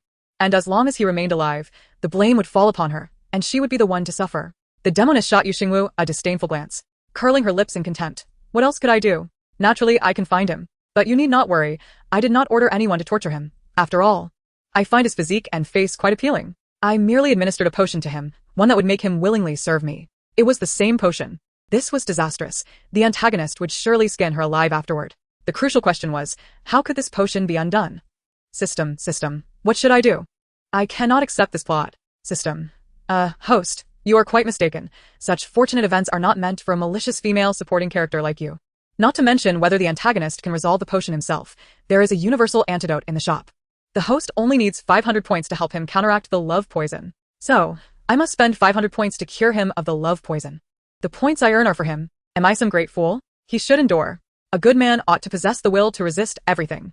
System, just 6. Yi Su heard the heartfelt thoughts of Yu Xingwu and inexplicably let out a sigh of relief. With a swift motion, Jiang Yan unleashed a fire talisman that shot forth at an astonishing speed, detonating with a thunderous roar as it approached the female demon. Intentionally provoking her, he shouted, "You wretched being! You disrupt the common folk, harm the disciples of my celestial sect, and dare to covet the companion of my junior sister. Today marks your demise." Upon hearing the word demise, the demoness burst into uproarious laughter as if she had heard the most ludicrous joke in the world. She could not tolerate any provocation and, with a chilling voice, retorted, "With the 3 of you, mere nascent soul cultivators, do you think you can harm this king? Watch as I feast upon your golden cores." In an instant, a cataclysmic noise echoed, accompanied by the collapse of the palace. The crumbling walls rained debris, causing the men within to flee in panic. Yu Xingwu understood that Yi Su and the others were merely luring the demoness ashore and did not intend to assist. So she quickly retreated outside the palace before its collapse. Her primary objective was to observe the battle and seize the opportunity to complete her mission. With a thunderous boom, the palace crumbled into ruins. Simultaneously, 3 figures engaged in a fierce battle with a massive black dragon. However, it was evident that the trio was no match for the female dragon demon. After gauging her strength, they feigned retreat, attempting to escape. Jiang Yan hurled several spirit talismans at the dragon demon, urging, "Hurry, Get to the shore. The dragon demon, brimming with confidence in her power, cackled madly upon seeing Yi Su and the others trying to flee. "You think you can escape? Where do you think you're going?" With that, she pursued their fleeing figures. Chapter 61. A strike against many. Eliminate the root of the weeds. Seeing the dragon demon chase after Yi Su and the others with the intent to kill, Yu Xingwu knew she could successfully lure the demoness ashore. Just as she was about to follow for the spectacle. Ah, no.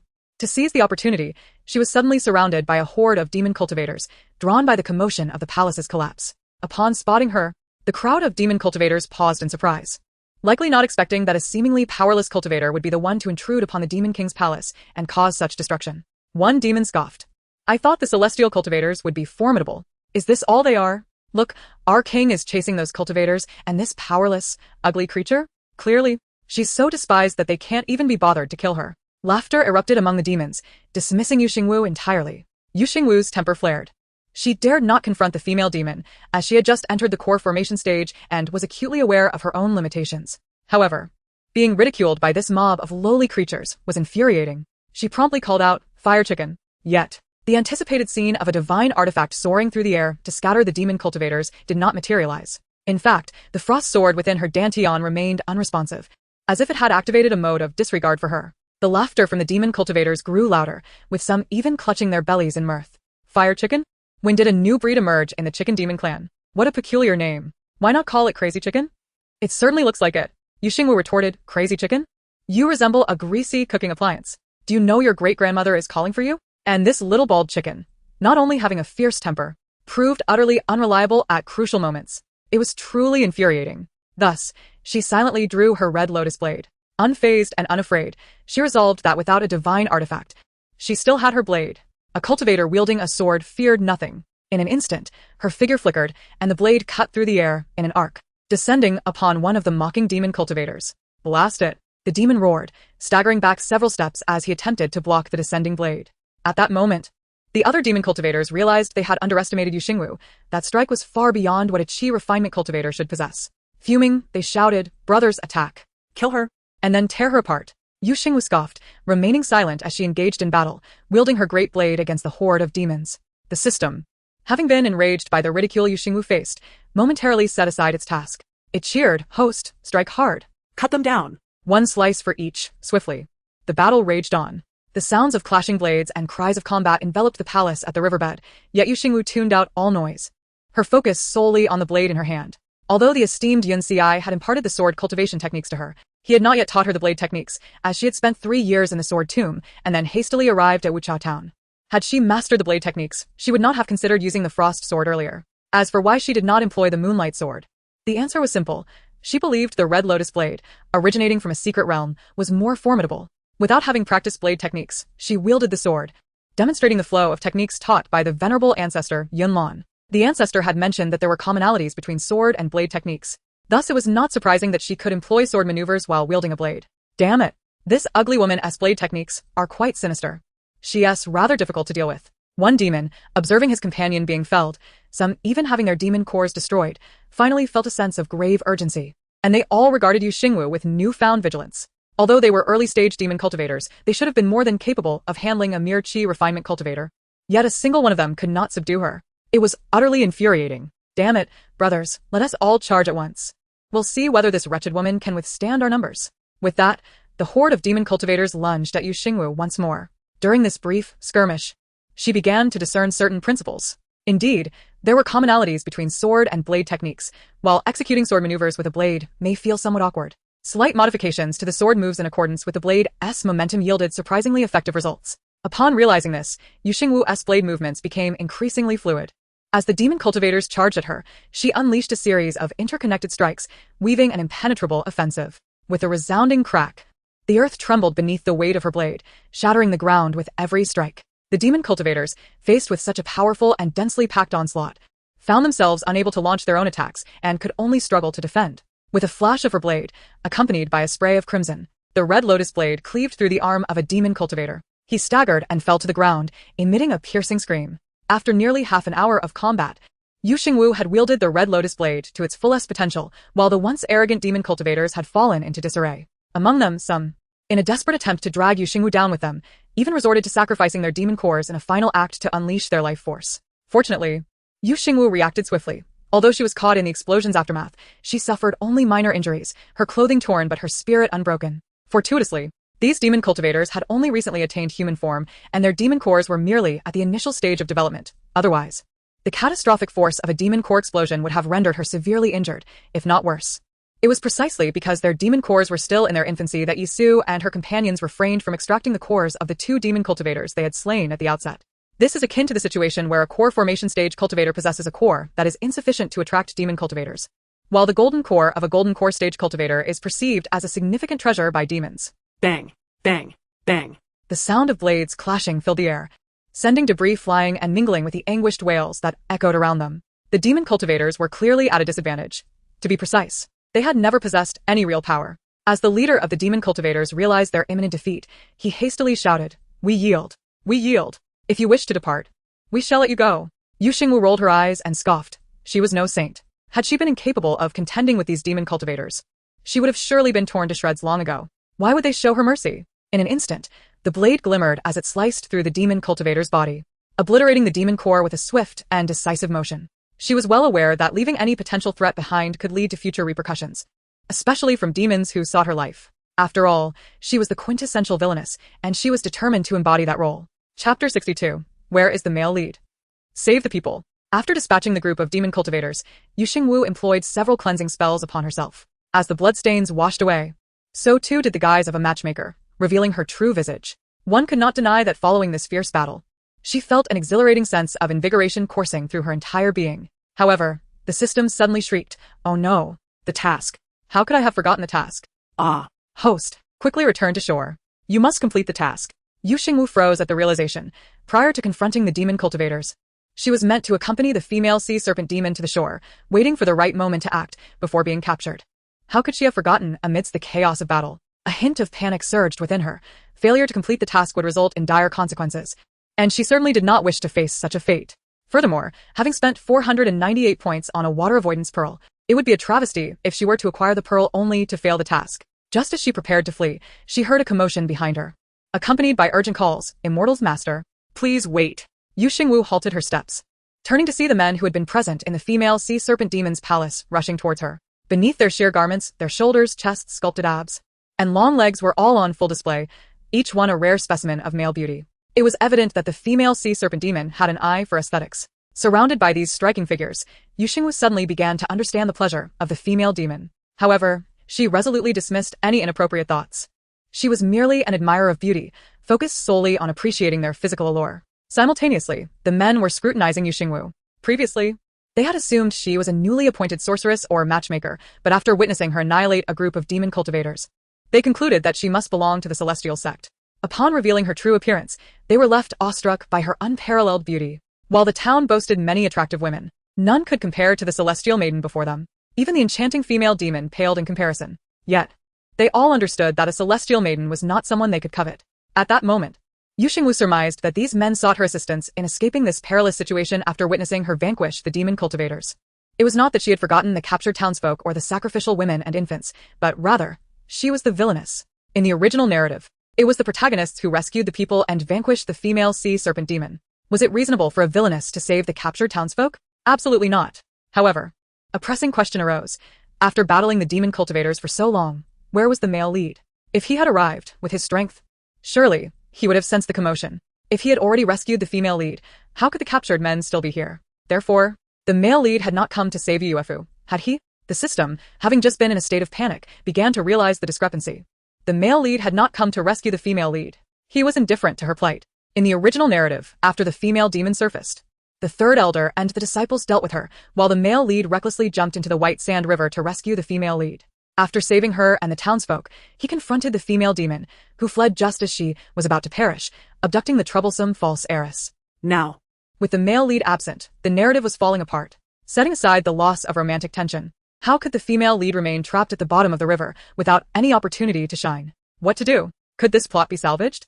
Just as Xingwu and the system were lost in thought, a fair-skinned man stepped forward. Immortal Master, I am the youngest son of Lord Wang from the town. I implore you to take me away from here. My father will reward you handsomely for your life-saving grace. Xingwu snapped back to reality, assessing the speaker. She recalled having seen the portrait of this young lord and found him strikingly handsome at the time. Now, up close, she deemed him attractive. Yet he lacked the breathtaking allure of his painted likeness. It was merely a case of photographic deception. With a hint of exasperation, she queried the system. What should we do? Should we save these people, or not? What about the male lead's absence in rescuing the female lead? Xingwu. And Xingwu again. He was drugged and imprisoned, and it's been nearly an hour. Is he alright? The system stammered, momentarily at a loss. An hour had passed. The male lead must have already been engaged in battle with the female demon outside, completely unaware of the need to rescue the female lead. Perhaps he believed he would save the people after defeating the demon. But what good would that do? It would merely render the female lead's journey a futile endeavor, leaving her with nothing to show for it, and how could her career possibly flourish? This was a predicament. The male lead was truly a hindrance. Host, rather than this, it would be better for us to rescue the female lead and the antagonist, allowing the female lead to lead these people to safety. Although it lacks the romantic subplot of the male lead saving the female lead, at least she would have rescued someone. Once on shore, they could join forces with the male lead to vanquish the female demon, thus preserving some semblance of the romantic arc. This was far superior to the male lead arriving after the female demon's demise. Moreover, it would not interfere with the task of being captured by the female demon. Additionally, the host was supposed to be the antagonist's devoted follower. Knowing that the antagonist was imprisoned and had been drugged, how could she not come to his aid? Xingwu internally exclaimed, "What a revelation!" She found the system's suggestion to be utterly captivating. Only in this way could the female lead experience a moment of glory. Otherwise, she would remain imprisoned throughout, and even if rescued by the male lead, she would appear weak and ineffectual. Very well. Let us proceed to rescue the female lead and the antagonist. For a villainous to rescue the female lead was indeed an absurd notion. Yet the system had devised a feasible plan. Who would have thought that a villainous could take such action? However, she was clever enough to first save Xingwu. Once he was free, he would naturally rescue the female lead. Thus, the heroic rescue scene was successfully assigned to Xingwu, which indeed seemed a stroke of luck for him. However, this could also work to their advantage, with a rival in the form of a villain. It might provoke the male lead, thereby establishing a romantic subplot. Consequently, the men captured alongside him spoke up. Do not fret. Someone will come to escort you back to the town shortly. Now, I inquire of you. The female demon mentioned confining a man from the celestial sect. Do you know where he is held, and can you guide me to rescue him? I know where he is imprisoned. Please follow me, Celestial Master. The speaker was the young master of the Wang family. In truth, he was not the only one aware of Xingwu's whereabouts. The men, when abducted by the female demon, had all been confined in a dungeon beneath the river. It appeared that the Celestial Master's reluctance to rescue them stemmed not from a lack of will, but rather from the need to first save his own companions. Once the Celestial Master freed his comrades, he would undoubtedly lead them to safety. He was their savior. Chapter 63. Playing the fool to catch the tiger? Have they escaped? Upon entering the dungeon, a damp, chilling atmosphere enveloped her, accompanied by the sound of sorrowful cries. Xingwu's initial reaction was to realize that those previously offered as sacrifices to the river had survived. Following the sound, she ventured deeper into the dungeon, turning around 2 corners to discover cells, each containing 3 or 4 women. Celestial Master, they are from our town. They were offered as sacrifices to the female demon. Because this demon is female, they managed to escape persecution. Alas, those poor infants were far too young and cried out so vehemently that they were all killed. Celestial Master, please save them and take them with you. Upon hearing the young master of the Wang family, the women imprisoned in the dungeon ceased their weeping. Whether hiding in the corner or sitting on the ground, their faces ashen, they all rose to peer through the bars at Xingwu, their lifeless eyes igniting with hope. They had not misheard. The young master had just called her Celestial Master. It was indeed the Celestial Master. From Xingwu's demeanor and appearance, they instantly discerned that she had come to rescue them. She is truly the Celestial Master. We are saved. I never dared to dream that someone would come to our aid. The kindness and grace of the Celestial Master are unforgettable. With that, the imprisoned women knelt in gratitude. Xingwu sighed inwardly. Moments ago, she was terrified, fearing the woman might declare, "For the Celestial Master's grace, I am willing to offer myself." Thankfully, it was not so. Her heart ached for the deceased infants, such small children torn from their parents, making survival nearly impossible. As she listened to the women's choked thanks, expressing their relief at being saved and kneeling in gratitude, she felt a mix of emotions and found herself in a difficult position. Her intention was to first rescue the villain and the female lead, then have the female lead escort these women back to the town. Yet, faced with their expectant gazes, how could she refuse to save them? With a resounding clang, a chain was severed. Xingwu cast aside her hesitation, wielding the crimson lotus knife. She slashed through the chains on each cell door as she passed, devoid of emotion, merely performing the task. Someone will come to escort you back to the town shortly, she stated coldly before proceeding deeper into the dungeon, as if she were not the one liberating them. The young master of the Wang family hurriedly followed, running ahead to guide her. The system wished to interject but found no words. Indeed, this rescue was inevitable. Fortunately, the host had indicated that the female lead would take the people back to the town. This credit must be seized. Celestial Master, the person you seek is confined in the last cell ahead, and the women in that cell are the sacrifices brought today. However, I have not seen this young lady in town. She possesses an extraordinary appearance and demeanor, unlike ordinary mortals. I wonder if she belongs to the celestial sect. As the young master spoke, Xingwu had already caught sight of Yu, imprisoned in the cell. Yu had sensed her presence even before Xingwu entered the dungeon.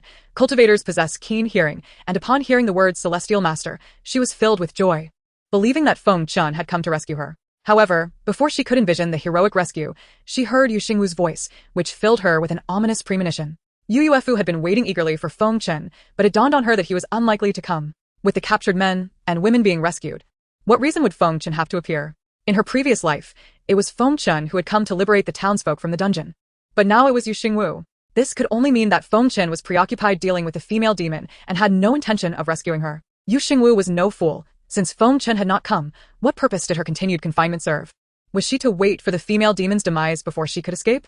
If that were the case, upon returning, she would merely become the subject of ridicule among all the disciples. Realizing it was time to leave the dungeon, Yu did not forget that it was Xingwu who had drugged her, had her bound, and had thrown her into the river. Yet now she feigned innocence, saying, "Junior sister, I knew you weren't truly malicious. Otherwise, you wouldn't have come to rescue me." Xingwu scrutinized Yu closely, wishing to remark that this foolishly sweet female lead was even more naive than she appeared. She began to suspect whether Yu was merely pretending to be innocent, or if she was genuinely that oblivious. The previous time, when she had given Yu the drugged tea, Yu drank it without a hint of suspicion, despite clearly remembering being pushed off a cliff. Moreover, this time, she had been bound and thrown into the river. Yet Yu still insisted she wasn't genuinely trying to harm her. Believing she had come to save her, this was beyond foolishness. Female lead, are you truly this dim-witted? If Yu is indeed acting the part of a fool to ensnare the tiger, that would be quite intriguing. As Yu regarded the seemingly innocent and delicate figure before her, her eyes narrowed slightly, and she felt no urgency to ascertain whether the female lead was feigning innocence. After all, the system merely required her to follow the narrative. She had no intention of competing with the female lead. As long as the story progressed smoothly, it mattered little whether the female lead was genuinely naive or merely acting. Yu, are you unwell? Which eye of yours saw me as here to rescue you? I came to save Xingwu. This has nothing to do with you. The system discerned that Xingwu intended to have the villain rescue the female lead, eagerly cheering her on like a devoted fan. Xingwu disregarded Yu, striding purposefully toward the last cell, appearing indifferent to her presence. Upon hearing that Xingwu was there to save Xingwu, Yu felt her anger and frustration boiling over like a volcano ready to erupt. Yet she spoke softly. But second senior brother has already left. Indeed, as Yu had stated, Xingwu had already escaped the river dungeon. What infuriated Yu was that he had not even considered rescuing her. He had passed right by her cell, without sparing her a glance. In her previous life, she had been a false daughter unable to win Xingwu's affection. Now, as the true daughter, she still could not attain his love. How could she bear such a fate? She was determined to win Xingwu's heart, without fail. Xingwu was taken aback. Xingwu had already departed?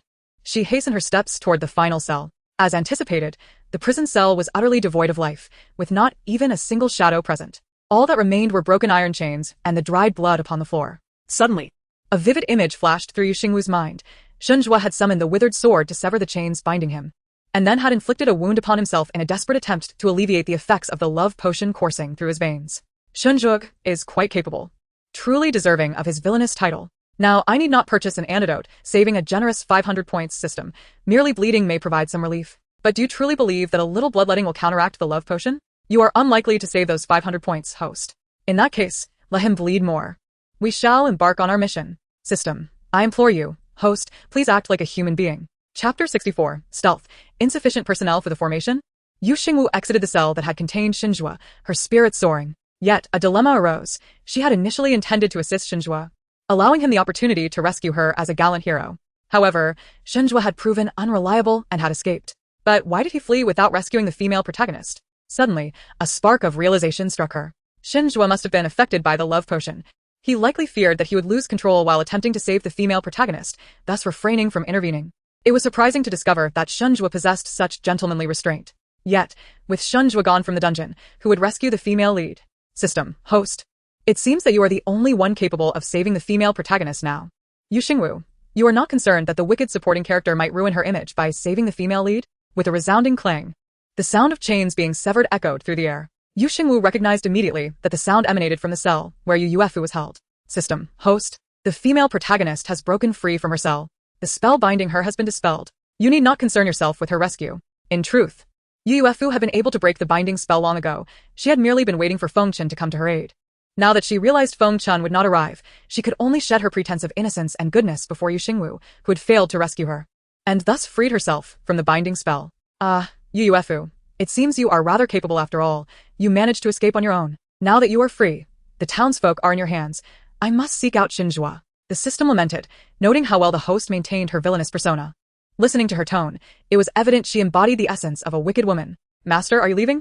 The young master of the Wang family seemed eager to accompany Xingwu, but upon hearing that she was searching for someone, he could only ask this one question. Xingwu gestured toward Yuefu. She will lead you all to safety. Follow her. With that, she turned and departed. Yuefu felt a wave of relief wash over her. Though she had been cast into the White Sand River, if she could return with the townsfolk, it would still be a deed worthy of merit. Even if the demoness was not slain by her hand, she would still have achieved something significant. Once on shore, Xingwu made her way directly to the opposite bank of the river, where Fengchen and the third elder were engaged in a fierce battle. If her intuition served her well, the female serpent demon and the members of Tianlan's sect were currently locked in intense combat, perhaps nearing its climax, as she had lingered at the riverbed for over an hour. Clang. Bang. As soon as she reached the riverbank, Xingwu heard the sounds of metal clashing and the fierce din of battle, accompanied by a sharp sword aura rushing toward her. System. Host, let us approach quietly. If necessary, sacrifice yourself to be captured by the demoness. The mission will be complete. Xingwu nodded, concealing her presence as she crept closer to the heart of the battlefield. Having exhausted her 500 points, it was high time for her to replenish her strength. Clang. Another sword echoed, and Xingwu immediately spotted Fengchen, the sword master, engaged in a fierce struggle with the serpent demon. Scanning the surroundings, she noticed the third elder and a number of disciples present, yet she could not find Xingwu anywhere.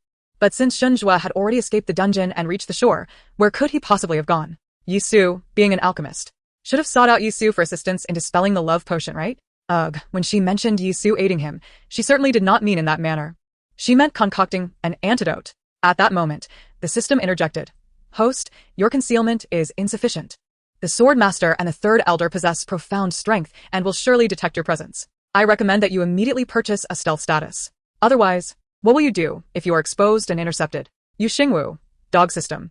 I seriously suspect you have some performance requirements that compel me to spend points to meet your standards. System. Hehe, you have seen through me. Thus, we are in collusion.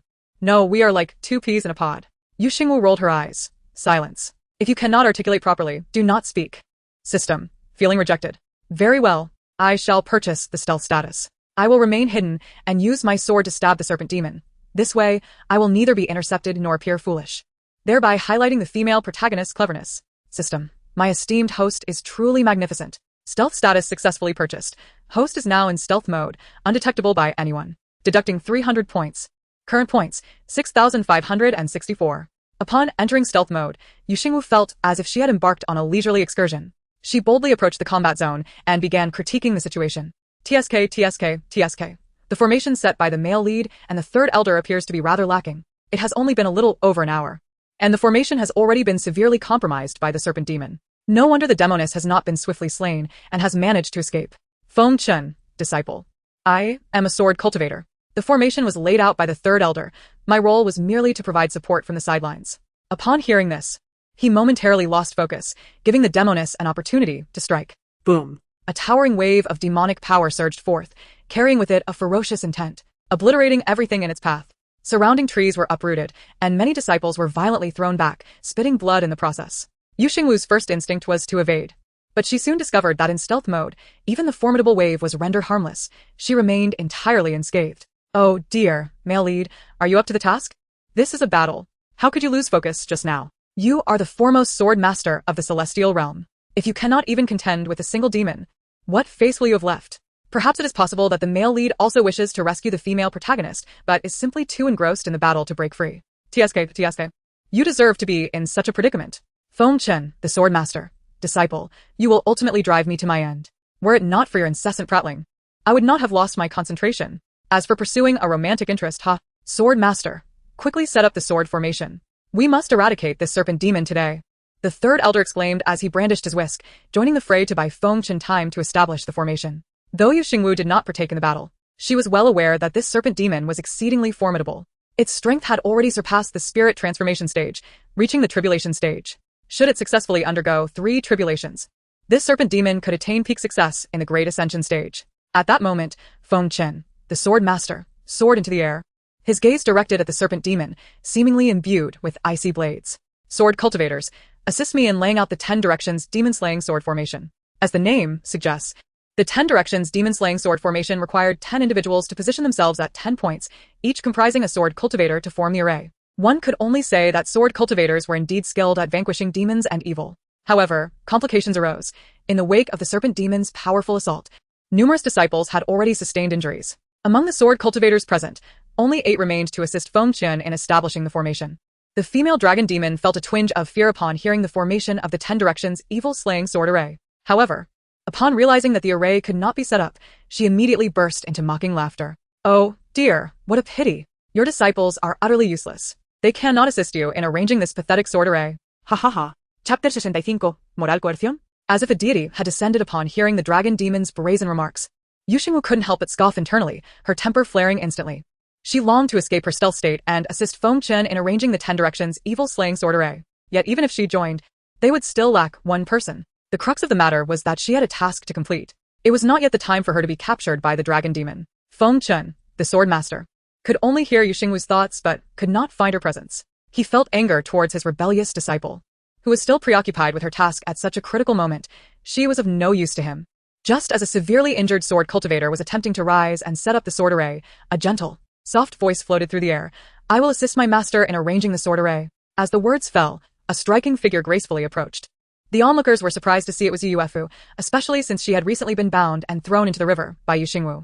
At that time, Yuefu had claimed her spiritual power was hindered. How then had she managed to escape from the dragon demon's lair? Feng Chen merely acknowledged her with a faint his expression devoid of any emotion, indicating that he was indifferent to Yuefu's arrival or absence. Jiang Yan and Jiu Qing, not being sword cultivators, were unable to participate in the formation but had not forgotten how Yuefu had framed their little junior sister by drugging her. The two, being straightforward, did not care about the situation and bluntly asked, if your spiritual power was indeed obstructed, how did you manage to escape?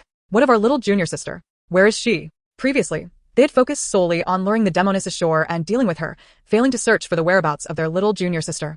Yesu, who had also helped Jiang Yan and Jiu Qing lure the demoness to the shore, could hear Xingwu's thoughts but had yet to see her. He too was curious about where Xingwu was hiding. With a seemingly wronged expression, Yuefu innocently remarked, the effect of the medicine wore off, allowing me to restore my spiritual power and escape from the dungeon. My little junior sister did not return with me. She went to find second senior brother. If she had returned with me, we could have completed the 10 directions evil-slaying sword array. Xingwu was taken aback. What the heck, system? Is the female protagonist trying to morally blackmail me? So, it turns out I've delayed the formation of the sword array. Without me, wouldn't the earth explode? You tell me she is a sweet and innocent girl? I perceive her as a pure, white lotus. The system fell silent, gradually becoming a devoted fan of Xingwu, feeling that what she said was indeed correct. Host, the female protagonist's statement definitely raises questions.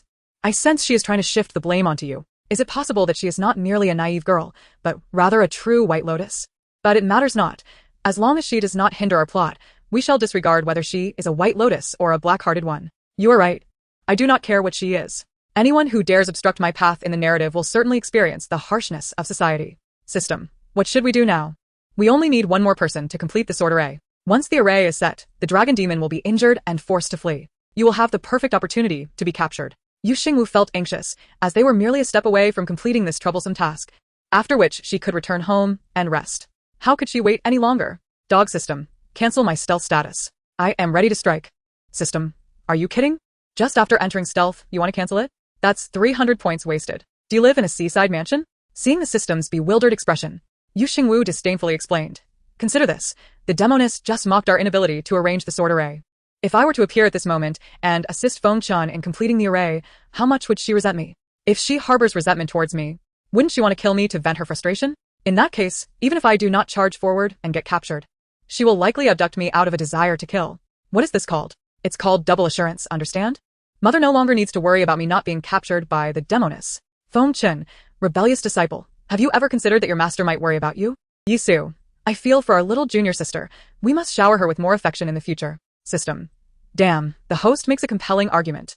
The demoness will undoubtedly hold a grudge against the host and must capture her. However, last time, when the host went to meet Xingwu with a scar on her face, she claimed it was double assurance, and in the end, the antagonist still disgustingly withdrew from the engagement. Let us not bring up that. Why must you keep digging up old wounds?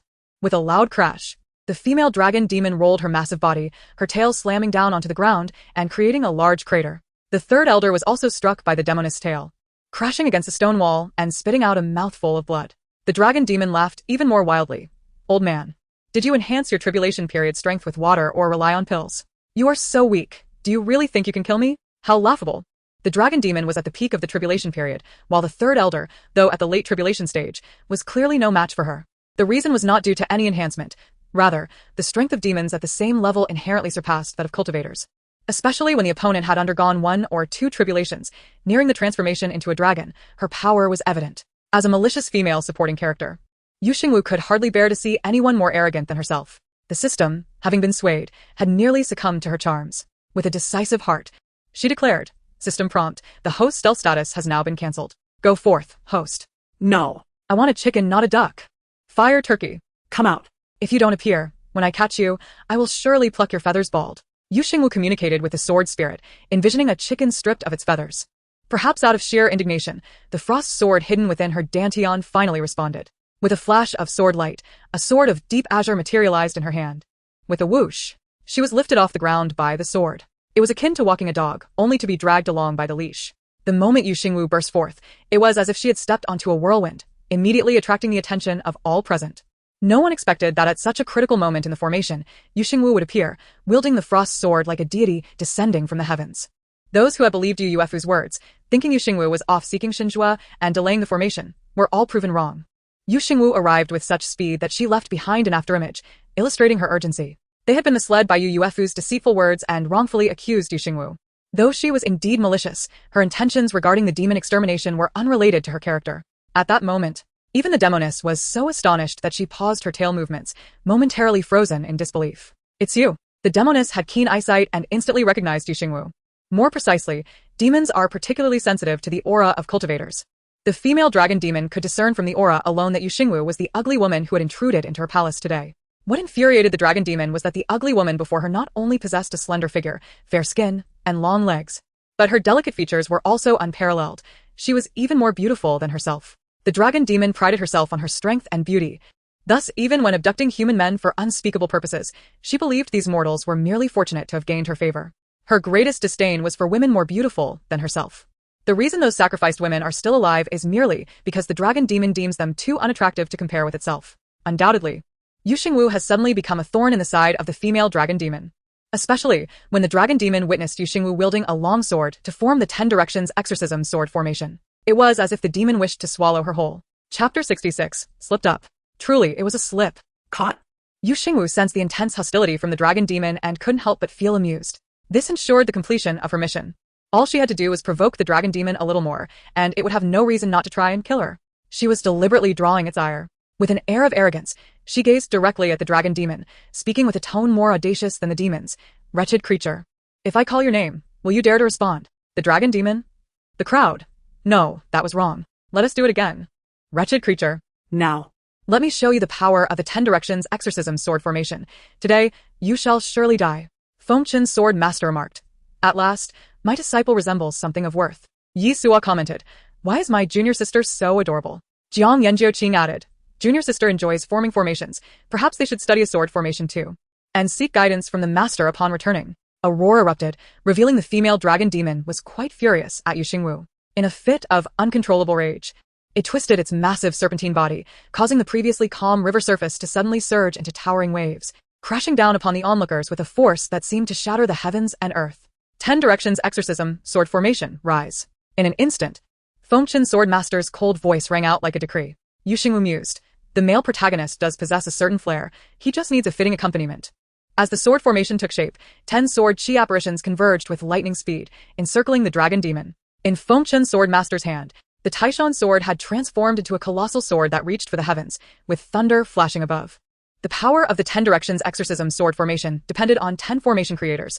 If it were composed of 10 sword cultivators of elder status, its power would be maximized.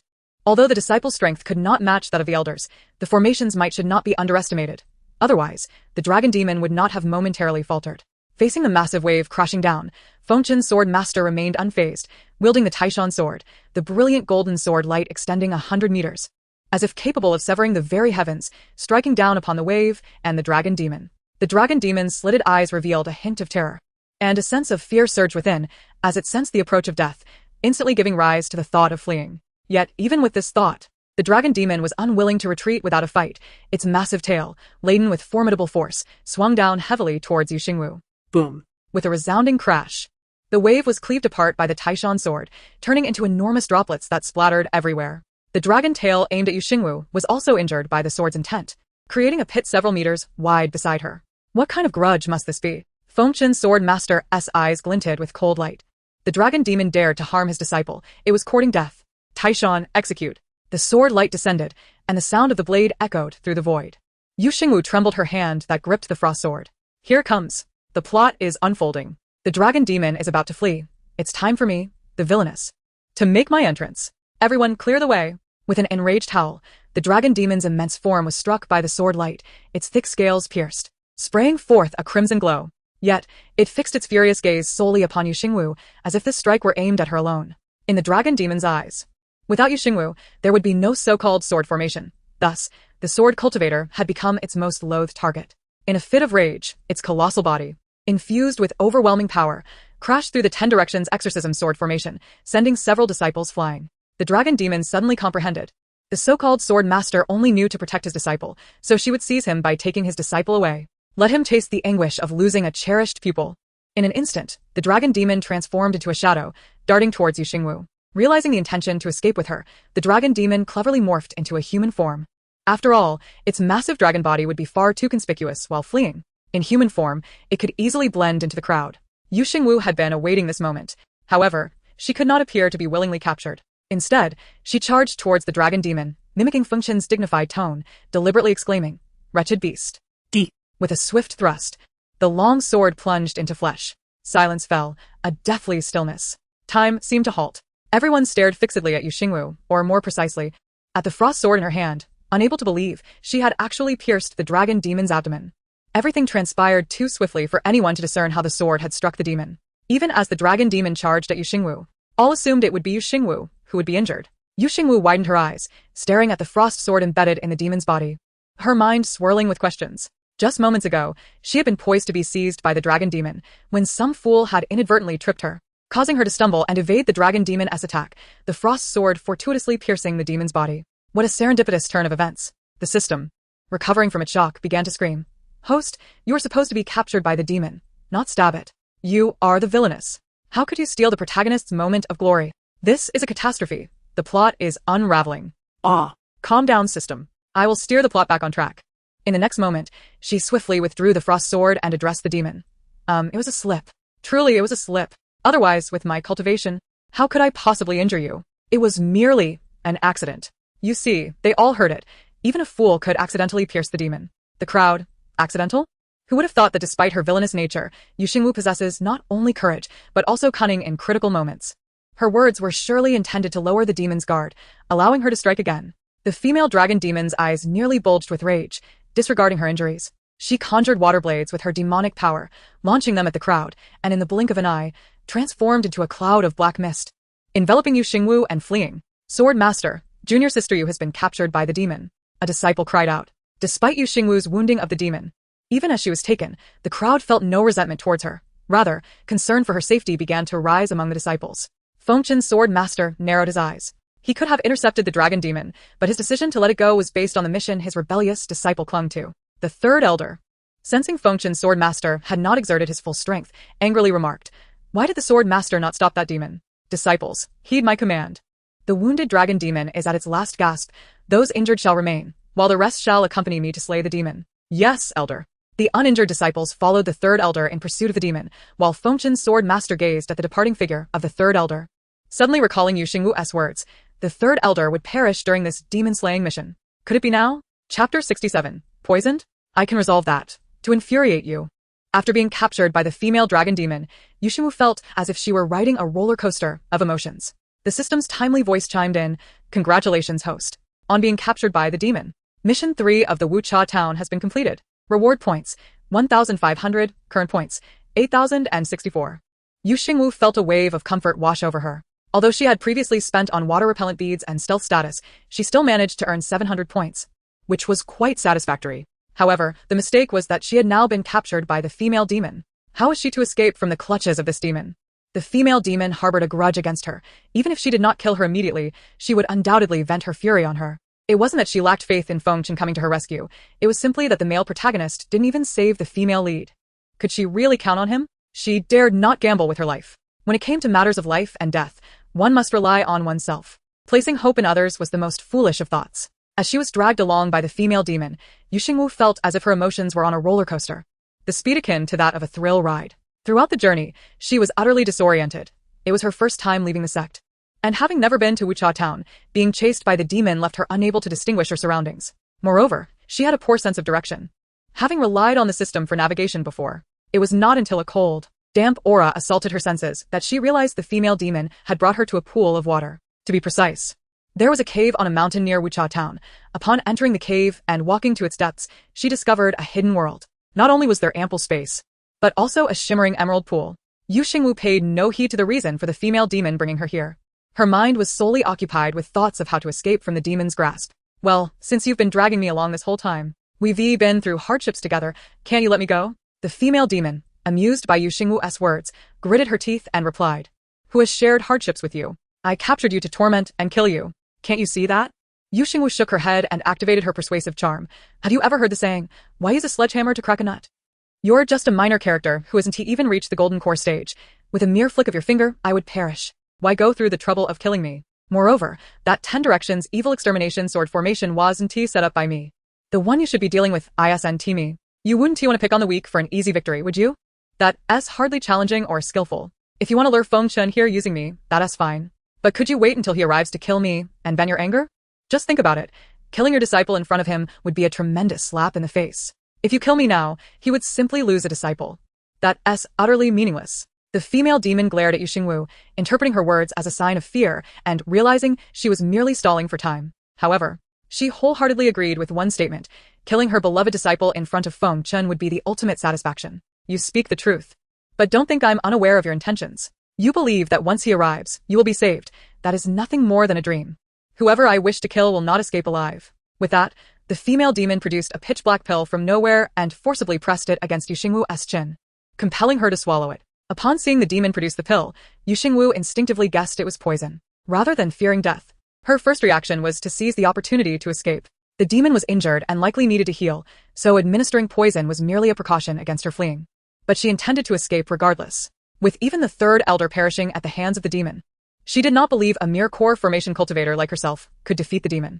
As for the poison she had just ingested, she felt no panic. The versatile antidote in the point store was not an empty promise. It was just that spending 500 points felt painfully excessive. After deducting those 500 points, she would only earn 200 points from this task, which was utterly disappointing, far worse than simply flattering Xinzhua. The female demon, seeing Yu Xingwu comply without resistance and consume the poison, laughed heartily, completely unaware that Yu Xingwu was merely playing along to lower her guard. What you just consumed is my specially crafted poison, bone burning. Once ingested, it will rapidly spread within your body, tormenting every bone until you suffer. This poison is incurable. After enduring 3 days of agony, you shall die. Even if you manage to escape or are rescued, you will still perish. No one can save you. Yu Xingwu, poisoned? Ha! I can cure it, just wait and see. However, her actions were to clutch her abdomen and writhe on the ground, exclaiming, "Wah, it hurts so much. I'm dying. I see my great-grandmother. Master, save me." To be honest, her stomach did feel somewhat painful, reminiscent of menstrual cramps. But it couldn't be the real thing, as the original text stated that female cultivators do not menstruate after reaching the foundation establishment stage. Clearly, the poison was indeed painful. With the bone-burning poison, she might soon experience bone pain as well. Thus, she decided to feign agony, ensuring the female demon would let her guard down completely. "Shut up. Bear the pain in silence. If you make another sound, I'll cut out your tongue. Xingwu scoffed inwardly. She had merely called for help. What was the fuss about? She didn't know which shameless demon and those men were moaning about in bed. Ugh. The female demon, now completely at ease, regarded Xingwu as already dead after she consumed the poison. After casting a warning glance at her, the demon sat cross-legged and began to heal, simultaneously expelling her demon core. Xingwu understood that a demon's power was contained within their core. Previously, she had witnessed demon cultivators expelling their cores in attempts to perish together with her. However, it was her first time seeing a demon use their core for self-healing. System. Provide me with a universal antidote. Initially, she had considered purchasing the antidote for the antagonist, but now it seemed she would consume it first. The system was delighted. Host, are you sure you don't want to? The antagonist might need it as well. Moreover, purchasing 2 grants a 5 discount. Xingwu replied. Fine, give me 2. I'll keep the other one for later. The system happily provided her with 2 antidotes. Antidote purchased successfully, cost 950 points, current points 7,114. Seizing the opportunity while the demon healed, Xingwu consumed 1 antidote and pocketed the other. Consequently, not only did she fail to earn points from task 3, but she also lost several hundred. Damn. This was outrageous. The poison was resolved, and with 950 points spent, if she didn't run now, when would she? However, if she attempted to escape, the female demon would surely notice. The only solution was to deduct 300 points. I want to enter stealth mode. The system was overly excited, practically fawning. Excellent idea, host. In stealth mode, even a celestial being would be unable to detect your presence. The female demon will certainly be unable to trace you. System prompt. Host has entered stealth mode. Cost 300 points. Current points 6,814. Xingwu pouted. Yet after entering stealth mode, she did not immediately leave. Instead, her gaze remained fixed on the demon core, which radiated an alluring red light. System. What if I take her demon core while in stealth mode and then escape? Can this female demon sense the location of her own core? Chapter 68. The antagonist has arrived? The plot doesn't match. The system was momentarily stunned, wanting to commend her bravery, but instead regretfully stated. Host. Your idea is commendable, but in stealth mode, while others cannot perceive you, the demon can still sense her own core, which would expose your location. Xingwu pouted. After all, this was a dragon demon that had survived a lightning tribulation. This demon core was truly remarkable. Absorbing this core might allow her to directly break through to the golden core stage. She was practically drooling at the thought. The system was overwhelmed.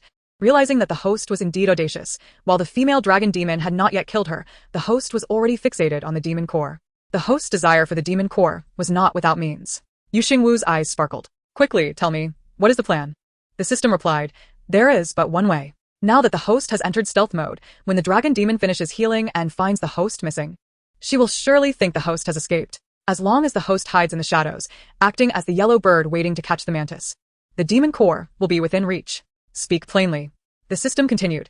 Allow me to remind the host of the next sequence of events. Is it not true that the third elder will track down the female demon, leading to a fierce battle, ultimately resulting in his demise at her hands? With the third elder dead and the female demon gravely injured, the host can take advantage of her unguarded moment to strike. Perhaps even claiming her life and the demon core. You mean for me to watch the female demon kill the third elder and then strike when she is wounded? The system affirmed. Exactly. The host does not wish to save the third elder, do you? This question was one Xingwu preferred to avoid, akin to deciding whom to rescue first if both her parents fell into water. To save a life would cast her as a saint. Yet she was merely at the core formation stage. How could she possibly save an elder who had undergone tribulation? To refrain from saving would portray her as cold-hearted and indifferent, regardless of her capabilities. Clearly, whatever action she chose would lead to condemnation. Noticing the host's silence, the system remarked, Host, you are indeed the wicked female supporting character. A villainous would never save anyone. Please do not ruin your own image. Furthermore, the plot is irreversible. The third elder must die. Even if the host were to save him, under the narrative's influence, he would still meet his end. Albeit at a different time and in a different manner. It is as if it were a predetermined calamity. One might evade the initial strike, but not the final one. Xingwu was not one to dwell on matters for long. Whether to be a saint or a heartless individual was not something she cared to ponder deeply. She preferred to act according to the circumstances. Just as she had not intended to stab the dragon demon but had inadvertently thrust her sword into its abdomen. Whether to save or not would depend on the situation and fate. At that moment, a powerful aura approached. Xingwu's initial reaction was that the third elder had arrived. After all, in the narrative, the protagonists only found the dragon demon and rescued her after the third elder's death. Sure enough, in the next moment, she witnessed the third elder wielding his whisk as he closed in. The female dragon demon had opened her eyes, ceasing her healing, and had withdrawn the demon core back into her abdomen. Upon seeing the approaching figure of the third elder, she displayed a look of disdain, clearly dismissing him. Simultaneously, The female dragon demon realized something significant. Yu Xingwu was nowhere to be found. Her first reaction was that Yu Xingwu had taken the opportunity to flee while she was healing, and she had been completely unaware. The dragon demon felt a twinge of annoyance. After all, she had intended to kill Yu Xingwu in front of Feng Chen. Cursing inwardly, she thought, that wretched ugly girl possesses some skill. Very well, if she has fled, so be it. The bone-burning poison is incurable. It merely allows that ugly girl to live a few more days. I had thought someone formidable was pursuing me, but it is merely you, old relic. What a pity. Had it been your esteemed sword master, I would not have minded a playful encounter. But you old fool, are simply repulsive.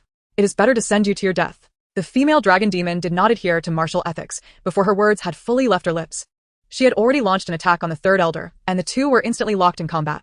Yu Xingwu, concealed in stealth mode, retreated to the periphery, pressing her back against the stone wall, regardless of whether she ought to save the third elder. Revealing herself at this moment would merely complicate matters and invite her own demise. Perhaps she could take advantage of the female dragon demon's distraction to strike. With this thought in mind, Yu Xingwu concealed herself at the edge, waiting for the opportune moment, observing the fierce clash between the two. Watching the battle was exhilarating, though it left a metallic taste in her throat. Do not question why. Simply put, she was overwhelmed by the collision of their powers, causing her blood to surge. And she had swallowed back the blood she had nearly coughed up. The goal was to waste not a drop. Though the battle was tumultuous, Yu Xingwu was confident that no one outside could hear them. Not only was the cave deep and expansive, making it difficult for sounds to escape, but even if Feng Chen were tracking the dragon demon in this direction, he might miss this inconspicuous cave. It seemed the plot was indeed irreversible. The third elder's death was a prerequisite for Feng Chen's appearance. With a loud crash, the third elder slammed against a stone wall, spitting out a mouthful of blood, while the female dragon demon's massive form crashed into the water pool, sending waves splashing everywhere, even drenching Yu Xingwu. The female dragon demon had already been injured. Despite her prior healing, she could not have recovered so swiftly. This led to both she and the third elder being grievously wounded after their confrontation. The system urged, "Host, the moment is drawing near. Both the female dragon demon and the third elder are heavily injured. If the host desires the demon core, it is time to act after the third elder's demise when the female demon is unguarded." Yu Xingwu frowned slightly, contemplating the system's suggestion, when she suddenly sensed a powerful aura approaching rapidly. Instinctively, she thought it might be Feng Chen, but her intuition told her otherwise. If it were indeed Feng Chen, he could easily slay the female dragon demon, thereby preventing the third elder's death. In the next moment, a tall figure burst into Yu Xingwu's view. Upon seeing the newcomer clad in a dark green wedding gown, her mind momentarily ceased to function. The system nearly malfunctioned as well. Equally stunned to find that the newcomer was Xinjue. But wait, why was Xinjue here? This segment of the original narrative had not mentioned Xinjue at all. Yu Xingwu, understanding that the original plot had nothing to do with Xinjue, was so surprised that she forgot to think. At that moment, the female dragon demon also surged out of the water pool. Upon spotting Xinjue, she momentarily froze. Her slit pupils fixated on him before abruptly shifting to the withered sacrificial sword in her hand. You two managed to escape, and despite being afflicted by the love poison, you seem unscathed. Your sword, is it an artifact? Xinjue smirked coldly, the long sword crackling with purple lightning, evidently indicating to the female dragon demon. Are you blind? Logically, the dragon demon, possessing the cultivation of tribulation, should not fear a mere nascent soul swordsman. However, what instilled fear in the female dragon demon was not Xinjue's cultivation but the sudden realization that he was a thunder element cultivator. Moreover, he wielded a lightning sword, an artifact. Previously, the female dragon demon had been injured by the artifact frost sword, which had delayed her healing. She then understood that Xinjue had feigned compliance while imprisoned and consuming pills. He had done so intentionally. It was well known that thunder element cultivators could fight above their level, and for sword cultivators, this was a common occurrence. Thunder techniques countered water techniques, and no demon was unafraid of thunder. The female dragon demon cursed inwardly, realizing that Xinjue was far more formidable than the severely wounded third elder. The massive form of the dragon demon rolled above the water pool, stirring up monstrous waves as she launched a fierce assault toward Xinjue and the third elder. To Yu Xingwu's astonishment, just as the dragon demon unleashed her spell, she transformed into a shadow and fled. Both she and the system were left in utter disbelief. The dragon demon had not yet killed the third elder, and she was already escaping. The plot diverges significantly from the original text. Why are you just standing there? Hurry and pursue. The third elder cast a sharp glance at Xinjue and issued a stern command. First, Feng Chen failed to stop the dragon demon, and now his disciple has allowed it to escape. Neither of them proves useful. To his surprise, Xinjue remained unresponsive to the third elder's words, showing no inclination to chase after the female dragon demon. Instead, his deep-set eyes fixated intently on the third elder, exuding a cold and fierce aura. Chapter 69. The Death of the Third Elder. To kill her to silence her. Yu Xingwu was equally perplexed as to why Xinjue did not pursue the female dragon demon, especially since moments ago, he had seemed intent on slaying her. Noticing the intensity of Xinjue's gaze directed at the third elder, Yu Xingwu suddenly sensed something amiss, as if he were staring at an enemy. The third elder seemed to notice Xinjue's unusual demeanor as well and barked another command.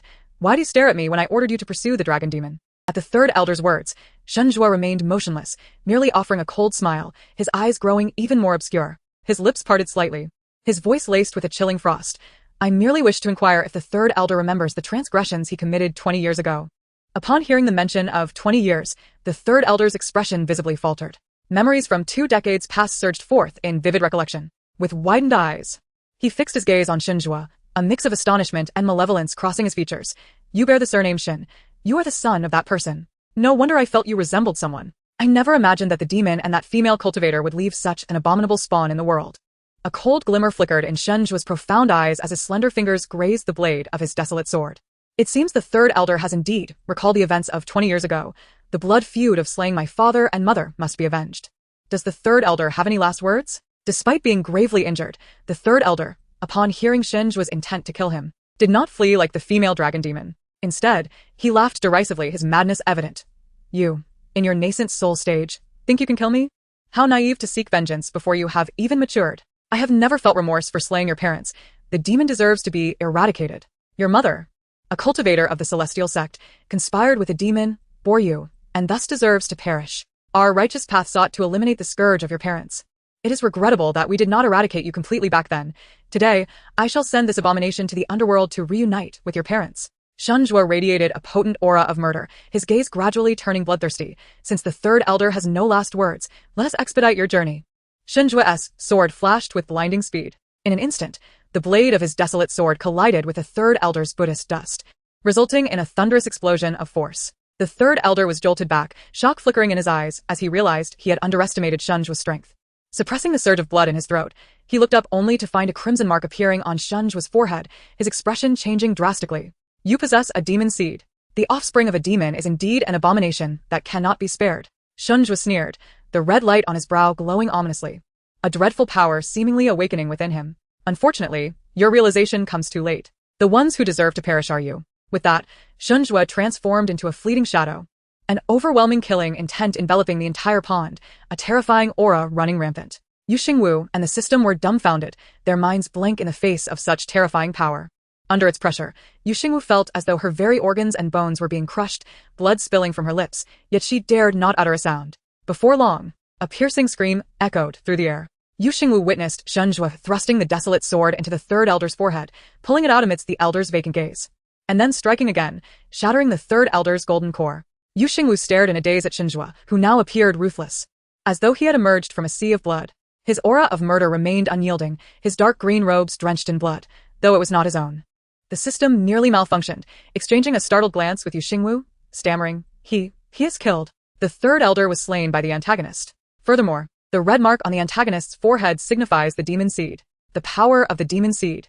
At this juncture, has the antagonist already begun to harness its power?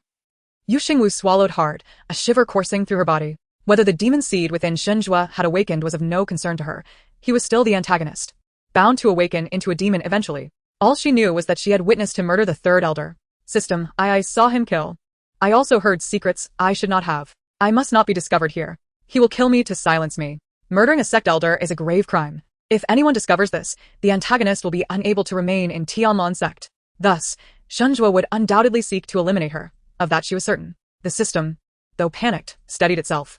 Do not be alarmed, host. The antagonist, no matter how formidable, cannot perceive a host in stealth mode.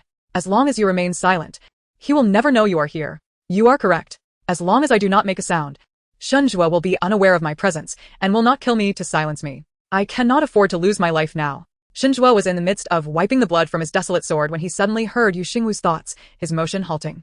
Instinctively, he glanced in her direction, precisely where she was concealed. Previously, upon witnessing Xinjue's unexpected emergence and learning of how the third elder and the celestial sect conspired to slay his parents, Yu Xingwu had been so stunned that she lost her ability to think, leaving her no time to critique her own thoughts. It was only after Xinjue had slain the third elder that he became aware of Yu Xingwu's presence, hidden here, having witnessed everything. A chilling smirk crept onto his lips. Yu Xingwu, upon seeing Xinjue gaze in her direction, felt cold sweat trickling down her forehead. System. Why do I feel as if Xingwu has seen me? He looked over here. Did I make a sound? Why else would he be looking in this direction? Xingwu, if you had not thought these things, I would not have detected you. But now that I have, what do you suppose I should do with you? You Xingwu, have you had your fill of watching from the shadows? If so, come out. You Xingwu. System. You Xingwu felt as though she had heard a death knell, swallowing hard. Dog System, is he calling for me? Quickly tell me. I must be hearing things. System. Yes, the antagonist is indeed calling for you. What the hell? You said that in stealth mode. Even the king of heaven himself could not see me. How could Xingwu have spotted me? System. It is impossible for stealth mode to be exposed. It must be that you made a noise earlier that Xingwu heard. Or perhaps Xingwu knows that the dragon demon has taken you. He was merely testing to see if you were hiding nearby. How dare that dog antagonist test me? I refuse to believe he truly saw me. She had made no noise. Surely the dog antagonist knew the dragon demon had abducted her and was merely feigning to see if she was lurking in the shadows. Xingwu sheathed his sword, the crimson mark upon his brow fading, his voice icy. You Xingwu, I have heard your movements and know you have concealed yourself. If you do not come out yourself, you shall meet the same fate as Elder San and lie here in eternal slumber. You Xingwu. System. Chapter 70. If you cannot defeat them, then join them and become an accomplice. A thunderous sound seemed to erupt above Yu Xingwu's head. Was Xingwu truly not deceiving her? Had he genuinely heard the commotion? Otherwise, how could he assert so confidently that she was present? What should I do? Should I reveal myself? Woe is me. If I do, will he kill me? That sword was a gift to him. How could he use it to take my life? How cruel. Xingwu, I can always choose another sword. Come out, and I shall spare you. Out of respect for the life-giving sword you gifted me. Yu Xingwu clearly did not believe Xingwu's words. You despicable villain. Do not try to deceive me. If I trust you, I might as well be a dog. Xingwu, System suggested. Host, perhaps it is time for you to reveal yourself? If the villain intends to kill you, he can do so at any moment, whether you emerge now or later. You cannot hide from him forever. You Xingwu. Damn System. I should not have listened to you. I aim to be the clever one, and now I might lose my life. But what if that villain's words are not to be trusted? Xingwu, should I be called a villain again, then my words shall hold no weight. I will count to 3, and if you do not emerge, I shall take your life. You Xingwu. You are truly shameless. System. Stealth mode terminated. Please save yourself. Host. Friendly reminder. 1. If you cannot defeat them, join them. 2. Use love to reform the villain. Both are viable solutions. You Xingwu. That is no different from what you said earlier. How can I join? Should I kill Elder Sen once more? I have no penchant for desecrating corpses. And love. I am about to perish. How can I love or reform him? Suddenly struck by inspiration, she revealed herself and rushed to Xingwu's side. Gripping his hand tightly, her expression a mixture of urgency and sincerity as she vowed, Second senior brother. I swear I shall not speak a word of what I have seen. Not a single word. The elder's murder of our senior brother's parents is akin to the murder of my own. The enmity of slaying our parents cannot be forgiven. If you kill him, you merely grant him an undeserved reprieve. Brother, you must first deal with the blood on you. I will handle Elder San's corpse. With that, she drew the moonlight sword and struck at Elder San's body several times, cleverly obliterating the marks left by Xingwu's attack. This could be considered joining forces when one cannot win. While others had yet to see his life-giving withered sword, should they trace the sword marks, they would inevitably discover him, unless he refrained from using the withered sword in front of others forever. As for her, everyone knew her life-giving sword was the Frostblade, and she had just used the moonlight sword. No one had witnessed her wielding the moonlight sword, and they were unaware of its markings. As long as she destroyed the moonlight sword, she would be safe. Oh, look how servile I am, becoming your accomplice and helping you destroy evidence, while also losing a treasured sword. Could you spare my life? If you kill me, who will continue to adore you? Xingwu, have I ever asked you to adore me? Yu Xingwu stored the moonlight sword away, her gaze fixed anxiously upon Xingwu. As she noticed his lack of intent to kill her, instead changing out of his bloodied wedding attire, she felt a sense of relief wash over her. Quickly, she used her fire spirit energy to incinerate the bloodied wedding robe he had discarded, solidifying her role as an accomplice. Just as the wedding robe was reduced to ashes, several auras approached rapidly. Yu Xingwu's immediate reaction was one of alarm. Someone was coming. Originally, she could have stealthily departed the scene of the crime, evading suspicion. But Xingwu could not hide. They were now inseparably linked, and as his devoted follower, abandoning him would tarnish her reputation. Do not panic. The marks have been destroyed. Without evidence, it would appear that the female demon had slain Elder San. The next moment, 3 figures soared toward them. They were the 3 disciples of Elder San. Their gazes swept past Xingwu and Yu Xingwu, landing upon the bloodied and battered Elder San, with his golden core shattered. The 3 were left in shock, unable to comprehend the sight before them. With wide eyes, they stood frozen for a long moment before rushing to kneel on the ground. They wailed in despair. It cannot be. How could our master be dead? He is a tribulation stage cultivator. Master, awaken. Look at your disciples. What shall we do now that you are gone? Xingwu. Indeed, the three were the elders' most favored disciples, accustomed to wielding power. With the elder's death, their protection was lost, and thus they wept inconsolably, though tears scarcely fell. Brother, mourn in peace. Our master has passed. We arrived too late to aid him against the serpent demon. No. It cannot be the serpent demon who killed our master. When the demon abducted Xingwu, it was already wounded by the frost blade. Our master said the serpent demon was gravely injured. How could it possibly have slain him? And look, the signs on Master's body are clearly from sword energy. Even his brow has been pierced by a sword. Yet that female demon did not wield a sword. Xingwu narrowed her eyes slightly, noting that Elder San's second disciple, Song Yiming, was indeed quite astute. Time had been too short to properly handle Elder San's body. The items on him, such as the mustard seed ring and jade token, could not be dealt with in haste. And Xingwu had shown no intention of managing the Elder's remains. While Xingwu pondered, the second disciple, Song Yiming, suddenly rose from the ground, his expression transforming into one of pure rage. With a swift motion, the light of his sword flashed, pressing against Xingwu's neck. His voice dripped with fury. It was you. You killed my master. Upon hearing this accusation, Xingwu was momentarily taken aback. It was clear that this sudden leap to judgment was misguided. Even if you were to sacrifice your life, do you not fear the consequences of your words? The other two disciples stared at Song Yiming in disbelief, exclaiming, how can this be? Xingwu is at the nascent soul stage, while our master is at the tribulation stage. Moreover, why would Xingwu wish to kill our master? They have no enmity between them. Song Yiming glared at Xingwu, his expression one of having seen through everything. Though I do not know why Xingwu would kill our master, no one else is present. If it was not the female serpent demon, then it must have been either Xingwu or Xingwu who took advantage of the situation to murder him. But Xingwu's life-giving sword is the Frostblade.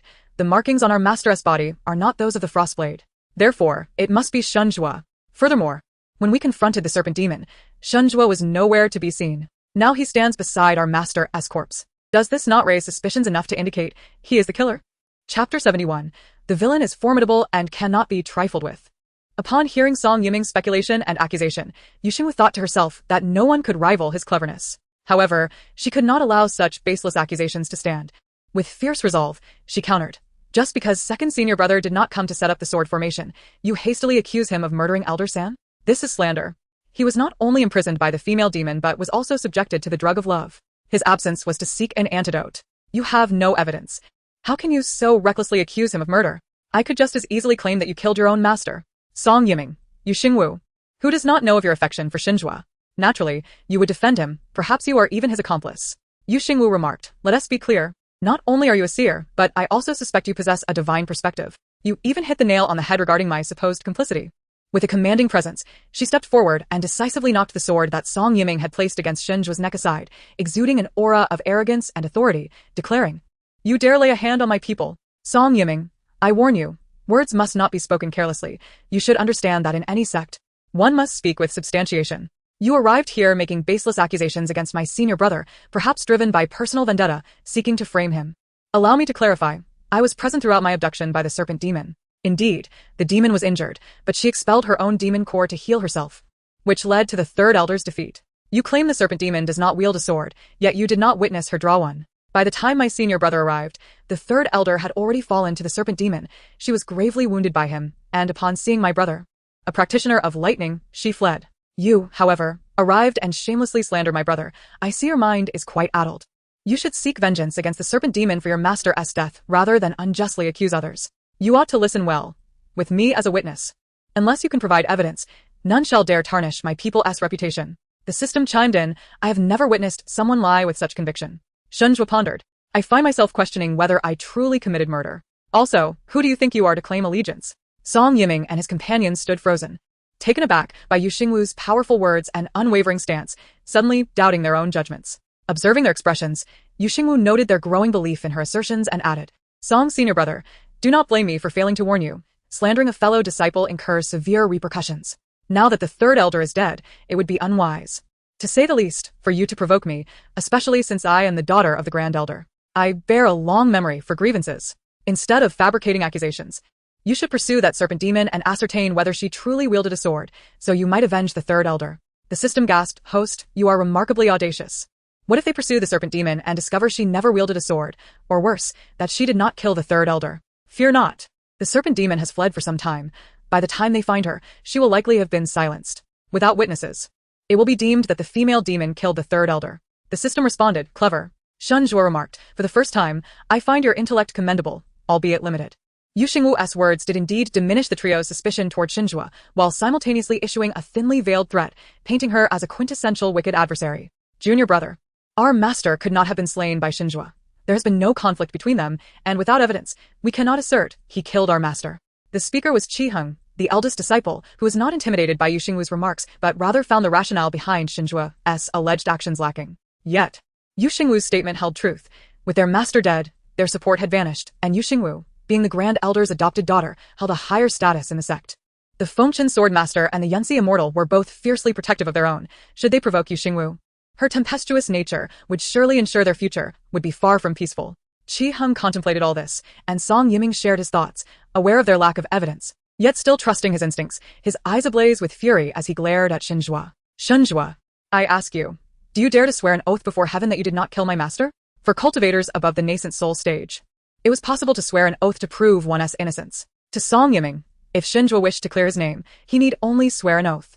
Xingwu felt a surge of urgency. Swearing falsely would invite divine retribution, and such oaths were not to be taken lightly. Your second senior brother is innocent. Why should he be compelled to swear an oath? Xingwu replied, very well.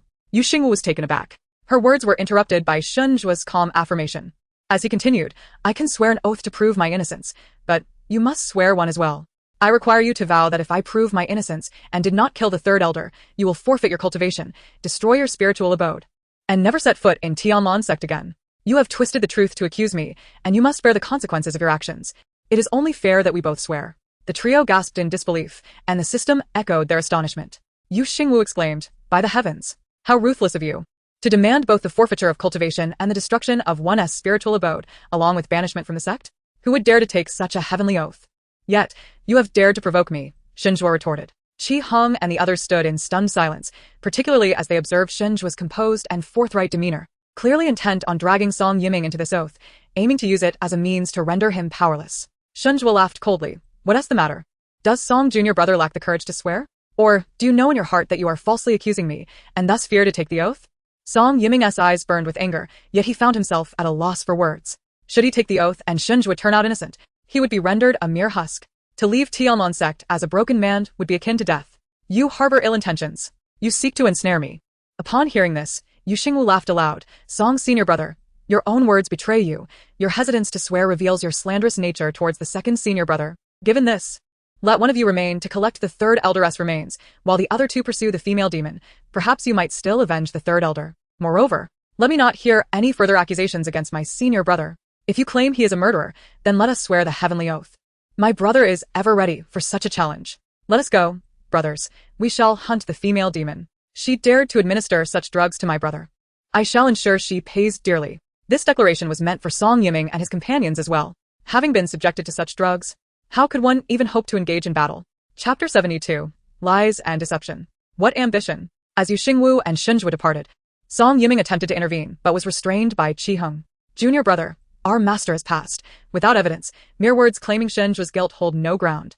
Do you truly wish to swear an oath? From what I observed, Xingwu appears quite willing to take the oath. In fact, he seems eager for you to do so. In my estimation, our master was not killed by him. I noticed a sword cut on his wrist, which differs from the wounds on our master. He likely inflicted the wound upon himself to awaken from the effects of the love-inducing potion, which explains his absence during the formation of the sword array. Thus, Xingwu has not lied. Gradually, Song Yiming found himself swayed by Qiheng's reasoning. He indeed feared to take the heavenly oath. Xingwu's demeanor was too composed, almost as if he relished the prospect of Song Yiming swearing. Perhaps he had misjudged the situation. Senior brother, I entrust our master's remains to you. I and the third junior brother shall pursue the female demon. We will ascertain whether she was responsible for our master's death. With that, Xingwu and Xingwu exited the cave near the water, feeling a sense of accomplishment. Just moments ago, she had exerted all her efforts to exonerate him from suspicion, although the matter was ultimately settled only after he consented to swear an oath. Her contribution cannot be overlooked. Thus, he should no longer entertain thoughts of eliminating her, right? Suddenly, a resonant sound of a sword reverberated through the heavens. As the two exited the cave, they witnessed a colossal sword piercing through the massive form of the dragon demon above in the sky. With a thunderous crash, the dragon demon's body plummeted to the ground, sending up a cloud of dust and debris that created a vast pit. The dragon demon was already grievously wounded, And the might of the sword master of sealing dust not only proved formidable, but also penetrated the demon's body entirely. At this moment, the dragon demon gasped for breath, yet continued to writhe in defiance, evidently unwilling to succumb easily, even attempting to flee. The sword master of sealing dust would not grant the dragon demon such an opportunity. With another strike, the demon's massive form was cleaved into several pieces by the Taiyuan sword. Simultaneously, a demon core, radiating a seductive crimson glow, fell into the hands of the sword master of sealing dust. Truly the male lead. His prowess in slaying demons is simply magnificent. It's utterly awe-inspiring. I feel rebellious again. Moreover, with the demise of the dragon demon, there would be no evidence left. The sword master of sealing dust remarked, "Rebellious disciple. How daring you are to think so." Xingwu chuckled. Yisu added, "A romantic entanglement between a master and disciple is taboo. Little junior sister should not harbor any thoughts about the master." At this moment, the system sighed in relief. In the original story, it was the dragon demon that had slain the third elder, and it now appeared that the dragon demon was merely a scapegoat for the true villain. However, rather than feeling elated, it was instead agitated, shouting in Xingwu's ear, "Host, the female lead has vanished. Ah. The male lead has killed the dragon demon. But the female lead hasn't even shown her face. Where could she have run off to? There's no time for a glorious moment now. This female lead is utterly disappointing. At least the host managed to land a strike on the dragon demon." Xingwu pouted. She was unconcerned about where Yuefu had run off to. Her current worry was whether Song Yiming and the others would still insist that Xingwu had killed the third elder. The sword master of sealing dust sheathed his sword, and as the disciples rejoiced at the slaying of the dragon demon, Song Yiming and the others hurriedly approached him, their faces filled with sorrow as they revealed the news of the third elder's demise. At this, a profound silence enveloped the surroundings. All the disciples present stared in shock, their eyes wide with disbelief. After all, not long ago, the third elder had been alive and well while pursuing the female demon. How could he have died?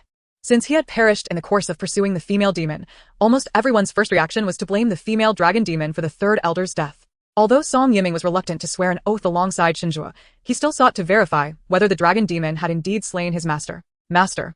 The body of our master lies in the cave, pierced through the forehead by a long sword, and his golden core has been shattered by sword energy. When we arrived at the cave, we did not see the dragon demon. We only saw junior sister Yu and senior brother Shen." One disciple wished to ask the sword master if the dragon demon had wielded a sword during their confrontation, and also sought the sword master's clarification regarding the fatal sword wound on their master. Xingwu felt a jolt of anxiety and dared not meet the sword master of sealing dust's gaze directly. The group then proceeded to the cave.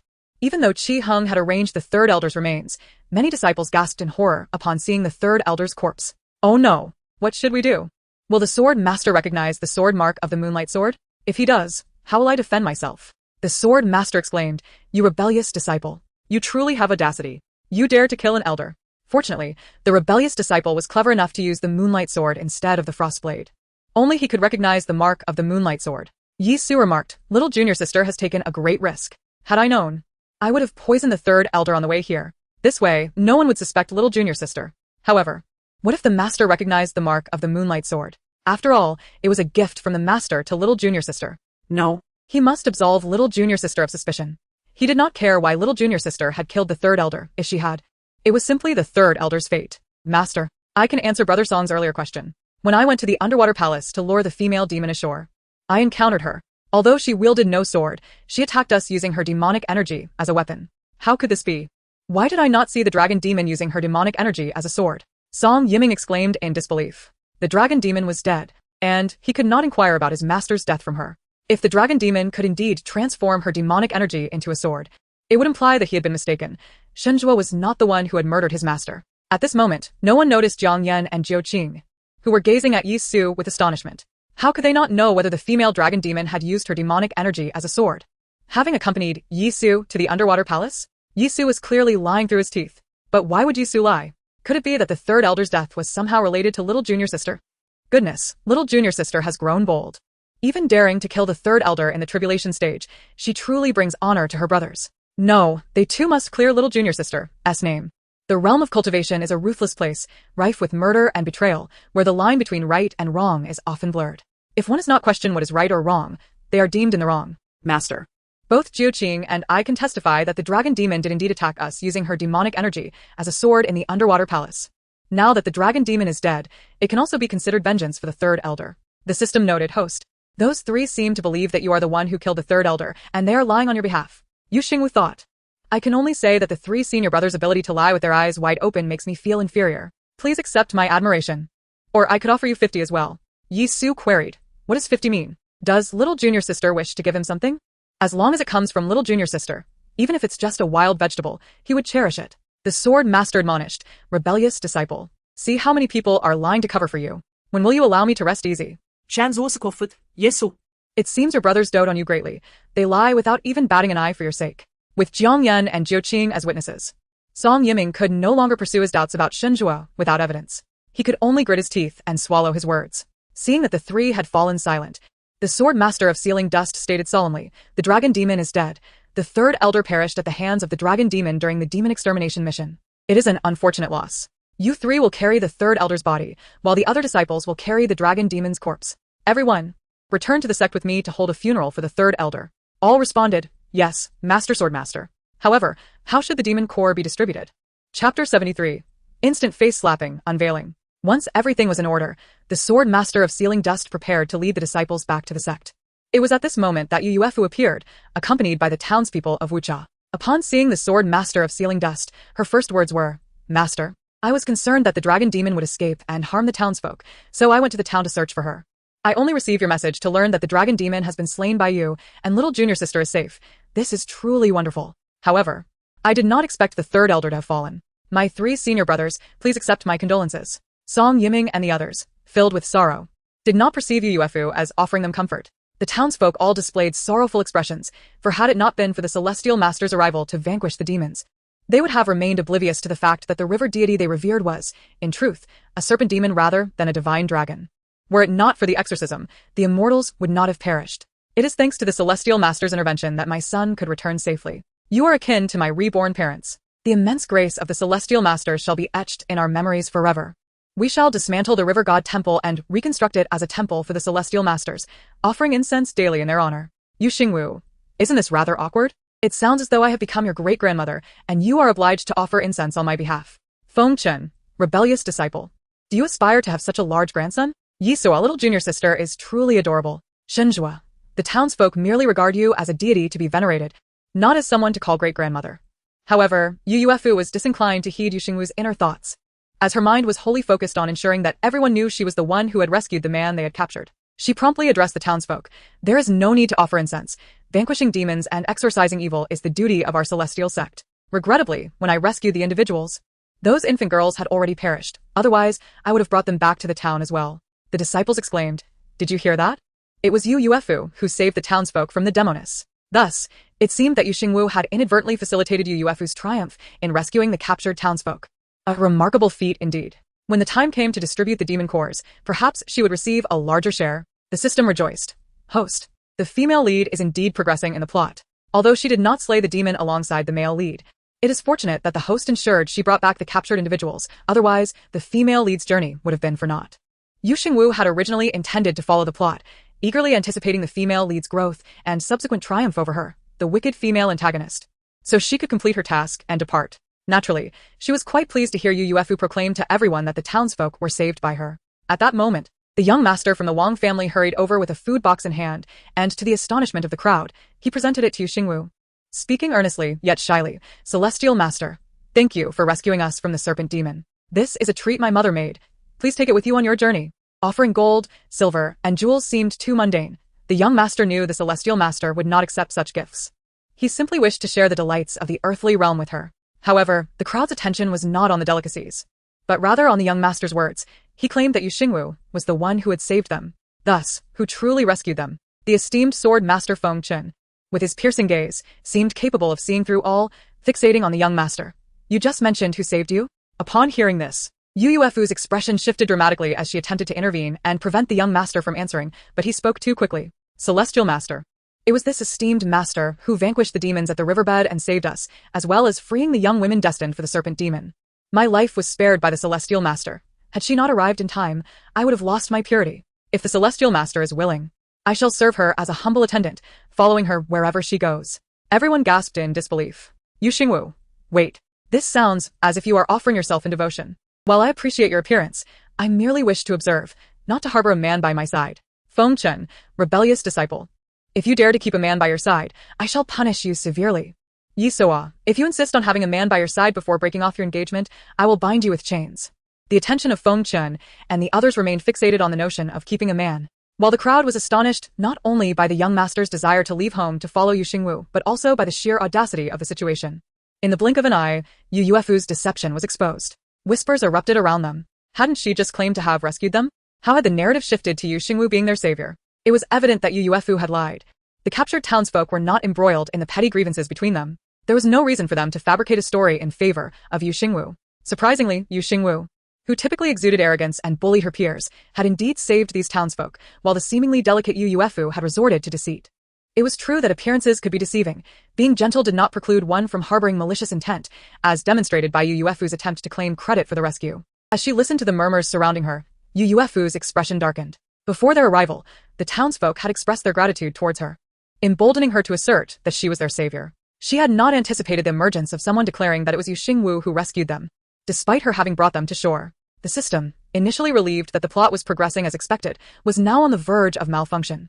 This was a chance for the female lead, yet she seemed unable to seize it. How could the young master from the Wang family have such a loose tongue?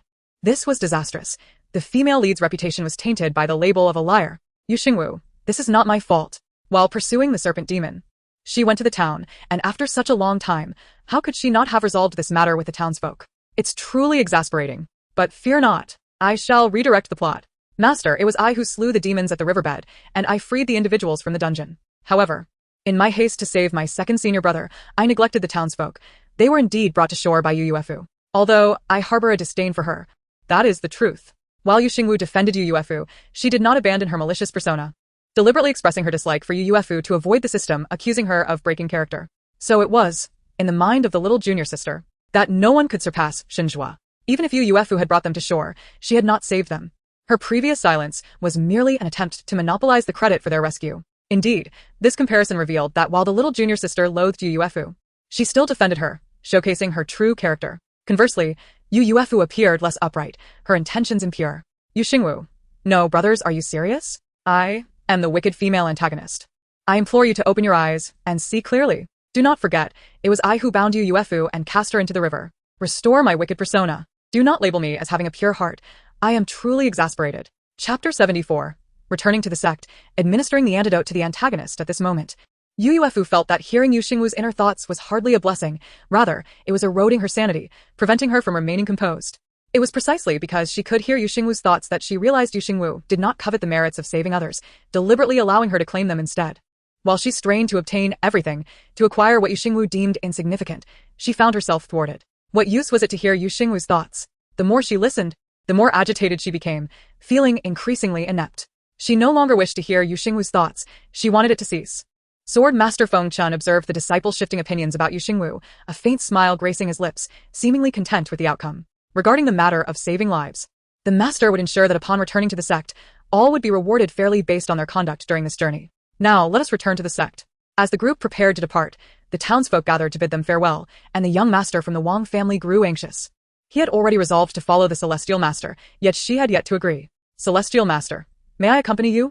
Yu Xingwu's lips twitched slightly as she contemplated returning the pastries, only to witness Wang Yuanwei, in tears, clutching his son and lamenting how he could possibly live without his father. She thought to herself that this saved her from having to refuse. A group of them departed from Wucha town aboard a flying vessel. In stark contrast to their arrival, the atmosphere on the return journey to the sect was somber and oppressive, for an elder had perished, and no one dared to wear a smile. Consequently, many disciples chose to retreat to their quarters rather than remain in the cabin. Yu Xingwu had a habit of reviewing events after they concluded. This time, her reflection was tumultuous.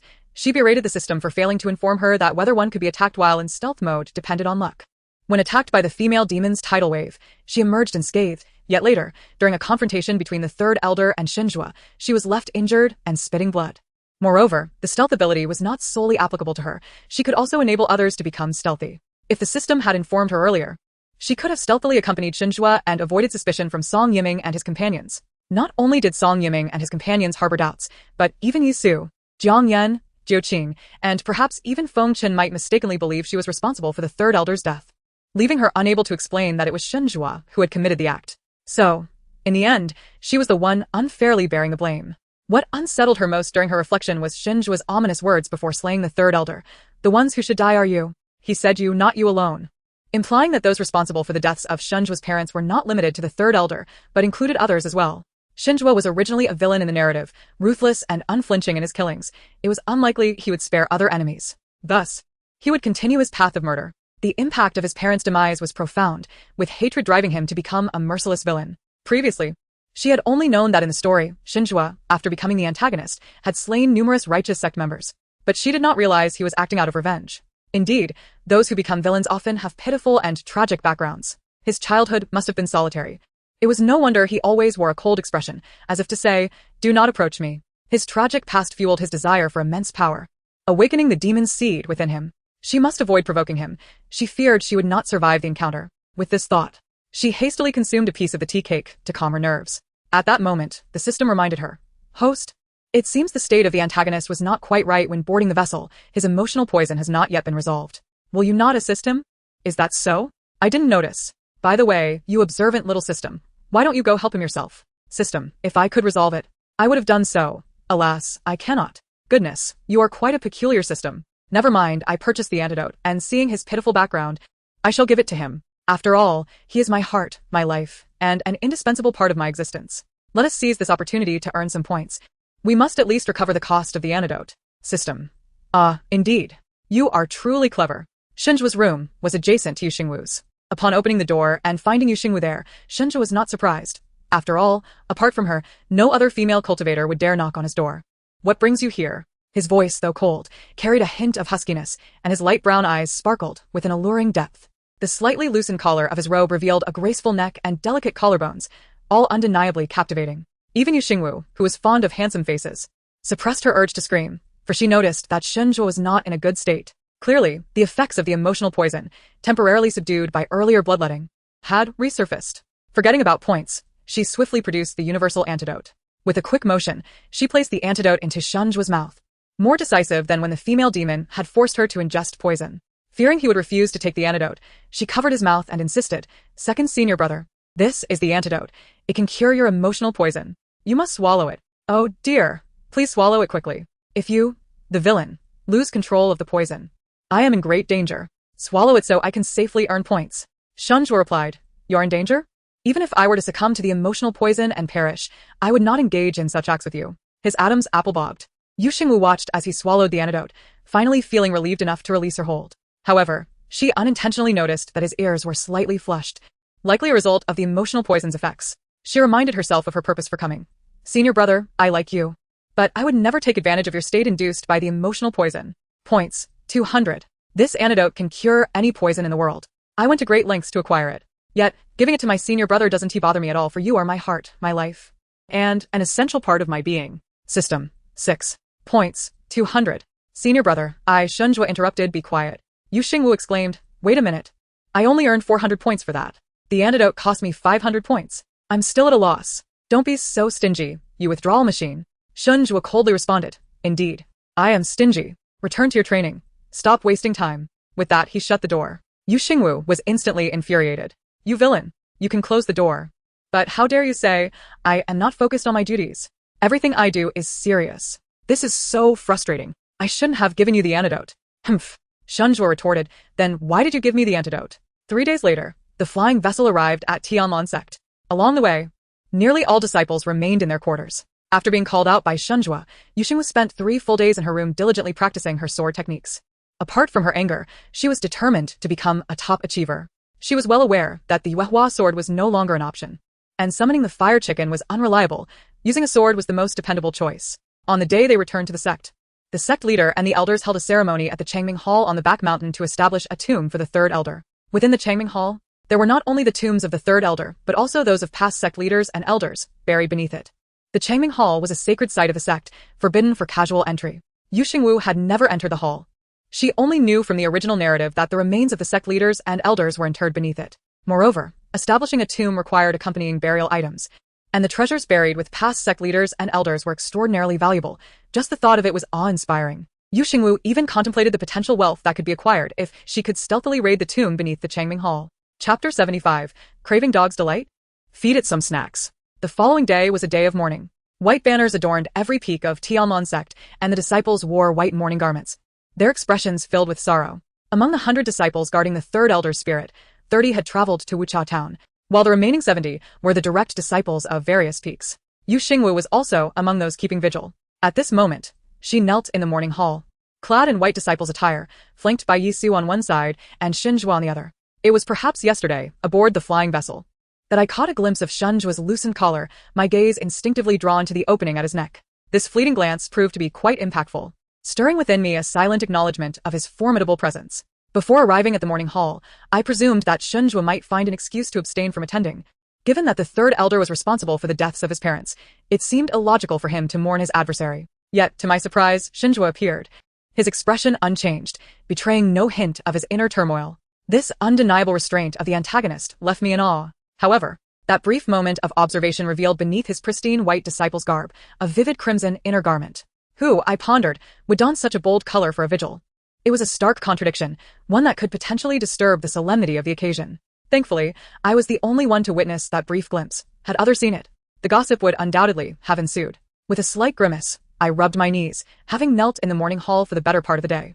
In addition to the elders, officiants, and peak masters from Tianlong sect who came to pay their respects, numerous other formidable figures from various sects had also gathered to mourn the third elder. Some, who had shared a deep bond with him, wept openly, recounting past memories for an extended half-hour, seemingly oblivious to the thirst or the presence of others, lost in their reminiscence of bygone days. Yu Zheng, having returned to the sect after a lengthy absence, came directly to the morning hall to pay tribute to the third elder. It had been 3 years since he had seen Yu Xingwu, and one might say that since her birth, he had never been apart from her for such a duration. Upon entering the hall, his gaze quickly found Yu Xingwu, who knelt within. Although he had not accompanied the party to exterminate the demons at Wucha town, the events of that day had spread like wildfire, even without his inquiry. Yu Zheng felt a sense of pride in Yu Xingwu's performance during the demon hunt, contrasting sharply with his disappointment in his biological daughter, Yu Yuefu.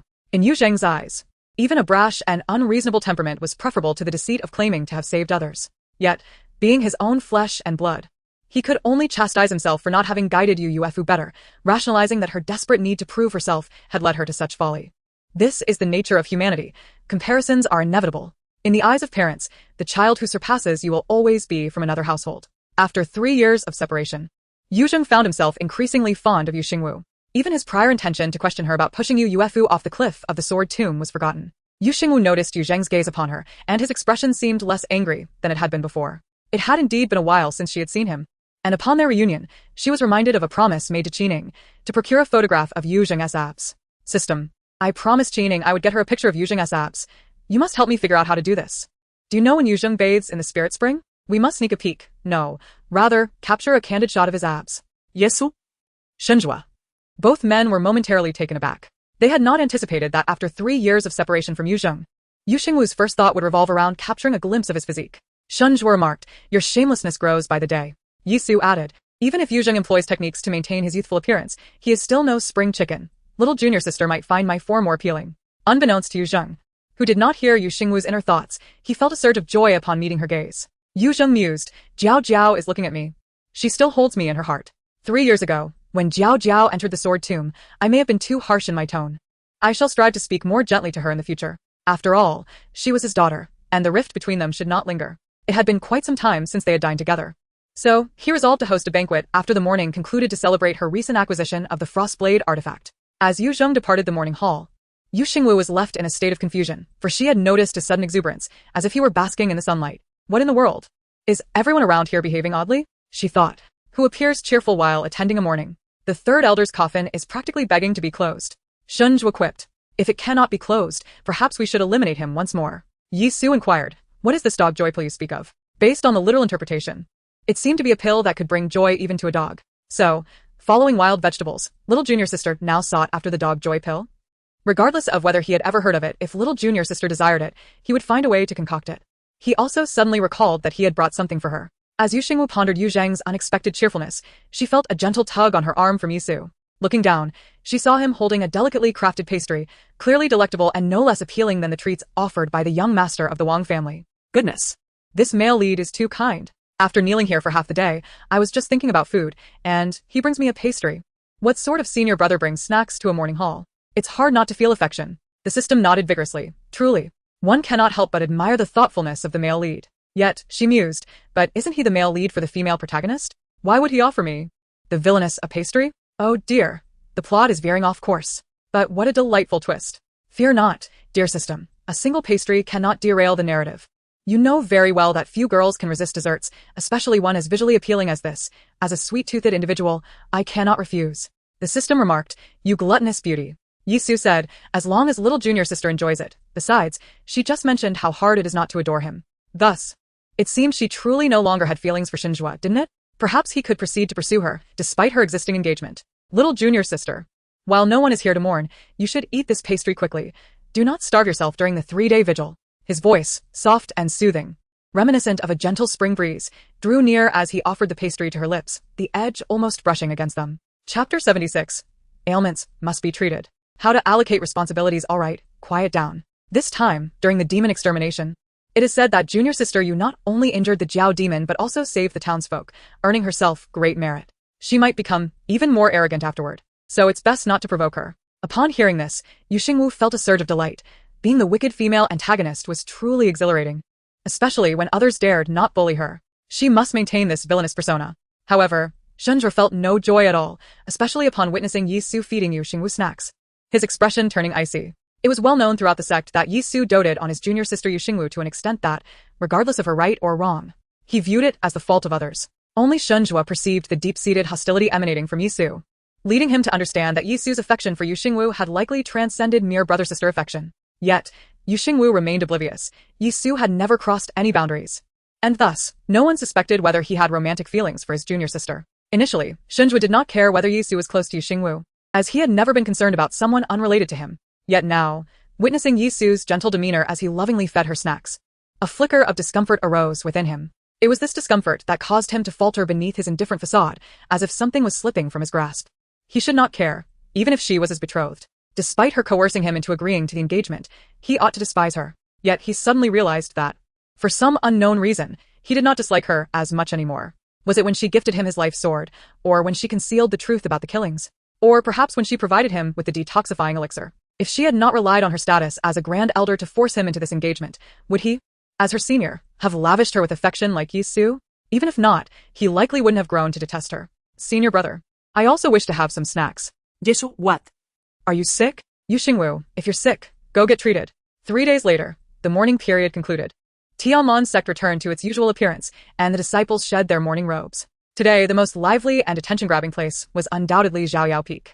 This was due to the message from Sword Master Fengchen, stating that all 30 disciples who had gone to Wucha Town were to gather at Xiaoyao Peak at noon to receive the rewards allocated for this mission. As soon as the news spread, it sparked fervent discussions, with all sect members speculating on how the rewards would be distributed. In everyone's eyes, Yu Xingwu had performed the best in this demon extermination mission. However, it was rumored that the third elder had perished during this task, and the sect master intended to award the Jiao Demon's demon core to the third elder's 3 disciples, while the other disciples would receive corresponding rewards as a consolation for the third elder's spirit. They also heard that Sword Master Fengchen seemed to disagree, with some disciples claiming to have heard the sound of swords being drawn from inside the sect master's hall. Yu Xingwu had also seen the snippets of news in the jade slips and genuinely desired the demon core. Yet, to be fair, she had merely tripped and stabbed the Jiao demon. She hadn't killed it herself. As for how the rewards would be distributed, with both the sect master and the male lead drawing swords, she, as a mere disciple, had no say in the matter.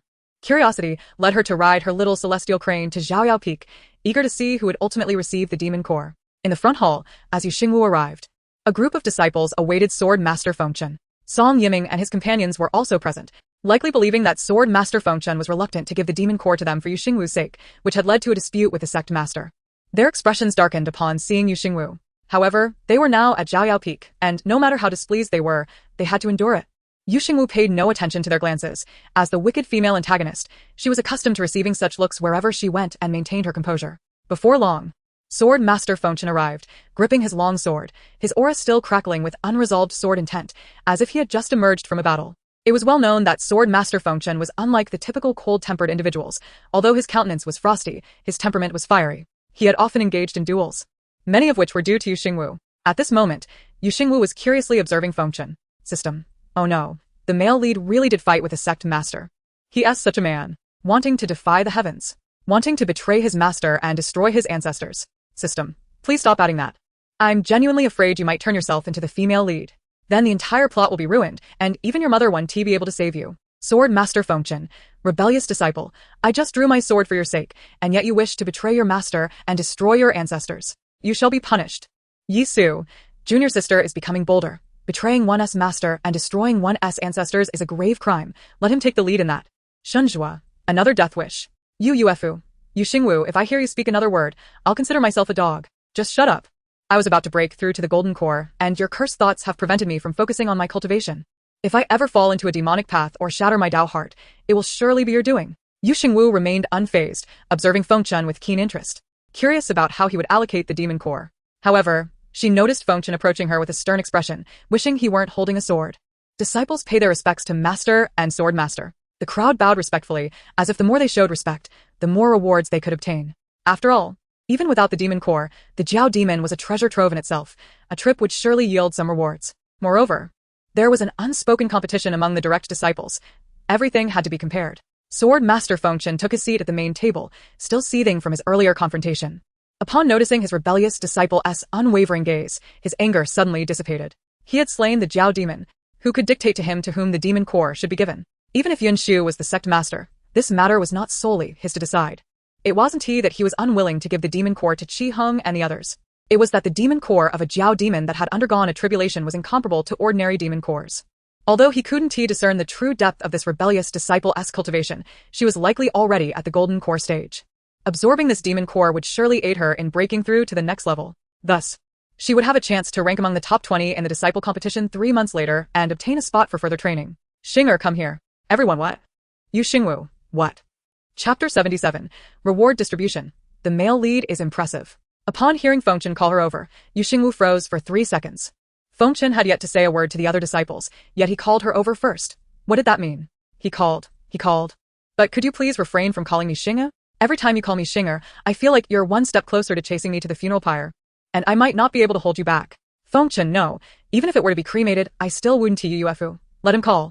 Your cursed thoughts are merely meant to irritate me. You wish to flaunt it before me. I'm not angry. Yet her back teeth were nearly ground to dust. Yu Xingwu obediently stepped forward. She was not one to be ungrateful.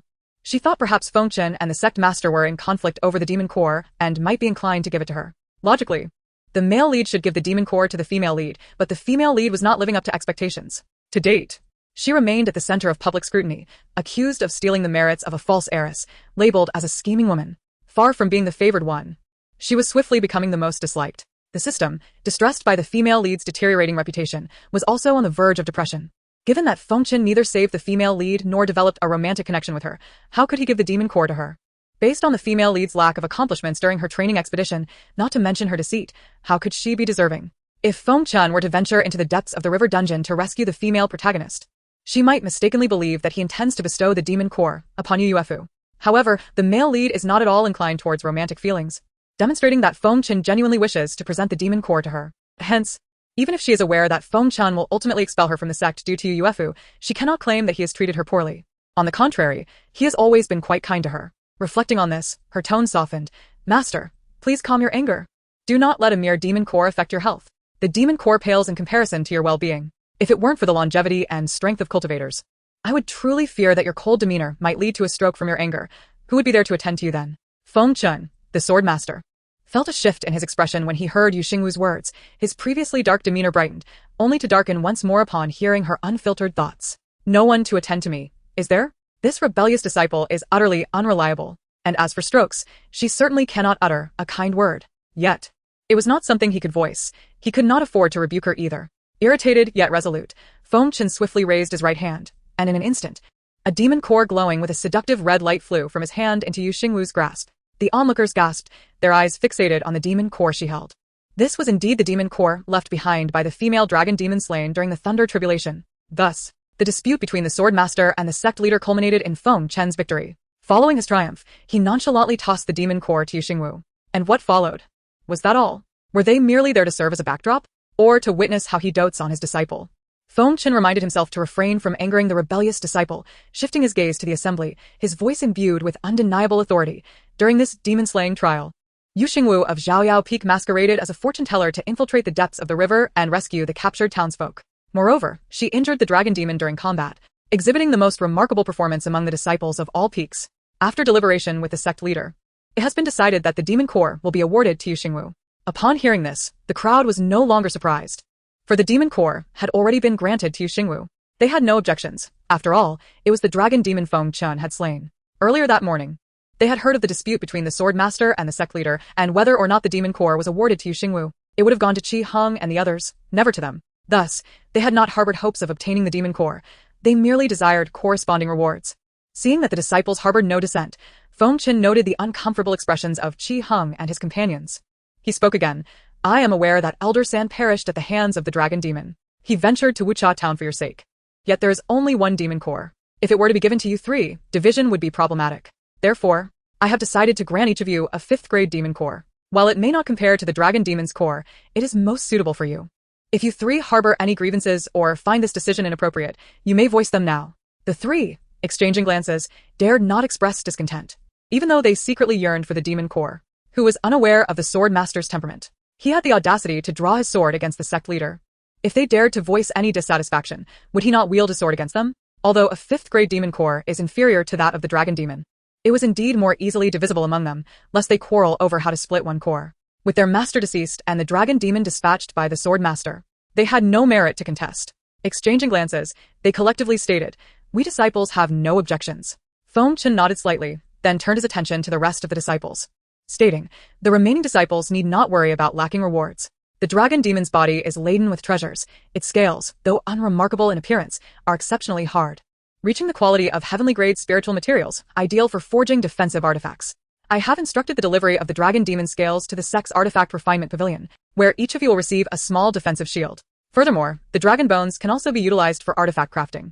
Zhaoyao peaks Yisu, Xinglua peaks Jiangyan, Jiuqing, Wanxiang peaks Rong Luo, Nanshuibai, and Mingyue peaks Fu Sinian have all demonstrated commendable performance in this demon-slaying mission and are eligible to receive artifacts crafted from the dragon bones.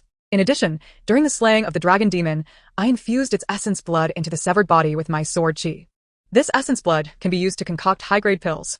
Yisu will be responsible for refining bone-generating pills, yuandan pills, and heart-guarding pills, with each disciple entitled to receive one of each type. Moreover, the flesh of the dragon demon can be taken home for soup, enhancing physical strength. Should anyone feel they have performed exceptionally in this mission and have not been named, they may voice their objections now. If not, the distribution of rewards concludes here. Not a single disciple raised an objection, for each was acutely aware of their contributions during the mission. Even those not named still received defensive shields, pills, and dragon meat as rewards. Furthermore, although the artifacts would be crafted by the sect's artifact refinement pavilion, they were well aware that the crafting process required spiritual stones. It was evident that the costs associated with crafting these artifacts were borne by Feng Qin, leaving them with no grounds for dissent. The disciples bowed and withdrew. At this moment, Xingwu was fixated on the demon core in her hand, her eyes blinking in delight. The system, now fully devoted to Xingwu, excitedly exclaimed, wow, the demon core that the host has longed for is finally in hand. Truly, our host is exceptional. The male lead is quite impressive, while the female lead seems rather foolish. She must be flabbergasted. If she doesn't rise now, she might as well resign herself. Chapter 78. The competition advanced? Hanging by a thread?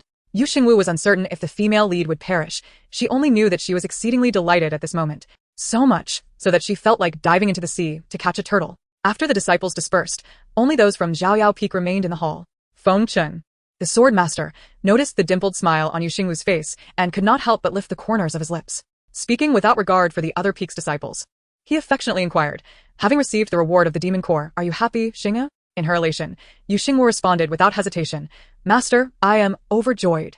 At the moment she received the demon core, she felt an overwhelming urge to scatter her ashes. Feng Qin, the sword master, rebellious disciple. Not only did you slay Elder San, but you can also be so ruthless to yourself.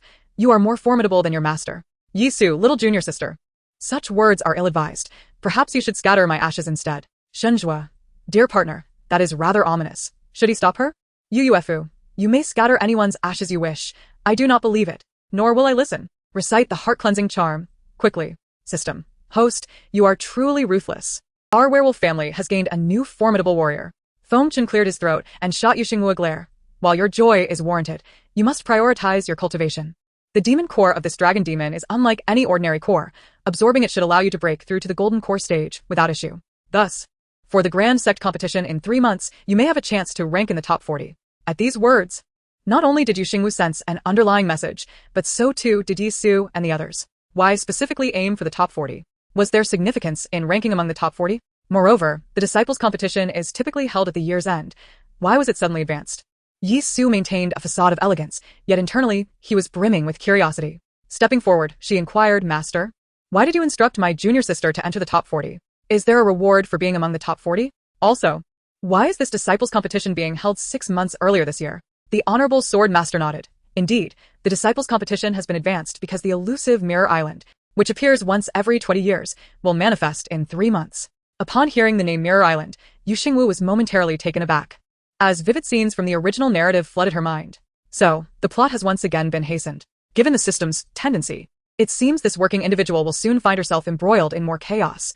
Or, rather, busy. Curiously, she asked, Master, may I inquire how you came to know about the early emergence of Mirror Island? The Honorable Sword Master thought to himself, this rebellious disciple, not waiting for me to finish my explanation, is fixated on different aspects. Why does she not ask if she may go? Instead, she earnestly expressed, have you heard of the Saint Void Master of the Heavenly Tao sect? Xingwu nodded, then shook her head. She was aware of the Heavenly Tao sect, the foremost among the 4 paramount sects, and merely hearing the grandiosity of its name made it evident that it must be a significant force among the other sects. However, the name of Saint Void was somewhat familiar yet elusive. She remembered that her 4th senior brother, Jiang Yan, had another master known as Linjianzi of the Floating Splendor Peak. Thus, she found it challenging to distinguish between Linjianzi, Saint Void, and others. The Honorable Sword Master shook his head internally, realizing he would need to take this rebellious disciple out more often to meet exceptional individuals. The Saint Void Master of the Heavenly Tao sect is a grandmaster of Taoist arts, most adept in divination and the exploration of fate. The early emergence of Mirror Island was indeed a result of his astrological calculations. Upon hearing this, Xingwu silently exclaimed, this person is incredibly impressive. I wish to ask him when I can return home. The system replied, is there a possibility that you may not return? The Honorable Sword Master retorted, rebellious disciple. Where do you wish to return? Is the chaotic peak too inadequate for you? Humph. Shinja mused, she keeps speaking strangely. Could it be that she has learned of her biological parents and wishes to leave the Tianlong sect? Yi Suo added, Yuzhong does not want my junior sister. He wants her. Wherever my junior sister is, that is home. The question is how to return home with her. Yudwif interjected, no. She must not meet Saint Void. The reason the Heavenly Tao sect stands above all others is precisely because that old Taoist can peer into the secrets of fate. If Xingwu seeks him out, and he foresees any alteration of her destiny, then everything will be lost. The Honorable Sword Master collected his thoughts, having been interrupted by his rebellious disciple. Clearing his throat, he continued, although Mirror Island appears every 20 years, it is the most resource-rich secret realm. It is not only abundant in rare materials but also teeming with a staggering number of mystical beasts. Every time it manifests, any disciple from the celestial sects who enters Mirror Island can acquire a wealth of cultivation resources. Moreover, there is another reason why disciples from various sects strive to enter Mirror Island. Aside from cultivation resources, it is said to harbor unpredictable opportunities. Dubbed the most mysterious island realm, Mirror Island resembles a circular mirror, or more precisely, 2 mirrors placed back to back. However, each time it appears, only the left or right half can be seen, as the entire island is situated within a complex yin-yang formation. I have not previously entered Mirror Island, but it is said that the left and right halves are quite similar, making one easily lose their way, as the scenery within the island is elusive and indistinguishable due to the yin-yang formation. For this reason, there are still unknown opportunities that have yet to be claimed by the fortunate. I hope that you 4 can secure a place among the top 40 in the upcoming disciples competition because, with the manifestation of Mirror Island, each of the 4 top sects will have 40 slots for their disciples. Not only the Tianlong sect but other sects have also advanced their disciples competition due to the early appearance of Mirror Island. Those ranked in the top 40 will gain the qualification to enter Mirror Island. Shinger, I have high hopes for you. There are still 3 months until the disciples competition, and you have already obtained the Serpent Demon Pill. I require you not only to break through to the Golden Core stage, but also to place in the top 40. Should you fail, you'll be punished with 1,000 repetitions of the sect's rules. Yu Xingwu thought to herself, if you have a problem, seek treatment.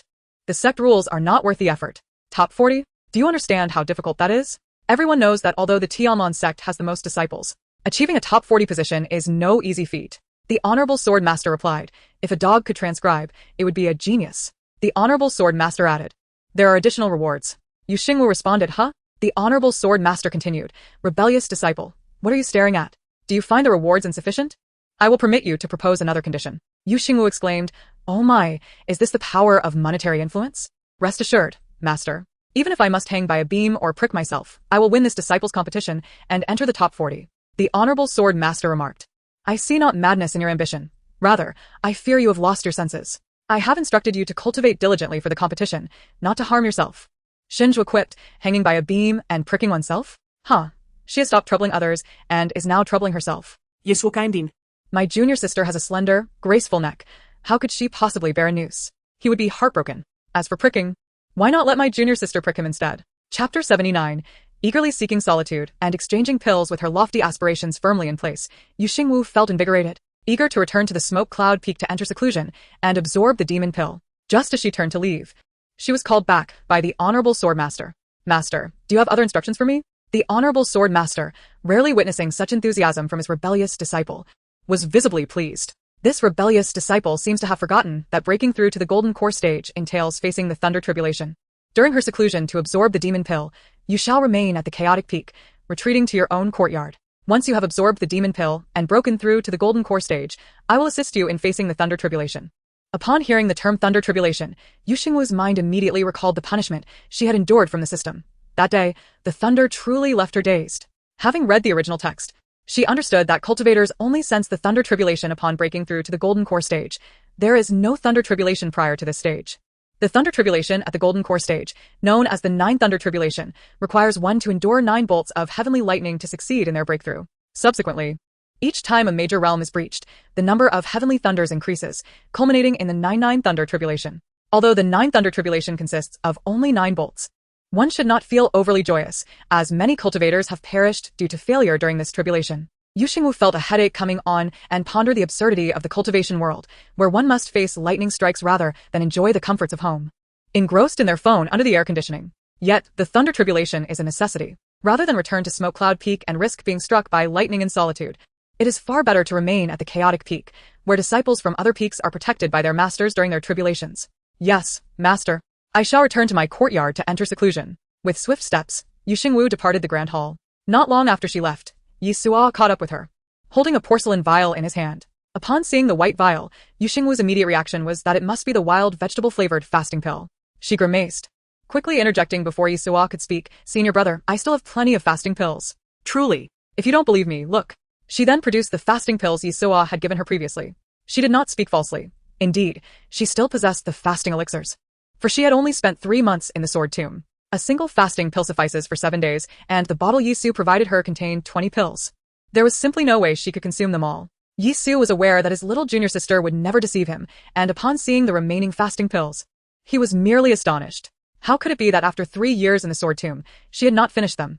Xingwu was genuinely afraid of the wild vegetable fasting elixirs and lowered her voice to discreetly confide in Yisu, "Elder brother, I will secretly tell you that I only stayed in the Sword Tomb for 3 months. You needn't worry about my supply of fasting pills." Yisu was momentarily taken aback, only to realize that what he had perceived as a lengthy 3 years had, in fact, only been 3 months in the Sword Tomb. His junior sister was simply fortunate to encounter such an opportunity. Perhaps she should take a look inside the bottle to see what kind of elixir it contained. Xingwu was slightly startled. Did Yisu imply that the bottle did not hold fasting pills? Upon opening it, she discovered that the contents were indeed not fasting elixirs. However, this did not prevent her from recognizing the type of elixir, for she was not an alchemist and could not identify it at a mere glance. "Elder brother, what kind of elixir is this? I cannot discern it." Yisu's eyes sparkled with a gentle smile, his voice warm. "This is a Gu Yuan Dan, which, when consumed, can stabilize one's cultivation level." As Xingwu was set to absorb the demon pill, and, being reliant on it for her breakthrough, her cultivation level might inevitably be somewhat unstable. Consuming the Gu Yuan Dan would ensure her foundation remained solid. Remember to take the Gu Yuan Dan after you break through to the Golden Core stage. Xingwu, eager to absorb the demon pill and hastily pursue her breakthrough, had indeed overlooked the issue of instability in her cultivation level, making the Gu Yuan Dan particularly essential. System. How considerate of the second male lead. This is too sweet. My heart aches for this situation. Host, you must treat him well. Observing the increasingly frantic system, Xingwu thought back to how, previously, regardless of whether it was the male lead, the second male lead, or the antagonist, the system had always insisted that they were meant for the female lead. Now, it seemed the system had conveniently forgotten all about that. If the plot were to unravel entirely, could she be held solely accountable? It was worth noting that in the narrative, Yisu developed feelings for the genuine daughter only after witnessing her suffer at the hands of the false daughter during her recovery. Currently, however, she had kicked Yu Yuefu off a cliff and thrown her into the river, yet Yu Yuefu had sustained no injuries whatsoever. This left Yisu without the opportunity to tend to Yu Yuefu's wounds, thereby extinguishing any potential for compassion or gradual affection. Thus, she concluded that perhaps she had not bullied Yu Yuefu enough. If only she had been a bit more forceful, how could the genuine daughter have emerged unscathed? In the original story, it was through various forms of bullying that the genuine daughter became the beloved of the group. She had simply erred, being too gentle, which resulted in the second male lead missing the chance to feel sympathy for the female lead, and instead, he was adorably providing her with elixirs. Indeed, As the system had remarked, the second male lead's gentle and considerate nature was undeniably charming. As for the Gu Yuan Dan, she genuinely had a need for it. But she could not accept Yisu's elixirs without offering something in return. Should she provide him with spirit stones, or perhaps exchange something else? Yet, she was uncertain of the Gu Yuan Dan's value. Thus, she decided to barter instead. Yisu, being both a sword cultivator and an alchemist, typically favored two things: swords and elixirs. He had already selected his destined sword in the sword tomb when it came to elixirs. An alchemist's passion often lay in concocting potions, and most alchemists enjoyed collecting various formulas and rare elixirs. Therefore, she did not hesitate when accepting the Gu Yuan Dan, smiling as she said, "Thank you, elder brother. However, I cannot simply take your Gu Yuan Dan. May I exchange it for another elixir?" Without a moment's thought, Yisu nodded. He had always been inclined to oblige his junior sister's requests, never one to say no. Furthermore, he genuinely had a penchant for collecting rare formulas and elixirs, and any elixir she offered would surpass all his treasures. At that moment, Xingwu pondered what kind of elixir would be sufficiently rare and unique. The point shop contained many peculiar elixirs that might not exist in the cultivation world. For instance, there was the impotence pill. Even more extreme was the cessation of lineage pill. She mused that such items were unlikely to be found on the market. However, the name of the cessation of lineage pill sounded somewhat ominous. What if Yisu misunderstood and thought she was cursing him? After all, he had only been kind in offering her elixirs. She decided instead to address the system. "Hey, system. Please provide me with an impotence pill and a universal detox pill." Yesu? The system's eyes widened in disbelief, as if it had not fully grasped the situation for days. Ecstatic, it quickly exchanged for 2 elixirs. Points deducted, 600. Current points, 7214, 600, 6614. Xingwu, this number looks good. It's impressively high. Elder brother, here are the impotence pill and the detox pill. Consider this my exchange with you. Yisu stared at the impotence pill and detox pill Xingwu had handed him, lost in thought. He wondered why his junior sister would give him an impotence pill and a detox pill. Did she intend for him to take the impotence pill first and then the detox pill to test the effects? Yet he had no desire to be impotent, nor did he know what it felt like after taking the impotence pill. Ultimately, he decided to treasure these 2 elixirs instead. Chapter 80. Golden Core Stage. Thunder Tribulation. After handing the 2 elixirs to Yisu, Xingwu returned to her courtyard to enter seclusion and absorb the demon pill, unbeknownst to her. While she gave the elixirs to Yisu, Xingwu was nearby and witnessed everything. Before hearing their inner thoughts, Xingwu had, like others, believed that Xingwu viewed him as essential and irreplaceable. Now, he clearly understood that she held no affection for him at all. The impotence pill and detox pill she offered were not solely for him. Yisu had received them as well. For a moment, he even wondered if Xingwu would purchase the impotence pill for Yisu if he lacked his destined sword. Speaking of points, perhaps her unusually high spirits today led her to forget that she needed to obtain points from him. Or perhaps, after he interrupted her from acquiring points on that day aboard the flying vessel, she had temporarily decided against seeking them. Next time, if she spoke up, he would refrain from interrupting her, allowing her to earn back the points for purchasing the silent sword. Upon returning to her room, Xingwu first retrieved the Xianyu Jian and sent a message to Master Yunxiai. Originally, she intended to learn sword techniques from him at Xingluo Peak after the day's rewards were distributed. However, the demon pill had unexpectedly come into her possession. With the disciple competition approaching, she could only focus on absorbing the demon pill to attempt a major breakthrough before studying sword techniques with Master Yunxiai. Master Yunxiai quickly replied to her message, having evidently learned about the distribution of the demon pills from Jiang Yan and Jiuqing. The text within the jade slip radiated joy.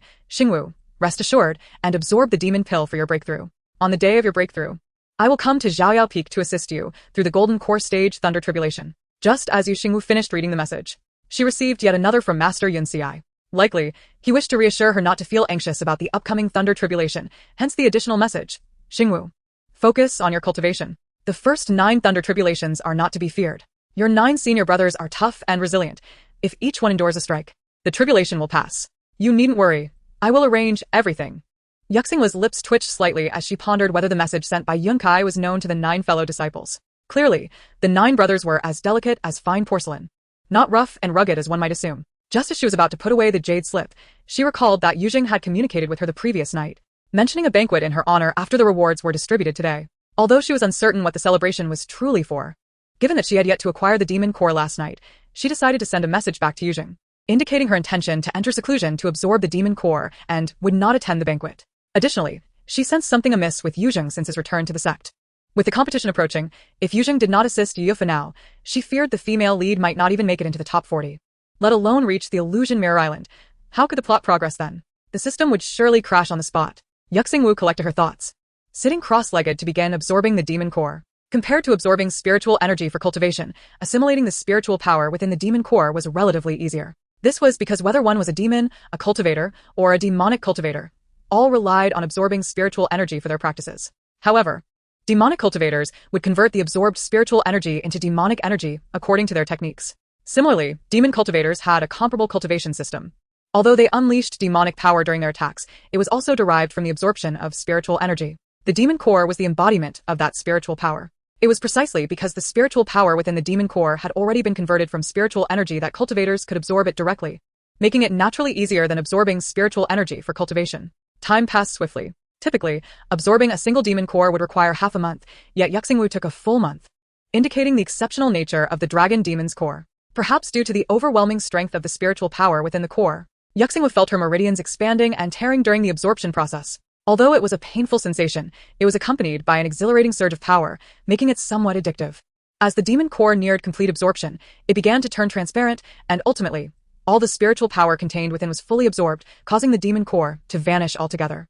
Not only that, but Xingwu's aura surged tremendously in an instant, the turbulent spiritual power within her spiritual abode seemingly ready to burst forth. With a thrill in her heart, Xingwu recognized this as a sign of imminent breakthrough into the golden core stage. For cultivators, reaching each realm often involved encountering bottlenecks that obstructed progress. However, the celestial spirit body would not face any bottleneck before the golden core stage. Thus, seizing the opportunity of the surging spiritual power within her abode, she began attempting to break through to the golden core stage. Simultaneously, the rich spiritual energy surrounding Zhaoyao Peak was being fervently absorbed by Xingwu, as a thumb-sized golden core began to solidify within her dantian. Soon after, the golden core had solidified to perfection, radiating brilliant light, and Xingwu's aura doubled, leaving her with a sensation of elevation after release. With a mere gesture, it felt as though she could split a mountain barehanded. The system's voice chimed excitedly. Congratulations, host. On breaking through to the golden core stage, you now possess even greater capacity for mischief. Hehe. Before Xingwu could revel in her triumph, a thunderous roar echoed from the heavens above. The sound seemed to explode right beside her, clearly announcing that the heavenly tribulation was coming for her. Without a moment's hesitation, she stepped out of her courtyard and soared towards the peak's altar. The altar was in close proximity to the disciples' quarters and had been specially constructed for weathering the thunder tribulation. Otherwise, undergoing the tribulation within the courtyard would surely leave it in ruins. To her astonishment, upon her arrival at the altar, she found everyone present. Including Yunkai and the 9 brothers, they had all arrived even earlier than her, the one about to face the thunder tribulation. This made her question whether the impending thunder tribulation was truly hers or theirs. The thunder rumbled, and lightning flickered in the void above. As the first bolt of heavenly thunder was about to strike down, Xingwu had no time to greet her companions, with a brief exchange of glances. As she reached the altar center, the figures of Yujing and Yuyifu appeared there as well. The system announced, "Everyone is here." It added cheekily, "Host, don't you think the current situation resembles that of a mother about to give birth, with everyone standing guard outside?" Xingwu retorted in frustration. "If you can't describe it properly, then be quiet. I nearly choked on my own words. If I don't survive the tribulation, it would be laughable."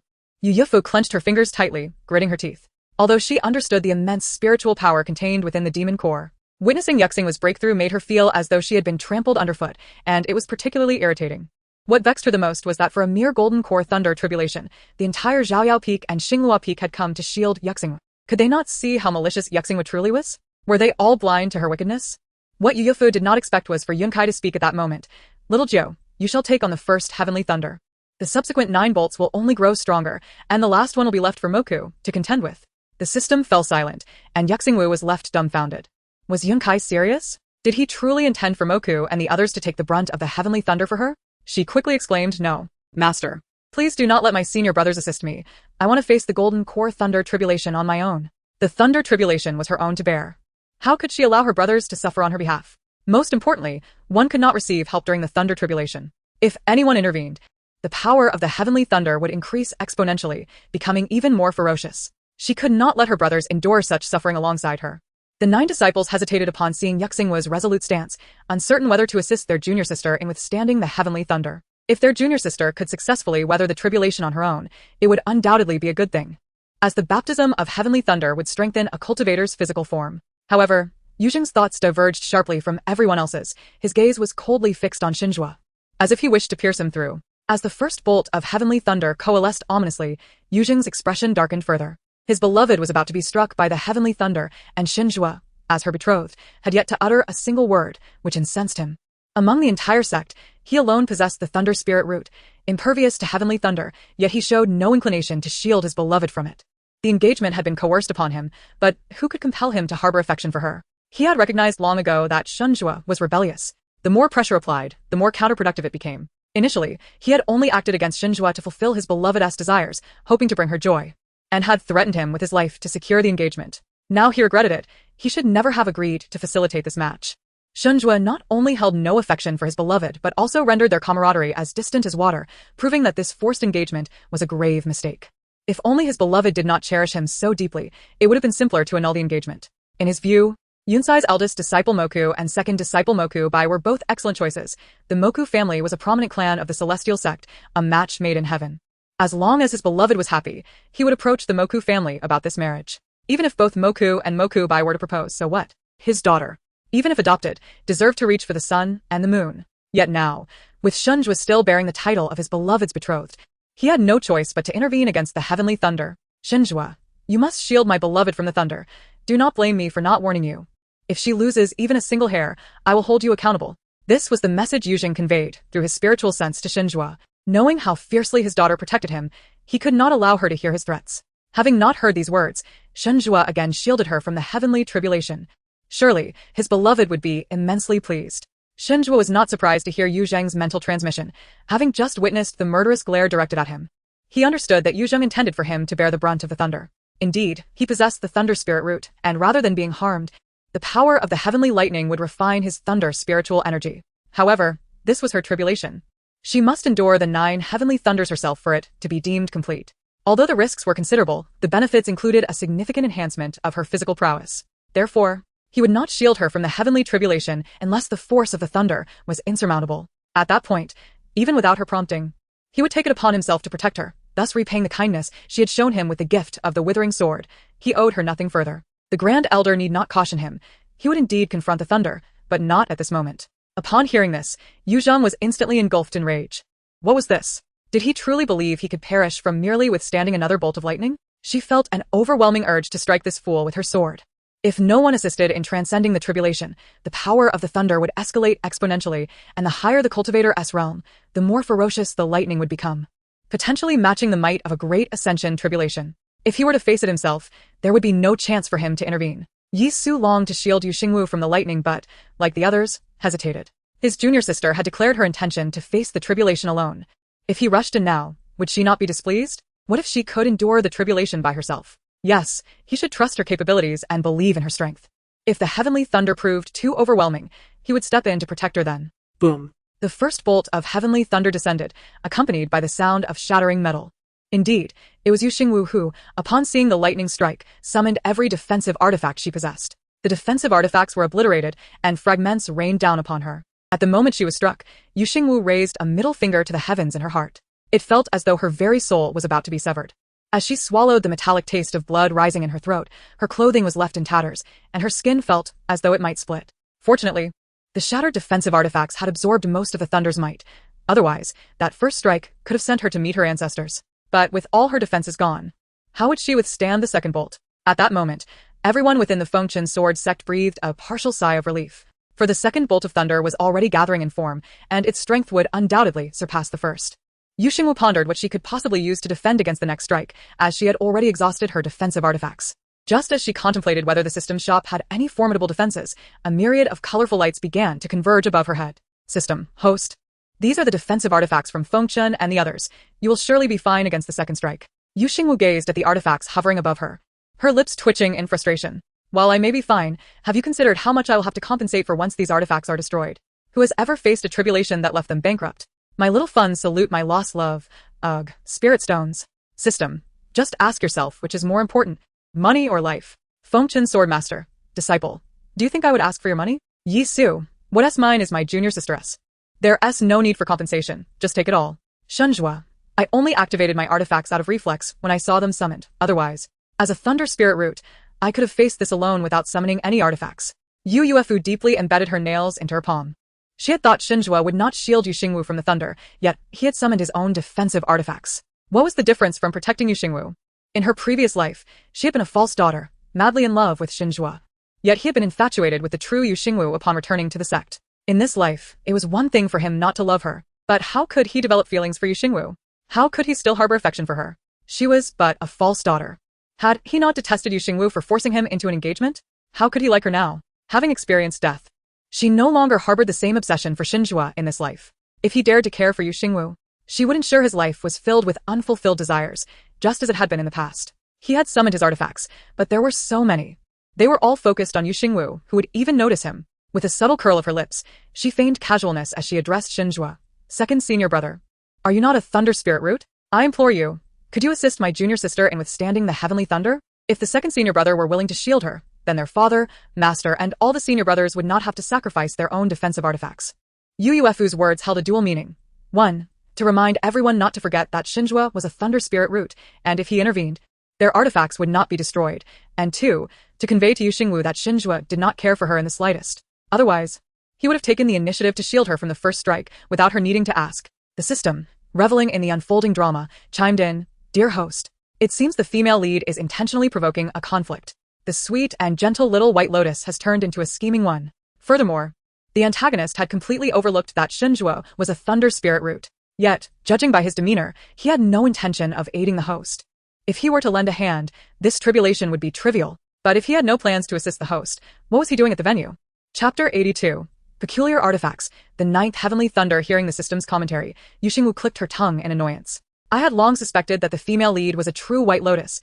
Clearly, the gentle and sweet character from the original work is not depicted this way. Perhaps the plot has stagnated, and the true daughter is now overlooked, struggling even more than I, the malicious false daughter, thus developing a twisted psyche into a white lotus. Yuefu, am I a white lotus? Twisted? This is all you're doing, and yet you dare to mock me. As for Xingwu, what else could he be here for but to witness my demise by lightning? If I were to perish, he would no longer need to annul the engagement. Xingwu, not a bad idea. Perhaps I should heed your advice and remain still. Yisu cast a fleeting glance at Xingwu, but refrained from uttering anything against him. Even if he disliked Xingwu, the decision to confront the thunder was one Xingwu must make for himself. Simultaneously, he recognized Yuefu's intentions. She could not bear to see Xingwu and his junior sister thrive. Some individuals, though appearing innocent and kind, harbored venomous hearts. This true daughter was unworthy even to be a servant to the junior sister. Mo Chujiao and the others also turned their gazes toward Xingwu due to Yuefu's words, thinking how unfortunate their junior sister was to have chosen a partner who did not love her, leaving her vulnerable to the heavenly thunder. But there were still senior brothers to assist. They would step in to confront the subsequent bolts. As for Yuefu's claim that if Xingwu shielded the junior sister, they would not need to sacrifice their artifacts. They wished to convey that the artifacts could never compare to the junior sister. If they broke, they broke. And it was none of Xingwu's concern. They knew this true daughter was no good. She was instigating trouble. However, little did they know that Xingwu not only wished to avoid financial ruin but also sought to owe no one anything, not even for a single artifact. System. Please remove these artifacts from the vicinity. I certainly do not wish to be made to compensate for spirit stones. System. Are you certain, host? They are acting out of goodwill and have not demanded compensation for the damaged artifacts. Xingwu disagreed with the system's reasoning. System. Remember, never rely on men. And do not owe any man anything. They will only become stumbling blocks on your path to success. I must return home without leaving any debts behind. Not even to my own life, which I must protect. The system, a devoted fan of Xingwu, fully agreed with her sentiments, assuring that as long as the host completed the storyline, she would undoubtedly return. This revelation unlocked a hidden item, certain to aid the host in withstanding the second heavenly thunder. Enough with the nonsense. Just tell me what the item is, and let me exchange it for use. The system chuckled like a fool. The hidden item is an Italian cannon, capable of blasting anything its way. It requires 666 points and has a cooldown of 180 days. Xingwu exclaimed, what a bizarre item. It sounds oddly impressive. Then what are you waiting for? Blast it. Let's see whether my grand system is more formidable or this second heavenly thunder. Boom. As the second heavenly thunder descended, everyone felt their magical artifacts shaken by an invisible force. Simultaneously, they witnessed an unprecedentedly large magical artifact soar into the sky. At the moment it collided with the thunder, the explosion was deafening, and the terrifying force seemed ready to tear apart the very fabric of the void. Ultimately, it dissipated into thick smoke. Xingwu gazed at the heavens, her dark, lively eyes wide open. One thought resonated in her mind. A product of the system is bound to be exceptional. Incredible. The sword master of sealing dust, Yu Zheng, and other formidable figures in the realm of cultivation were left in utter bewilderment. They had witnessed defensive artifacts withstand heavenly thunder, but never had they seen one explode it. Yisu, originally pondering who was manipulating his junior sister into undertaking malicious tasks, resolved to eliminate that person and free her. However, upon witnessing the mysterious artifact, he revised his understanding of the person behind her. They were undoubtedly more formidable than he had imagined. Meanwhile, the entire Tianlan sect was in an uproar. Upon learning that it was Xingwu facing the tribulation of the Golden Core stage, numerous disciples rushed to nearby peaks to observe, their eardrums nearly shattered from the overwhelming shock. The third thunder was coalescing. The system began to boast. Host, how do you feel? The second thunder didn't harm you at all. I told you, once this item is unleashed, you're certain to be safe. Everything is fine. Except for the 180-day cooldown. Do you think this is a game of honor, where you unleash a super move and it doesn't require a cooldown? Tell me, are there any more hidden items like this? The system replied, there are, but they cannot counter heavenly thunder. For instance, the item that brings rain the day you ask your father for money. That rain was torrential, like ping-pong balls, perfect for inducing tears and heartache. When the villain and the host call off their engagement, you can exchange for it. Xingwu retorted, thank you for your bizarre items. This ridiculous system is utterly absurd. Fight, cough, Frostblade, come forth. If you don't join me in confronting the heavenly thunder, I might be struck dead, and you'd have no master. Returning to that desolate sword tomb. If you wish to go back, then don't show yourself. Xingwu communicated with the sword spirit using her spiritual sense. She hadn't called it to fight, but if it didn't appear now, it would be too much. In an instant, a brilliant sword light flashed, akin to a bolt of lightning cleaving through the void. At the sight of the Frostblade's emergence, everyone except UFO relaxed. The Frostblade was a divine artifact, unlike magical artifacts that could be damaged by thunder. The spirit's willingness to appear during Xingwu's tribulation attested to its profound recognition of its master. With the Frostblade in hand, Xingwu faced the third heavenly thunder, more powerful than before. It struck down from the heavens, landing on the blade. Yet the Frostblade remained unscathed. Although some of the thunders might course down the blade onto Xingwu, it was within her capacity to endure. Soon, the fourth heavenly thunder descended, and the Frostblade remained intact, with Xingwu enduring the residual power of the thunder. The fifth, sixth, and up to the ninth thunder followed. Just when everyone believed Xingwu would safely pass through the tribulation, a golden heavenly thunder, thicker than a basin, began to coalesce. Everyone held their breath in astonishment. Even the last heavenly thunder of the nascent soul stage could not compare to the terrifying might of this ninth thunder. Just a glance at it radiated a force capable of obliterating all existence. The next moment, accompanied by a thunderous cry that echoed through the skies, the Frostblade transformed into its spirit form. An ice phoenix, adorned with blue crystalline feathers, spiraled above Xingwu's head, appearing before all in attendance. Although some disciples had seen the Frostblade during the demon-slaying mission, none had ever witnessed its spirit form, leaving them speechless in shock. Xingwu, however, was delighted to discover that her little chick was no longer bald. It had even grown larger, resembling an ice phoenix. Thus, could it be that this little chick had absorbed the power of the heavenly thunder to become stronger? Nevertheless, despite witnessing the spirit, Yi Su, Mo Qi, and their companions prepared to shield Xingwu from the thunder. After all, this thunder appeared exceedingly ferocious, should the spirit fail to withstand it. Her primary sword would be damaged, and the junior sister would sustain severe injuries. They had to act now. There was no time to hesitate. Chapter 83. Blocking the thunder? Successfully passing the tribulation beneath the vast sky, lightning flickered. Xingwu gazed up at the golden heavenly thunder forming within the dark clouds, too weary to raise a finger in defiance. Though heavenly thunder is a necessary trial for cultivators, purifying the body and solidifying the spirit, it is contingent upon the premise of having the life to endure it. If one's life is to be obliterated by thunder, what good is it to speak of refining the body and stabilizing the soul? This heavenly thunder, thicker than a basin, clearly bore ill toward her, indicating that the heavens were intent on her demise. The system urged, host, you only have this last heavenly thunder left. Enduring hardship breeds greatness. You must hold on. Xingwu, motivated by the system's encouragement, declared, you're right, I cannot die here. Today, I fight for my life. Tomorrow, I shall have 8 male models. I shall withstand it to the end. The sword master of sealing dust remarked, 8 male models means 8 men? What bold ambitions my rebellious disciple harbors.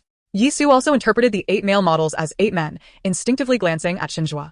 More accurately, he envisioned the green hats multiplying in his mind. Of course, he would willingly don that green hat. Xingwu's expression suddenly turned cold. She hadn't even called off their engagement, and she was already eager for men. 8 of them. No less. Xingwu awaited the 9th heavenly thunder, her thoughts consumed by the 8 male models. No, it was a matter of success or failure. Particularly upon witnessing the spirit seemingly willing to face the thunder, she felt profoundly moved, silently vowing never to call it a little chick again. Yet, she was also filled with trepidation. Although the spirit had shielded her from most harm from each thunder, the 9th thunder was of a different caliber, and she genuinely feared for the spirit's safety. If her primary sword spirit were grievously injured, she would suffer the same fate. The spirit likely sensed the concern in Xingwu's eyes, responding with a proud huff in her consciousness. Once again it was said, fear not. For I am the ice phoenix reborn from the ashes. This thunderbolt shall not claim my life. Perhaps I could even transform into human form through its divine might. Xingwu momentarily paused, pondering why the sword spirits of others were either handsome men or beautiful women, while hers seemed to be a little bald chick destined to evolve. Another possibility was that the sword spirit was on the verge of taking human form while following the venerable Yunlan, but alas, the ancestor ascended to the upper realms a step ahead. Nevertheless, the ability of a sword spirit to rely on the power of heavenly thunder to assume human shape was indeed remarkable, quite impressive. Suddenly, her fear of the impending thunderbolt diminished, and she curiously inquired, "What gender do you intend to take? Male or female?" The sword spirit, flapping its grand wings, appeared hesitant about the question and instead asked Xingwu, "Why does it matter to you whether I become male or female? Is there some significance to it?" Xingwu chuckled inwardly and replied, "If you become a female, you'll be driven away. If a male, you'll be rendered sterile." At that moment, the rumbling thunder grew ever closer, and in the next instant, a golden bolt of heavenly thunder coalesced in the void, descending with immense force. All disciples of the Tianlan sect widened their eyes, thinking that if this thunderbolt struck Xingwu, even if she survived, her flesh would be obliterated.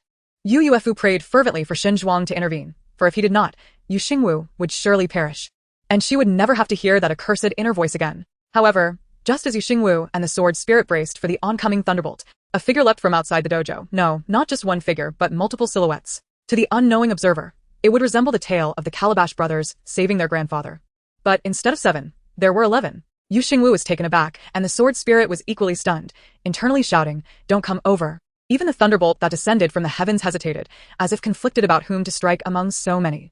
Ultimately, the golden lightning forked, accurately striking all 11 individuals, with one of the branches curving to strike Xingwu, while the sword spirit, who had anticipated being struck, remained untouched. Silence ensued, a deathly quiet. Every disciple of the Tianlan sect seemed petrified, their mouths agape, as if they could fit a duck egg inside. They had seen individuals shield others from thunder, but never a group collectively doing so, and this thunder was no ordinary thunder. It had forked. It was evenly distributed. Yu Yuefu, who had initially hoped to revel in Xingwu's misfortune, was now utterly dumbfounded. She had anticipated that Xinzhuang would shield Xingwu from the thunder, but she had not expected Yisu to join in, along with Imo Chujiao and others, all coming to her defense.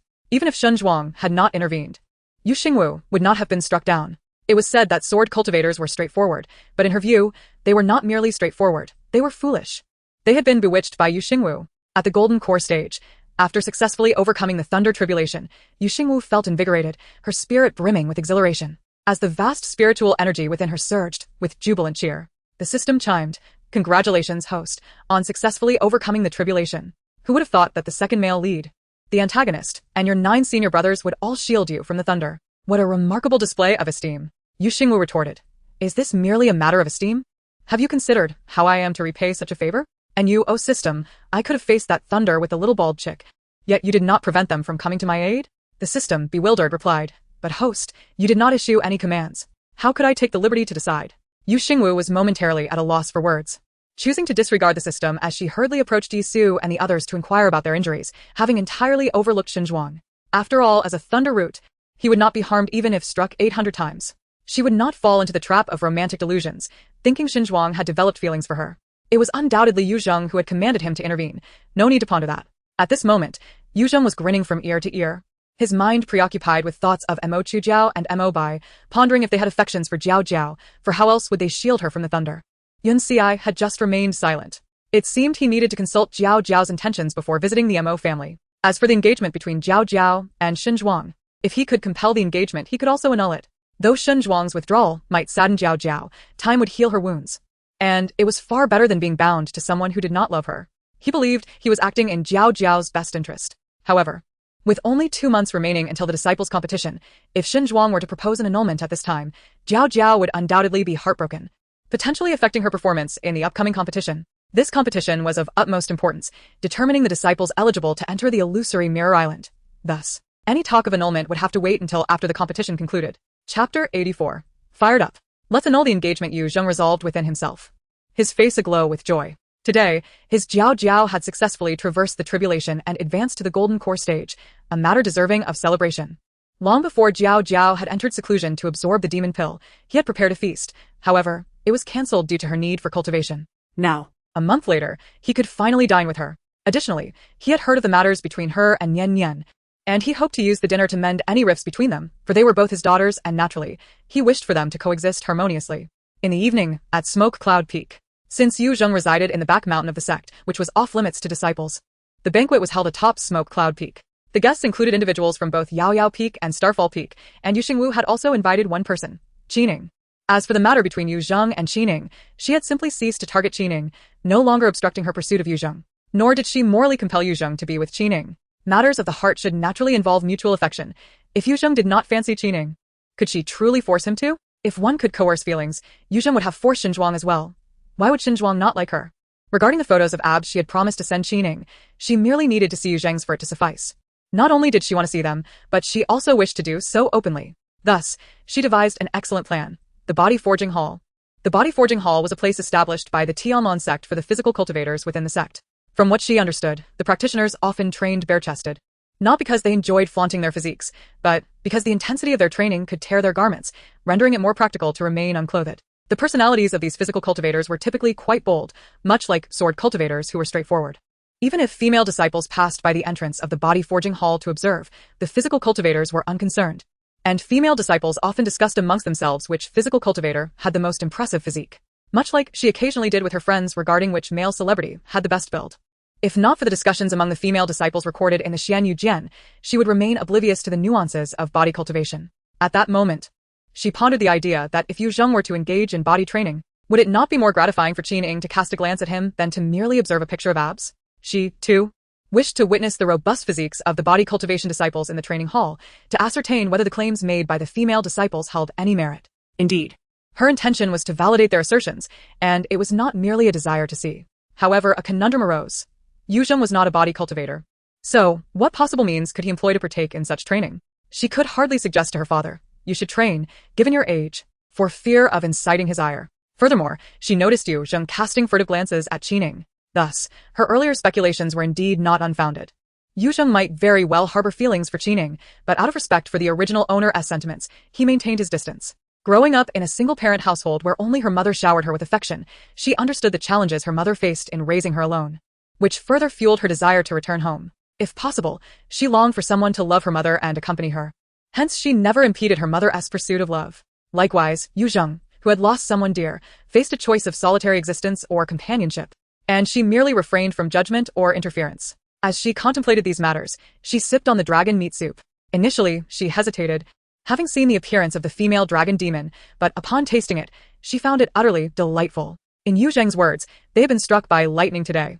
Consuming dragon meat and soup could enhance their physical strength, making it the most suitable dish for them. Thus, tonight's grand offering was indeed this dragon meat soup. Evidently, the dragon had not only shared its bounty with the disciples, but the esteemed Feng Chen also reserved some for Yu Zheng, indicating a cordial relationship between them. Yi Su observed as Yu Xingwu became lost in thought while heartily consuming the soup, and gently cautioned, "Little junior sister, while dragon meat can indeed bolster physical strength, it is wise not to overindulge, lest you risk a nosebleed." Yu Xingwu paused, her hand holding the spoon faltering. She thought to herself, surely she hadn't consumed too much, merely 4 bowls. With an awkward smile, she intended to chide her senior brother for not warning her sooner. Yet, in a bid to save face, she replied, "Rest assured, senior brother, I one tea suffer a nosebleed." Before she could finish her sentence, she felt a sudden trickle from her nose. Instinctively touching it, she discovered a vivid crimson hue. Everyone present took note of the scene, momentarily stunned, until someone shouted, "Little junior sister has a nosebleed. Quick, fetch a handkerchief." Yu Xingwu thought to herself, was it necessary to announce it so loudly? Furthermore, as long as she didn't suffer a social death, it would be them who would. Qining was quick to offer her handkerchief to Yu Xingwu. After all, what man carries a handkerchief? How absurd. Meanwhile, Feng Chen silently retracted the handkerchief he had just retrieved from his sleeve. Mo Chu, possessing a rare ice spirit root, swiftly summoned the icy energy to her palm and pressed it to Yu Xingwu's forehead. Indeed, applying ice to the forehead could effectively halt a nosebleed. Soon, the bleeding ceased, and everyone, including Yu Zheng, shared a tacit glance with Xinzhua. Regardless of whether it was Jiang Yan, Jiu Qing, or Qingyu, their eyes seemed to convey a message to Xinzhua. Are you not capable? If you were even slightly competent, little junior sister wouldn't be suffering from a nosebleed. This further illustrated that the claims in the Xianyu Jian regarding little junior sister coercing Xinzhua into affection were utterly unfounded. If she were indeed forcing him, would she still be having a nosebleed? Yu Zheng had always harbored a disdain for Xinzhua, and this incident only intensified his aversion. His beloved daughter had suffered a nosebleed. What worth did Xinzhua hold? "Xinzhua, after the banquet, you shall accompany me to the back mountain. I have matters to discuss with you, Yu Zheng conveyed through a mental transmission, intending to address the matter of the annulment. Xingwu narrowed his eyes slightly, sensing that something significant was about to transpire. After the banquet concluded, Yi Su lingered, concerned that Yu Xingwu might experience another nosebleed, and resolved to concoct a clear fire pill for her. After all, the efficacy of the clear fire pill lay solely in its ability to dispel heat. Yi Su had never found it necessary to prepare it before. Senior brother, I've merely a nosebleed. Truly, I don't need the clear fire pill. I can simply drink warm water. Warm water cures all ailments. Upon hearing this, Yi Su found his little junior sister irresistibly charming and insisted on preparing the pill before departing, secretly wishing to spend a bit more time with her. Yu Xingwu, watching from the sidelines, harbored a desire to learn alchemy, especially since she possessed a fire spirit root. However, the timing was not opportune. During the banquet, she had already arranged to begin her swordsmanship training with Yun Ci the following day, committing to 2 months of consecutive learning until the disciple competition. The reasoning behind this was the altercation that had occurred between Feng Chen and Yun Ci prior to the banquet. In Yun Ci's words, she had spent 3 years in the sword tomb and a month in seclusion at the Zhaorao Peak, dedicating that time solely to sword training. Thus, for the next 2 months, she would reside at the Xingwu Peak. Meanwhile, in the rear mountain at the Guanlan Peak, within the main hall, Yu Zheng sat at the head seat, looking down upon Xingwu with a palpable disdain. He had no intention of engaging in idle conversation, and his opening statement was direct. After the disciple competition, you are to annul your engagement with Jiao Jiao. Chapter 85. Consent to annulment. The atmosphere within the hall seemed to solidify. Xingwu's expression shifted slightly, as Yu Zheng's words echoed relentlessly in his ears. After the disciple competition, you are to annul your engagement with Jiao Jiao. His hand, hidden beneath his sleeve, instinctively clenched into a fist, while an inexplicable heaviness settled in his chest. Ever since Yu Zheng compelled him to consent to the marriage, he had been contemplating how to extricate himself from it, never once imagining that there would come a day when Yu Zheng would propose the annulment himself. He could hear Yu Xingwu's thoughts, aware that she did not harbor feelings for him, yet Yu Zheng remained oblivious. Yu Zheng had always ensured that whatever Yu Xingwu desired would be granted to her, even if it required manipulation. The current demand for annulment did not stem from Yu Zheng's awareness of Yu Xingwu's lack of affection. Had he known, he would have insisted on an immediate annulment rather than waiting until after the disciple competition. He had always believed that if the day came when he could dissolve the engagement, he would feel elated. Yet, in this moment he felt no joy, only an indescribable sensation of unease. Noticing Xingwu's prolonged silence, Yu Zheng let out a cold laugh, his voice imbued with an unyielding authority. What is the matter? Do you not comprehend my words? You have long desired to annul your engagement with Jiao Jiao, and today I am merely granting your wish. After the competition, you will inform Jiao Jiao of your intention to break the engagement. I have already destroyed the marriage contract. You need only shatter the half of the dragon and phoenix pendant you possess before her, regardless of her reaction or how she may react. The marriage contract has been obliterated, and I will ensure she no longer clings to you. From this point forward, you shall no longer be associated with each other. Xingwu chuckled lightly, unperturbed by Yu Zheng's oppressive demeanor, his gaze exuding a defiance. Does the elder believe that strength grants one the liberty to act with impunity, dictating engagements as one pleases? Yu Zheng could not abide Xingwu's rebellious demeanor, sneering disdainfully. You are correct. In the world of cultivation, strength permits one to dictate all. The weak are fated to be trampled upon. Surely, you do not naively believe that in this survival of the fittest realm, anyone would engage in rational discourse with you? Power itself is the ultimate rationale, and every rule in this world has been established by the strong. The weak, by their very nature, have no room for resistance. Upon consenting to the marriage contract, one should be aware that the weak possess no voice. If, on that day, I were to slay you, it would merely amount to the death of a disciple. Do you believe that anyone would rise to speak on your behalf after your demise? They would not. They would only fear my power, and no one would seek justice for you. Such is the harsh reality. As long as one possesses strength, it matters not if their actions are erroneous. None dare to voice dissent. This is the unvarnished truth of the cultivation world, far more brutal than you can imagine. Naivety will only lead to your own ruin. I find it curious that you would speak these words to me at this moment. Could it be that you no longer wish to annul your engagement with Jiao Jiao? A shadow lurked in Xingwu's eyes. Did he wish to break the engagement? Perhaps once, but now he seemed reluctant to do so. Throughout this entire ordeal, forced marriage, annulment, no one had ever inquired of his feelings. Simply because he lacked strength, others could threaten his life and dictate his every move. Is weakness truly a sin? If one day he were to stand at the pinnacle of power, would every action he takes then be deemed right? Seeing Xingwu fall silent, Yu Zheng let out a cold laugh, raising his right hand as an ominous gust of wind surged forth, striking Xingwu squarely in the chest. Bang! Xingwu staggered backward, blood spilling from his lips as he knelt upon the ground. In the cultivation world, strength is categorized into 11 realms: body refinement, qi refinement, foundation establishment, core formation, golden core, nascent soul, out of body, divine transformation, integration, tribulation transcendence, and great ascension. Although Xingwu had previously slain the late-stage tribulation elder, the elder had been gravely wounded in his battle against a female demon. And it was only by harnessing the power of the demonic seed that Xingwu managed to defeat him. Otherwise, a mere nascent soul cultivator, even one capable of fighting above their rank, would find it impossible to vanquish the elder. Yu Zheng, being at the great ascension stage, held a significant advantage over the elder. Naturally, Xingwu had no means to resist in Yu Zheng's presence. Despite Yu Zheng not exerting his full strength, Xingwu distinctly felt 2 of his ribs fracture. Yu Zheng's warning echoed throughout the grand hall. The matter of your engagement is not yours to decide. You would do well to heed my words. Once the disciple competition concludes, should you fail to discuss the annulment with Jiao Jiao, do not blame me for my ruthlessness. In the end, the Tiaomon sect will merely lose a disciple.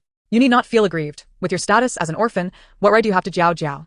Even if you possess the rare thunder spirit root, so what? The 2 sons of the Mo family, one bearing the ice spirit root and the other the wind spirit root, are of prestigious lineage and thus far more suited to Jiao Jiao than you. Even if I do not spell it out, you ought to recognize your place and withdraw from this engagement. You are simply unworthy of Jiao Jiao. Wiping the blood from the corner of his mouth, Xingwu felt his pride crushed beneath Yu Zheng's might and let out a low laugh. Once the disciple competition concludes, I shall annul the engagement, to satisfy the elder. Yu Zheng scoffed. Even in the mortal realm, those of noble birth hold a higher status. And it is no different in the cultivation world. This marriage was fundamentally mismatched. Had Jiao Jiao not taken a liking to him, Xingwu would never have had the opportunity to be her betrothed. As he had no feelings for her, he ought to agree to the annulment. This marriage was never his to dictate. The following day, after awakening, Xingwu made her way to Xingluo Peak. After taking the clear fire pill concocted by Yi Su last night, she had not experienced another nosebleed. She could only attest to the remarkable efficacy of his elixirs. However, she believed that it was actually Feng Chun who needed the clear heart pill more, for his temper was far more volatile than hers. Primarily, due to the irritation brought on by Yun Ci. Yet, it was unfortunate that Feng Chun chose to unleash his ire upon her, demanding that she report to him daily about her activities on Xingluo Peak. Was he expecting her to report even her most mundane actions? The male lead is truly peculiar. To put it plainly, with the disciple competition approaching, could the male lead and Yu Zheng not keep an eye on the female lead? At this rate, how could she rise to prominence, fulfill her narrative, and make her exit? It was utterly perplexing. On Xingluo Peak, Yu Xingwu held the long rainbow blade technique that Yi Su had given her, inquiring whether it was suitable for her cultivation. Yun Ci provided a straightforward response, explaining that blade techniques are akin to sword techniques, and sword cultivators often practice various forms. The long rainbow blade technique was indeed suitable for her. And he also imparted his own creation, the blazing flame blade technique, ideally suited for those with a fire spirit root. He personally demonstrated each move of the blazing flame blade technique for her. Yu Xingwu watched, her heart racing with excitement, and diligently practiced every single movement of the blazing flame blade technique each day on the peak. In Yun Ci's words, only through relentless practice day in and day out could one master each maneuver of the blazing flame blade technique and develop muscle memory. Thus, in future confrontations, she would be able to react instinctively, executing her techniques with ease. Chapter 86. The female lead takes action.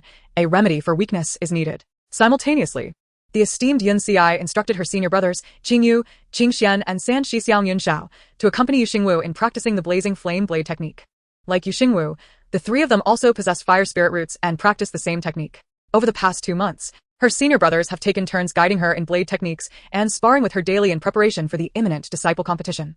She had progressed from being unable to withstand a single move to being capable of fending off over 100, significantly improving both her mastery of techniques and her reaction time. To be precise, after 2 months of relentless practice, she had become a true blade-wielding maiden. Although she still had gaps compared to her 9 senior brothers, the 3 of them believed that she had a considerable chance of success in the upcoming competition, particularly against external and internal disciples. However, she needed to exercise caution when facing the personal disciples of various peaks. To secure a place among the top 40, she must triumph over the golden core disciples of the same realm. During these 2 months, her perception of her 3 senior brothers evolved. Despite Qingyu and Qingxian radiating the aura of noble gentlemen, one proved to be quite the jester, while the other was a narcissist. Qingxian's vanity was not inherent, but rather a result of attention from the female disciples within the sect.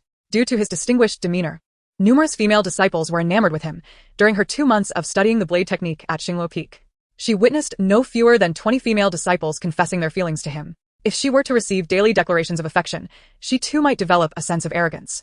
Qingxian often lamented, asking her, "Little junior sister, with so many younger sisters expressing their feelings for me, how should I reject them without causing them pain?"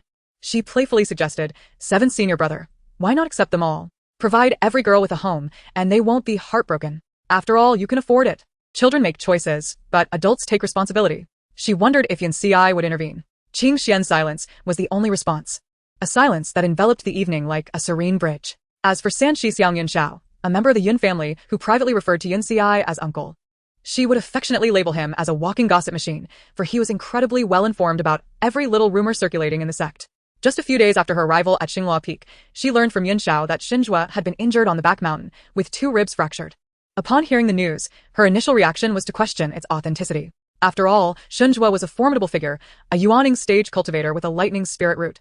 Standing out among his peers, how could he have suffered a broken bone? However, Yun Xiao assured her that the news was true, relaying it from a medical disciple who had attended to Xinjue's injuries, even suggesting that she might visit him at Zhaoyao Peak. As an ardent admirer of Xinjue, she should have felt compelled to return and offer her condolences upon learning of his injuries, perhaps even shedding a tear. Yet, She was acutely aware that Xinjue would not welcome her presence. Additionally, when she arrived at Xingwu Peak, Yun Xiai had instructed her to remain there for 2 months, focusing on her cultivation in preparation for the upcoming competition.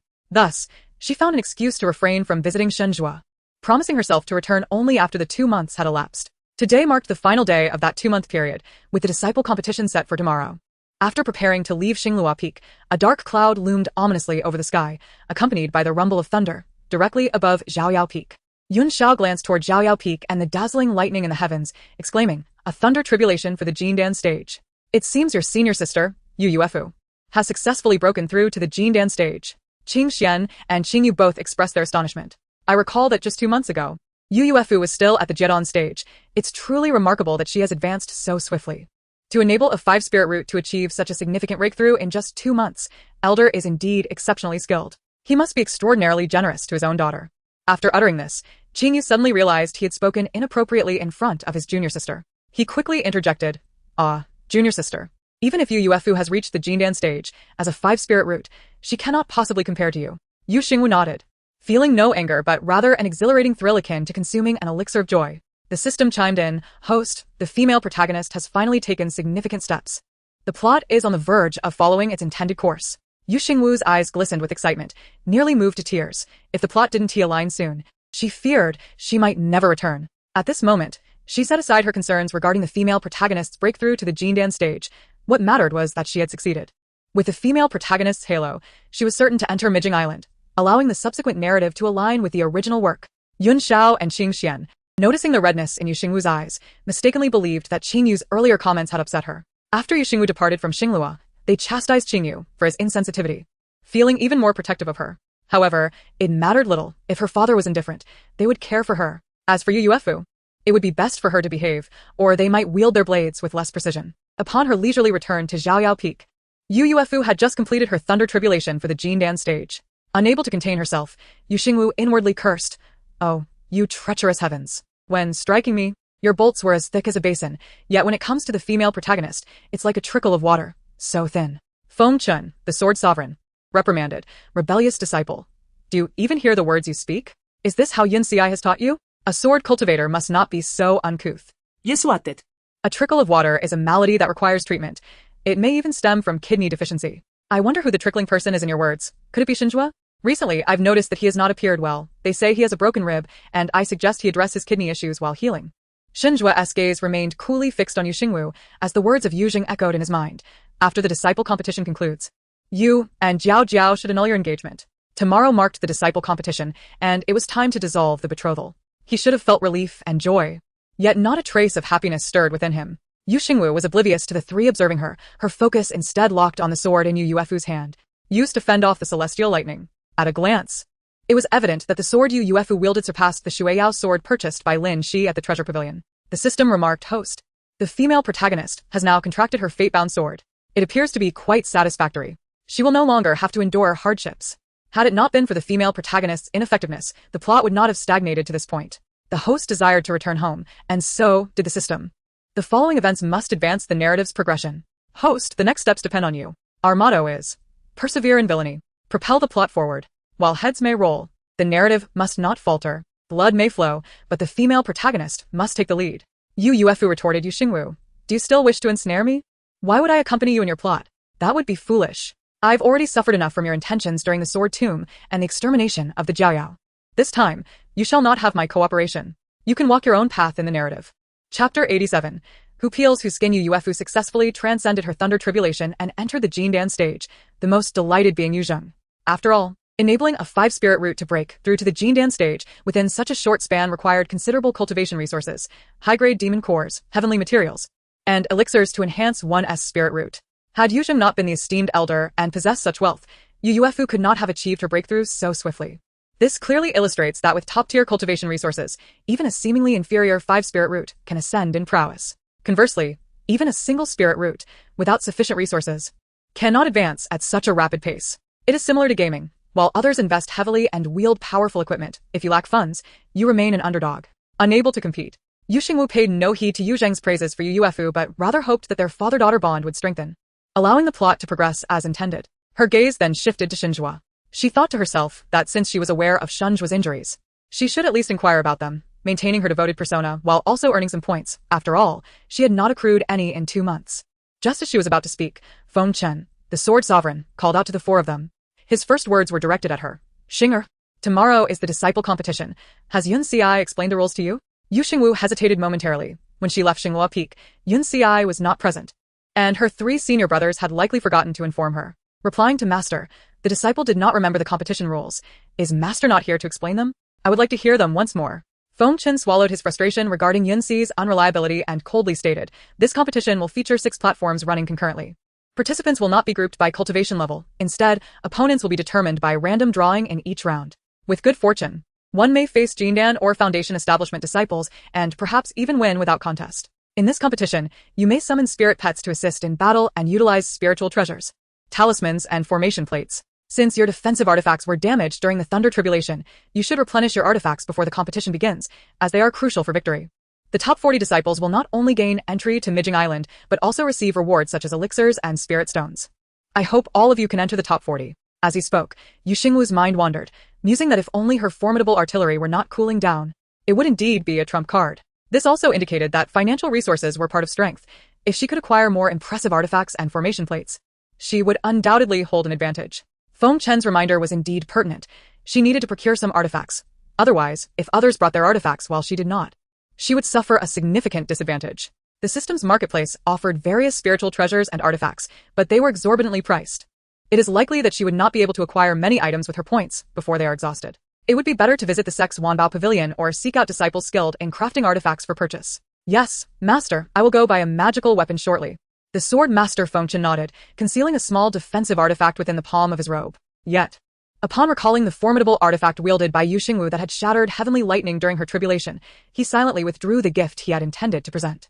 He mused that this rebellious disciple possessed a tool far superior to his own. Should he offer it to her, she might not even appreciate it. It would be wiser to wait until he procured a top-tier artifact before bestowing it upon her. Before Yu Xingwu could purchase a magical weapon, she must surely accumulate some points. Without delay, she rushed before Xingwu, her expression a mix of concern and indignation. Second senior brother, I heard that you were attacked on the small back mountain of the sect, resulting in broken bones. Is this true? Upon hearing this, Yu Zheng's breath caught momentarily.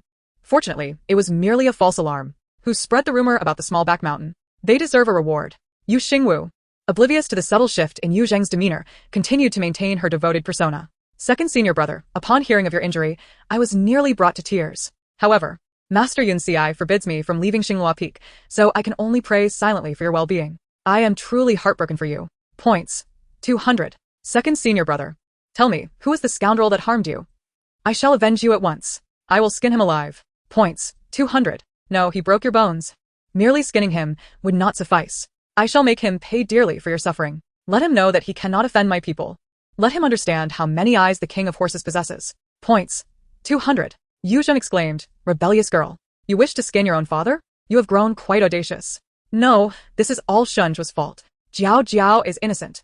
It was merely 2 broken bones, yet he made it public, intentionally letting Jiao Jiao know. That rascal.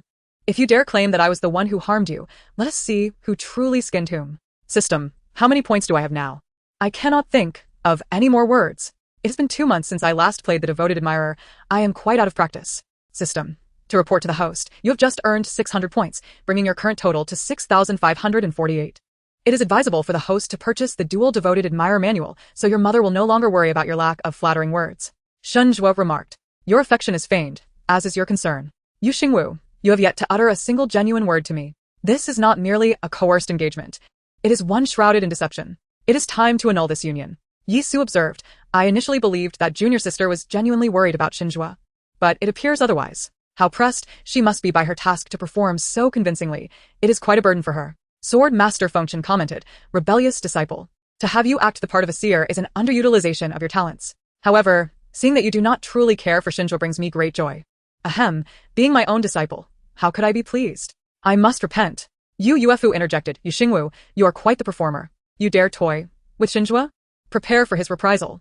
Xingwu noted the intense warning in Yu Zheng's eyes. He had never intended to disclose that Yu Zheng was responsible for his injury. He certainly would not divulge it to Yu Xingwu, for she was merely acting in concern. It was my own misfortune, unrelated to anyone else. With that, he strode purposefully towards his disciple's courtyard, as if fearing pursuit. Yu Xingwu pretended to chase after him, internally exclaiming, ATM, do not run away. She called out, no. Someone stop me. If no one halts me, this conclusion will be utterly absurd. In the next moment, her wrist was caught by Yi Su, junior sister. Second junior brother's injury is nearly healed. There is nothing to worry about. With the major competition approaching, do you not wish to buy a magical weapon? I happen to need a protective talisman as well. Let us go together. Chapter 88. The emergence of romantic subplots. A colorful system, Yu Xingwu gazed at Yi Su, as if seeing a divine ally. Oh, you are indeed my true senior brother. You understand how to play along. Thank you. Thank you. Otherwise, according to my persona, I would have to chase after Xingwu for clarification, and with eyes full of concern, assist him with his bandages. Such a great favor. I shall repay you with a special pill in due time. Yi Su replied, there is no need for that. However, Yu Xingwu did not forget to conclude her act. Hearing from senior brother that second senior brother is fine brings me great relief. Let us go buy the magical weapon. Afterward, I shall visit second senior brother. Once I discover who harmed him, I will surely seek vengeance. Yu Zheng scoffed, humph. Wait until you can surpass me in strength before speaking of revenge. As Yu Xingwu and Yi Su departed from Zhaoyao Peak, they reached a secluded area halfway up the mountain, where Yi Su discreetly placed a white medicinal vial into Yu Xingwu's hands. Observing the vial, she recalled the solidifying pill Yi Su had given her previously. Senior brother, I have already consumed the solidifying pill you provided, and my cultivation is stable. There is no need for more. Yi Su shook his head, lowering his voice as if to avoid eavesdroppers. Junior sister, the vial does not contain a solidifying pill, but rather beauty-enhancing pills. Yu Xingwu paused in surprise, opening the vial to reveal the fragrant pills, confirming they were indeed not solidifying pills, but beauty-enhancing elixirs. As the name suggests, these pills could preserve one's youth indefinitely. Regular consumption would not only maintain youth, but also result in exceptionally smooth and delicate skin. She assumed that even if it were not a solidifying pill, it would likely be a supplementary spirit pill suitable for the competition, never expecting it to be a beauty-enhancing pill.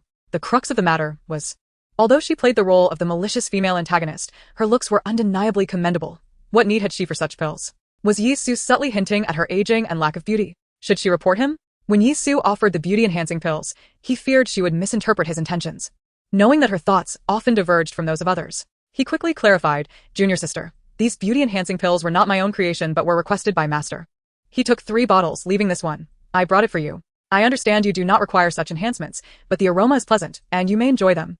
Yu Xingwu blinked, her curiosity piqued. These beauty-enhancing pills were actually concocted at Master Fengchen's behest? Her eyes glinted with intrigue. Senior brother, what prompted Master to request you to create beauty-enhancing pills? Does he wish to consume them himself, or is he intending to gift them to someone? Gossip, after all, is contagious. Yi Su also wore a curious expression. He whispered, it is likely for Master's personal use. The other day, he asked me if he appeared old, and I noticed he has been particularly attentive to his appearance lately, which is why he requested me to create beauty-enhancing pills for him. Yu Xingwu exclaimed, something is amiss. This is not right, my friends. System. Host, the male lead is acting strangely. Indeed, when someone begins to care for their appearance, even becoming vain and self-doubting about their age, it indicates they are likely in love. System, oh no. Is romance on the horizon? Have feelings blossomed between the leads over these past 2 months? The system quivered with excitement. Yu Xingwu felt the urge to join in the excitement, but with Yi Su present, she could only suppress her inner thrill. Senior brother, has there been any interaction between Master and Yu Yuefu in these past 2 months? Yi Su carefully recalled and spoke truthfully. Master had indeed taught Yu Yuefu swordsmanship. After all, she was a disciple under Master, and out of respect for the Grand Elder, Master could not refuse to teach her. Little junior sister, do not take offense. Master truly cares for you. Yu Xingwu was not at all angry. She felt an overwhelming urge to kneel and offer her gratitude to the heavens. System, it's confirmed. The male protagonist has developed feelings for the female protagonist during sword training. The heart-wrenching and tragic romance between Master and disciple is about to unfold. The system wailed, it has arrived. It has arrived. Finally. It brings with it an 800-chapter saga of tragic love. Yu Xingwu and Yi Su made their way to the Wanbao Pavilion, their spirits soaring. Remembering she had accepted Yi Su's beauty-enhancing elixir, she said, "Senior brother, since I have taken your elixir, when you purchase the protective talisman, allow me to pay with my spirit stones. Although I have become an adopted daughter, I still possess sufficient spirit stones." Yi Su shook his head with a smile. "I will accompany little junior sister to purchase the magical tools first. The protective talisman can wait until later when I visit the Fuhua Peak." Curious, Yu Xingwu asked, "Why must you go to Fuhua Peak for a protective talisman?" Su Zixing, the chief disciple of Ling Yunzi, is exceptionally skilled in talisman crafting. Last year, during the grand competition, a disciple received a good fortune talisman from him, ensuring they always drew disciples of a lower realm than themselves. I plan to seek him out to request a good fortune talisman for little junior sister. Whether it truly works or not, wearing it brings a sense of hope. Yu Xingwu's eyes sparkled. They often say that the end of science is metaphysics. And she must have a good fortune talisman. If she could also consistently draw disciples of a lower realm, wouldn't that mean she had a chance in the top 40? However, she knew that even in modern times, one must provide their birth date and time to request a talisman. But her birth date and time were likely unknown even to Yu Zheng, for she was a false daughter. The birth date recorded by Yu Zheng was indeed that of Yu Yuefu. "Senior brother, is it necessary to provide one's birth date and time for the good fortune talisman? Should I write my birth date for you?" Yi Su initially thought he knew Yu Xingwu's birth details, but then recalled that she was a false daughter. Only her biological parents would know her true birth information. However, how could little junior sister have known her birth date and time after being switched and raised in Tianlong sect? Well, if she provides her birth date to me, that works. Yu Xingwu retrieved a pen and a small piece of paper from her mustard seed ring, naturally writing down her modern birth date and time. Yi Su glanced at the unconventional string of numbers and characters on the paper, noting how unique little junior sister was. Even her birth details were unlike anyone else's. At the Wanbao Pavilion, Yu Xingwu had come alone, not asking Yi Su to accompany her. The reason was simple. The disciples' grand competition was tomorrow, and those seeking protective and good fortune talismans would likely have to queue for a long time to see Su Zixing. Moreover, she had something to discuss with Qining. She certainly could not let Yi Su overhear her intentions to observe the male disciples in the body refinement hall, for that would be rather embarrassing if it reached Feng Chun, Yin Xiai, or even Xin Zhuang and the other 9 brothers, although many female disciples had already seen it. Regaining her composure, Yu Xingwu entered the pavilion and, as expected, saw many disciples from various peaks choosing magical tools. However, it was not overcrowded, as many disciples preferred to go directly to the refining pavilion to purchase tools, where prices were comparatively lower. Yet, despite the high prices, the quality at Wanbao Pavilion was unparalleled.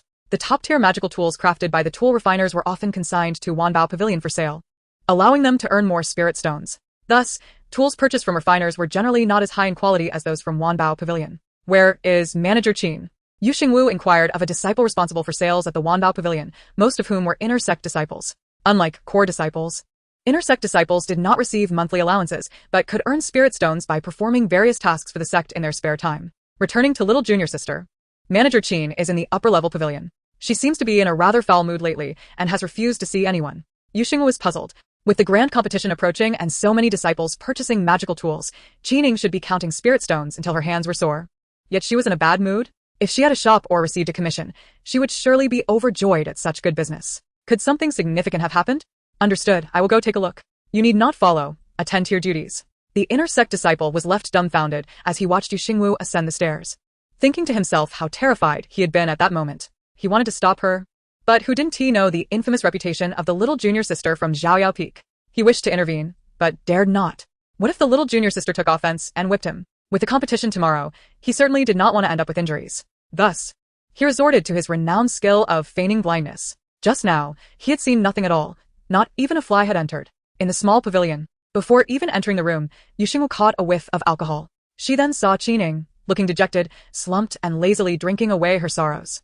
A thought sprang to mind. With this posture, she certainly looked like someone who had suffered a heartbreak. Upon noticing Yu Xingwu, Qining's eyes momentarily brightened, but then seemed even sadder. Before she could express her sorrow, Yu Xingwu covered her mouth. "There are disciples outside. As the female manager, you ought to maintain your image. I still need to uphold mine. I may be the wicked female supporting character, but I cannot join you in your tears. You must compose yourself." Seeing her like this, Yu Xingwu couldn't help but ask, "You didn't go confess to Yu Zheng and get rejected, did you?" Qining, Unable to cry out due to the hand over her mouth, could only nod. Yu Xingwu sighed deeply, thinking, "You are indeed a person of action. You haven't even seen the abs yet, and you've already confessed." Although it was not the right time for gossip, she still wanted to ask, "I'll remove my hand now. Stop crying. Tell me how you confessed, and how he rejected you." With reddened eyes, Qining began speaking. Stunning Yu Xingwu. Qining, after that banquet, I went to the back mountain to Guanlon Peak and told him I wished to become his Dao partner and asked if he agreed, but he did not answer. Yu Xingwu. So direct? Sister, you really know how to go straight to the point. I bet Yu Zheng was just as stunned. This reminded her of a saying. Has it begun? It has already ended.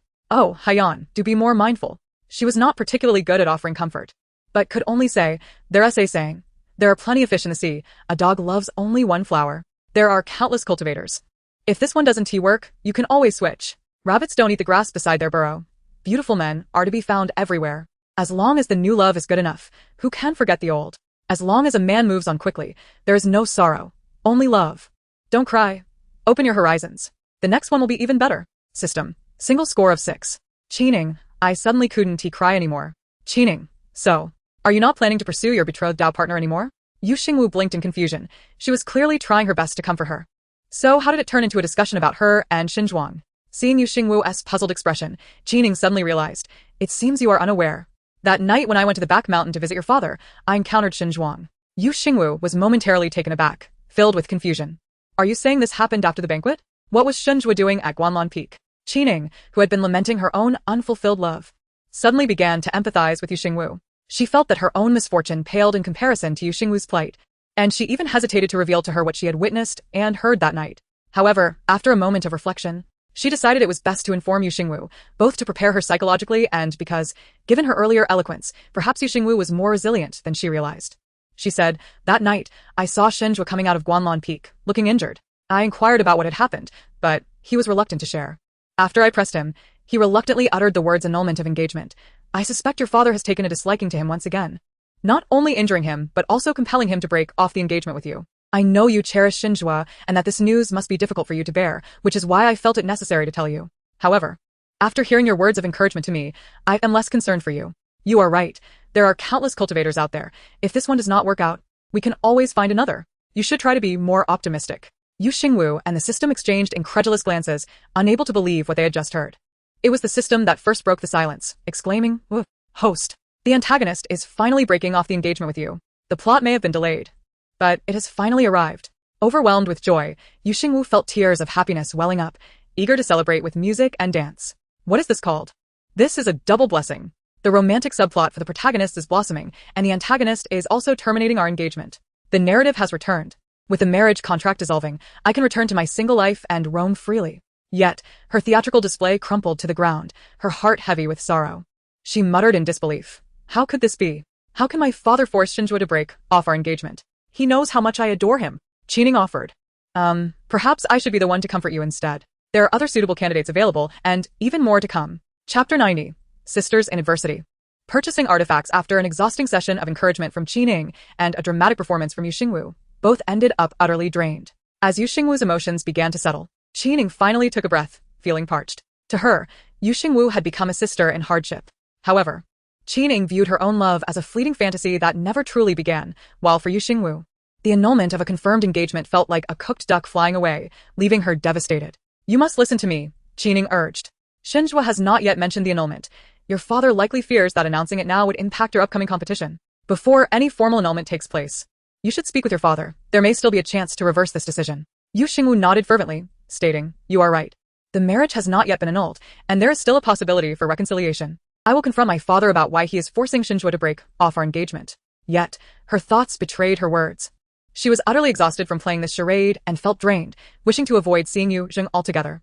She considered waiting silently for the annulment, fearing that should she face Yu Zheng, he might prevent Xinzhuang from breaking the engagement, leaving her with a false sense of joy. What puzzled her was the reason behind Yu Zheng's violence toward Xinzhuang. Could it be that a father-in-law grows increasingly discontent with his son-in-law? Surely, it could not be that Xinzhuang had resisted the annulment and thus incurred Yu Zheng's wrath. The chances of that were slim, considering Xinzhuang had always yearned to end their engagement. If Yu Zheng commanded Xinzhuang to break the engagement, Xinzhuang should be pleased, not injured. Thus, it seemed Yu Zheng acted on a whim. As a top-tier cultivator, he likely needed no justification to resort to violence. If he found Xinzhuang displeasing, he could strike without hesitation, arguing that in the realm of cultivation, death was a common occurrence, and lacking strength was a fault in itself. However, as the antagonist in the original narrative, Xinzhuang was known for his vengeful nature. If Yu Zheng harmed him, would he hold it against her? No. She had no reason to fear. The original plot depicted the antagonist falling for the true heiress, and he had never shown the false heiress any kindness. Whether Xingwu loathed her or desired her demise, it all aligned with the original narrative. With this thought, she resolved to cast aside her fears. If Xingwu sought revenge for Yu Zheng's assault, he would wait until the competition's conclusion to annul their engagement publicly, which would serve as a grand humiliation for her. The plot was aligning perfectly. Master Qin, I believe that if I can secure a position in the top 40, my father will undoubtedly be pleased. At that point, I may be able to prevent the annulment altogether, perhaps even persuading him not to let Xingwu break our engagement. Thus, she needed formidable artifacts to triumph in the competition. Master Qin, could you show me the finest artifacts available in Wanbao Pavilion? Price is no object. Although her supply of spiritual stones was limited, she possessed points which could be exchanged, 1,100 points for premium spiritual stones, with 100 points equating to 10,000 premium spiritual stones. With over 6,000 points, she was certain to acquire the artifacts she needed, with plenty left over. Previously, when she purchased the Red Lotus Blade, Qining had given her a discount, but she had not yet managed to share Yu Zheng's impressive physique with Qining. She had planned to arrange for Yu Zheng to showcase his abs in the body refinement hall, but with Qin Ying's abrupt heartbreak, her plans had unraveled far too quickly. At this moment, Qining rose and cast a cleansing spell upon herself before taking Yu Xingwu out of the small loft. The 6th floor of Wanbao Pavilion was bustling with disciples selecting artifacts, and Qining picked a few items from the display racks to show Yu Xingwu. With a sigh, she remarked, "You have arrived a bit late. Many disciples have been purchasing artifacts recently, and several high-quality, reasonably priced ones have already been sold. The remaining artifacts, while still powerful, are considerably more expensive, which is why they are still here. If not for the recent arrivals, they would have likely sold out days ago. After all, securing a spot in the top 40 grants entry to Mijing Island, and the disciples are eager to invest." Yu Xingwu sighed in response, realizing that her focus on practicing her sword techniques over the past 2 months had caused her to neglect this matter. Fortunately, there were still options available, which attested to the abundance of quality items in Wanbao Pavilion. Qining then led Yu Xingwu to a quieter corner and whispered, "This 6th-tier illusion array disc is quite impressive. Before the competition, simply embed spiritual stones into the disc's grooves, and during the match, channel your spiritual power into it to set up the illusion array. The efficacy of a 6th-tier illusion array is such that even cultivators at the nascent soul stage will struggle to escape. If you seize the opportunity during the competition, you can easily knock your opponent off the stage and secure victory." Yu Xingwu gazed at the palm-sized array disc, crafted from mysterious iron and etched with intricate patterns, and mused that it indeed made for an excellent winning artifact. The array discs were categorized into 6 types: offensive arrays, defensive arrays, concealment arrays, and arrays to trap opponents, as well as those designed to create illusions to confuse adversaries, along with combination arrays. Although this illusion array disc cannot perform offensive or defensive actions, its ability to ensnare opponents in a dreamlike state during contests is undeniably advantageous. Indeed, I find it quite appealing. How many spirit stones does this array disc cost? I shall take it. Although Qining had previously heard from Yu Xingwu that the price was not an issue, she still worried that Yu Xingwu might not possess an abundance of spirit stones. As far as she knew, Yu Zheng had spent a considerable amount of spirit stones on that genuine daughter over the past 2 months, pouring resources into his biological child. Just a few days ago, when Yu Yuefu visited the 10,000 Treasures Pavilion to choose magical tools, Yu Zheng accompanied her, covering the costs. In contrast, Yu Xingwu came alone, and the spirit stones she possessed were undoubtedly her own. This unfortunate girl, lacking paternal affection, now faced the prospect of losing her fiancé. To be honest, she hesitated to sell the magical tool to her, feeling a pang of sympathy for her depleted spirit stones. Yet she desired for her to secure a position within the top 40. The price of the illusion array disc was indeed steep, amounting to 30,000 top-grade spirit stones. After stating the price, Qining gestured a 1 and a 5 with her fingers. Yu Xingwu understood that Qining was offering her a 50% discount, meaning she would only charge her 15,000, but she shook her head. Through a mental transmission, she conveyed, "I did not provide you with the promised photo of my abs, and I initially intended to have my father practice with the body cultivators at the body refinement hall so we could all witness it openly. However, I never got the chance. In summary, I have not fulfilled my promise to you, and it is not appropriate for me to request a discount now. Additionally, I owe you spirit stones for that Red Lotus Blade." Qining was momentarily stunned, feeling a sudden urge to cry. In her heart, she lamented that had she known, she would have waited for Yu Zheng to visit the body refinement hall before asking if he would be willing to become her partner. Even if rejected, she would have savored the experience, leaving behind a bittersweet memory of this unfulfilled affection. The 50% discount was indeed the lowest she could offer. Despite not having seen the abs, she was willing to provide the discount. This poor girl, devoid of parental love and now on the verge of losing her fiancé, was in such dire straits. How could she bring herself to profit from her misfortune? Moreover, the 10,000 Treasures Pavilion was not hers. The profits did not solely benefit her, and as a mere steward, how many spirit stones could she actually claim? The funds would primarily contribute to the sect's treasury. Whenever the sect leader's disciples purchased items, they also received discounts, and they were far wealthier than this girl. Even if her senior brothers shielded her from calamity and treated her well, They too needed to acquire magical tools for the grand competition and had no spirit stones to spare for her. Even if they were to give her spirit stones, she would likely refuse them out of pride. Sympathizing with this unfortunate girl, Qingning genuinely wished to offer her a discount. However, if she sold the magical tool to her at a 50% discount, the girl would undoubtedly feel guilty. After some contemplation, she replied, "Very well, I shall grant you a 60% discount, as this concession is in recognition of your agreement to allow me to pursue your father, although I was rejected by him. The discount still stands." Chapter 91. Plummeting points and the eye-catching fragrance pouch. Xingwu gazed at Qingning, feeling an overwhelming urge to rush forward and embrace her. An impulsive thought crossed her mind. Since she would be departing anyway, once the plot unfolded, her points would be of no consequence. She decided that she would exchange all her points for spirit stones, reserving the converted spirit stones for those who had been kind to her, whether they were her senior brothers or Qingning, as she could not take them with her. She resolved to come and go lightly, leaving no trace behind. At that moment, Qingning presented another offensive magical tool for Xingwu's inspection, the premium offensive tool, the giant stone hammer. Boasting exceptional attack power capable of breaching the defenses of cultivators below the nascent soul stage, priced at 6,000 top-grade spirit stones. Upon hearing this, Xingwu instinctively shook her head. Having previously encountered the Italian cannon, she found all other offensive tools to be woefully inadequate. Meanwhile, the system chimed in, "Host, this pathetic little stone hammer is far too weak. This system recommends the heavenly collapse and earth-shattering purple gold hammer from the shop. Forget 6,000 points. Forget 4,666 points. Forget 2,999 points. Just 1,888 points will bring it home. 1 strike causes the heavens to collapse. 2 strikes reverse rivers and mountains. 3 strikes defy the universe. With 1 hammer in hand, the world is yours." Additionally, the host will receive the moniker of the first hammer sister of the immortal sect. Xingwu retorted, "Do you believe I will hammer you on the head? Heavenly collapse and earth-shattering purple gold hammer? You deceitful system, I seriously suspect your false advertising. 1,888 points. I know that when purchasing magical tools from the system shop, my points are insufficient to buy even a few.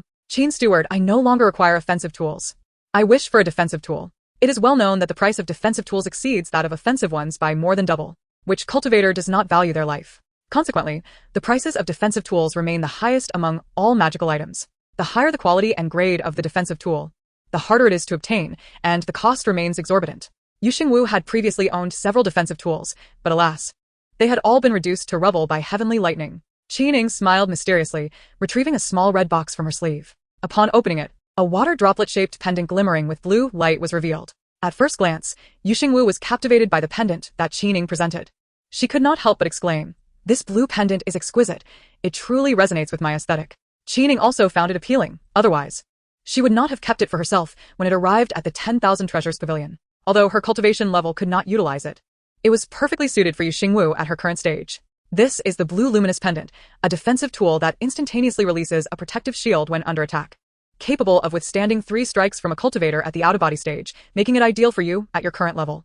Xingwu nodded, recognizing it as a fitting accessory for her present needs. As she understood, among her contemporaries, the most formidable was the chief disciple, Yun Chong, who was also the sect leader Yun Shu's eldest apprentice. Being a member of the Yun family, his cultivation had reached the pinnacle of the out-of-body stage, poised to enter the divine transformation stage. This meant that if misfortune struck and she faced Yun Chong, the blue luminous pendant would provide her with 3 defenses, preventing her from being eliminated in a single blow. The magical tool was impressive, but the price must also be substantial.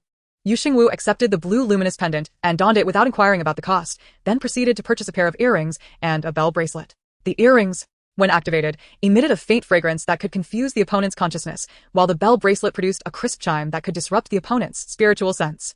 Both magical tools were quite effective, and what else more, they were aesthetically pleasing. What woman does not adore beautiful adornments? While she was indeed fond of them, it pained her to part with her spirit stones. In total, she spent 68,000 top-grade spirit stones for the 4 magical tools, with the most expensive not being the array disc, but rather the defensive tool, the blue luminous pendant, which still cost 30,000 top-grade spirit stones even after the 60% discount, highlighting the exorbitant nature of defensive tools. Yet, upon reflection, she realized that the 68,000 top-grade spirit stones were exchanged for her 680 points, causing her to feel less regret. System. Points transaction. Host points, 680. Current points, 5,868. Host, you have purchased so many magical tools. Are you still missing the heavenly collapse and earth-shattering purple gold hammer? Trust me, this hammer will outperform all the magical tools you've acquired. For the sake of this system's performance, dear host, please buy one. I assure you it will help you secure a place in the top 40. Only by entering the top 40 can we advance the plot. Moreover, which disciple does not possess a trump card? Our esteemed host must have one as well. The heavenly collapse and earth-shattering purple-gold hammer will undoubtedly become your ace in critical moments. You Xingwu, you deceitful system, you truly have a knack for persuasion. Even a four-legged frog would be fooled by you. However, to be candid, she found herself quite intrigued by the Zijin hammer, which, being a product of the system, was undoubtedly a masterpiece. Though it came at a steep price, its power was surely formidable. Feeling somewhat insecure, without a trump card in hand, she resolved to visit the Mijing Island, convinced that she must follow the plot. With a determined heart, she exclaimed, "All right, let's buy it." After all, it was meant to serve as her hidden ace. She would not hesitate to expend any points necessary to secure a place in the top 40. The system, brimming with excitement, chimed in, points deducted. 1888. Current balance, 3,980. As she observed her diminishing points, a sigh escaped her lips. Truly, one only laments the insufficiency of points when they are needed, and the withdrawal machine seemed to mock her as it refused her requests. A wave of melancholy washed over her. The following day marked the first day of the disciple competition. Early in the morning, Yu Xingwu jolted upright in bed. Her first words being, "Damn, who on earth was that fool singing at midnight? I barely slept a wink." The system replied, "Host." It was the sound cultivator practicing vocal exercises. Whether it be sound or elixir cultivators, you must remain vigilant. It then recommended a gas mask, claiming it could shield her from various toxic elixirs and soundwave attacks, all for the bargain price of 888 points. Yu Xingwu looked skyward, muttering, "I shan't listen to your nonsense. You despicable merchant, go away." Before departing, she adorned herself with the red talisman, a token of good fortune, which she had received from Yisu. He had informed her that this talisman would bring her luck for 3 days, coinciding perfectly with the duration of the disciple competition. Once prepared, Yu Xingwu set off to participate in the contest. Prior to the competition's commencement, all participating disciples drew their random number cards. The cards were divided into black and red, with disciples drawing matching numbers in different colors set to compete against one another. Upon glancing at her red card marked 250, a grimace formed on her lips. She couldn't shake the feeling that the heavens were mocking her. Curiosity piqued about her opponent. She observed Yisu and Shunju's number cards, one red 437 and one black 1518, both respectable numbers, unlike her own. She also noticed that Yu Yuefu held the number card red 1. The heavens hint was unmistakable. The female protagonist was destined for greatness as number 1, while she was merely a 250. Frustrated, she contemplated alerting the authorities.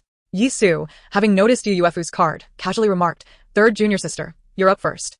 Yu Yuefu beamed with pride, seemingly oblivious to the reason for her self-satisfaction. However, upon witnessing the competitor on the stage, a disciple dressed in outer sect attire with a peak foundation level of cultivation, Yu Xingwu quickly understood. It turned out that the female protagonist wouldn't even need to fight. Victory was assured, considering the gap between the golden core and foundation establishment stages. She instinctively touched the good luck talisman at her waist, hoping for similar fortune. Perhaps her actions were too conspicuous, as Shunju's attention drifted to the red talisman at her waist, identical to the one worn by Yisu. It struck him as particularly glaring. As the competition began, Elderly announced the rules. Disciples could not trade their number cards or threaten others. Any participant winning through improper means would have their results nullified and face a punishment of 200 lashes. Maliciously injuring others or endangering lives was strictly forbidden. A swift cessation was required upon one side's surrender, and retaliation afterward would result in expulsion from the sect. Yu Yuefu was the first to take the stage, winning with just 3 sword strikes. Yet, due to her prior negative reputation, her easy victory drew criticism. Look at her smug face. If not for her powerful father, could she have so swiftly advanced to the Golden Core stage? True, she merely defeated a Foundation Establishment disciple. There's nothing impressive about that. Only those who enter the top 40 deserve recognition. But don't be too quick to judge. I saw the Grand Elder purchasing numerous high-grade artifacts for her at the Wanbao Pavilion. With such resources, she might indeed make it to the top 40. The system, pleased with the gossip surrounding her, murmured to itself, how could a rising female protagonist lack rumors or envy? Excellent. Everything is under control. Yu Xingwu thought, oh, how naive you are. Yet, she paid little mind to the discussions regarding Yu Yuefu. She was solely eager to discover who her fellow 250 might be. With numerous disciples in the Tiaomon sect, 6 competition stages were set up simultaneously. After approximately 2 hours, it was finally Yu Xingwu's turn to take the stage. Before stepping up, she immediately spotted the disciple who had ascended before her. Upon noticing he was clad in the inner sect disciple's attire of Tiaomon sect, her eyes brightened. Especially when she discerned that he was at the mid-stage of the core formation, she felt the talisman truly worked wonders. The outcome of a battle between a golden core and a core formation disciple was all too evident, unless the opponent was an exceptionally skilled sword cultivator. Perhaps even understanding sword intent, it was nearly impossible to bridge the chasm of their realms. Upon her appearance on stage, the male disciple appeared momentarily stunned, evidently taken aback that the other 250 was none other than the notorious Yu Xingwu. He unconsciously swallowed hard, filled with trepidation. Not only he, But all inner disciples feared her, having heard tales of her penchant for wielding a whip at the slightest provocation. What a stroke of bad luck to draw the same number as her. He silently scolded himself, vowing to muster courage, for a man should not fear the strong. He should bravely confront his challenges. However, Xingwu merely wished to conclude the competition swiftly, forgoing any self-introduction, knowing well that none were unfamiliar with her infamous reputation. She contemplated for a moment before gripping the hilt of her Honglian blade, and with a swift motion, a brilliant flash of blade light soared, striking the stage with a resounding thud. More precisely, the blade landed squarely between the legs of the male disciple. Amidst the audience, a disciple inadvertently spat out his drink, instinctively shielding his own groin. On stage, the male disciple felt his hair stand on end, his throat dry. As he gazed down at the blade resting ominously between his legs, a chill coursing through him. Internally, he screamed, "I can't move. How can I possibly fight?" Whispers in the sect suggested that the junior sister possessed an impotence elixir, yet he felt he needed no such remedy, for fear alone had rendered him incapable. Had the blade flown even a fraction closer, he would have lost his most prized possession. "I concede. I yield. Junior sister, you are formidable. I bow to your prowess." Xingwu stepped forward and retrieved her Honglian blade, relishing the audacious and wicked effect she had intended. She fully agreed with Feng Chen's assertion that there was no need to compete against inner disciples whose cultivation was beneath hers. At this moment, Deacon Li announced the results of the competition. The winner is Xingwu from Zhaoyao Peak. Upon returning to the observation area, Xingwu whispered to Yisu with a lowered voice, "Senior brother, this good luck talisman is truly effective. Perhaps I can always draw opponents of a lower realm, effortlessly winning my way to the end." Yisu smiled warmly, his voice imbued with affection. "Little junior sister, your fortune has always been remarkable. It is not merely luck, but also your strength. In this grand competition, you will certainly place within the top 40. In contrast to Yisu's gentleness, Shunju's expression remained cold, as if his forehead bore the words "do not disturb." Especially when he caught sight of Xingwu whispering with Yisu, the chill in his eyes deepened. Xingwu remained oblivious to Shunju's discomfort, as he had always maintained an indifferent demeanor towards everyone. Coupled with his disdain for her, merely sitting beside her was already a concession. He certainly would not offer her any pleasant expressions. As Yisu had mentioned, Xingwu felt that her luck was indeed extraordinary. Over the course of the 3-day competition, until the final day, all the opponents she had drawn were of lower realms, her luck rivaling that of the female protagonist. Her excitement was genuine, yet frustration lingered, as each number she drew seemed to mock her. For instance, 438, 741, 748, 912. 438, die of anger, perish. Damn it, 174. Go to hell. Afternoon. The disciples' competition drew to a close, with almost all victorious contestants being direct disciples, while outer and inner disciples had already succumbed to defeat over the past 2 days. Despite the numerous eliminations, the observation seats remained packed. Beyond their curiosity about who would make it into the top 40, the onlookers also regarded this as an opportunity to learn and gain insights from observing their peers, especially when witnessing the battles of stronger disciples. As she prepared for her next match, Xingwu's opponent was a talisman practitioner at the Golden Core stage. Thus, luck can sometimes be a component of strength. She had not drawn any opponents at the nascent soul stage or above, rendering her blue luminous pendant useless. Upon stepping onto the competition stage, a cool, clear voice resonated in her sea of consciousness. It was the voice of Sword Master Feng Chen. Talisman practitioners are most vulnerable in close combat. You need only press the attack to gain the upper hand. However, do not let your guard down. While talisman practitioners are indeed weaker than sword, knife, and body cultivators in direct combat, one must fear their powerful talismans. Should you be struck by a formidable talisman, the talisman practitioner might even manage to counterattack and defeat an opponent of a higher realm. Exercise caution in this match. Winning will ensure your place in the top 100. Chapter 93. Senior brother, I concede. After hearing Feng Chen's words, Xingwu's lips twitched, a sigh escaping her. The disciples of Tianlan's sect were indeed numerous, and the direct disciples were no exception. She had to win this match to secure her position in the top 100. Yesterday, she had fought 2 matches against Golden Core disciples, one a sword cultivator and the other a body cultivator. Both had fallen before her, with her purchased ear pendant and bell bracelet playing pivotal roles in her victory. This was her first encounter with a talisman practitioner. As Feng Chen had warned, one must not underestimate talisman practitioners. Who knows what talismans they carry? The two took their positions and Deacon Li announced, Ling Feng from Fuhua Peak versus Xingwu from Zhaoyao Peak. The match begins. System. Host, this Ling Feng is a disciple of Daoist Lin Jianzi and also the junior disciple of your 4th senior brother, Jiang Yan, with cultivation at the peak of the Golden Core stage. Be cautious. Not only does he have a slight edge in cultivation, but he also possesses a formidable master. I suspect he carries powerful talismans. Xingwu assessed the handsome young man before her. Likely due to Ling Feng being Jiang Yan's junior, she had heard Jiang Yan mention him previously and now, upon seeing him, she found him particularly agreeable. Ling Feng, in turn, scrutinized Xingwu, as this was his first close encounter with the audacious little junior sister. However, his impression of her brashness had shifted, influenced by Jiang Yan's constant praise of his lovely and charming little sister. After all, fourth senior brother was known for his straightforwardness. He wouldn't deceive him. His gaze fell upon the earrings and bracelet adorning Yu Xingwu. Having observed her matches against the two golden core senior brothers, he recognized that their losses were closely tied to their carelessness. Female disciples often adorn themselves with jewelry, earrings, hairpins, necklaces, bracelets, any of which could serve as potent magical artifacts, warranting utmost vigilance. Simultaneously, he noted that the little junior sister appeared quite charming and beautiful. Suddenly, he began to appreciate fourth senior brother's words, believing that Xinju's engagement to such a lovely junior sister was indeed a blessing earned from a previous life. However, Xinju did not share the sentiment. He was displeased with the engagement. If it were someone else, finding a partner as beautiful as her, whose father was a revered elder and a renowned cultivator in the Great Ascension stage, what could possibly be unsatisfactory? If it were him, he felt he could cherish the little junior sister, allowing their relationship to blossom over time. After all, were not his master and mistress able to cultivate feelings through years of companionship, fostering a relationship built on mutual respect and admiration? Alas, the little junior sister was already betrothed. Ling Feng, little junior sister, please. Yu Xingwu, senior brother Ling, please make your move. As her words fell, several yellow talismans surged toward Yu Xingwu at an alarming speed, akin to scattering a handful of bills. It was no wonder others claimed that talisman practitioners fought with money. Yu Xingwu reacted swiftly, dodging the incoming talismans, which detonated behind her like fireworks. System. He truly possesses wealth. It's as if he is playing with talismans. Before the system could finish, yet another barrage of talismans rained down upon Yu Xingwu.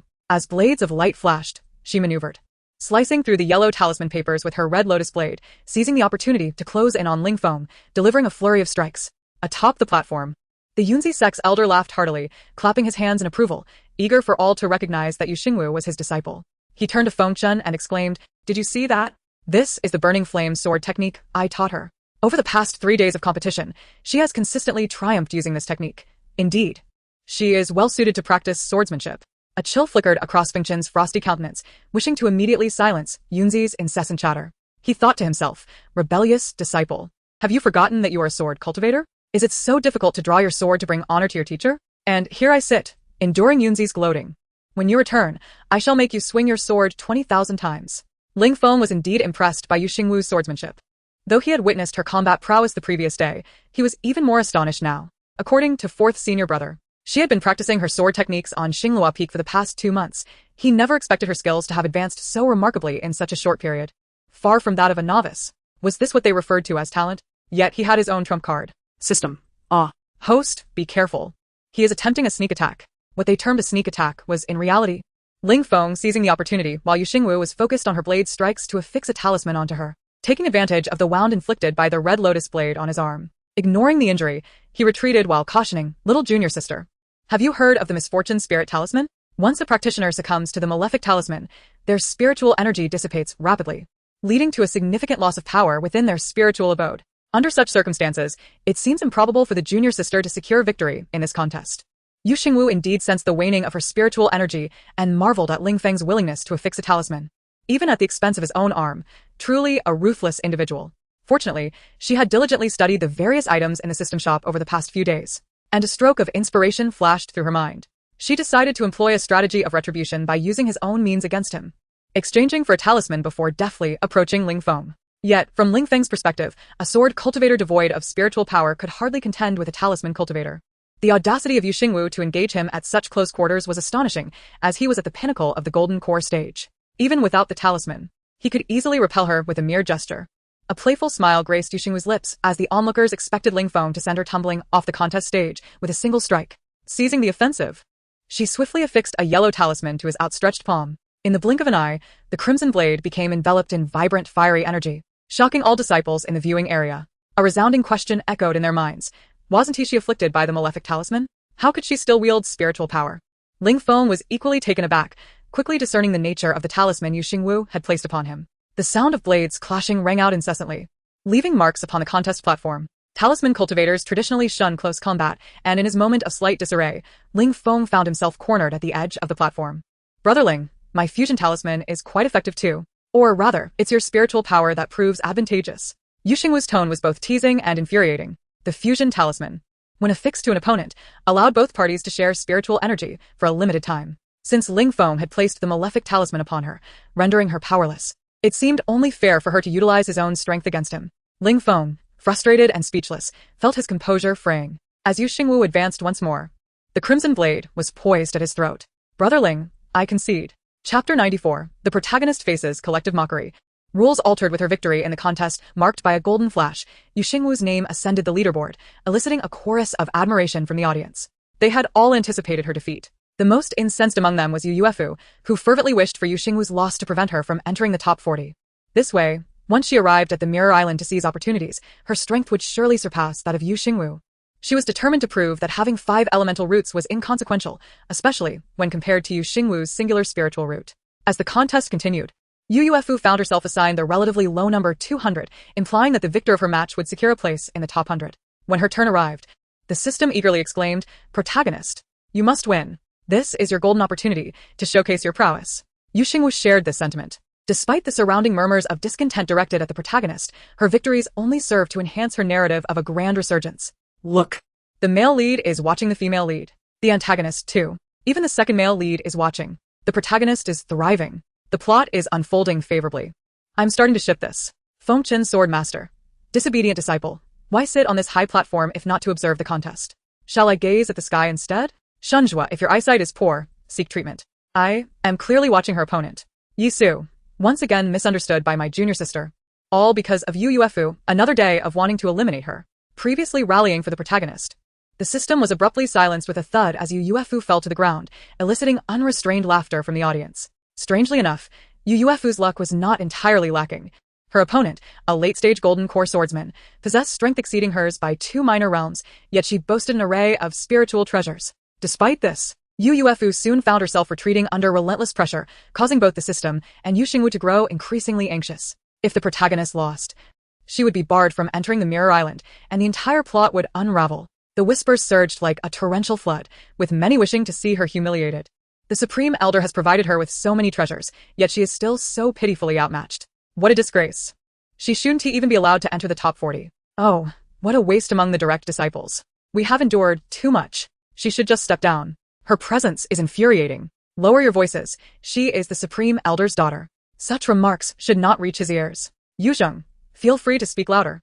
Let us see if I am truly deaf. Comparisons were inevitable. While Jiao Jiao effortlessly entered the top 100, he had purchased numerous treasures for Nian Nian. If she struggled merely to enter the top 100, how could she possibly reach the top 40? With a cough of blood, Yuefu found herself in dire straits. Realizing the gravity of her situation, she cast aside any reservations and unleashed all the treasures at her disposal. With an explosive sound, the male swordsman, confident of his victory, was caught off guard by the sudden assault, leading to his fall from the contest platform. The system, barely clinging to life, revived in an instant. However, joy was elusive. Clearly, Yuefu had exhausted her resources, and she bore severe injuries, her condition far from ideal for advancing to the top 40. Meanwhile, her dear host, also in the top 100, appeared remarkably unburdened. The effect of the malefic talisman had long since expired, and she was now brimming with vitality. As Yuefu's name entered the leaderboard, the disciples preparing to draw their numbers were halted, and the competition was called to a standstill. To the uninformed, it might have seemed akin to halftime in a football match. Xingwu glanced at the system and then at the high platform where the sect leader and elders were engaged in discussion, sensing an ominous premonition. The sudden halt of the contest suggested impending complications. Host, do you think the contest was paused due to the protagonist's injuries? Yuzheng, holding a status comparable to the Supreme Elder and the sect leader, might indeed delay the competition for the sake of his daughter. Xingwu pondered various possibilities. Aligning with the system's speculation, she surmised that the most likely outcome would be a postponement of the contest or a revision of the upcoming contest rules. After a short while, as the disciples speculated with growing impatience, the barrier on the high platform was lifted. Simultaneously, the voice of sect leader Yun Shu resonated throughout the contest arena. After discussions with the elders, the subsequent contests will be altered to a free-for-all format. The top 100 disciples will compete simultaneously, with those who fall from the platform deemed defeated. The final 40 remaining will emerge victorious. These 40 will not only receive their deserved rewards but also gain entry to the Mirror Island. After a stick of incense burned, the final chaotic battle commenced, and the disciples were urged to prepare themselves. As the announcement echoed, the entire arena erupted in confusion. Why had the rules of the competition suddenly changed? Was it due to Yuefu's injuries? Your guess is astute. Consider this. Yuefu is gravely wounded, and regardless of whom she faces next, she is destined to lose. Yet, postponing the competition until tomorrow would be too conspicuous. A chaotic battle, however, could be different. In such a scenario, the disciples from each peak would band together. meaning that despite Yu Yuefu's injuries, her fellow disciples from Zhaoyao Peak, including Brother Yi and Brother Shen, would surely protect her.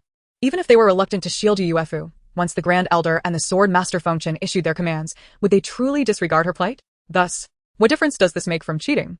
Yu Yuefu's injuries warrant her disqualification. Alas, what can one do when her father wields such power? This is not cheating.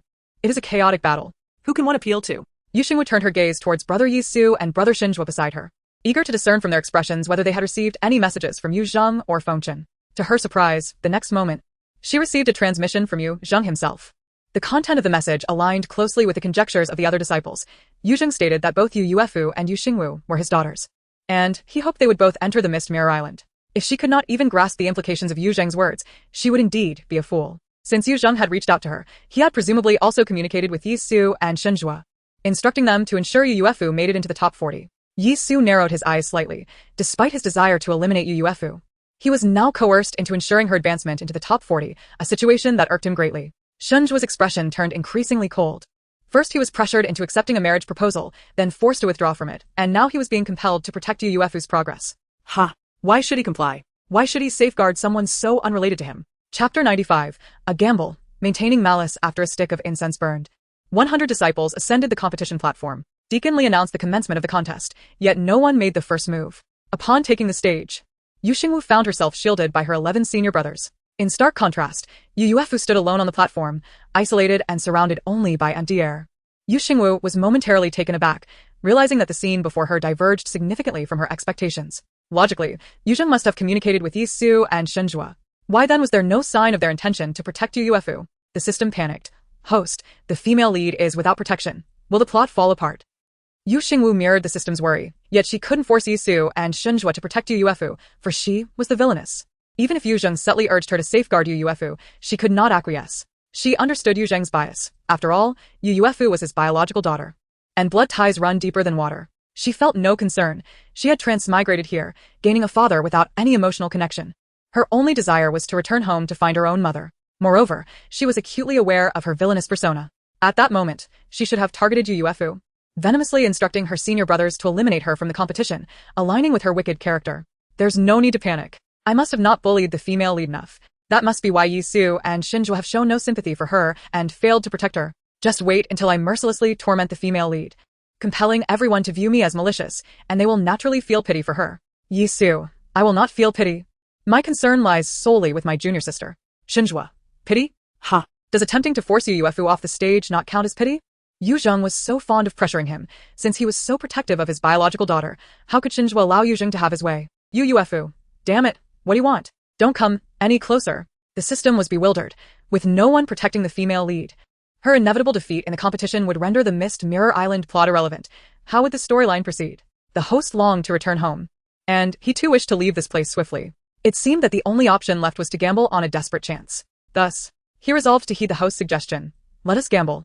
If we win, the female lead will enter the top 40, and the plot shall continue. If we lose, let the female lead perish. If she does not die, I shall. Yu Xingwu, there's no need for that. If you perish, what will happen to my points?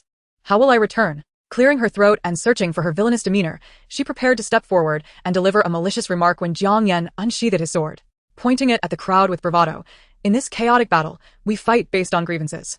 Anyone who dares to think about forcing my junior sister off the stage must first contend with our blades. Mo Chu, as the senior brother, spoke with more tact than Jiang Yan. My junior brother speaks wisely. In a chaotic battle, each peak must fend for itself, and we shall protect our own junior sister. My suggestion is to first eliminate the peaks with fewer disciples. After all, there are only 40 slots. It makes sense to dispose of those with fewer representatives. Once this suggestion was made, the 6 disciples from the floating peak immediately voiced their agreement, naturally due to Jiang Yan's affiliation. Their close ties facilitated this alliance. On the other side, 10 disciples gathered around the chief disciple, Yun Chong, who remained silent regarding Mo Chu's proposal. To the onlookers, the chief disciple's silence implied acquiescence to Mo Chu's plan to eliminate the smaller peaks from the competition. Yu Yuefu was taken aback, watching as 17 individuals positioned themselves in front of Yu Xingwu, overwhelmed by a sense of despair and impotent rage. For the past 2 months, indeed. For the past 3 years, she had painstakingly played the role of the obedient and understanding daughter in front of Yu Zheng. After all, he had finally found his biological daughter and treated her with utmost kindness. Compared to Fengchen, Xinzhua, and Yi Su, Yu Zheng was the most easily swayed. Having lost his wife early, how could he not shower affection on his own flesh and blood? While Yu Zheng treated Yu Xingwu well, his affection for Yu Yuefu, his biological daughter, was even greater. Otherwise, he would not have transmitted a message to her, indicating that during the chaotic battle, he would ensure Xinzhua and Yi Su protected her. Yet, Xinzhua and Yi Su showed no inclination to aid her, instead rallying to Yu Xingwu's defense. Yu Zheng would not deceive her. This meant that Xinzhua and Yi Su were simply disregarding Yu Zheng's wishes. What should she do? If no one shielded her, how could she possibly win this chaotic battle? She was already injured. Having exhausted all her available magical artifacts, she refused to accept defeat. The only solution was to have Yi Su and Xinzhua protect her. Thus, she approached them with delicate steps, her face adorned with a pitiful expression, ready to plead for their assistance. Just as she was about to speak, Yu Xingwu stepped forward, intercepting her and, in a single dramatic motion, shoved Yu Yuefu to the ground. Rolling her eyes in feigned disdain, she adopted a fierce and domineering stance, declaring, "Yu Yuefu, what do you want? How dare you think you can have the senior brothers protect you? How shameful. Do not presume that because you are from Zhaorao Peak, they will look after you. A useless waste should just step down. And you still dream of entering Mist Mirror Island? Do you not fear bringing disgrace to the disciples of Tianlan sect?" As her words fell, a profound silence enveloped the area before. Moments later, the spectator seats erupted in uproar. The discussions were rife with condemnation for Yu Yuefu. With overwhelming support for Yu Xingwu's remarks, it became evident to all that Yu Xingwu was audacious enough to voice what many thought, despite her brash demeanor. Her words resonated deeply within their hearts. Junior sister Yu is absolutely right. What exceptional abilities does Yu Yuefu possess to secure a place among the top 40? If she truly had the capability, she would rely solely on her own merits. Moreover, she expects her senior brothers, Yi Shixiang and Xin Shixiang, to protect her, despite their evident disinterest in her. She ought not to presume that a chaotic battle would guarantee her victory. The senior brothers are bound to eliminate the weaker competitors first. At this moment, the most disheartened were none other than Yu Zheng and Yu Yuefu. Yu Zheng had assumed that through a secret message to Xingwu, she would be inclined to safeguard Yu Yuefu, but the outcome was quite the opposite. One was his biological daughter, and the other a foster daughter. Yu Zheng felt an overwhelming sense of fatigue. He could not neglect his own flesh and blood. Yet he longed to mend his relationship with her and wished for harmony between his two daughters. Now, Yu Zheng realized that such aspirations were merely his own fantasies. Given Yu Xingwu's temperament, how could the two girls coexist peacefully? He also recognized that the more he urged Yu Xingwu to protect Yu Yuefu, the more counterproductive it would be. Had he known, he would have refrained from sending the message. Meanwhile, what were Yi Su and Xinzhua doing? Were they treating his words as mere background noise? Yu Xingwu, brimming with arrogance, believed her recent performance was nothing short of spectacular, embodying the quintessential wicked female antagonist. The system harbored a foreboding sense. Host, why have Yi Su and Xinzhua not reacted? Could it be that we have wagered in vain? Yu Xingwu felt anxious and worried, striving to compose herself. Well, let's wait a moment. Yi Su is the gentlest of the male leads. He should at least say, "Junior sister, do not cause a fuss. Yu Yuefu is your senior sister and a disciple of Zhaoyao Peak. We should unite at this moment. And what of Xinzhua? Has he not fallen for Yu Yuefu at first sight? Though he may be cold and straightforward, he ought to show her some compassion now and say, 'Come here.' Yes. Just let Yu Yuefu come over, and it would be that simple. Why can't these two utter such straightforward words?" Yi Su mused, "My junior sister is well-behaved and understanding. She would never disturb the peace. I certainly won't address her as junior sister. I merely wish for Yu Yuefu to step down. Indeed, if my junior sister desires Yu Yuefu's exit, then she must indeed depart." Xinzhua thought, at first sight, "And I am to invite Yu Yuefu over? Once she approaches, it will be a simple matter of sending her flying, will it not?" Yu Xingwu, impatiently awaiting their words, was on the verge of escalating the situation when a male cultivator interjected, "Esteemed brothers, since Brother Mo has spoken, let us take action. Those junior disciples who are eliminated should blame Brother Mo and not me." Yu Xingwu retorted, "Ah, you're quite adept at shifting blame." A female cultivator chimed in, "Brother, you should eliminate Yu Yuefu. She is seriously injured and cannot win. If she departs early, she will suffer less." Yu Xingwu exclaimed, "Who might you be? The wicked female antagonist? Must you steal my lines?" At this juncture, Xinzhua smirked and, meeting Yu Yuefu's hopeful yet pitiful gaze, coldly commanded, "Come here." Yet, in his mind, visions of sending Yu Yuefu flying off the competition stage danced vividly. Yu Yuefu's eyes sparkled with renewed hope, igniting the remnants of her past affection for Xinzhua. For even in her previous life, he had never once defended her. Now, he was inviting her over. "Did you see that, Yu Xingwu? Xinzhua wants me to approach. He truly cares for me." The system exclaimed, "Host, we have won our wager. The antagonist finally has reacted. He intends to protect the female lead. I knew it. As long as I thoroughly bully the female lead, the antagonist and the second male lead will inevitably feel compassion for her." Xinzhua chuckled. "Once Yu Yuefu approaches, you will comprehend the depths of my concern." Yi Su's eyes narrowed slightly. Shunjua's protection of Yu Yuefu surely stemmed from the same message he had received from Yu Zheng. However, he would not offer protection. Through spiritual transmission, he said, "Junior sister, did you not purchase the illusion array the other day? A chaotic battle within the illusion array would certainly be more interesting." Yu Xingwu gasped, "What a clever plan. Initiating the illusion array for combat. How thrilling." The system noted, "Host, I see.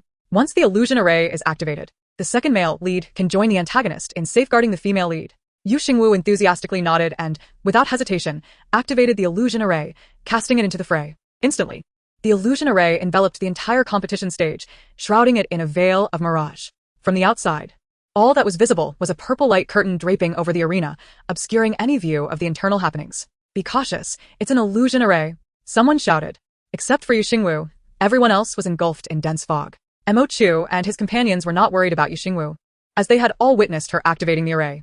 Within the illusion array, each individual perceived a different scene, yet what they shared was a glimpse into their innermost fears. The only way to dispel the illusion was to conquer those fears. Certainly, those with steadfast resolve would not be swayed by the mirage. As for Yu Xingwu's resolve, she remained uncertain. What she did know was that the illusion array was hers, and she had not succumbed to the illusion. She was keenly observing all that transpired on the competition stage. She was delighted to see Yi Su and Shunjua moving. Specifically, they had approached Yu Yuefu. Silently pulling out a sunflower seed, she intended to enjoy the spectacle of the antagonist, the second male lead, and the female lead, when suddenly, a loud bang erupted. The system was wide-eyed, stunned. Yu Xingwu dropped the sunflower seed in shock. She had not anticipated that both Yi Su and Shunjua would step forward simultaneously. Their long legs raised in unison, each delivering a kick to Yu Yuefu, propelling her off the stage. What was even more astonishing was their synchronized movements, as if they had conspired in advance. Yu Xingwu swallowed hard, questioning if Yu Zheng had instructed them to kick Yu Yuefu off the competition stage. Had they misinterpreted his intentions? The system exclaimed, "Oh no, this is disastrous. The female lead has been expelled by the antagonist and the second male lead. The plot is unraveling." Yu Xingwu lamented, "Let me take a moment. I must have acted too hastily." On the competition stage, those trapped in the illusion heard the sound of the kick, and more so, a whoosh, as if they caught a glimpse of a vague shadow soaring away. What had just flown by? Was it you, grandmother? It flew away so swiftly. Afterward, Yu Xingwu was left in a daze, and even after the competition concluded, she could only recall the chaos within the illusion array. People were wildly swinging at the air, failing to recognize one another, and knocking their own junior disciples off the stage. In a word, it was utter chaos. In 2 words, it was a wild melee. As she gazed at the list of the 40 victors, none bore the name of the female lead, prompting Yu Xingwu to nearly burst into tears. The Mirror Island was where the female lead would bond with her destined spirit beast and deepen her relationship with the male lead, while also uncovering the relics of the antagonist's deceased mother alongside the second male lead. Now, How could the narrative for the female lead and the 3 characters be entirely lost? With the plot in shambles, how could she proceed? Would she ever return home? System. What shall we do? The female lead was not the one I sent off. I desperately wished for her victory, yet she disappoints me. The system, on the verge of crashing, struggled to maintain composure. Host, remain calm. Although the antagonist and the second male lead have eliminated the female lead, the male lead is still her destined partner. As long as the romance between the leads remains stable, we shall encounter no significant issues. The previous plots have been salvaged. It is merely a matter of the Mirror Island. If the female lead cannot participate, we shall navigate the narrative ourselves. Certainly, there exists another possibility wherein Yu Zheng might devise a means to usher the protagonist into the illusory Mirror Island, given that she is his biological daughter. As a revered elder, securing a spot should not pose a significant challenge for him. Alternatively, he could escort the protagonist to another remarkable secret realm. As long as she can cultivate and grow, the outcome would be favorable nonetheless. Yu Xingwu pondered, considering that the protagonist had become a public enemy. If Yu Zheng were to attempt to facilitate her entry into the illusory Mirror Island at this juncture, she might very well be subjected to scorn from her fellow disciples. Moreover, she would be overshadowed by the rising female lead, whose reputation had plummeted even further than that of this malicious supporting character. Were she in Yu Zheng's position, any endeavor to bring Yu Yuefu into the illusory Mirror Island should be executed discreetly, at the very least providing her with a transformed appearance to maintain her anonymity. Yet, this was merely her conjecture. It remained uncertain whether Yu Zheng would act in such a manner or perhaps lead the protagonist to another secret realm altogether.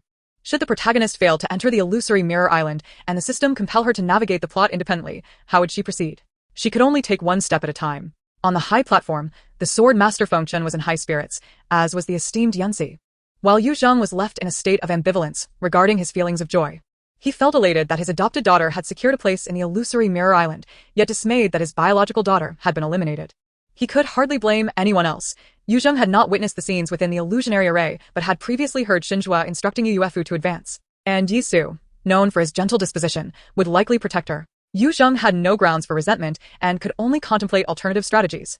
Yet he did not forget that there was another pressing matter at hand. With an irritable tone, he conveyed to Xingwu through their connection, "The competition has concluded, and you must fulfill your promise to me. This evening, you must seek out Jiao Jiao and ensure that you annul the engagement."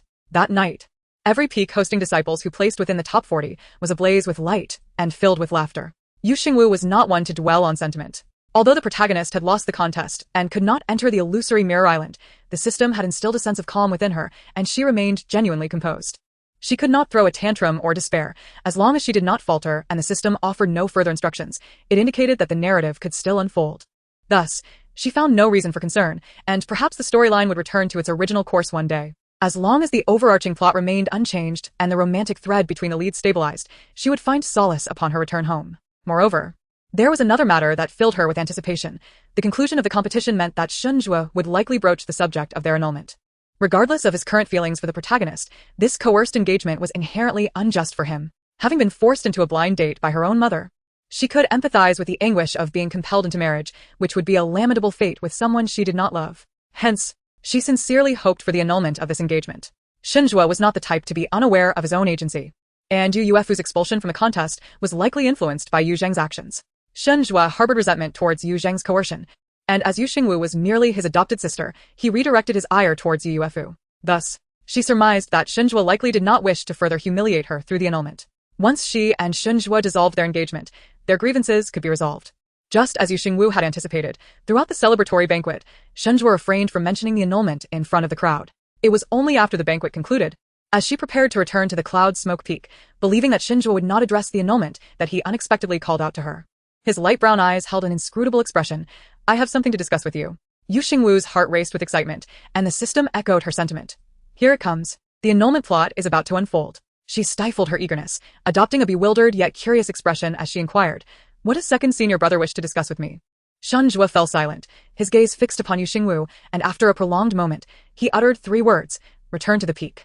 Yu Xingwu understood that he referred to returning to the cloud smoke peak, a place he had previously shown little interest in. However, upon reflection, the fact that he did not wish to discuss the annulment publicly implied that he intended to speak with her privately, perhaps to offer some cautionary advice, necessitating a secluded setting. Thus, she cheerfully made her way back to the cloud smoke peak, her delight ostensibly stemming from her top 40 placement in the contest. At the summit, under a moonlit sky adorned with sparse stars and dancing tree shadows, it was an opportune evening for an annulment. Yu Xingwu stood atop the peak, her bright eyes sparkling with anticipation as she playfully asked, "Second senior brother, what do you wish to tell me? Hurry up. I am fully prepared to weep uncontrollably." Xingwu remarked, "Indeed, you have never truly harbored feelings for me. Even upon learning of my intent to annul the engagement, you would only feel elated.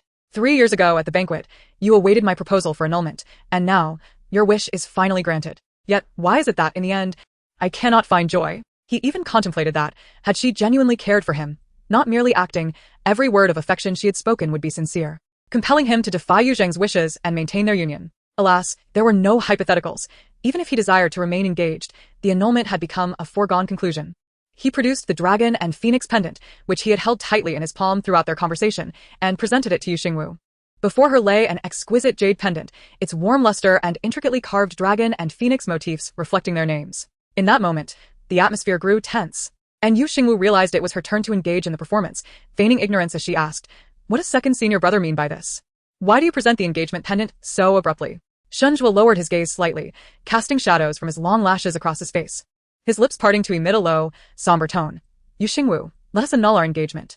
Whether he wished to deny her the opportunity to act or to spare himself regret, the instant his words fell, he shattered the dragon and phoenix pendant in his grasp. The pendant fragmented, cascading to the ground and shattering further, as if to declare that the engagement was nullified. Much like the shattered pendant that could never be pieced together again, Yu Xingwu stared at the countless fragments of the pendant on the ground, momentarily forgetting her role in the performance, until the system's voice rang out.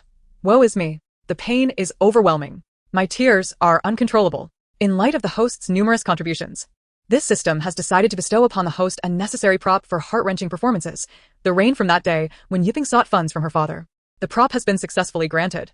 Host, commence your performance. The once brilliant moonlit sky suddenly darkened with clouds, accompanied by a bolt of lightning that split the night. Torrential rain began to pour. Yu Xingwu stood bewildered, her clothes quickly drenched in the downpour. At that moment, she found herself at a loss for words to describe her emotions. Meanwhile, the exuberant system exclaimed, "Host, how is it? Is the rain not sufficiently heavy? Does it not evoke tears, making you want to weep? Hurry and perform. The host is currently immersed in the sorrowful narrative of the annulment. We must hear your cries."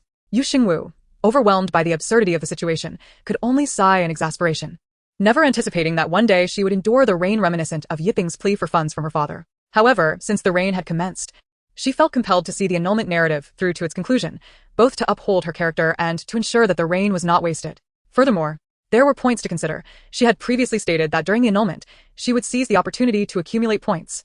And here it was. Wiping the rain from her face, she showed no signs of wanting to activate the barrier. With a trembling voice, laced with a hint of sorrow, she pleaded, "Second senior brother, you are fully aware of my deep affection for you. Without you, I would perish. Why must you annul our engagement? Cannot you at least attempt to accept me?" System. 200 points. Why must you be so heartless towards me, even destroying the engagement jade pendant before my very eyes? Do you truly despise me this much? Despite my profound love for you, cannot even a fragment of affection be reciprocated? System. 200 points.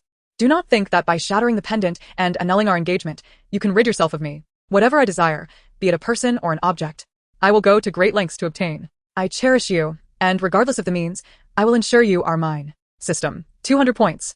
Xingwu opened her mouth, intending to continue, but the torrential rain poured in, causing her to swallow the raindrops instead. She could barely part her lips. Even the rain invaded her eyes, making it seem as if she had truly wept. She turned her gaze toward Xingwu, for since he had witnessed her disheveled state, she felt it only fair to see him in a similar predicament. Yet, she found him standing still, allowing the rain to drench his face, his eyes swirling with emotions she had never seen before. Chapter 98. Have you ever liked me? The news of the annulment spread. Xingwu gazed at Xingwu, unable to decipher the tumultuous emotions in his eyes, as if she had never truly understood his character. She only knew that Xingwu was the antagonist in the story. Having lost his parents and endured a tragic childhood, she had never comprehended him in any meaningful way. After enduring 365 failures, the system finally appeared. And in her struggle to survive, she desperately maintained her character, in pursuit of tasks and points, and to return home by completing the narrative. She reluctantly played the role of Xingwu's devoted admirer, uttering every declaration of love for him insincerely. She was not one to lie, but in her quest for survival, she had no choice but to feign affection for Xingwu. Fortunately, he did not harbor feelings for her, even detesting her, which spared her from guilt when professing her false admiration. Understanding his disdain for her, she had no further interactions with him beyond accumulating points for tasks. Aside from gifting him a sword as a token without revealing he was responsible for the death of the third elder, their paths rarely crossed, leaving her unable to comprehend the emotions swirling in his gaze. She thought perhaps he was like her, that the relentless downpour had merely caused his eyes to redden. Surely, it could not be that Xingwu was reluctant to annul their engagement, which made his eyes glisten. Should she feign tears? A heart-wrenching sob, perhaps? After all, her character was that of a devoted admirer, and upon being spurned, it would be expected for her to shed some tears. Moreover, with such torrential rain, it was a rare occasion when the stingy system granted her a free emotional release, and the thought of her mother, who existed in a world far removed from hers, surged in her heart, causing tears to well in her eyes. Just as she was about to break into a wail, she noticed Xingwu approaching her, seemingly on the verge of speaking. After a lengthy pause, he finally parted his lips, his gaze fixed intently on Xingwu, his voice low and hoarse as he softly asked, "Xingwu, have you truly ever liked me?" Although he had heard her heart's whisper, knowing she did not love him, He still sought to ask her one last time. regardless of her answer, he would accept it. Xingwu stared at Xingwu, her expression one of bewilderment. They had already annulled their engagement, yet he was inquiring if she liked him? What did his question mean at this juncture? Was the torrential rain clouding his judgment? System. Host, I must question your acting skills. Does he not realize you are merely playing a role, not genuinely enamored with him? Xingwu. Impossible. Absolutely not. My performance was nothing short of spectacular. On numerous occasions, I uttered excessively devoted lines that even made me nauseous. How could I possibly have acted poorly? Or perhaps Xingwu's paranoia led him to believe she was infatuated with his looks, rather than genuinely caring for him as a person. But now that their engagement was dissolved, was there any need for her to explain herself? Let him think she coveted his beauty, if that was what he wished. Maintaining her devoted admirer persona, she feigned urgency in her explanation, her tone desperate. How could I not like you, senior brother? Even if you shattered the jade pendant and annulled our engagement, I still cherish you. What do you think? Am I devoted enough? Isn't my performance convincing enough? Regardless, you did not publicly humiliate me, so we part on good terms. I hope you soon avenge your enemies and bring justice for your deceased parents. And may your path of cultivation be smooth. The rain poured endlessly, and the depths of Xingwu's eyes brimmed with inscrutable emotions. Perhaps it was the deluge that made him feel a sense of suffocation. He appeared to have something to say, but with a swallow, he turned away. his silhouette gradually fading in the torrential rain. Just as his tall figure was about to vanish, he paused slightly and murmured, "I believe your words." Yet his voice was swallowed by the relentless downpour. Yu Xingwu watched his disappearing figure, wiping the rain from her face, and turned to the system. What did he just say? The system shook its head vigorously, immersed in the sorrow of the host being spurned, unable to discern Shunjua's words. System, the rain was too loud. I didn't catch it. Perhaps he merely advised you to take care of yourself and not to entangle him further? Yu Xingwu, really? Did he say so much? 2 days later. With the day of the victorious disciples' journey to the Mirror Island approaching, the torrential rain showed no signs of relenting. Yu Xingwu learned from the system that the rainy weather from the day when Yiping requested money from her father would last for 7 days and could not be terminated prematurely. The aim was to inflict deep emotional turmoil, claiming a heart in the process. Last night, the news of Xinjua annulling their engagement finally spread. In just one night, the Xianyu Jian was filled with reports about her and Xinjua's split, along with various essays titled Unrequited Love, 3 years of engagement in vain. On a rainy night, the betrothed become siblings and love misplaced, locking away affection after the annulment. After reading them, Yu Xingwu could only exclaim, impressive. It would be a shame if you didn't pursue writing. After dressing in the morning, she immediately returned to her bed. The reason was simple. She was Xinjua's devoted admirer, and being spurned by him would surely leave her heartbroken.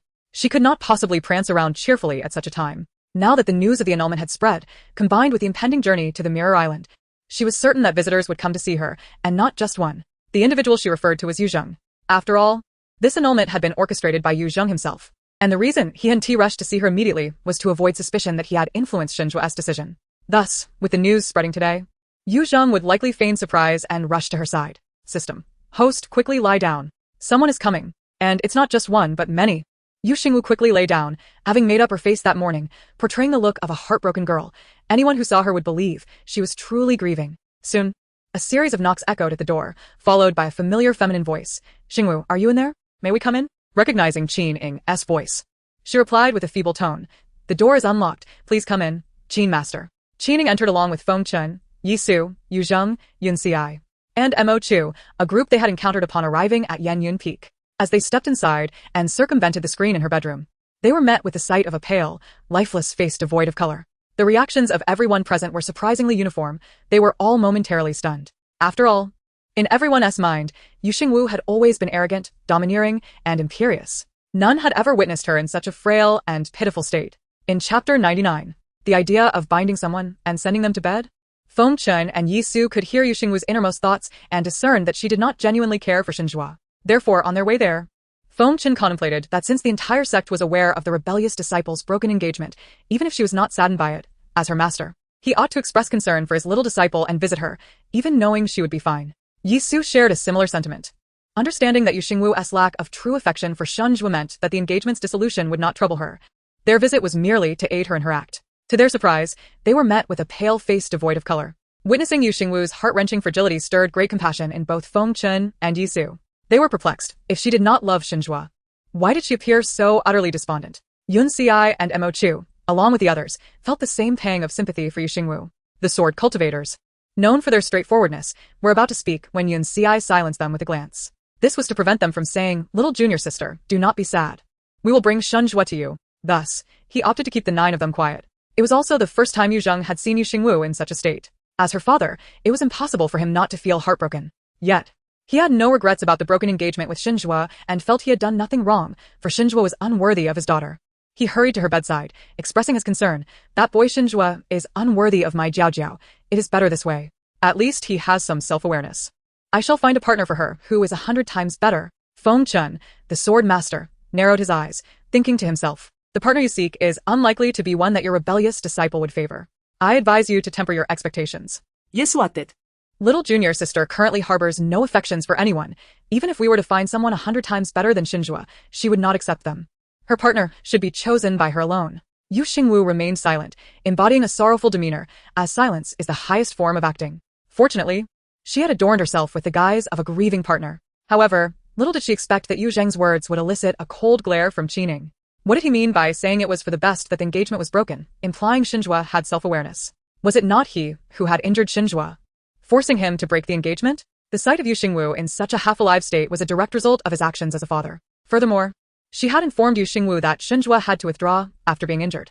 Surely, Yu Xingwu must have sought out Yu Zheng, yet the marriage was still dissolved. He knew full well that his daughter had feelings for Xinjua.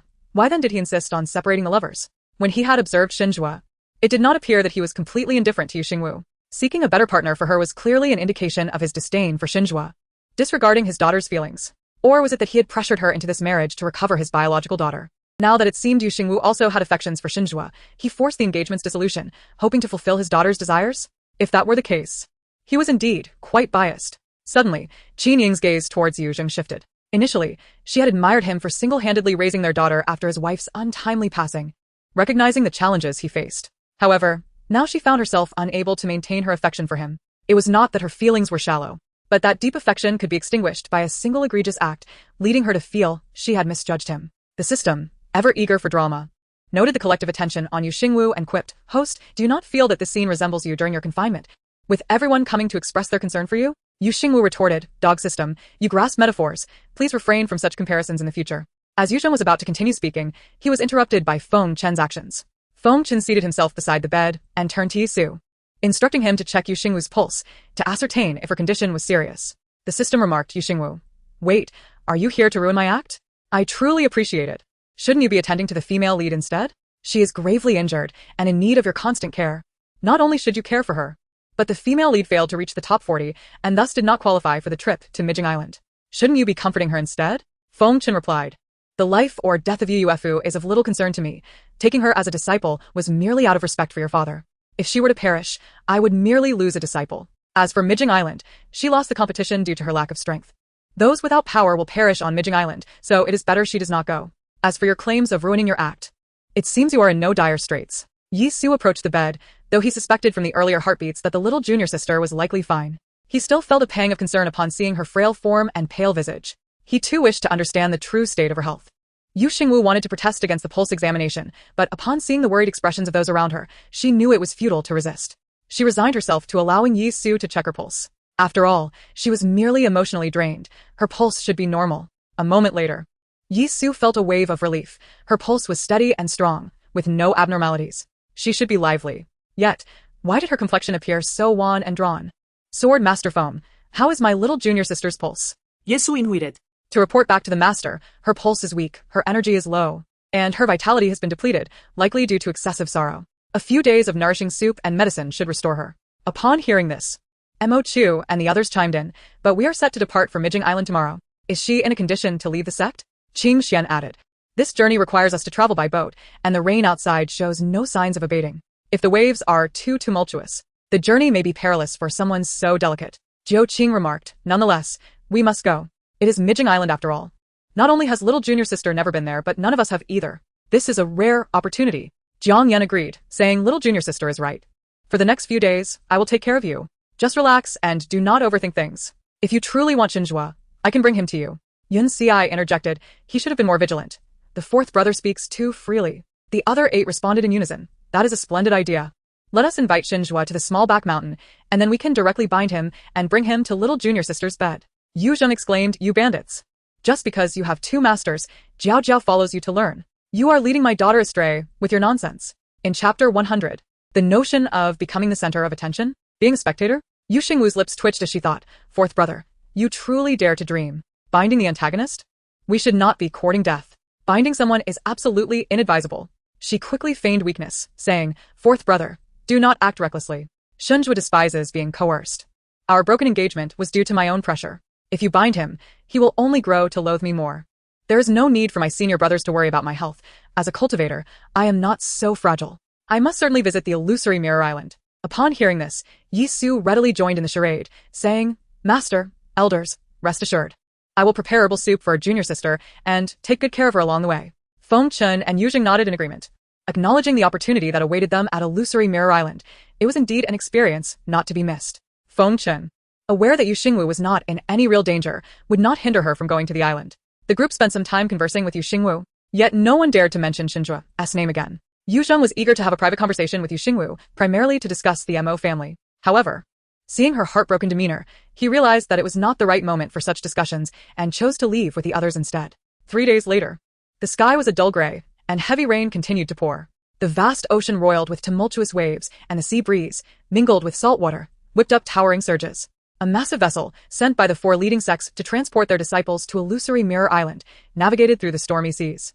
The warship had 4 decks, spacious enough to accommodate nearly 200 disciples and accompanying elders from the 4 sections. The ship was constructed with remarkable sturdiness, its sides engraved with defensive and offensive formations against sea monsters. Inside the cabin, talismans to ensure the vessel's stability were affixed. With these talismans and formations, no matter how powerful the sea creatures, they could not capsize the ship. The quarters for the disciples were well organized, with each sect occupying its own floor. This was Xingwu's first experience aboard a warship, and it was also her first time traveling with disciples from other sections. Despite her usual fondness for lively company, she felt no joy at the moment. Neither she nor her system could muster any happiness, frequently sighing in despair. She and the system had anticipated that with Elder Yu Zheng's esteemed position, he would find a way for the female lead to accompany them. Yet, as the ship sailed across the waves, neither Yu Zheng nor Yu Yuefu appeared in sight. In resignation, the system began to reassure itself. Do not panic. Not even a little. No female lead means an additional opportunity for the host to train. What is the harm in that? When the host returns, the female lead will see that the faux heiress has surpassed her, compelling her to strive even harder in her cultivation. Without comparison, there can be no competition. A true heiress must grow from her setbacks.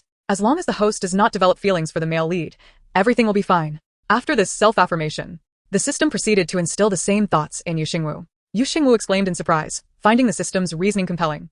Her worries about returning home faded away. However, one thing struck her as absurd. During the voyage, aside from Yi Su genuinely bringing her herbal soup, 9 senior brothers and 2 accompanying masters had come to visit her, along with senior sisters from other peaks who brought snacks. Even the chief disciple, Yun Chong, had come to see her, discussing the frostblade and offering her some comforting words. Although his words were rather formal, stating that cultivators must sever emotional attachments to better comprehend the path to ascension, he acknowledged her selection by the frostblade, urging her to focus on her cultivation to uphold its prestigious name. It was perplexing. She was the notorious villainous. What was her reputation within the sect? Why were even the chief disciple and others treating her with such kindness? It was utterly absurd. She had done nothing to deserve this. Could it be that her broken engagement with Xingwu had elicited sympathy from others? Should she express gratitude to Xingwu?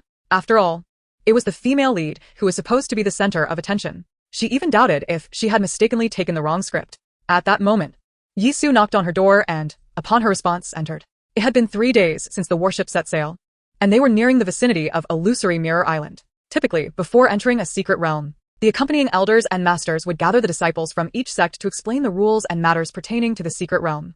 Junior sister. All the disciples have gathered in the main hall of the cabin, where the elders are discussing matters. Master has asked me to summon you, he conveyed. By this time, Yu Xingwu had ceased to worry about the plot and had spent 3 days in her room. She had performed her part of the heartbroken act quite sufficiently. Since a disciples' meeting was being convened, she decided to attend. Soon, they arrived at the spacious and exquisitely decorated main hall, designed specifically for the 4 sects. The hall was divided into 4 areas by a translucent light blue barrier. Each section was furnished with tables and chairs, facilitating the gathering of disciples for meetings. As Yu Xingwu entered, she caught sight of disciples from the other 3 sects through the barrier, though their voices were inaudible. In fact, she had seen members of the other sects during Elder Yu Zheng's invitation to the banquet, but she had arrived late and had been too engrossed in her role to pay attention to them. Now, faced with unfamiliar faces, she realized she did not recognize anyone. Upon entering the Tianlong sect's meeting hall, she immediately felt the weight of everyone's gaze as she and Yi Su took their seats. The empty chair beside her undoubtedly belonged to Xingwu. Suddenly, she understood why everyone was staring.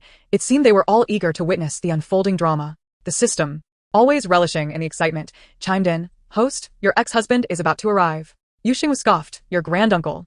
In less than 3 seconds, just as the system had predicted, Xingwu appeared in the main hall. Instantly, the disciples of the Tianlong sect wore expressions of eager anticipation, their eyes darting between the two. In fact, the day they departed from the sect, everyone had been eager for gossip, but Xingwu had arrived last, causing them to miss the spectacle. Now, with his arrival, there was no doubt that some talented junior disciples would be inspired to write tales of their encounter overnight. However, it must be said that the engagement cancellation had evoked sympathy for Yu Xingwu among them. Despite her previous arrogance, they recognized her sincere feelings for Xingwu. While they felt sorry for her, they found that they no longer harbored any dislike for this straightforward junior sister. Instead, it was Yu Yuefu's pretentiousness that irked them. Yu Xingwu's gaze fell upon Xingwu. Although everyone was engrossed in the spectacle of her and Xingwu, she felt no embarrassment, likely due to the fact that she had never truly held feelings for him. Yet, she noticed something amiss. Logically, after their broken engagement, Xingwu should have been relieved, for the marriage had been an unjust constraint upon him. Yet, she saw no trace of joy on his face. Rather, he appeared colder than usual.